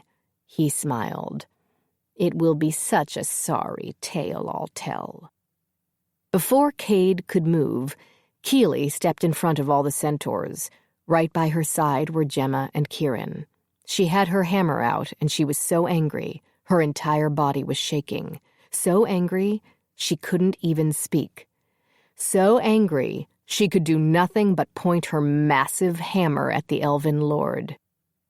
"Ah, Queen Keely," Elowan said with great sarcasm. "You're as pathetic as your sister said you were. And you deserve what she's happily planning for you and anyone idiot enough to fall—" Cade and everyone else stumbled back when Elowan's blood splattered a good number of them as giant jaws slammed shut around the elf and bit down, cutting off his words and the top half of his body. His horse galloped off with the lord's legs and waist still attached, the feet in the stirrups. His hands were twitching on the ground. The top half of Elowan, however, was still screaming as he was swallowed down. A few seconds after that, his sword and shield were spit onto the ground. Cade raised his gaze to what now stood atop the damaged cave with its black horns on its massive head and long black and red hair blowing in the wind. Its black scales appeared to pulsate because of the glowing red line running between each one. But it was the wings that had them all gaping silently. Those massive black wings that stood spread out from its back. In that instant, everything changed. "Kill it!" one of the elves screamed, and the bombardment of arrows began, not just from the elves, but the centaurs as well. The dragon stumbled back a bit, swiping at the projectiles fired at him. A few hit their mark, but not enough to take the creature down. Now, he just seemed pissed. He took in a deep breath, and Cade lowered his bow. "Fuck!" he heard Layla gasp, because their instincts were warning them. Those instincts all horses had, even those only half-horse. Cade grabbed Keely, and his siblings grabbed her kin, and they started running as fast and hard as they could. As he ran, Cade looked over his shoulder. The dragon's long neck snaked down and it opened its maw. That's when it released. "Holy gods!" Cade cried out. Because the dragon didn't unleash fire. It was lava. A violent spray of lava that soaked the remaining elves. He could hear their dying screams as the elves burst into flame or simply melted from the lava that covered them. "It's not a fire dragon!" Cade yelled to his sister. "It's—" Elf bodies were tossed in front of them, forcing them to turn or jump over them. More flew at them, hitting some of their comrades and knocking them to the ground. Cade pushed Keely to his back. "Hold on!" "Cade, wait!" Cade would have ignored her, but big black claws slammed hard onto the ground right in front of them, forcing the centaurs to rear up on their back legs to prevent them from running directly into the beast. The horses running with them, one of which carried poor Samuel, darted around the dragon and kept going. "Stop! Stop!" Samuel yelled. "I need to go back!" But the horse, and now Cade realized it was the gray mare that Samuel was riding, kept going. He honestly did not blame her. With a screaming, half-eaten elf hanging from one of his fangs, the dragon leaned down a bit. Cade was ready to rear up again in hopes of protecting Keely from the lava it would spew. But it didn't spew anything. No. It simply growled out, "And where do you think you're going?"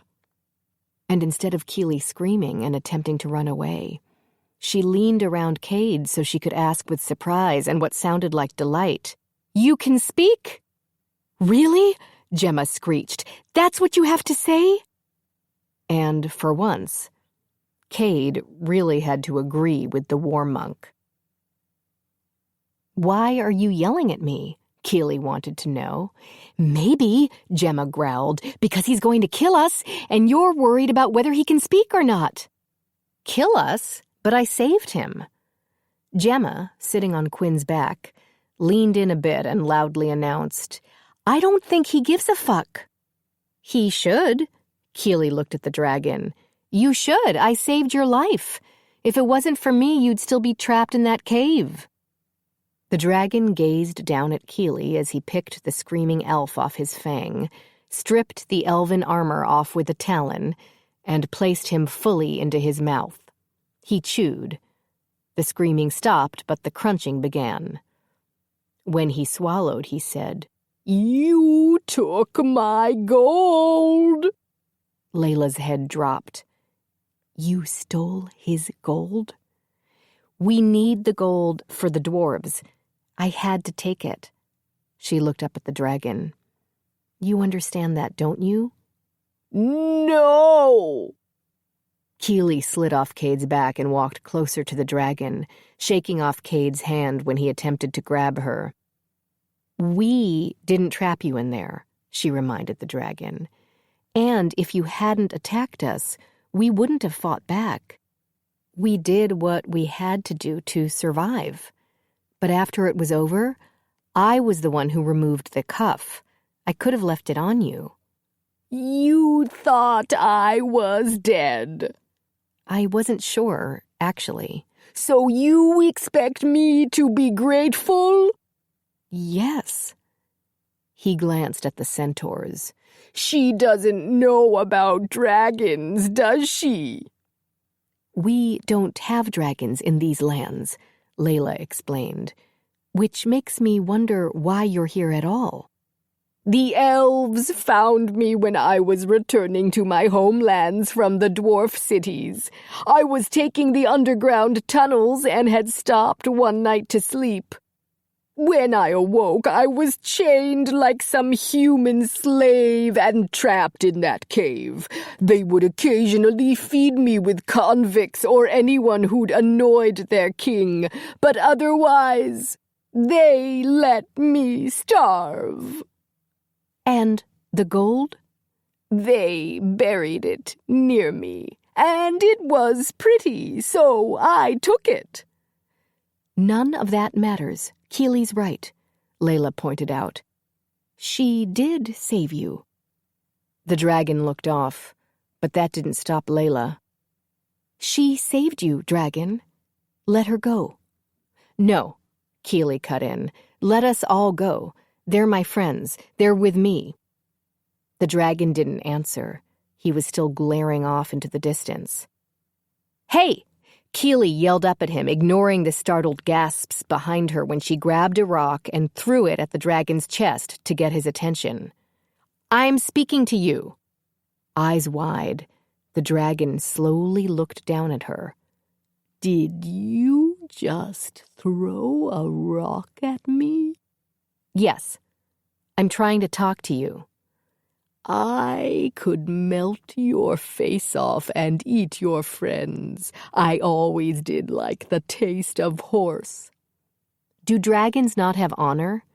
Because it seems to me a being of honor should— Honor? He motioned to the wolves. To those things have honor, your little demon dogs. They're wolves, Cade corrected. What? He asked when everyone stared at him. They are wolves. They're loyal to me, but they protect my friends, Keely explained. So yes, they have honor. More honor than you seem to have. Well, it was nice knowing everyone, Kieran announced, waving at the centaurs. Since it looks like we're all going to die together. The tip of the dragon's tail was suddenly right in Keely's face. Not touching her, but so close she saw that it could easily be used as a weapon.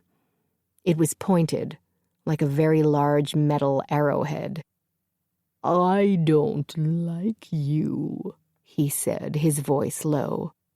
I have to admit, it's mutual. But you can't say that I'm wrong. He didn't say anything, simply moved around them all. Keely thought he was just going to unleash his wings and fly away. Or, if he was really determined to see her dead, he'd unleash his lava and actually melt her face off, just as he'd threatened. But with his back to her, he finally crouched down and buried his claws directly into the dirt. Confused, Keely moved closer to see what he was doing. Keely, stop, Gemma warned. But trust me. Her sister reached out and grabbed her arm, yanking her back beside the centaurs. He's a mage. So?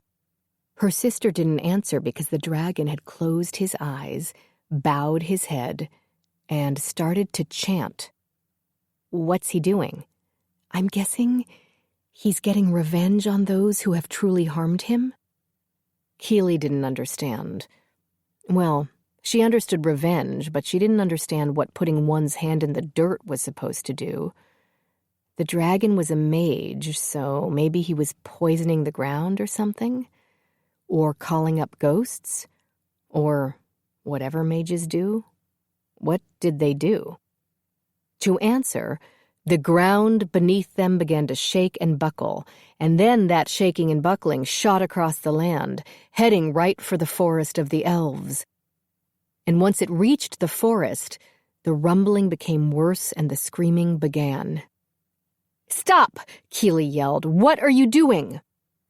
She moved toward the dragon, but her sister's grip on her arm was iron. Leave him be, Keely. But there are children there, old people. It isn't fair to do this to all of them. He doesn't care, Gemma said. Just let him have his revenge. But what kind of revenge? Keely heard the screaming, and the ground was still shaking, but she didn't know what was Oh, by the gods, Layla gasped out. It grew up and out of the ground in the middle of the elves' forest. It just grew and grew and grew, destroying everything in its way until it was all Keely could see.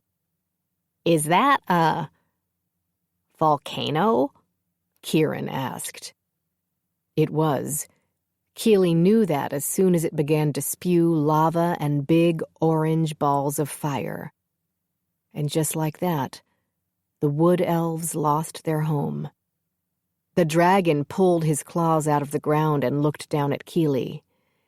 Consider yourself lucky, human.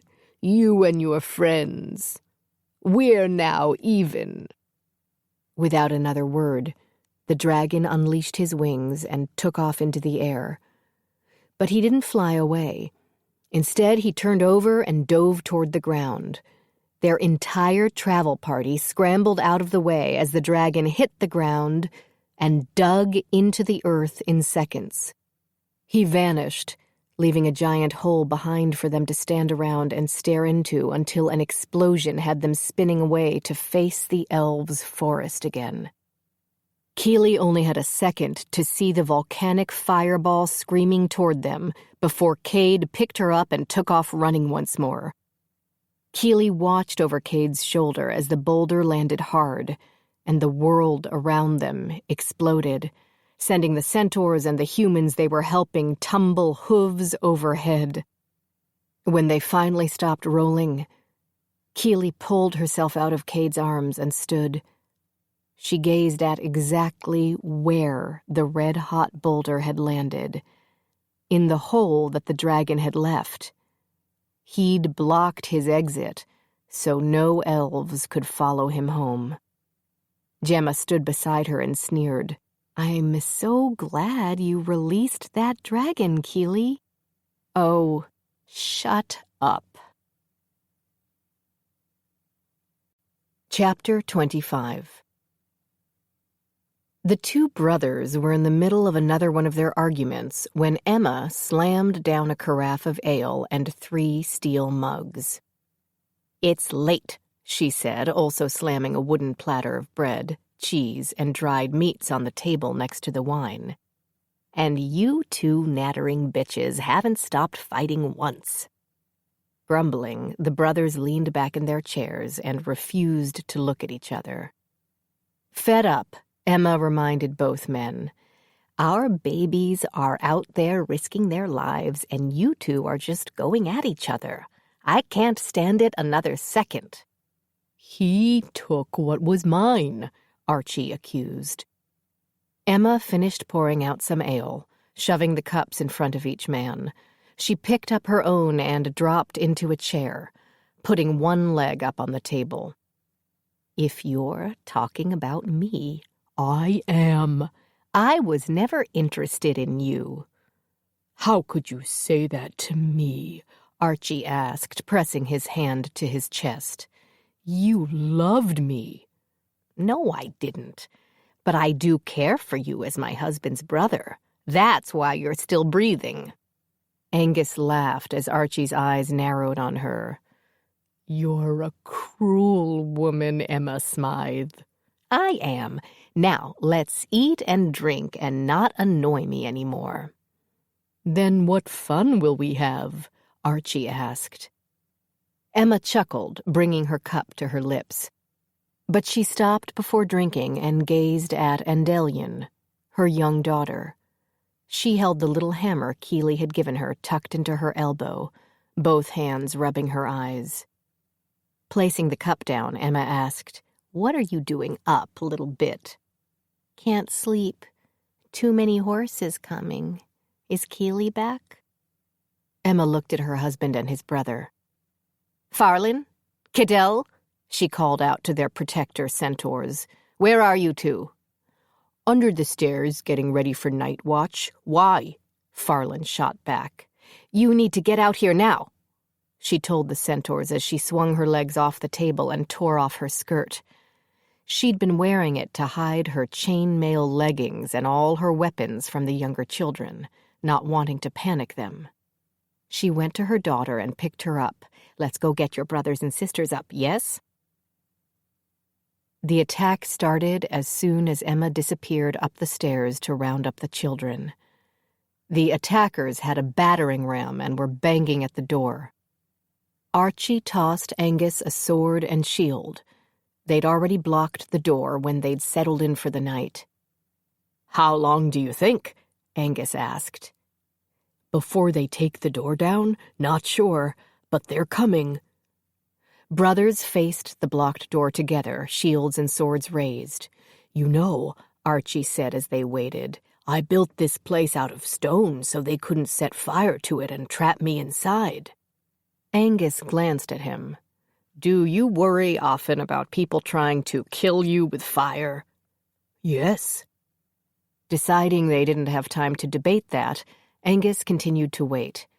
After a few minutes, his wife and children rushed down the stairs with the centaurs. The eldest ones helped the younger ones, and Emma, with the very youngest, tucked against her breast in a sturdy leather sling he'd built for her. The centaurs had their weapons out and were keeping everyone moving quickly toward the tunnels Archie had built under his home. "Let's go, gentlemen," Emma ordered. "You go," Angus replied. "We'll catch up." "Angus Farmerson!" His wife's bellow had Archie pushing him toward her. "Just go, brother, before she tears both our balls off." "Come with us." "They'll not make me leave my home, Angus. No one will make me leave my—" Angus dragged his brother toward the tunnels as the front door was finally battered open. The two brothers ran into the hallway where the door to the tunnel was still open, but Angus heard men behind them. He turned, brought down his sword. His brother used his shield to slam another into the closet wall and finish him off with a sword slash to the throat. More soldiers poured in, wearing the colors and crest of Prince Stratton. "Come on!" Emma yelled from the stairs. "Go!" Angus ordered. "Now! Angus, go!" He heard the door behind them slam, and the brothers continued to fight until 3 arrows hit Angus in the right part of his chest. He stumbled back, and his brother stepped in front of him. Angus worked to ignore the pain and the way it became harder to breathe. He stepped back up to the line and pushed at his brother. "Go to them, Archie. Take care of my family." "I'll not leave you, brother," Archie bellowed. "I'll kill them all!" "Archie, no!" But it was too late. His brother waded into the charging men, swinging his sword and shield, screaming like a crazy man. Angus snatched open the tunnel door with his good arm. "Archie! "Go, brother, go!" Archie swung his shield, knocking the unit of men back. Then he stopped, stared. "Oh," he muttered, shocked at what he saw. "Horses are in my house," he got out, before the horses were trampling poor Archie into the ground. "Oh!" his brother cried out. "You bastards!" "Get up, idiot," one of the horses demanded. And that's when Angus saw a human arm reach down and grab hold of Archie, pulling him back to his feet. "Hearn!" Angus said before he realized he was on his knees and bleeding out onto the ground. "Oh, no, you don't, you old bastard." Hearn helped Angus up.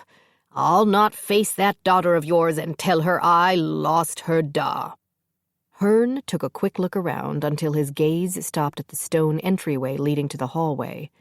"Your brother's not that big an idiot." He pointed his sword. "Kel, the ceiling!" The biggest of the battling centaurs, a massive stallion, pulled the warhammer he had strapped to his back. He swung it left and right, knocking the soldiers out of his way and then up. He struck the ceiling once, twice, and stones began to drop. The centaurs shifted to their human forms and dashed into the hallway. The soldiers that followed were hit by the falling boulders that now blocked the hallway off from the front of Archie's house. "Move! Down the stairs!" Hearn yanked the door open. He jerked back as a sword-wielding blacksmith came at him from the stairway. "Emma, no!" Angus yelled. His wife immediately stopped when she saw him. "He's a friend! Now go, go, go!" Emma ran down the stairs, the centaurs following. Hearn still had his arm around Angus's waist. Archie moved in front of them. "This way!" It took them little time to catch up to the children. That's when the centaurs shifted back to their natural forms, lifting the screaming children and placing them on their backs. Once the older ones realized they were being rescued and not massacred, they calmed the others, who were now just excited to be riding on the centaurs. So you really do have centaur friends, Emma said, moving while simultaneously trying to stop the bleeding from Angus's wounds. Told you. And Hearn's not just a centaur either, he's a chief. Well, who knew you were so important? You just never listen, woman. She chuckled a little before barking. Hold! Hearn stopped so she could break the ends of the arrows off. We'll leave the tips in for now. Go! Hearn helped Angus onto the back of the big stallion with the warhammer. Hold on, old friend. Don't let go. Angus grinned as he watched Hearn place his wife on his back. Now he wouldn't let go. Not now. Now when he could finally tell his wife. Told you so! Let's move, Hearn called out. Then he motioned to Archie. Come on, idiot. Archie snarled as he ran after them, Angus's brother refusing to mount one of the centaurs. Stop calling me that! Cade dropped several rabbits by the fire and looked around. Where's Keely? She went off that way. Layla pointed toward a small group of trees, much too small to be a forest, but it was near the lake they'd found a few hours earlier. She's in a mood, Gemma muttered while sharpening her steel weapons. Maybe because you kept starting slap fights with her all the way here. She started it. How old are you? Cade wanted to know. Here, Layla handed him a thick blanket with some dried meat, bread, and a bottle of ale. Take this to Keely. Make sure she eats. Cade started to walk off, but his sister briefly pulled him back to whisper in his ear. Maybe if she spends the night away from her sister, we'll all get some sleep. I'll see what I can do. Don't keep her away on my account, Gemma snapped, apparently hearing Layla's words. I can ignore the whiny bitch forever if I have to, she yelled out toward the trees. She hasn't said a word since we left elf territory, Layla reminded her. It doesn't matter. I can see her whining through her eyes. Quinn laughed at that bizarre statement, and Gemma's snarling at him to shut the fuck up did not help the matter. Cade shifted to human and followed Keely's scent until he found her sitting with her back against a large tree. He sat down next to her, spread the blanket in front of them, and put the food out. Here, you should eat. I'm not sure I'm hungry, she said, still continuing to stare off. Keely, this wasn't your fault. She shrugged, her gaze still locked on some far-off space. I did unleash him, but I didn't put him there, and I didn't make him mad. If you know that, then why are you gazing despondently into the distance? I'm not despondent, I'm thinking. It's just something you said. Before or after the dragon brought up that volcano? Before. You said he was not a fire breather. Yes, that's right. So there are others like that one? The dragon we faced today, but that breathe fire? Well, not exactly like him. He's kind of small. What? Based on what we've learned from our cousins, the Dark Plains centaurs, there are all kinds of dragons in all kinds of very large sizes. From what I understand, there are no truly small dragons. Just small for a dragon. Tell me you're joking. The Dark Plains dragons are a well-organized, lethal, family-based group of giant beings, with sharp tails and horns on their heads. The one we dealt with was a volcano dragon, but there are others. Others? Some breathe fire, some lightning, some sand. I've also heard about acid. Acid? I believe those are rare, though. Oh, she said, closing her eyes. How nice. And what else? They have armies. Not just one army, but armies, as in plural? Well, you need to understand that there are dragons all over that side of the world, and they don't all get along. The sand dragons are ruled by a king in the desert lands. The fire breathers and volcano dragons are ruled by the Dragon Queen. There's a Dragon Queen? Of course there's a Dragon Queen, but there are also Northland dragons. Northland dragons? The lightnings. They're actually very interesting. Her gaze flickered over to him. Are they? Yes. At one time they lived in hordes. Hordes? There are hordes of these things? Uh-huh. Small, clannish groups made mostly of sons, nephews, and brothers of their leaders. Although I've heard that they now have one leader for all the Northland dragons, but I have no idea who that is or what the title is. I just know it's a male. Fascinating. What's the matter? He asked, pouring them each some ale in their travel cups. I thought you'd find all this very interesting. Interesting, yes. But how am I supposed to fight them? Shocked by Keely's response, Cade accidentally poured some ale onto the blanket. He quickly put the stopper in. Why in the world would you even think about fighting the dragons? Keely stood and began pacing. What if we have no choice? Gods, you're not planning a strike on them, are you? Tell me you're not planning a strike. She spun around to face him, her eyes wide. Why in the hells would you ask me that? Confused, he pointed out. Because you specifically asked how you could fight them. You'd only have to fight them if you struck first. Not necessarily. Still confused, he asked, What are you talking about? Beatrix already has an alliance with the elves. Yes, Layla told me. But not only that, she's made deals with the Dowager Queen and Prince Marius. For all we know, she's done the same with the Dark Plains dragons, allowing them to run roughshod over the hill lands. Keely scowled. What is so funny? That you'd think the dragons would need to run roughshod over anything. They could have come to our territories any time they wanted over the centuries, but they haven't bothered. Because they're too busy fighting each other and the humans right in front of them. And none of that has changed in eons. I doubt it will change now, even for your very ambitious little sister. But she seems to have a way. With everyone. Not with the dragons. But how do you know? Keely. They eat humans. Keely froze. What? She finally asked. They eat people. You saw what that dragon did to some of those elves. He was fighting for his life. No. If he was doing that, he would have just used his tail. Or one of his spells. He was a mage. He ate them because he was hungry.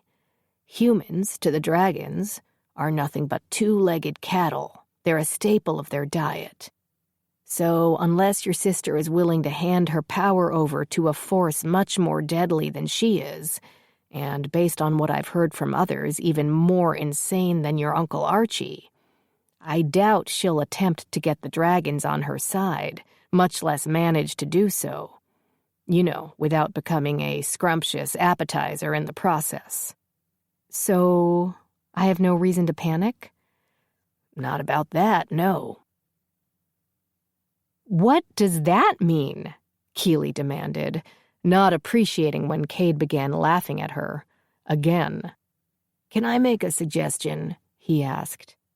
Fine, make a suggestion. Relax. For the night. Please. Cade was right, of course. There was nothing she could do this night, and she'd had an exhausting and weird day. She might as well eat and get some sleep. She could panic about dragons and her sister and everything else in the morning. Keely sat down next to Cade, their shoulders touching. He handed her a piece of bread, and she gratefully accepted it. She hadn't realized until now how hungry she was. Those centaur travelers we met on the road? He nodded. What about them? They said Stratton had attacked a town. Another town that sounds like mine. He didn't burn it down, at least. Yes, thankfully, but all those people trapped there now. I don't even want to think about what's happening to the women. Then don't. Don't think about that right now. You're right, of course. It's not like I can help at this moment. Exactly. Keely ate a piece of cheese. Do you think I need a castle? What now? That's why Stratton raided that town, so he could have a base of operations for his army. I don't have a base of operations. I can't wander the land picking up troops as I go along. That's how the Daughters of the Steppes do it. The what? Never mind. He took a breath. Are you planning to raid a town to take it over? Of course not. I'd never do that. Exactly. So why are we even discussing this? Now. Yes, you're right. I'll just relax and eat. Good. Keely sipped the ale Cade had poured for her earlier. Think I'll have to buy my army? When Cade stared at her, she added, I can't expect the dwarves to do all the fighting for me. I'll be leading humans, so I'll need humans to fight for my cause. I don't disagree, Cade said slowly, speaking around the food he had in his mouth. I'm just not sure why you're worrying about that now. Excellent point, she agreed. I just need to relax. Yes, relax. Take the night off. Take the night off. Keely leaned back against the tree and ate more of the food Cade had provided. Maybe, she began, we should see the barbarians before we head back to the dwarves. What do you... You really can't relax, can you? Cade demanded, gawking at her. I have a lot on my mind, she argued. You're going to make yourself sick. My grandfather had what a healer called a hole in his stomach. She said it was from all the worry he had. It was like he was being eaten from the inside out. You don't want that, do you? No. Why would you tell me that story? Now I'm going to worry that I'm going to get a hole in my stomach. You need to find ways to distract yourself. But I don't have a forge. What? Cade asked on a laugh. That's how I relax. I go to my forge and work. But at the moment, I don't have that. She leaned forward, tried to look through the trees. Unless there's a forge around here that you know about? Keely, I don't even know how to respond to that. I thought you knew this area. Keely. Fine, forget it. She leaned back, but one of them must have moved because she was now half on Cade's shoulder and left side. Is your kilt magical? The ale Cade had been drinking suddenly sprayed across the ground. What? Is it magical? It turns into a bridle when you shift to centaur. I am centaur. I shift to human. And yes, there is a bit of spell enhancement involved in the making of our kilts. Interesting. Is it? It is. I work with leather, but I never thought about enhancing it with spells to make it better. Not sure you can. We have witches and mages who work with our armorer. Oh, I see. I don't have magic skills. She snapped her fingers. But Gemma does. She's a war monk. Her skills are limited, and she's only to use them in battle. Keely frowned. How do you know all that? I looked into being a war monk when I was younger. Oh. But the thought of human men telling me what to do set my teeth on edge. So, you know. As a human woman, I have to admit, I feel the same way. Cross-legged beside him, Keely picked up the bottom of his kilt and felt the material. This is really excellent workmanship. Thank you. Did you make this? No. That's disappointing. Not for me.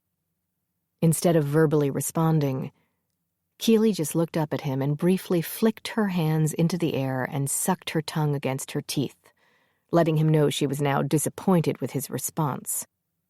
The slight physical move and expression on her face made Cade laugh. Keeley always made him laugh, always made him comfortable. There weren't many who did. He did fine around his family, but strangers bothered him. He hated chatting, hated idiotic conversations about nothing, but not as much as he hated conversations about what some random being thought was important.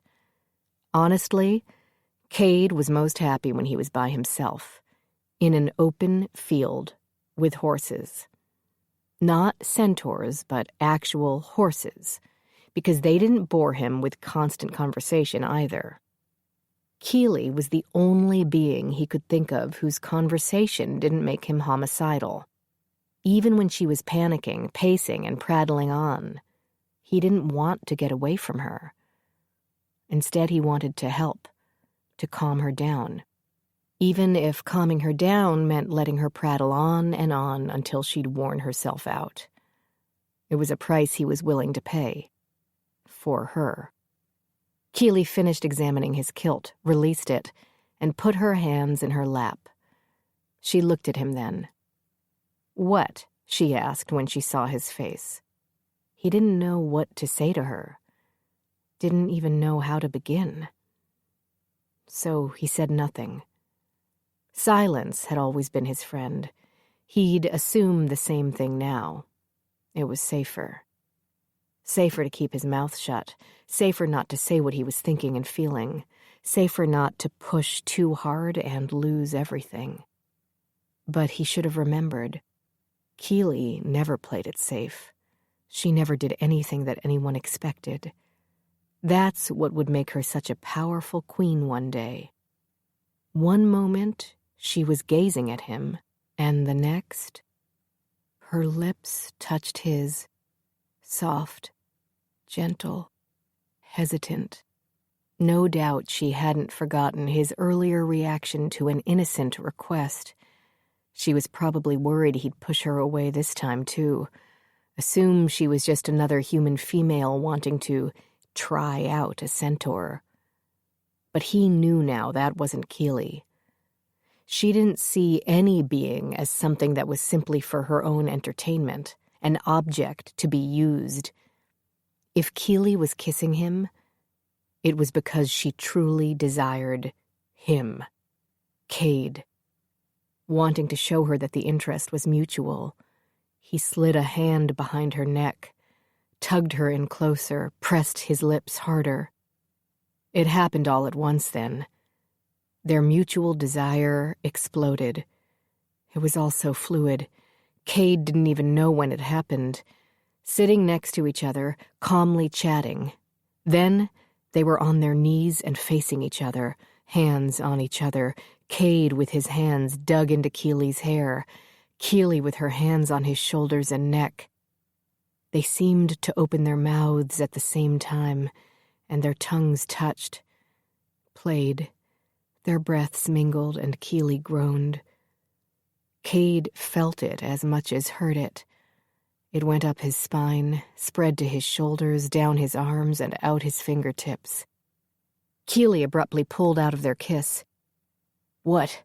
he asked. "What's wrong?" "Nothing." She looked to her left. "Go," she ordered. The air?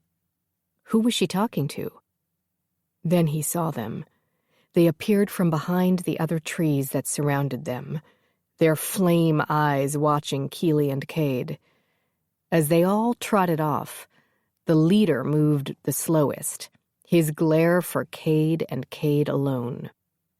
Once the wolves had left them, Keeley leaned back and pulled her chainmail shirt up and over her head, tossing it aside. Cade did the same, and once he cleared his chainmail away from his face, he saw that Keeley already had her breast bindings off. She leaned in again, sliding her arms around his neck. Cade gripped her waist, pulling her in close so her breasts were flush against his chest. They kissed again, this time even more urgently. Knowing that Keeley wanted him as much as he wanted her made Cade unbelievably hard, his cock pressing against her, the kilt barely keeping them apart. He moved in closer and they somehow slipped, Keeley falling back, Cade going with her. When they landed, they were both laughing, but they still held each other tight. In fact, the laughter only made it better, more relaxed, more perfect if that were possible. "We need to get you a kilt," Cade complained as he tried to pull down her leggings with one hand while still holding her with the other. "This is taking too long." Keeley silently agreed by moving his hand away and pulling her legs into her chest. She lifted her hips and brought the leggings down as far as her arm could reach. Then she tried to push them off the rest of the way by moving her feet and legs. Cade grabbed the chainmail and tugged it off one foot. But he didn't get it the rest of the way because Keeley was already pulling him back on top of her. They were kissing again, and he didn't even know when it happened. It was just so natural. It all seemed to flow seamlessly. So when Cade entered her, his cock pressing into her, Keeley was ready for him. Her hips lifted and her muscles pulled him in deep. Her pussy was hot and wet, and her groans against his ear nearly too much for him. One leg wrapped around his waist, but the other was weighed down by the chainmail still hanging from her foot. The chainmail scratched the back of his leg, teasing him. Her hands gripped his back, nails digging into his flesh, urging him on. Cade rocked into her, his lips pressing against the side of her neck. He dug his hands into her hair and just enjoyed the feel of her, the sounds she made, the way she made him feel. Keeley's entire body tightened around him, gripping him, unwilling to release him. A climax shuddering through her that was so strong it took him with her when her pussy clenched onto his cock and squeezed everything out of him. His own climax wiped his mind clean and had him shaking and panting, staring down at the human woman he'd just lost his heart to. Keeley kept her eyes closed, not wanting this moment ruined by that expression men often got after sex. That look that said, "That was great, love, thanks," before they rode off to another war or to meet up with their regiment. She didn't want to see that same expression on Cade's face. Not Cade's. So she kept her eyes closed and just enjoyed how she felt, which was very good. She felt very good. But Cade didn't leave. He didn't give her a friendly punch on the shoulder and walk away. He just curled his arms around her and rolled to his back, bringing her with him. He let out what sounded and felt like a happy sigh, holding her against his big chest. "I'm still wearing my kilt," he finally said. "Yes, you are. And if I hadn't mentioned it before, I've become a big fan of the kilt." Chapter 26. Cade woke up the next morning with his arms around Keeley, the pair facing each other as they slept, and his brother staring down at them. "What are you doing?" Cade whispered desperately, not wanting Keeley to wake up and find Mad Quinn of the Scarred Earth clan glaring down at her. "I'm wondering what you're doing," Quinn whispered back. "What does it look like? Now fuck off." "I can tell you it doesn't look right, brother. Not right at all." Assuming his brother was talking about Keeley, Cade was about to get up and beat the bastard into the ground with his front hooves, until he felt something resting against his hip, something furry. He glared down at the wolf sleeping on him like he was nothing but a pillow. He growled at the lead demon wolf, and one lid opened, its flame-covered orb gazing at him. "Fuck off," he whispered at the beast, but it ignored him. He attempted to slap the demon away, but Cade nearly got his hand snapped off. "Keely," he finally said. "Hmm? Keely." Startled, she sat up and threw her sword.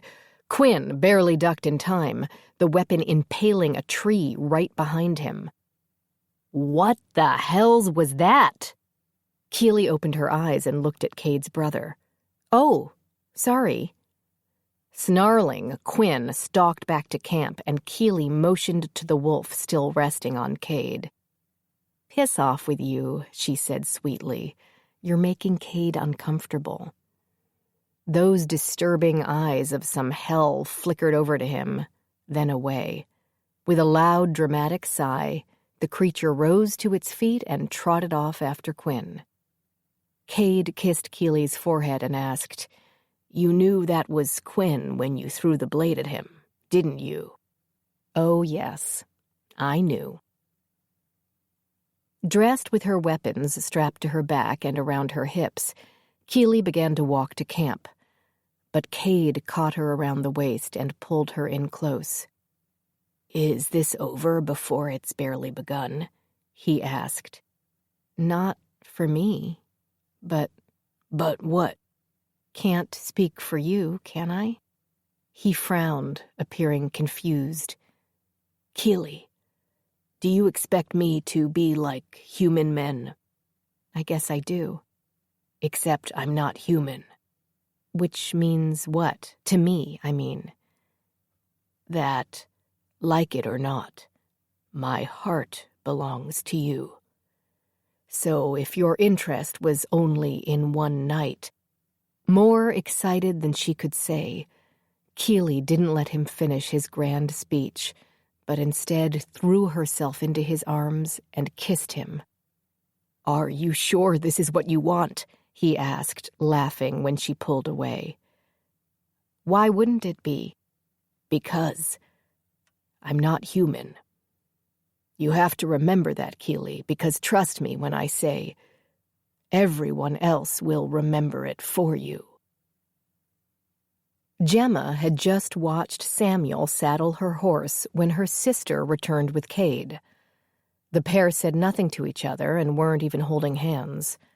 But Gemma knew that things had changed between them. She'd rather that hadn't happened.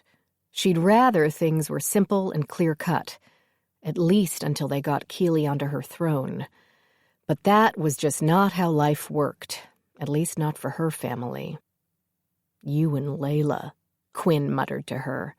"Such looks of disapproval between the two of you." Gemma glanced up at the big blonde centaur. "Stop talking to me," she ordered. "But I find you fascinating." "No, you don't." "No," he agreed with his mad grin and little laugh. "I really don't. But you do entertain." Gemma mounted her horse and waited for the others. They were heading back to the dwarves to give them their gold and, hopefully, get an army in return. It wasn't nearly enough of what they needed, but it would be a healthy start. Gemma just hoped the dwarves were as true to their word as her mother and the Smythe clan believed them to be.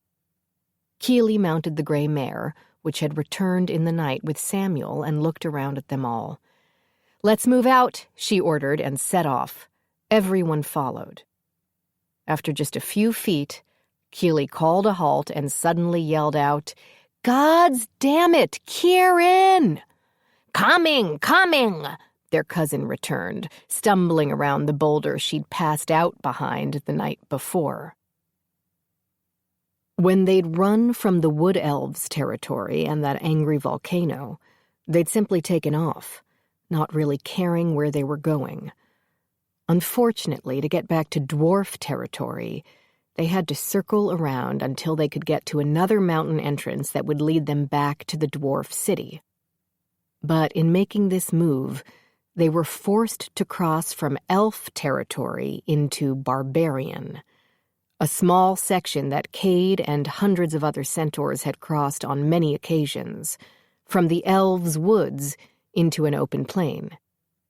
Only this time, instead of just moving right through and back into dwarf territory. They had to stop. "What the hells is this?" Quinn asked, gazing out at hundreds of silent barbarians. Barbarians that had clearly been waiting for them.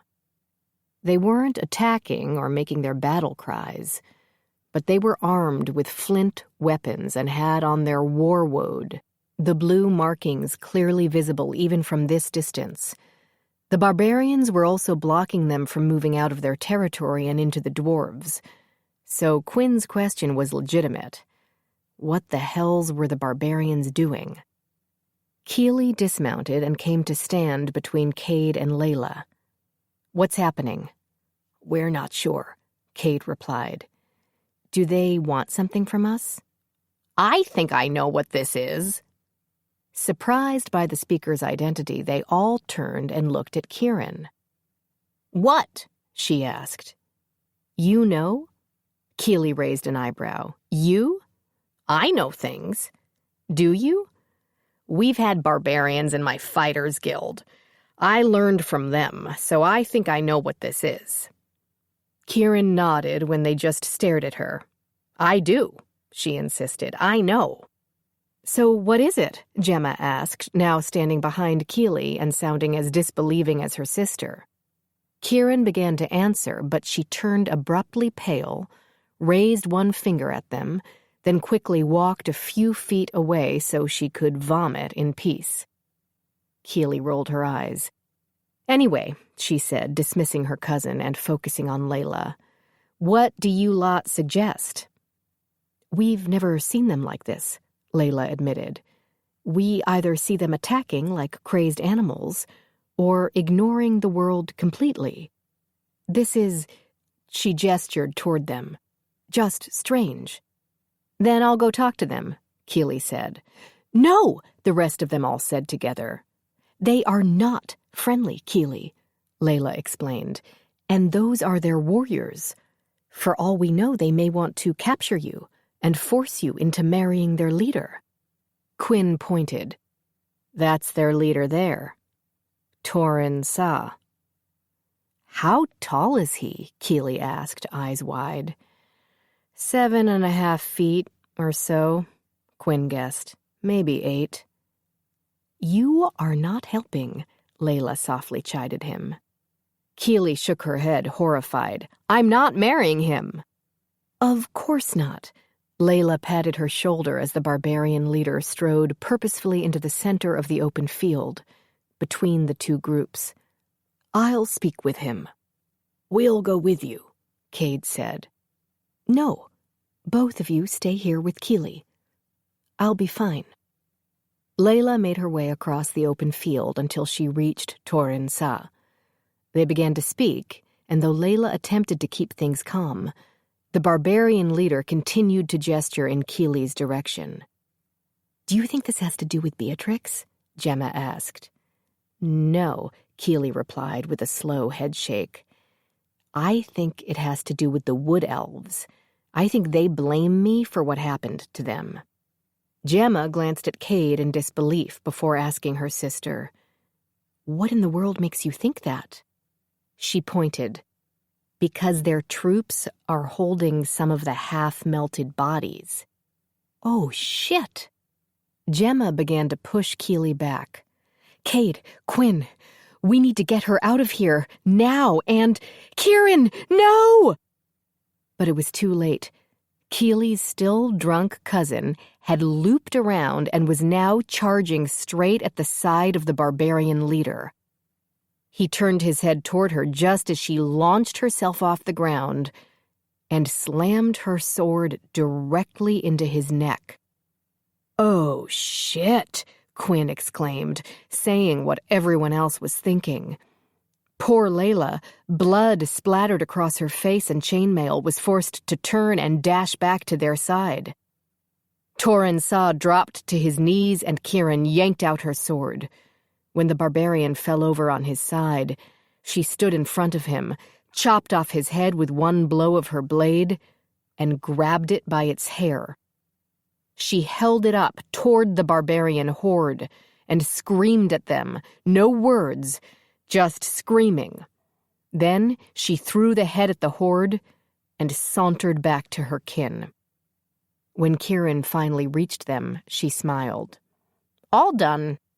You've killed us, Layla softly accused. You've killed us all.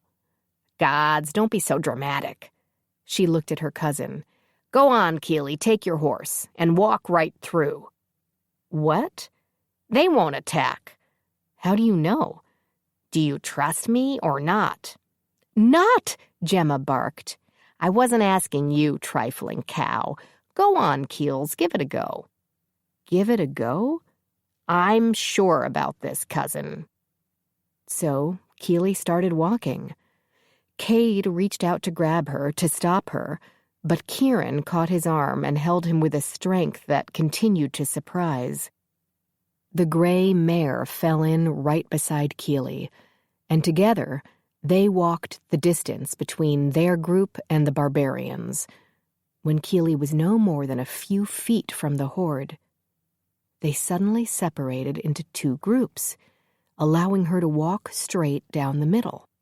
When she'd made it halfway and no one had attacked, the rest of them followed. They moved through the silent barbarians and all was fine until Kieran herself stepped onto dwarf territory. That's when the barbarians began to make a loud noise, kind of like communal humming.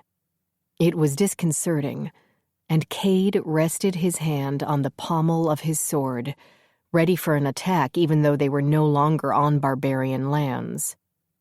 But Kieran looked at the leaderless warriors and snapped, "Stop that!" They did. Putting her hands to her head, Kieran complained, "Got such a headache." She looked at Keely. "I may have to throw up again." "Wait a minute." Gemma gestured at the barbarians. They were just standing there, waiting. "What's happening with them?" "I'm not positive," Kieran admitted, "but I may now be their leader." Keely lowered her head, but Cade got the feeling it was so she could stifle her laughter. "What do you mean, maybe?" Gemma demanded. "I don't remember all of the conversation I had with that barbarian back when I was in the guild, but it had been a long night, a bloody fight, and there was some drinking." "Och!" Gemma marched toward her cousin. "You barely remember this conversation and you put us all at risk?" "I remember the conversation," Kieran insisted. "I just don't remember exactly what it meant, what the final outcome was, or the barbarian's name, or whether I fucked him." "I'm sure you fucked him," Keely muttered. Kieran laughed. "Yeah, probably." Gemma had her fist pulled back, ready to strike her cousin, but Keely caught her sister's arms and pinned them to her sides. "What?" Kieran wanted to know. "You can't say I didn't help." "You could have killed us all," Gemma insisted. Kieran sighed sadly. "Must you always be so negative?" At that point, Keely just wrapped her arms around the screaming and threatening Gemma, picked her up, and carried her away. Chapter 27. Cade knew something was wrong as soon as they entered the Dwarf King's throne room. Keely had been smiling, holding Sichar's gold, ready to hand it over to the king and queen, but their expressions were so dour it was obvious something had happened. And standing beside their throne and General Unrock was Hearn's personal messenger, Henoch. Cade and the others held back while Keely spoke with the royals and Henoch.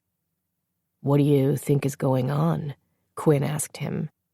"How would I know?" "Just asking." They stood in silence for a bit as Keely's expression grew darker and darker while she listened to Henoch. Then Quinn wanted to know, "So you attached to this one or what?" "None of your business." "Father won't be happy. And who knows how long she'll be queen before she loses her head in battle." He thought a moment, then asked, "And are you planning to breed with her? That could be strange.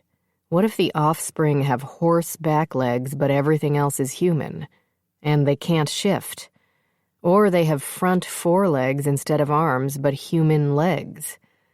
What if they just have a horse's head on a human body? Can she even marry you? She's a queen, you know, and you're nothing. So she may leave you for a human prince. Would that bother you? Especially if they have normal babies and banish your horse-headed baby from the territory? Layla, by this point, was pacing in front of her brothers, her gaze worriedly locked on Keeley. Gemma had her hands on the hilts of her two swords, her back straight, her body tense, ready for anything. Kieran was asleep at the table, her feet up. She was snoring. They'd left the horses, the demon wolves, and Samuel outside the mountain entrance. A good plan for many reasons, Kate was guessing. "Do you think Dad would be happy with your horse-headed baby?" Quinn asked, either pretending he didn't see how things were turning or truly oblivious. Cade seriously didn't know which was worse. "I'm sure Mum would. She'd like to have a horse-headed grandchild. She'd be happy with that, so that's good." His brother smiled at him, and Cade was seriously considering pulling out all those pearly white teeth with his bare hands when the sound of metal ramming into metal snatched Cade's attention away from his brother. Keeley was no longer standing by the dwarf king and queen, but they appeared duly concerned. He followed their shocked gazes across the room until he saw Keeley standing over a massive steel anvil, something he knew was not used for any blacksmithing tasks, but, instead, as a symbol for all the Amachai dwarves. It even had a plaque on it, dedicating it to one of the top dwarf gods. Despite that, it was definitely solid metal, and Keeley was currently battering at it with her hammer, over and over. Her current rage focused on nothing but hitting. Layla quickly made her way over to Henoch and returned just as quickly. She motioned Gemma closer and told them, "Well, I found out what's wrong." Keeley continued her assault on the anvil until she couldn't lift her weapon anymore. Then she dropped it, threw her head back, and roared out. She finally dropped to her knees before the roar could even finish echoing throughout the dwarves' stone home. Devastated and panting, she stayed on her knees, ignoring the sweat pouring from her brow and neck and pooling under her clothes. "Keeley?" Keeley quickly held up her hand, stopping Layla from coming any closer. And she did keep her distance, but she continued to speak, which Keeley didn't want. "Your father is okay," Layla said. "He's going to survive. My father has the best healer taking care of him. And I'm grateful, but—" Keeley couldn't finish. Of course she was worried about her father, about her family. But that wasn't what had her raging. That wasn't what made her want to tear this castle down stone by God's damn stone. Not because the dwarves had done anything wrong, they absolutely hadn't, but simply because she wanted to destroy. "Then what's wrong, Keeley? Tell me," Layla gently pushed. Keeley couldn't say it out loud, though. She simply couldn't. But when she looked at Gemma, "How did Stratton's men know where our family was?" Gemma asked Layla. "Oh, I'm not sure. Perhaps Archie told a friend." "Uncle Archibald has no friends. He trusts no one. He told no one." "So, what are you saying?" Keeley and Gemma stared at each other a long moment before Gemma finally said, "It was Beatrix. She did this. She sent that bastard after her own family." Layla gave a little shake of her head. "We don't know that." "We don't?" Gemma asked. "Then how did Stratton's men find them? Only Beatrix knew where the family was." "Trackers? With you centaurs getting us there? Doing everything you could to ensure that trackers couldn't follow us to Archie's? You really believe that? But do you really think she'd do that? To her own family? Even to the little ones? The baby?" When Keeley and Gemma did nothing but stare at her, silent, accepting the truth of what they believed. The centaur could do nothing more but fold her arms over her chest and look away. But Keely couldn't look away. She had to face this. She had to make a decision. "So, what do we do now?" Kieran asked. "I think it's finally obvious to all of us," Gemma said. "We kill Beatrix." Gemma looked at the centaurs they'd grown to trust and at Kieran, and each one in turn nodded in agreement. Anyone who would do this to their own family? Layla shook her head again as she still struggled to believe the truth. She has to die. Gemma looked at Cade, undoubtedly thinking his support was the most important right now. Cade gave a small shrug. "It would be hard, but it's what I would do." Quinn simply nodded when Gemma turned to him. And Kieran growled, "Kin or not, the evil bitch has to go." Gemma finally faced Keely. "Now are you ready to do this, sister?" Keely gawked at Gemma for a few seconds before she said, "I was ready after she stabbed me." "Good." Gemma turned toward the others. "Let's all get what we need but that's not what we're going to do," Keely added, slamming the head of her hammer against the floor and using the handle to help her get back to her feet. By the time she was standing again, Gemma was scowling at her. "What do you mean it's not what we're going to do?" "What part of that did you not understand?" Gemma stomped toward her. "You can't seriously be thinking of letting that little slit live." "What I'm not going to do is let her dictate my plans." "What the fuck does that mean?" "Why do you think she did this?" Keely demanded. "She sent Stratton after Mom and Da to distract me, to make me crazed.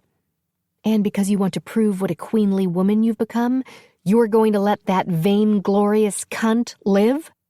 "I'm going to do what I need to do," Keely yelled back, now staring down at her smaller sister.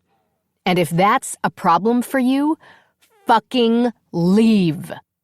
She waved toward the castle exit. "There's the fucking door." Determined, fed up, and crushed by everything that had happened, Gemma grabbed her travel bag and stormed out of the throne room. "You're really leaving?" Quinn said from behind her. "I am." She'd returned to the protective gates where she'd left Samuel and her horses and those damn demon wolves, and she'd head to the old king's castle.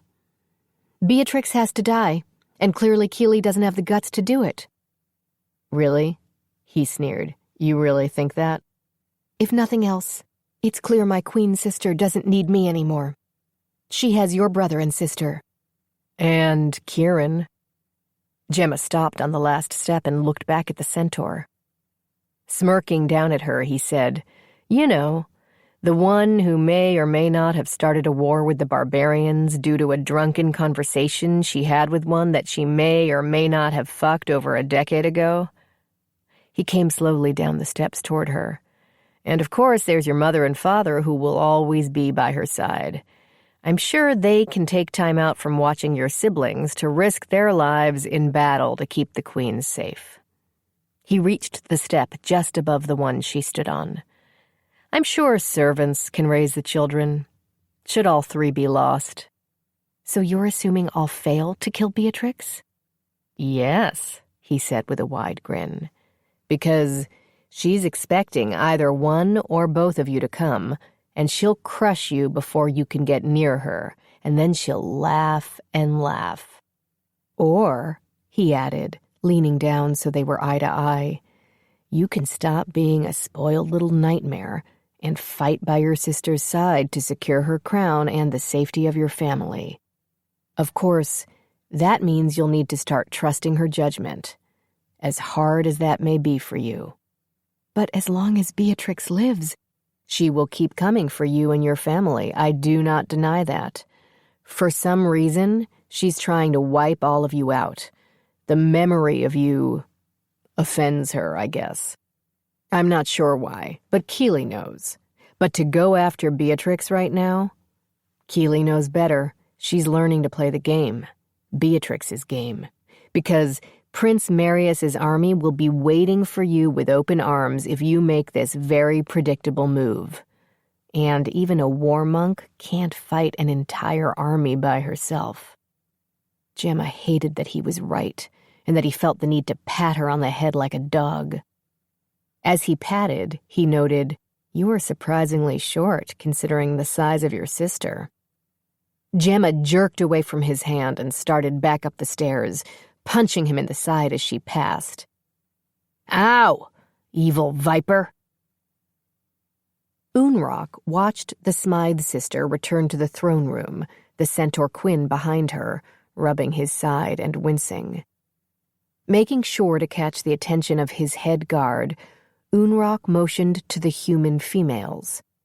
Keely Smythe might have been made queen by the witches of Amwyn, but anyone who could batter away at Soyfert's anvil and not destroy her arms in the process was someone to be feared. And her sister? Well, she was a war monk. Nothing else needed to be said about that. So Unrock wanted his men ready for anything should the sisters decide to turn on the king and queen. At first, the sisters did not speak. Queen Keely kept her back to her sibling. The war monk dropped her travel bag to the floor and leaned against the table. The cousin was eating. Finally, the war monk seemed unable to take any more of the silence and asked, "So, what do you want from us, my queen?" Queen Keely glanced over her shoulder at her sister. They stared at each other until the war monk silently mouthed, "Bitch." Unrock tensed, ready for the fight that would ensue. But the human queen merely mouthed back, "Asshole." And when the queen looked away from her sister, there was a small smile on her face. "Well, sister," the queen said for all to hear, "I have been thinking that I need a place to live. I mean, as queen." The war monk frowned so harshly that Unrock thought she'd explode and storm out yet again. But when the queen faced her and added, "Perhaps a chunky nun can help me secure such a place," the frown faded, replaced by a small smile. Then a much bigger smile. "A queen does need a place to live," the war monk practically purred. "Then, my friends," Queen Keely announced, "let us get ready." King Mundrick did offer his army to Queen Keely, but the human only said, "Not yet, my friend," and then handed him the most important resource the gods had ever given Unrock's people, Sichar's gold. After that, the centaurs and humans moved quickly to gather up what they needed for whatever they were going to do next. The human queen paused only to yell, "Kieran!" "I'm awake," the guild fighter barked, jumping up from the royal dining table. "I'm awake. What are we doing? What's happening?" Once they'd all left the throne room, Unrock examined Soyfert's anvil. "By my cock," he exclaimed to his king and queen, smoothing his hand across the metal. "She dented the fucking thing." "That's not possible," the king argued. He and the queen now stood over the anvil and gawked at it along with their general and several of the shocked guards. "My ancestors made this themselves," the queen gasped, "with the best of our steel given to us by the gods. It's indestructible.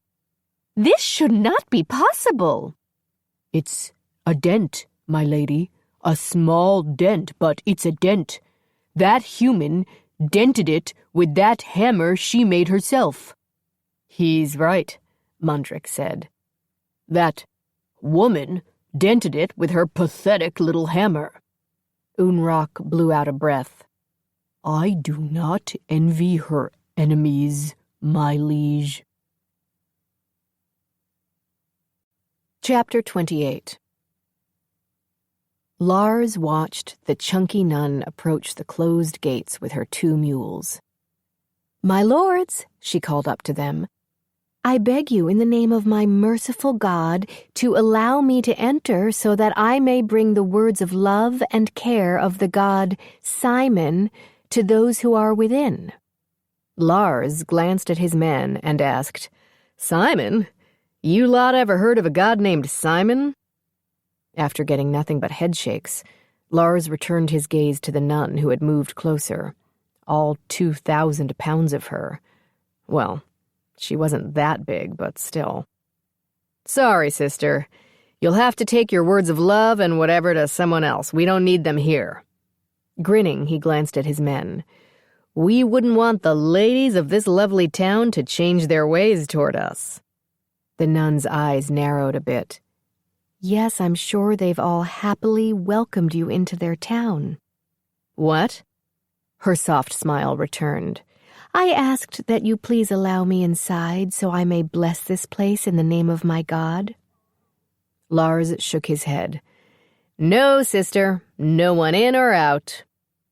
She disappeared for a moment as she moved her bulk, covered in white robes, closer to the gates, and Lars heard a loud, panicked screech. A moment later, the nun reappeared. There was blood splattered across her face and on her white robes. "Woman, what have you done?" Lars demanded with a startled laugh. "Cursed you," she said dramatically. "My God will come down upon you, and you will know true suffering, because you're all bad men. Bad, bad, bad."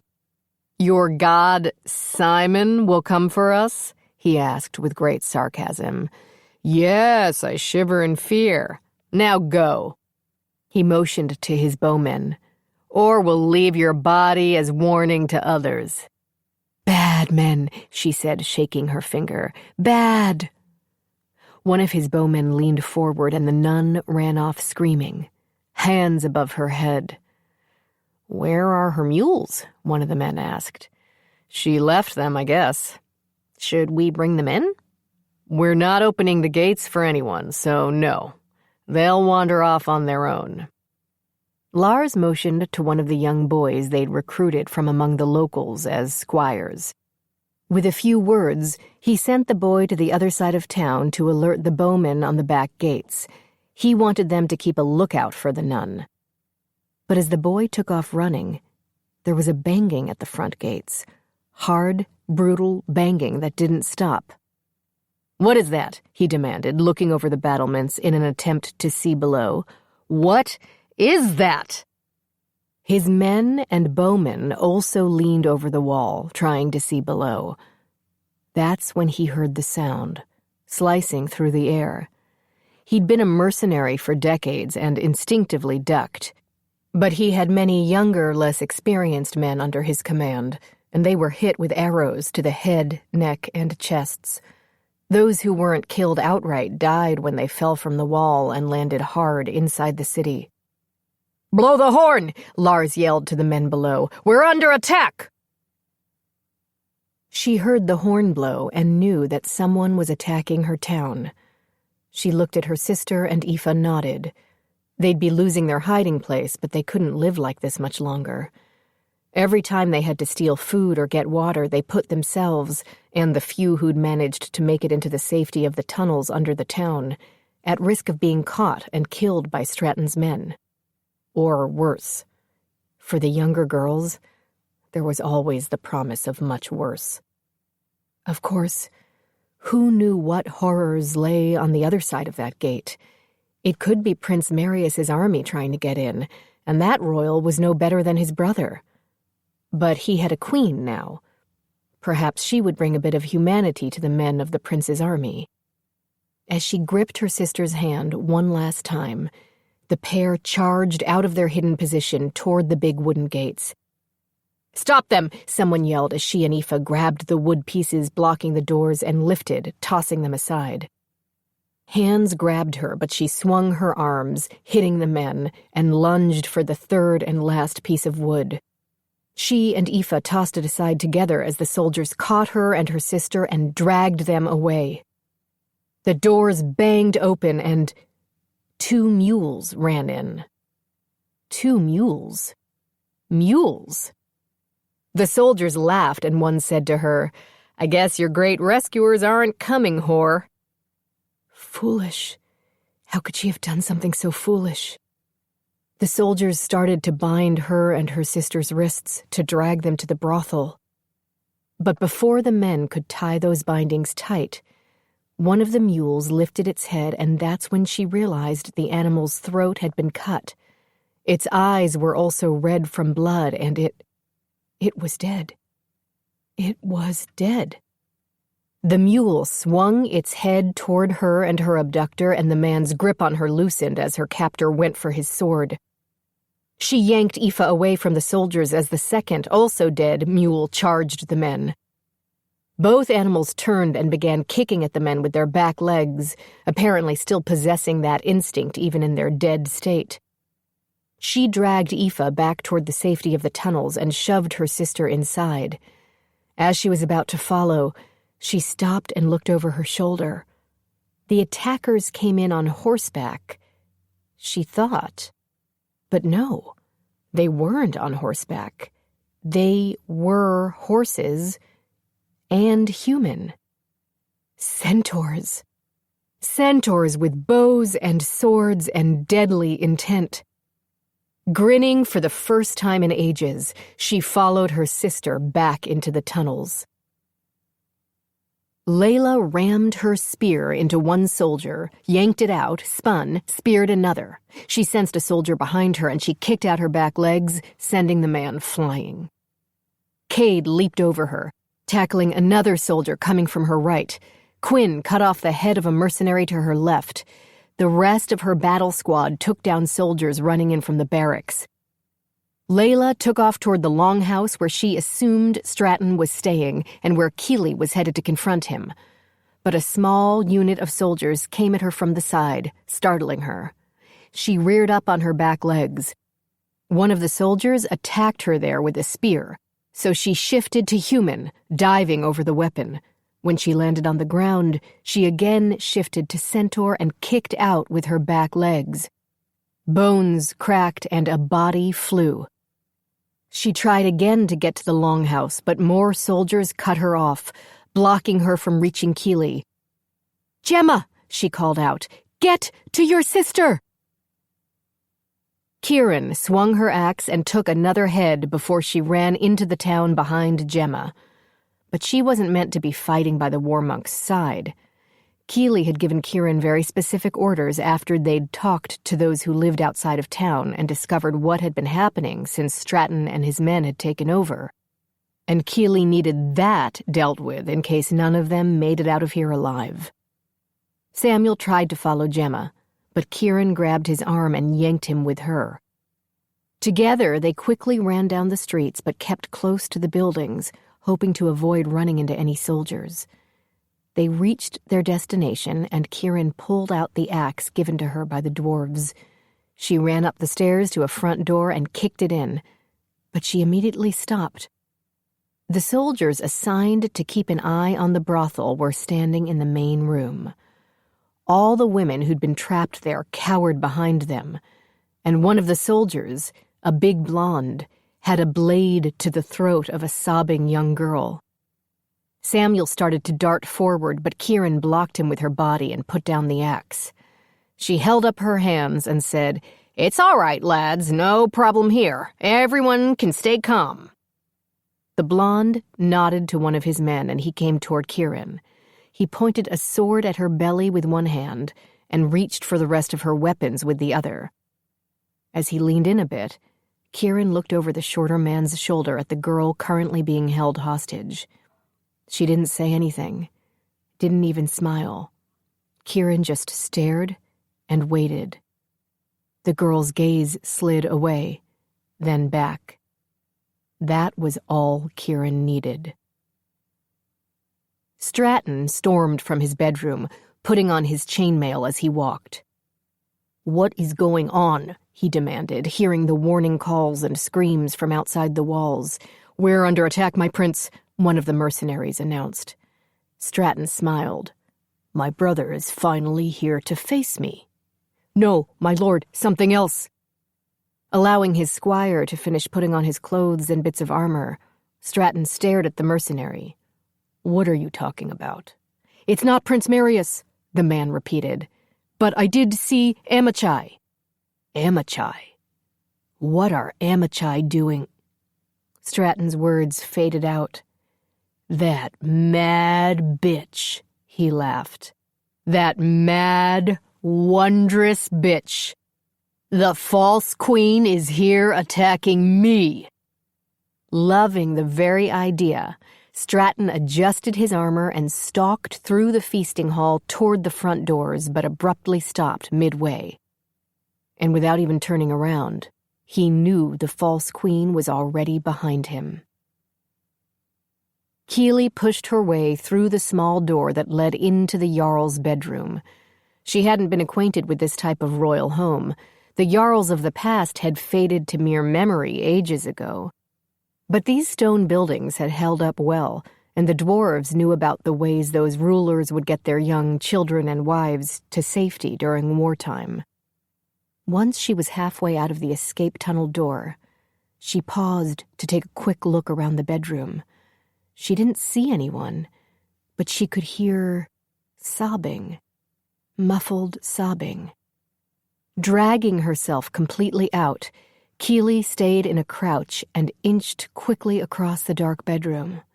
She froze when she reached the bed, spotting the bruised and obviously battered naked woman chained to the bedpost. Keely went to her quickly. She knew she shouldn't. She had one goal: to sneak up behind Stratton and slit his throat. That was it. That was all she was supposed to do. But how could she just leave this woman here, suffering? The answer was, she couldn't. Keely grasped the cuffs that kept the woman trapped. "Don't bother," the woman whispered through her tears. "They're dwarven made. You can't." One cuff fell away, then the other. Shocked, the woman gawked at her. "How did you—" "Blacksmith secrets," Keely whispered back. "Now go. Through the tunnel on the other side of the bed. I left the door open. Go before he comes back." "He'll kill you," she warned. "Maybe, but at least you'll be gone. Go someplace safe. Don't look back." Keely started to go but stopped, grasped the woman's bruised but now free hands and added, "I am so sorry for what's happened to you. So sorry." Determined to keep Stratton off this woman's back, Keely would no longer lure him to his bedroom for a quick blindside attack, which was what she and Gemma had planned. Instead, Keely went to the big open doors that led out into the feasting hall. No longer crouching, she walked away from the safety of that bedroom and into the hall. She waited until he turned and spotted her. "Come to face me, bitch," Stratton taunted. She was surprised to find that he was actually quite handsome. She'd assumed he'd be horrific-looking, a living monster. But no. It was amazing how someone so handsome could be so unbelievably cruel. "Want revenge, do you?" he asked. "For your family?" Keely pulled her hammer from its sheath, letting the head slap hard into her opposite palm. The prince laughed. "Oh, dear girl." He made a motion with 2 fingers, and soldiers appeared from dark corners around the room, weapons out, advancing on her. The prince, however, spun around and again started toward the exit. Samuel was busy trying to figure out how he could get the poor girl away from her captor and get the rest of the women out of the brothel without being harmed by these brutes, when Kieran suddenly slapped both her hands onto the face of the man in front of her and leaned in as if to kiss him. But the man started screaming as Kieran forced him to the ground. Startled, most of the soldiers simply watched the attack, but a few attempted to rescue their comrade. The captive girl tried to drop down so she could get away from the blonde man holding her, but he was quick and yanked her back. But then the other women threw themselves at the soldiers standing with him, the soldiers who'd kept them here against their will. With just fists and feet and their bodies, they assaulted the men. Samuel jumped over Kieran and the soldier she still had pinned to the floor and went right for the young girl. The blonde man started to drag the blade across her throat, but Samuel followed Kieran's example and tackled the man to the ground with the poor girl stuck between them. He grabbed the man's hand and pulled with all his strength to get the blade away. The girl took her chance and slipped out from between them. The soldier used his leg to flip Samuel over him. When Samuel landed, he rolled over, expecting to see the man going after the girl, but he didn't have the chance. Kieran was standing in front of him, blocking his way out. Her face covered in blood, she gazed up at the man until she finally spit at him. Samuel thought she'd only spit blood to blind him, but then something fell to the floor and Samuel quickly realized that it was a tongue. She'd bitten that first soldier's tongue off. Kieran slapped the blade out of the blonde man's hand, hooked her leg around his, and yanked him to the ground. Then she grabbed him by the collar and began hitting him in the head, blow after blow from her fist, over and over until she'd destroyed the man's face. Another soldier attacked her from behind, but Samuel got to his feet and pulled his sword. He blocked that soldier's blow at Kieran's back and pushed him away. He then went on the offensive, striking at the soldier again and again until he'd backed him out the door and kicked him down the stairs. Turning, he grabbed Kieran's axe. "Here," he said, forcing the weapon into her hand. He had to do it in order to get her to stop hitting the blonde man, who was clearly no longer breathing. "Take this. There are more." "Oh!" Kieran smiled at him as if her face and hands weren't covered in other men's blood. "Okay."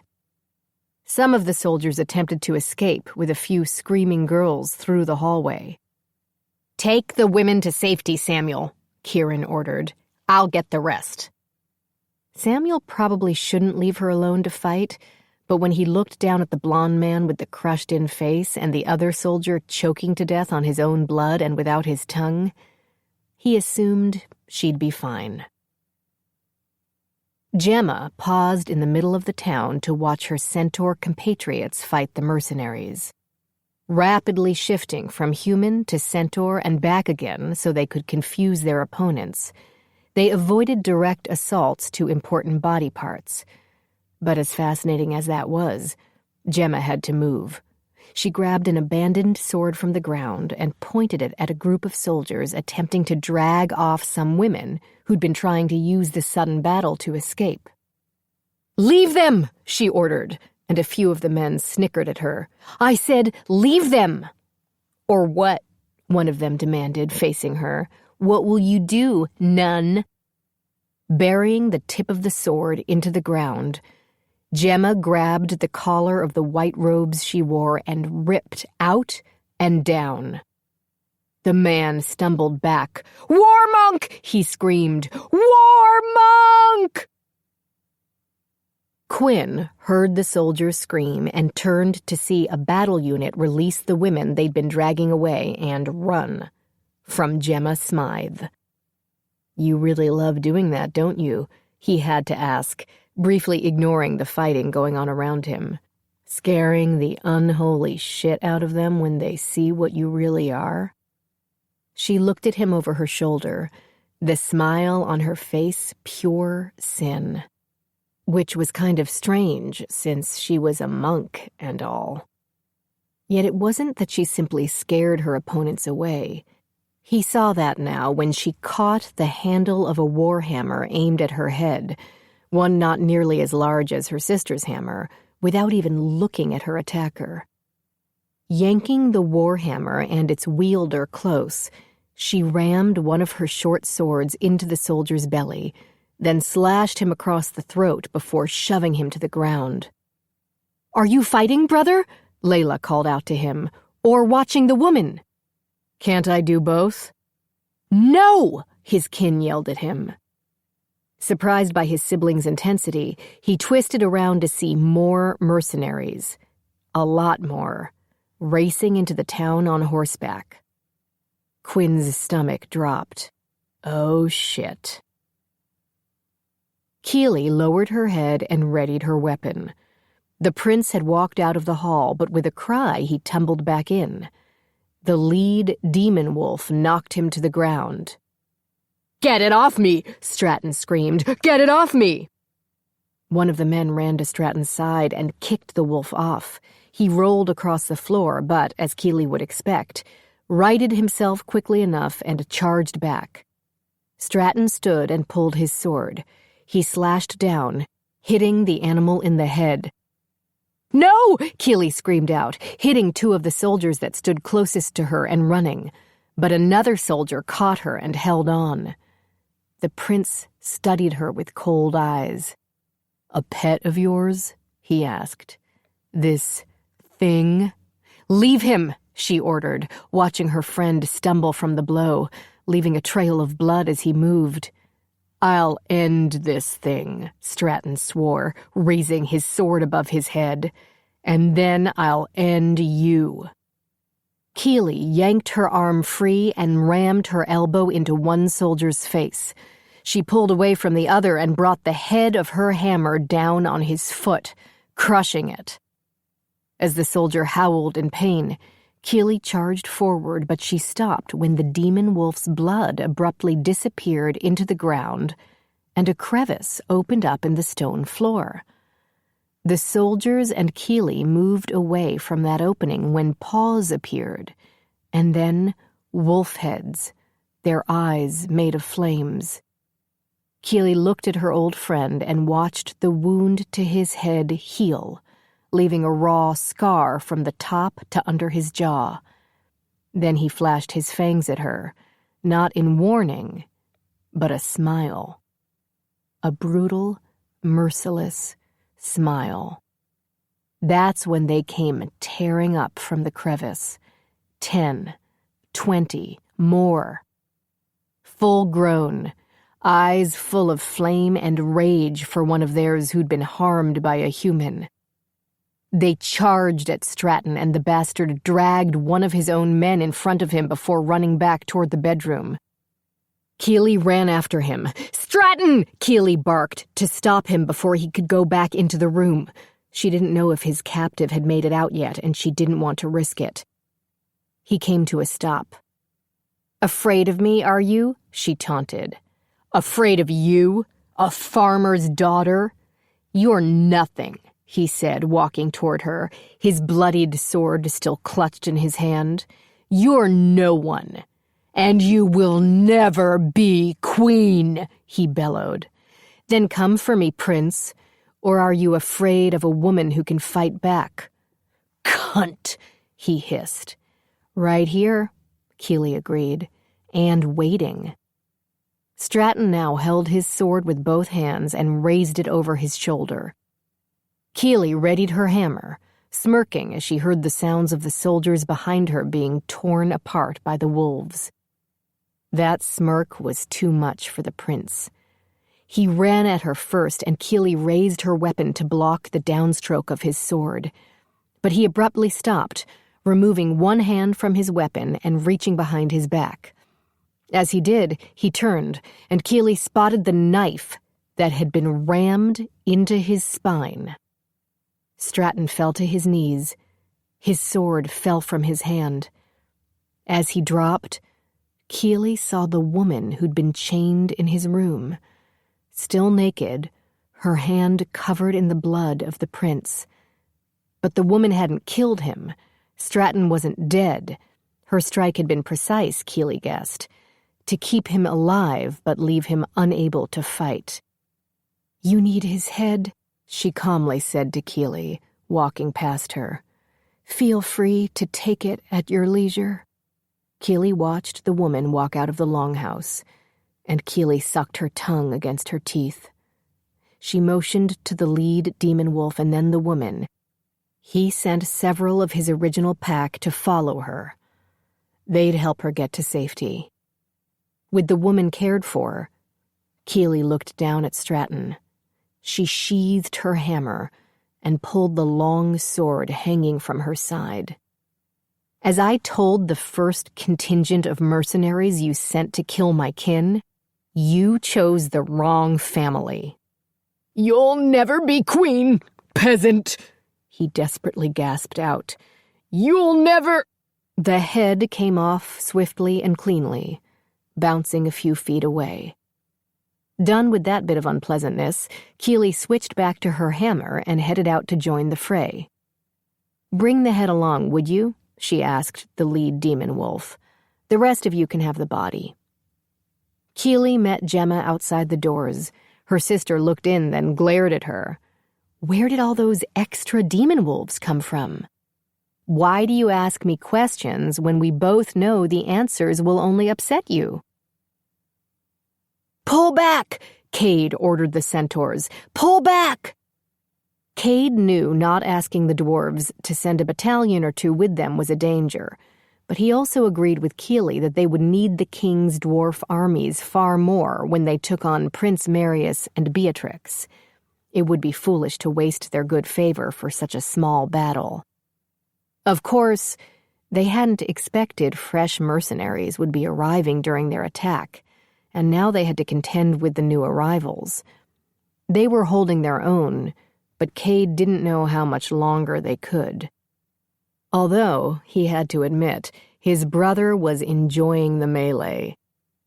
Dragging two soldiers off their steeds, Quinn threw them to the ground. He used his front hooves to batter one to mush while he bashed his sword into the other's head, bellowing like a madman as he did. "Pull back!" Cade ordered again, hoping this time his brother would hear him, maybe even obey. A hand pressed against his hind quarter, and he recognized Keely's touch. "Is it done?" he asked. "It's done. Quinn!" Quinn stopped bellowing and looked at Keely. "Yes, my lady?" he asked calmly. "Your brother said to pull back." "But he's not my queen." "Do it anyway. I have a greeting for those reinforcements." Quinn moved quickly, joining the others, and Keely stepped in front of them. The lead mercenaries came to a stop and stared down from horseback at Keely. "Turn back," she called out. "It's over. Stratton is dead and the town is ours." One of them moved his horse closer to Keely. "So what? It's a nice town." He glanced at a few of the buildings. "Maybe we'd like to stay a bit, have some fun." Keely glanced at Cade and the others over her shoulder. "We like fun, don't we, lads? Don't we all like fun?" Cade thought she was talking to him and their team. But no, she was talking to her demon wolves. The wolves appeared beside them, around them, and above them, standing on the tops of buildings and growling down at the men, growling with their bloody drool pooling in the dirt. And there were more of them. Not a few more. An army more.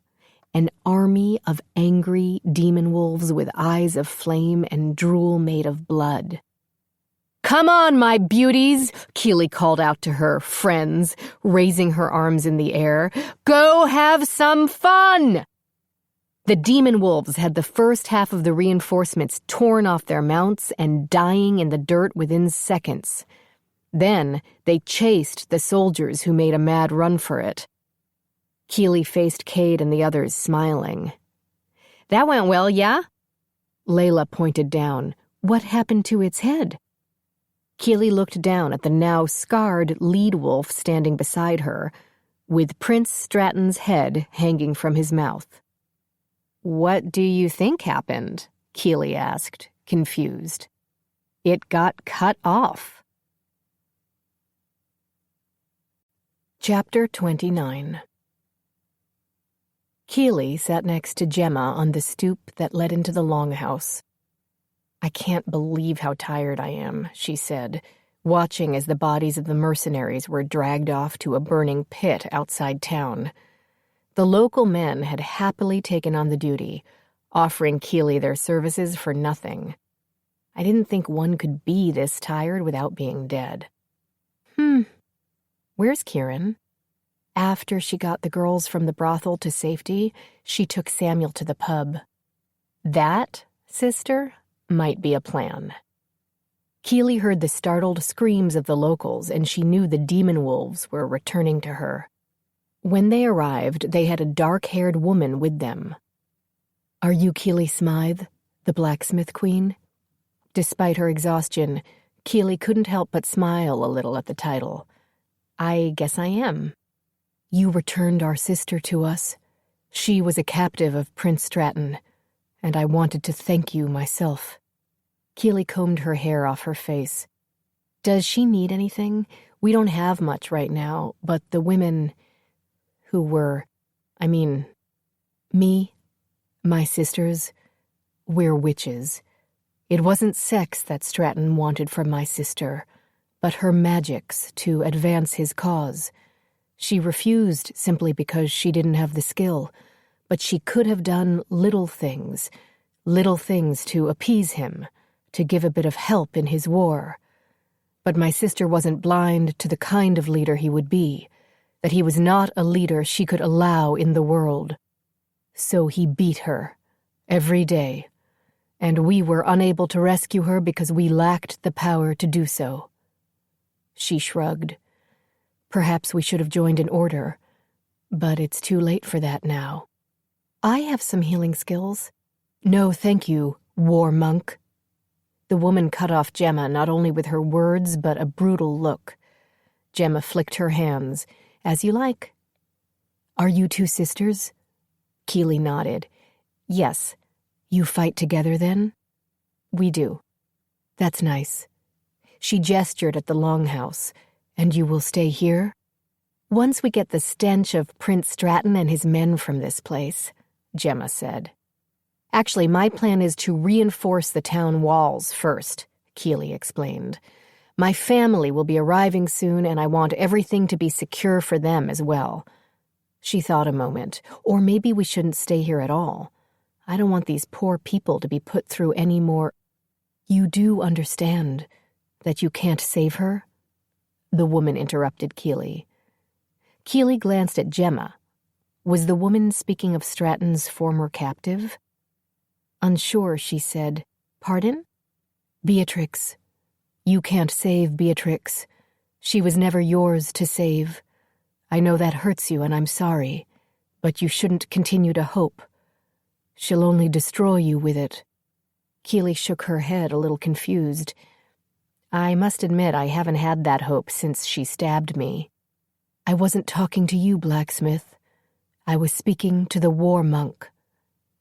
Shocked, Keely again looked at Gemma, and there were tears in her sister's bright blue eyes. Gemma? You were right, Gemma admitted. I shouldn't have left the family. I should never have left. Keely put her arm around Gemma's shoulders. Gemma, come on. You have to know that whether you had left or stayed, Beatrix would have done all this. But you had to go. I see that now. So should you, because now I have a much-feared war monk by my side. To fight with me. Keely wiped the tear that rolled down her sister's blood-covered cheek. And you are with me now. Yes? Gemma nodded. Always.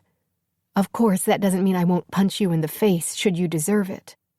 Keely kissed Gemma's temple. I'd expect no less. I have to get back to my sisters, the woman said, turning away from Keely and Gemma. But she stopped and added, You know, the old Jarl had a throne in there. Stratton was a fan. He'd sit in it feeling all proud of himself, as if he thought he was already the old king. If I were you, she said, moving away from them, I'd get rid of the bloody thing. Tear it from the ground. She glanced at them one last time over her shoulder. Just a suggestion. The sisters watched the woman until she disappeared into the crowd of workers removing the bodies. Then they jumped up and ran into the longhouse. The centaurs were sitting at the long tables, eating and drinking ale. What's wrong? Cade asked as Keely and Gemma rushed over to the throne. It's bolted into the stone floor, Gemma noted. So? We're both exhausted. When Keely stared at her, Gemma rolled her eyes. Get the tools. The local blacksmith, apparently delighted to be free again, gave Keely whatever she requested, and she quickly returned to the longhouse. Cade watched her and her sister start working on prying the throne from its moorings. "What are they doing?" Layla asked. She was so tired her face nearly dropped into her plate of food. "They're trying to pry up the Jarl's throne." "Why?" "Why do they do anything?" Cade just wanted to get into bed with Keely and sleep for the next 10 weeks or so. He'd assumed she'd want to do the same thing until she started obsessing over that bloody throne. But the Smythe women were not to be dissuaded by something as simple as exhaustion and hunger. They worked hard, ignoring Cade's offers of help. Finally, though, when they'd nearly gotten the thing up, Cade and Quinn joined in to heave the ridiculous throne off its moorings and away from the floor. Gasping in shock, they all shoved the throne back into place. Layla jerked awake again, sitting up straight. What's wrong?" She frowned, watching their expressions, and pushed away from the table. "What is it?" she asked. "Something the Jarl left, I guess." "What was that?" Together, the four of them moved the throne again. Layla gazed down into the hole built beneath it. "Holy shit." "Yeah," Keely said, grinning. "Is it all gold? I think I see some gems in there. Look at those rubies." "How did you know about this?" Layla asked. "Someone told us." "It's been here all this time?" Keely shrugged. "I guess. But it belongs to the town, yes?" When they all just stared at her, she asked, "What?" "You're the queen, dumbass," Gemma sighed out. "It's your gold." "Oh. Well, that's good." She blinked and stared off, forcing Cade to look away before he started laughing, because he kind of knew what was coming next. "But what do I do with it?" "Run your kingdom?" Layla asked. "Build your army?" Quinn suggested. "Reinforce the town and this longhouse to protect yourself and all those within?" Cade offered. Keely smiled. "Oh, those are lovely ideas." That's when the war monk slapped the new queen in the back of the head. "Idiot." It took a few days, but Keely knew as soon as they arrived. Running out of the longhouse, she threw herself into her father's good arm, the other still trapped in a sling so he could heal from his arrow wounds. They burst into mutual tears, hugging each other tight while her mother and sister hugged and rolled their eyes at the emotional outburst. "That's not the way for a proper queen to act," her mother softly chastised. "Are you going to start shoving that in my face now?" "If I have to." "Come on, you lot. No bickering between me girls." Her father set Keely on the ground and kissed her forehead. "Da," she began. "About Beatrix." "No," he said quickly, shaking his head. "We won't be talking about that now. Maybe not ever," he added, before he turned to hug Gemma. Understanding how her father felt and not wanting to upset him, Keely went ahead and hugged her mother. Then, of course, came all the children. The whole ordeal went on for a bit, the hugging and kissing and occasional sobbing, and started all over again when Kieran came running over. While that was going on, Keely went to Herne. He'd also accompanied her family, and Keely would be eternally grateful for his care and protection of them.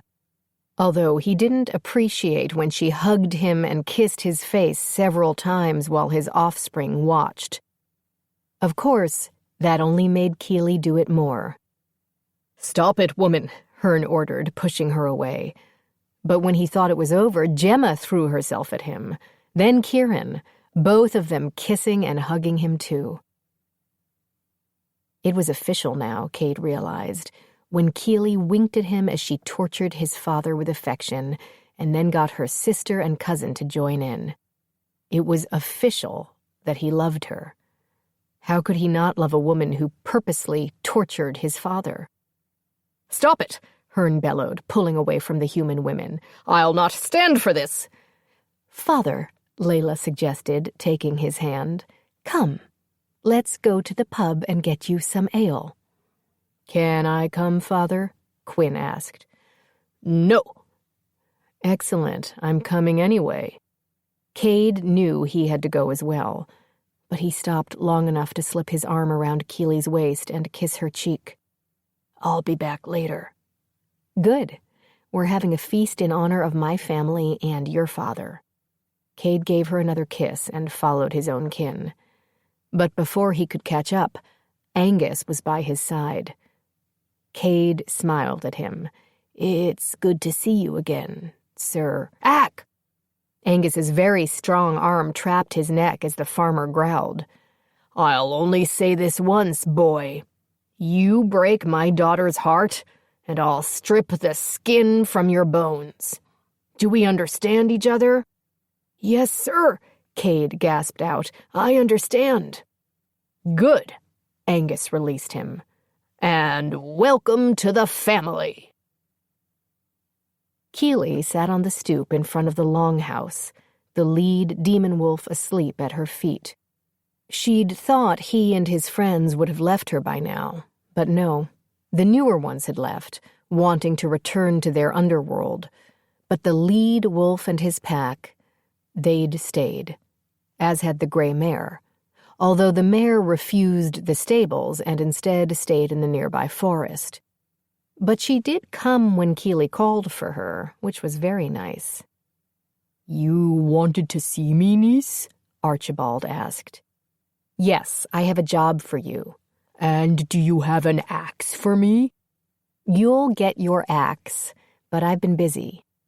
"Too busy for the forge?" "Are you trying to make me cry?" she demanded. Sorry, he quickly replied, appearing ashamed. "I forgot who I was dealing with. So what do you need?" "A stonemason." "To make your longhouse here fancy?" "No, not to make anything fancy. I need the battlements and house walls rebuilt. The escape tunnels need to be reinforced. A moat and traps set for any enemies that may attack our new home. I need all of that. You up for the challenge?" His head tilted, his expression a little confused. "So I can stay here? With you lot?" "Did you think I'd throw me own uncle out on the street?" "Yes." Keely laughed. "Go find Gemma, you crazy bastard. She has drawn up the plans. And no beating your workers," she yelled after him. "I only beat them when they deserve it." Keely was about to argue about that, but she was in no mood. She still had so much to do. About to get to her feet, Keely stopped when her mother came out of the longhouse and sat beside her. "How are you doing?" her mother asked. "A lot on my mind. The children, they're settling. Stop worrying about them. They're fine. Just glad to be back with you. I still need to rebuild our old town, so you lot can go home. Keely, you are our home. We go with you. And you can worry about our old town later, and stop feeling like it's your fault. This was Beatrix's work. We all know that." "Yes, I know you do." Da still won't talk about it, though. He doesn't even want Beatrix's name mentioned. "We were staying with the centaurs before we came here. Gera and Hearn told us what Beatrix did to you." She shook her head. "There's nothing else to know. Not for us." "Mom, I'm sorry." "Stop. I don't want to hear it. Ever. Understand?" Keely gave a quick nod. "Now, I have something for you." Her mother reached into a bag she had hanging from her shoulder and pulled something out.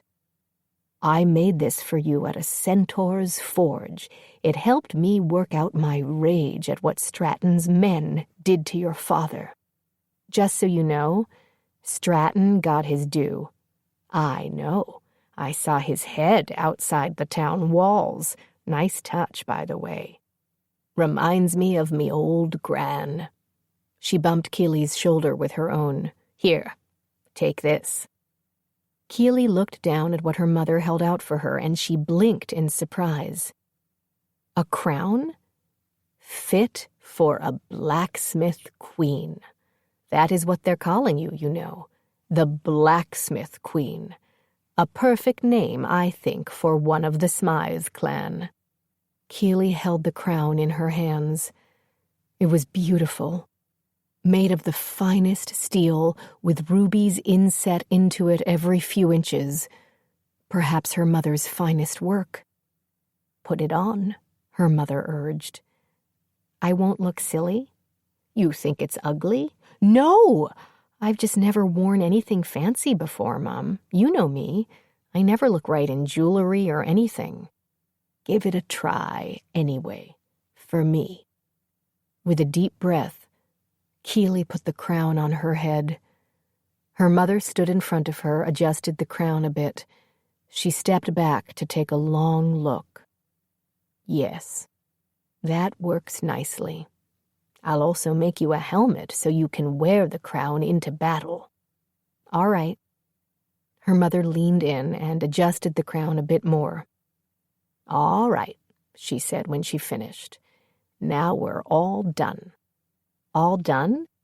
You just had your coronation, love, her mother said wryly. Welcome to the world, Queen Keely. With a pat on her shoulder, her mother headed back into the longhouse. Aren't I supposed to get a stick or scepter or something at my coronation? Just use your bloody hammer, her mother yelled back. What do you think this is? Keely shrugged at that. Well, it is an awesome hammer. The end. This book was read for you by Mia Barron, a member of SAG-AFTRA. We hope you have enjoyed this production of The Blacksmith Queen by G.A. Aiken, narrated by Mia Barron and Jason Culp. Recorded books are available wherever audiobooks are sold, including audible.com, audiobooks.com, Google Play, Apple iTunes, and in public libraries through RB Digital. Thank you for being a Recorded Books reader.